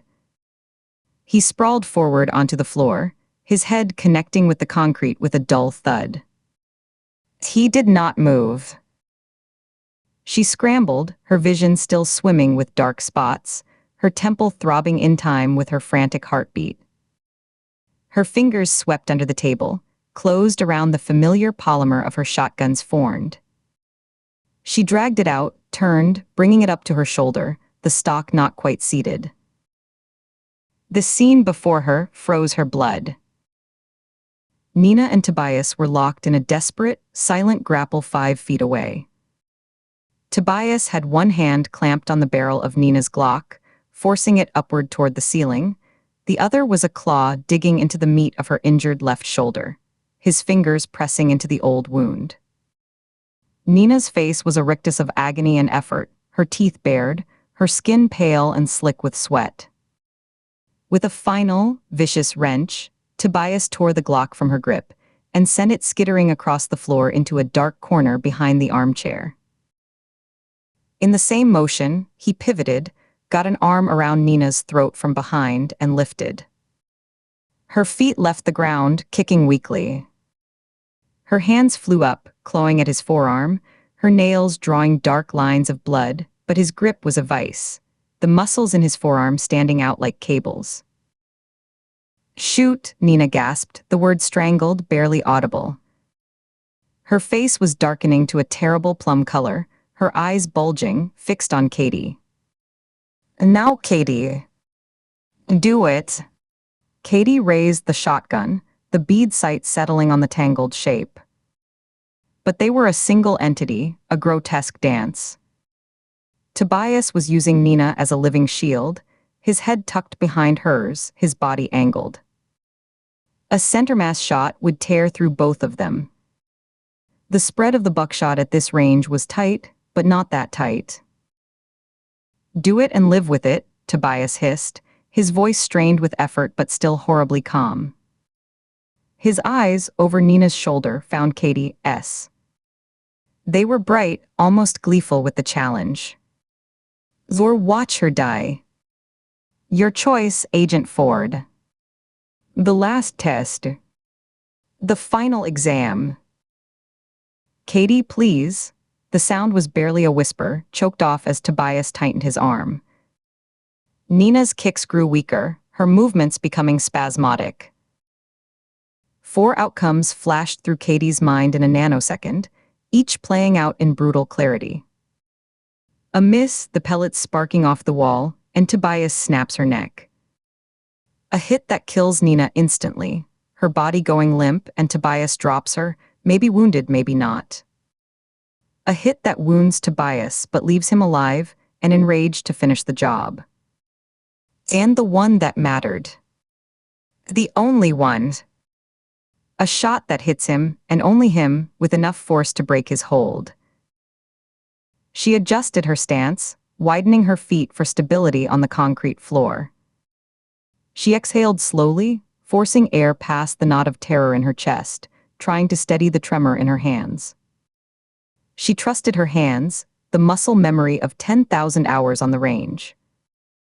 She ignored the shaking, the ringing in her ears, the pounding in her head.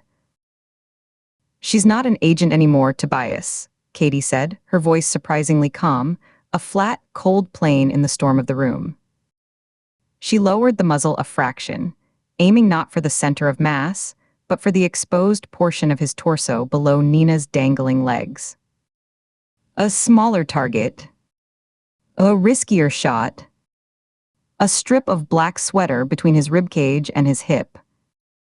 She's a grandmother. She's done. You're fighting a ghost. A story that's already been told. She fired.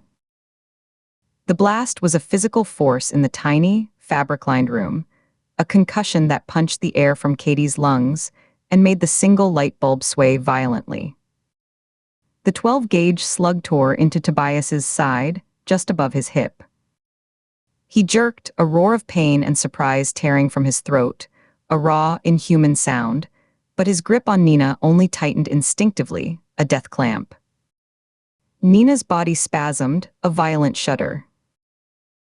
Katie worked the pump action, the spent shell ejecting and clattering to the floor with a bright, brassy ring. She fired again. The second shot hit higher, splintering ribs. A wet, cracking sound. He staggered, his legs buckling, but he held on, dragging Nina down with him, his arms still locked. She fired a third time. A fourth. A fifth. 5 thunderous, concussive blasts hammered into him, each impact jerking his body like a marionette with its strings cut. The smell of burnt powder and blood became thick enough to taste, metallic and bitter at the back of her throat. On the 5th shot, his arm finally went slack, the nerves destroyed, the bones shattered. He crumpled, collapsing onto his side, releasing Nina. She fell like a broken doll, landing half across the small altar where the charred wood was displayed, the glass cracking under her weight, then sliding to the floor in a boneless, graceless heap. Katie was moving before the echo of the last shot died, the sound still reverberating in the stone box of the room. She dropped the shotgun, the weapon forgotten, hitting the concrete with a clatter. She fell to her knees beside Nina, the hard floor jolting up through her bones. She rolled her partner onto her back, her hands frantic. Nina's face was a terrible shade of purple, her lips blue. Her eyes were open, unseeing, the pupils wide and dark. A trickle of blood ran from the corner of her mouth, where she'd bitten her tongue. No, Katie's scream was raw, tearing from a place of pure denial, a sound she didn't recognize as her own. She tilted Nina's head back, her fingers pushing into the soft flesh under her jaw, checking her airway. It was clear.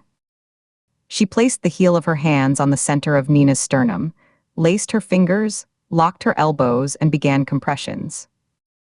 Her own bruised ribs screamed in protest, a sharp, stabbing agony with every downward thrust that stole her breath. She counted aloud, her voice a frantic, ragged chant. 1, 2, 3, 4, 28, 29, 30.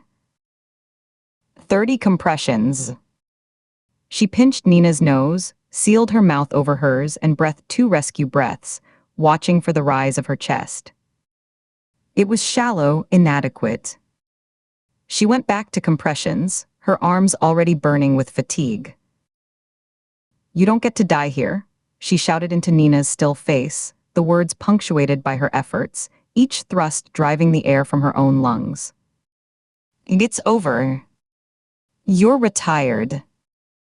You have a grandson to meet, you stubborn old bat. You hear me?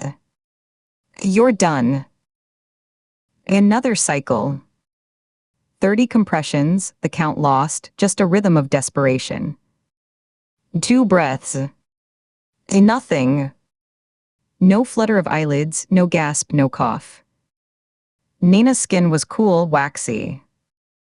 A profound stillness had settled over her, a stillness that felt permanent. A memory surfaced, sharp and clear through the panic.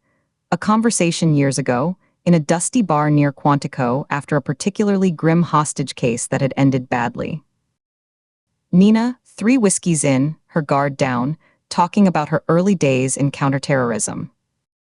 Sometimes the system shuts down so hard, the will just evaporates, she'd said, swirling the ice in her glass.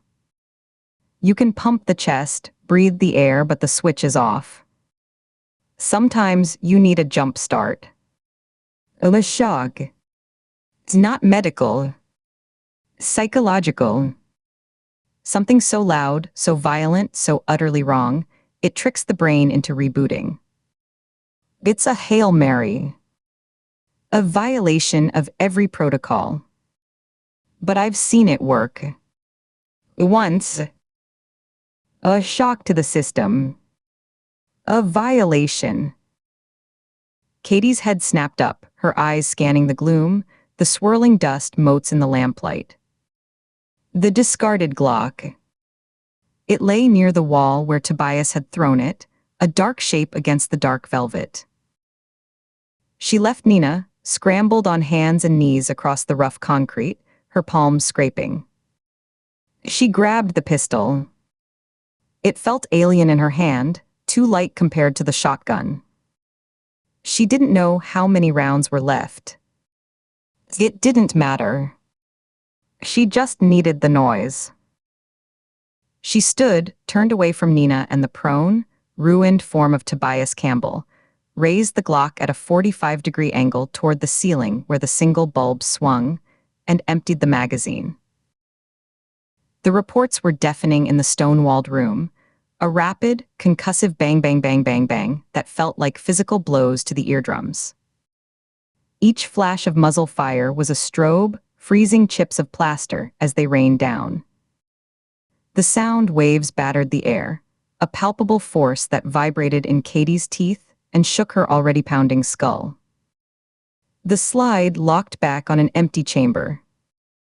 The ringing in her ears became a high-pitched, unwavering whine, drowning out all other sound. In the ringing, absolute silence that followed, Katie threw the empty gun aside. It clattered against the wall and fell.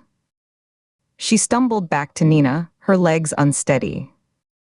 She grabbed Nina's wrist, her cold wrist, her fingers searching, pressing deep for the carotid pulse. For 3 eternal seconds, nothing.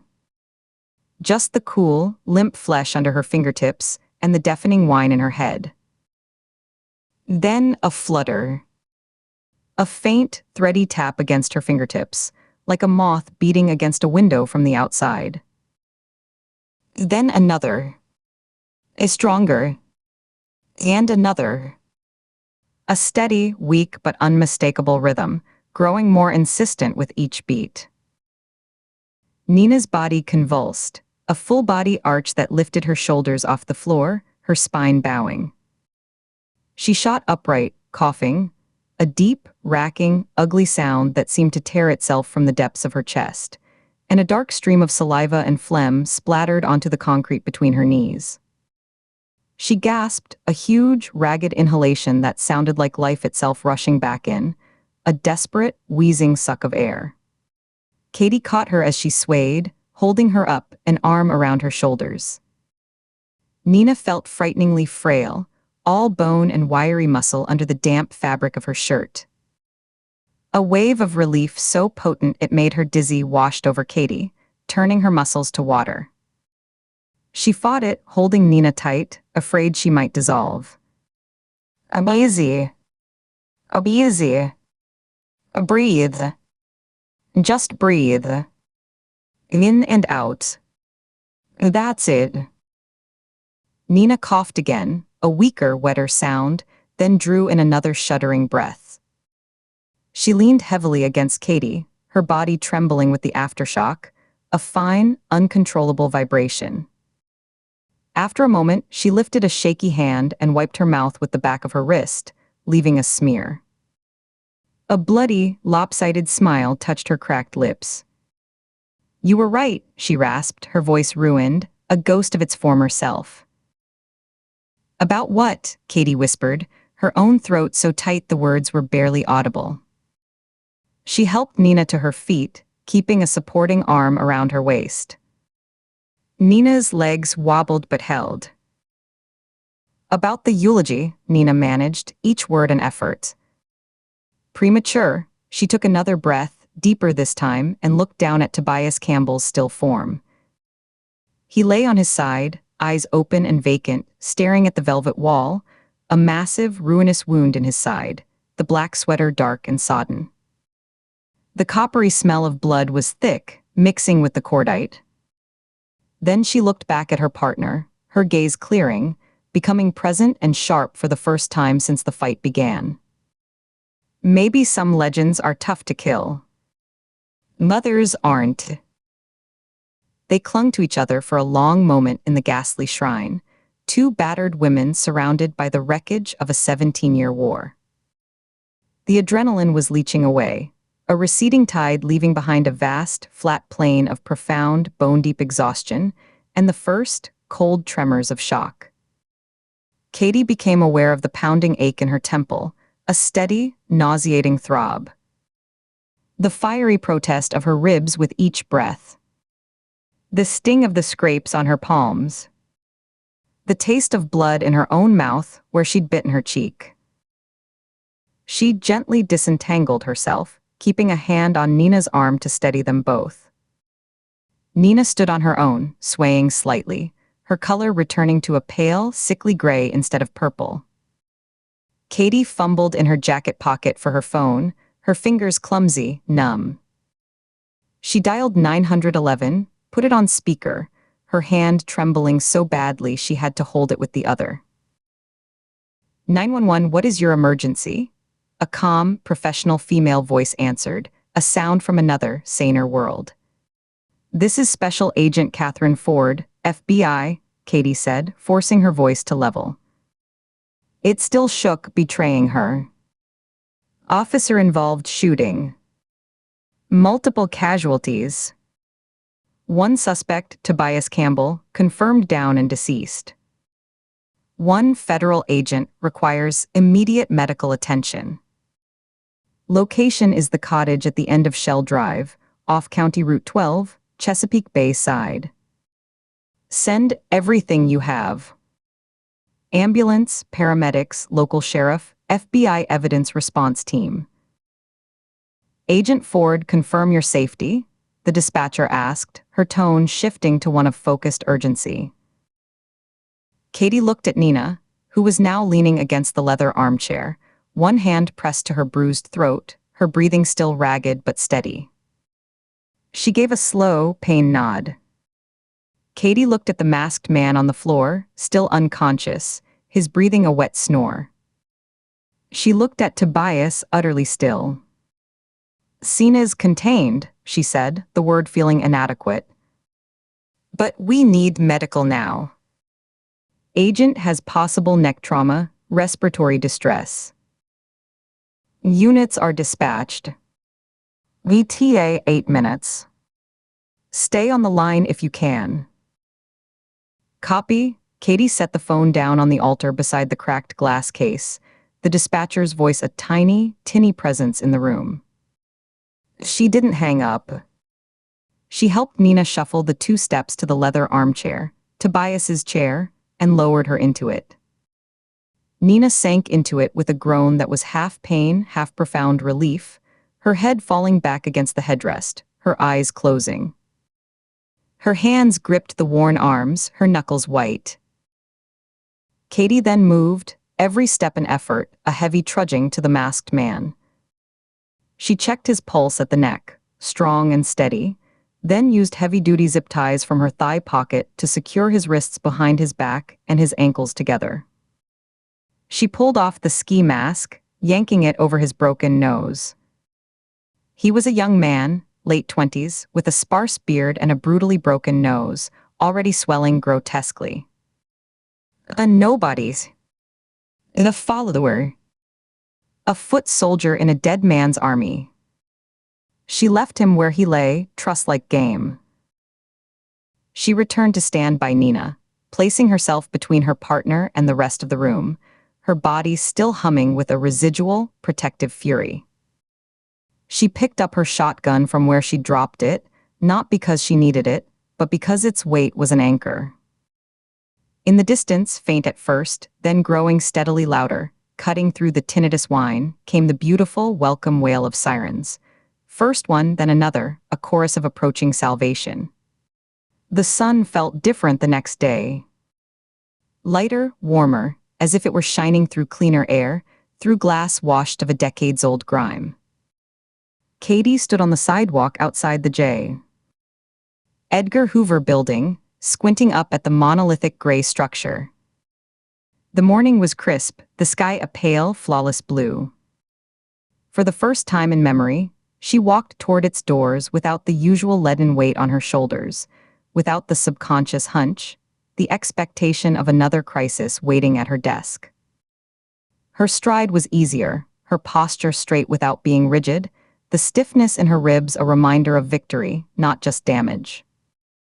She nodded to the uniformed security officer at the entrance, a man she'd passed 100 times without really seeing.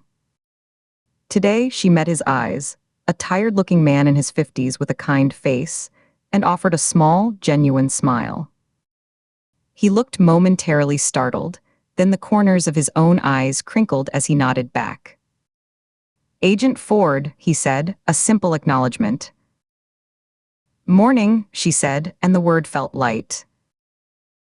The lobby was its usual bustle of suits and badges, the click of heels on marble, the low murmur of 100 conversations, the beep of security scanners. But the noise felt distant, unimportant, like the sound of a river heard from a high bank. She took the elevator up to the intelligence unit, the familiar cage rising with a soft whir and a slight shudder. She watched the floor numbers light up, her reflection a ghost in the polished brass. Her face looked tired, a yellowing bruise on her temple, but her eyes were clear. Her desk was as she'd left it weeks ago, a tidy island in the mild chaos of the bullpen.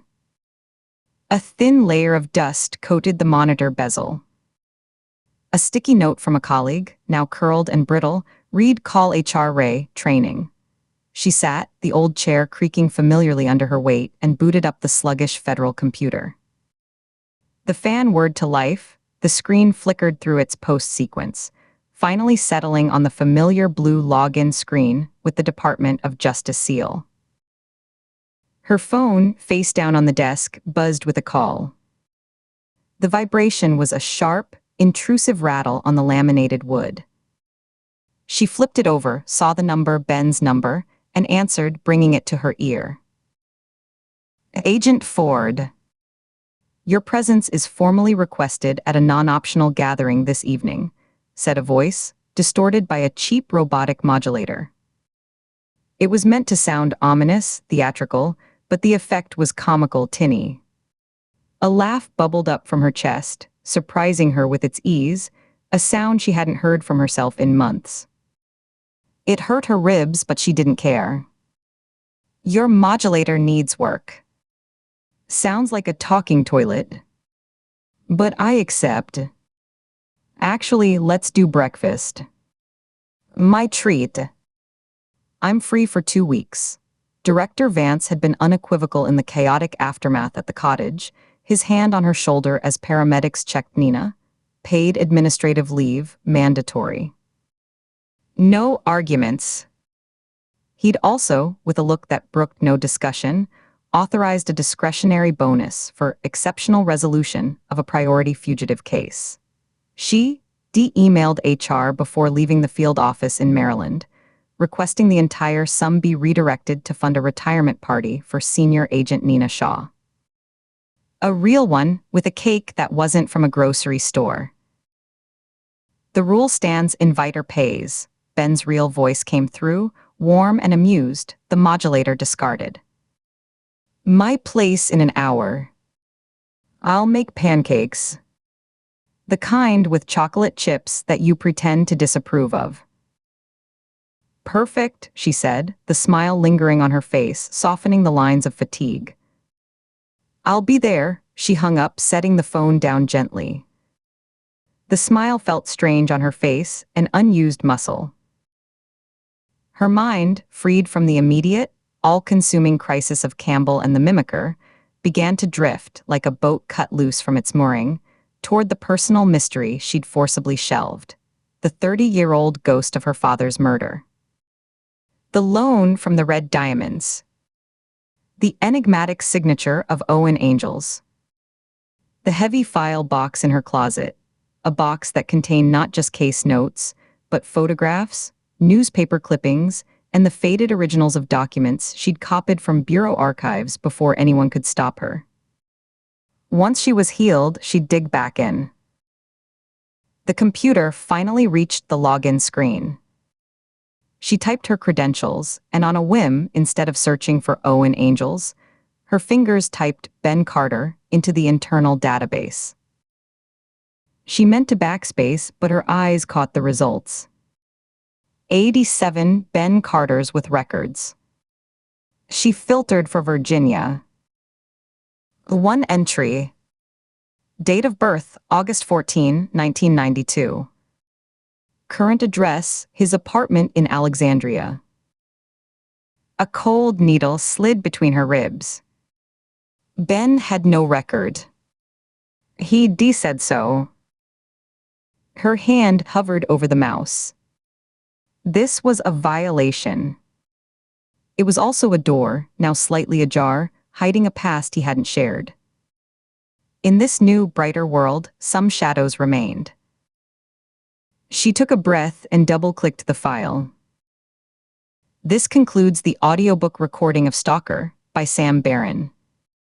Narrated by Virtual Voice Sky. We hope you enjoyed this audiobook. Visit BookEmpathy.com for free books daily. Thank you for listening to this free full-length audiobook recording. Please support the author by buying a copy of the book and by subscribing to the BookEmpathy channel here on YouTube. I hope you enjoyed part 1 of that audiobook. Again, please consider subscribing to the channel Book Empathy on YouTube so that you can keep listening to my audiobooks free of charge. And do consider buying a copy of this book to support the author. Thank you.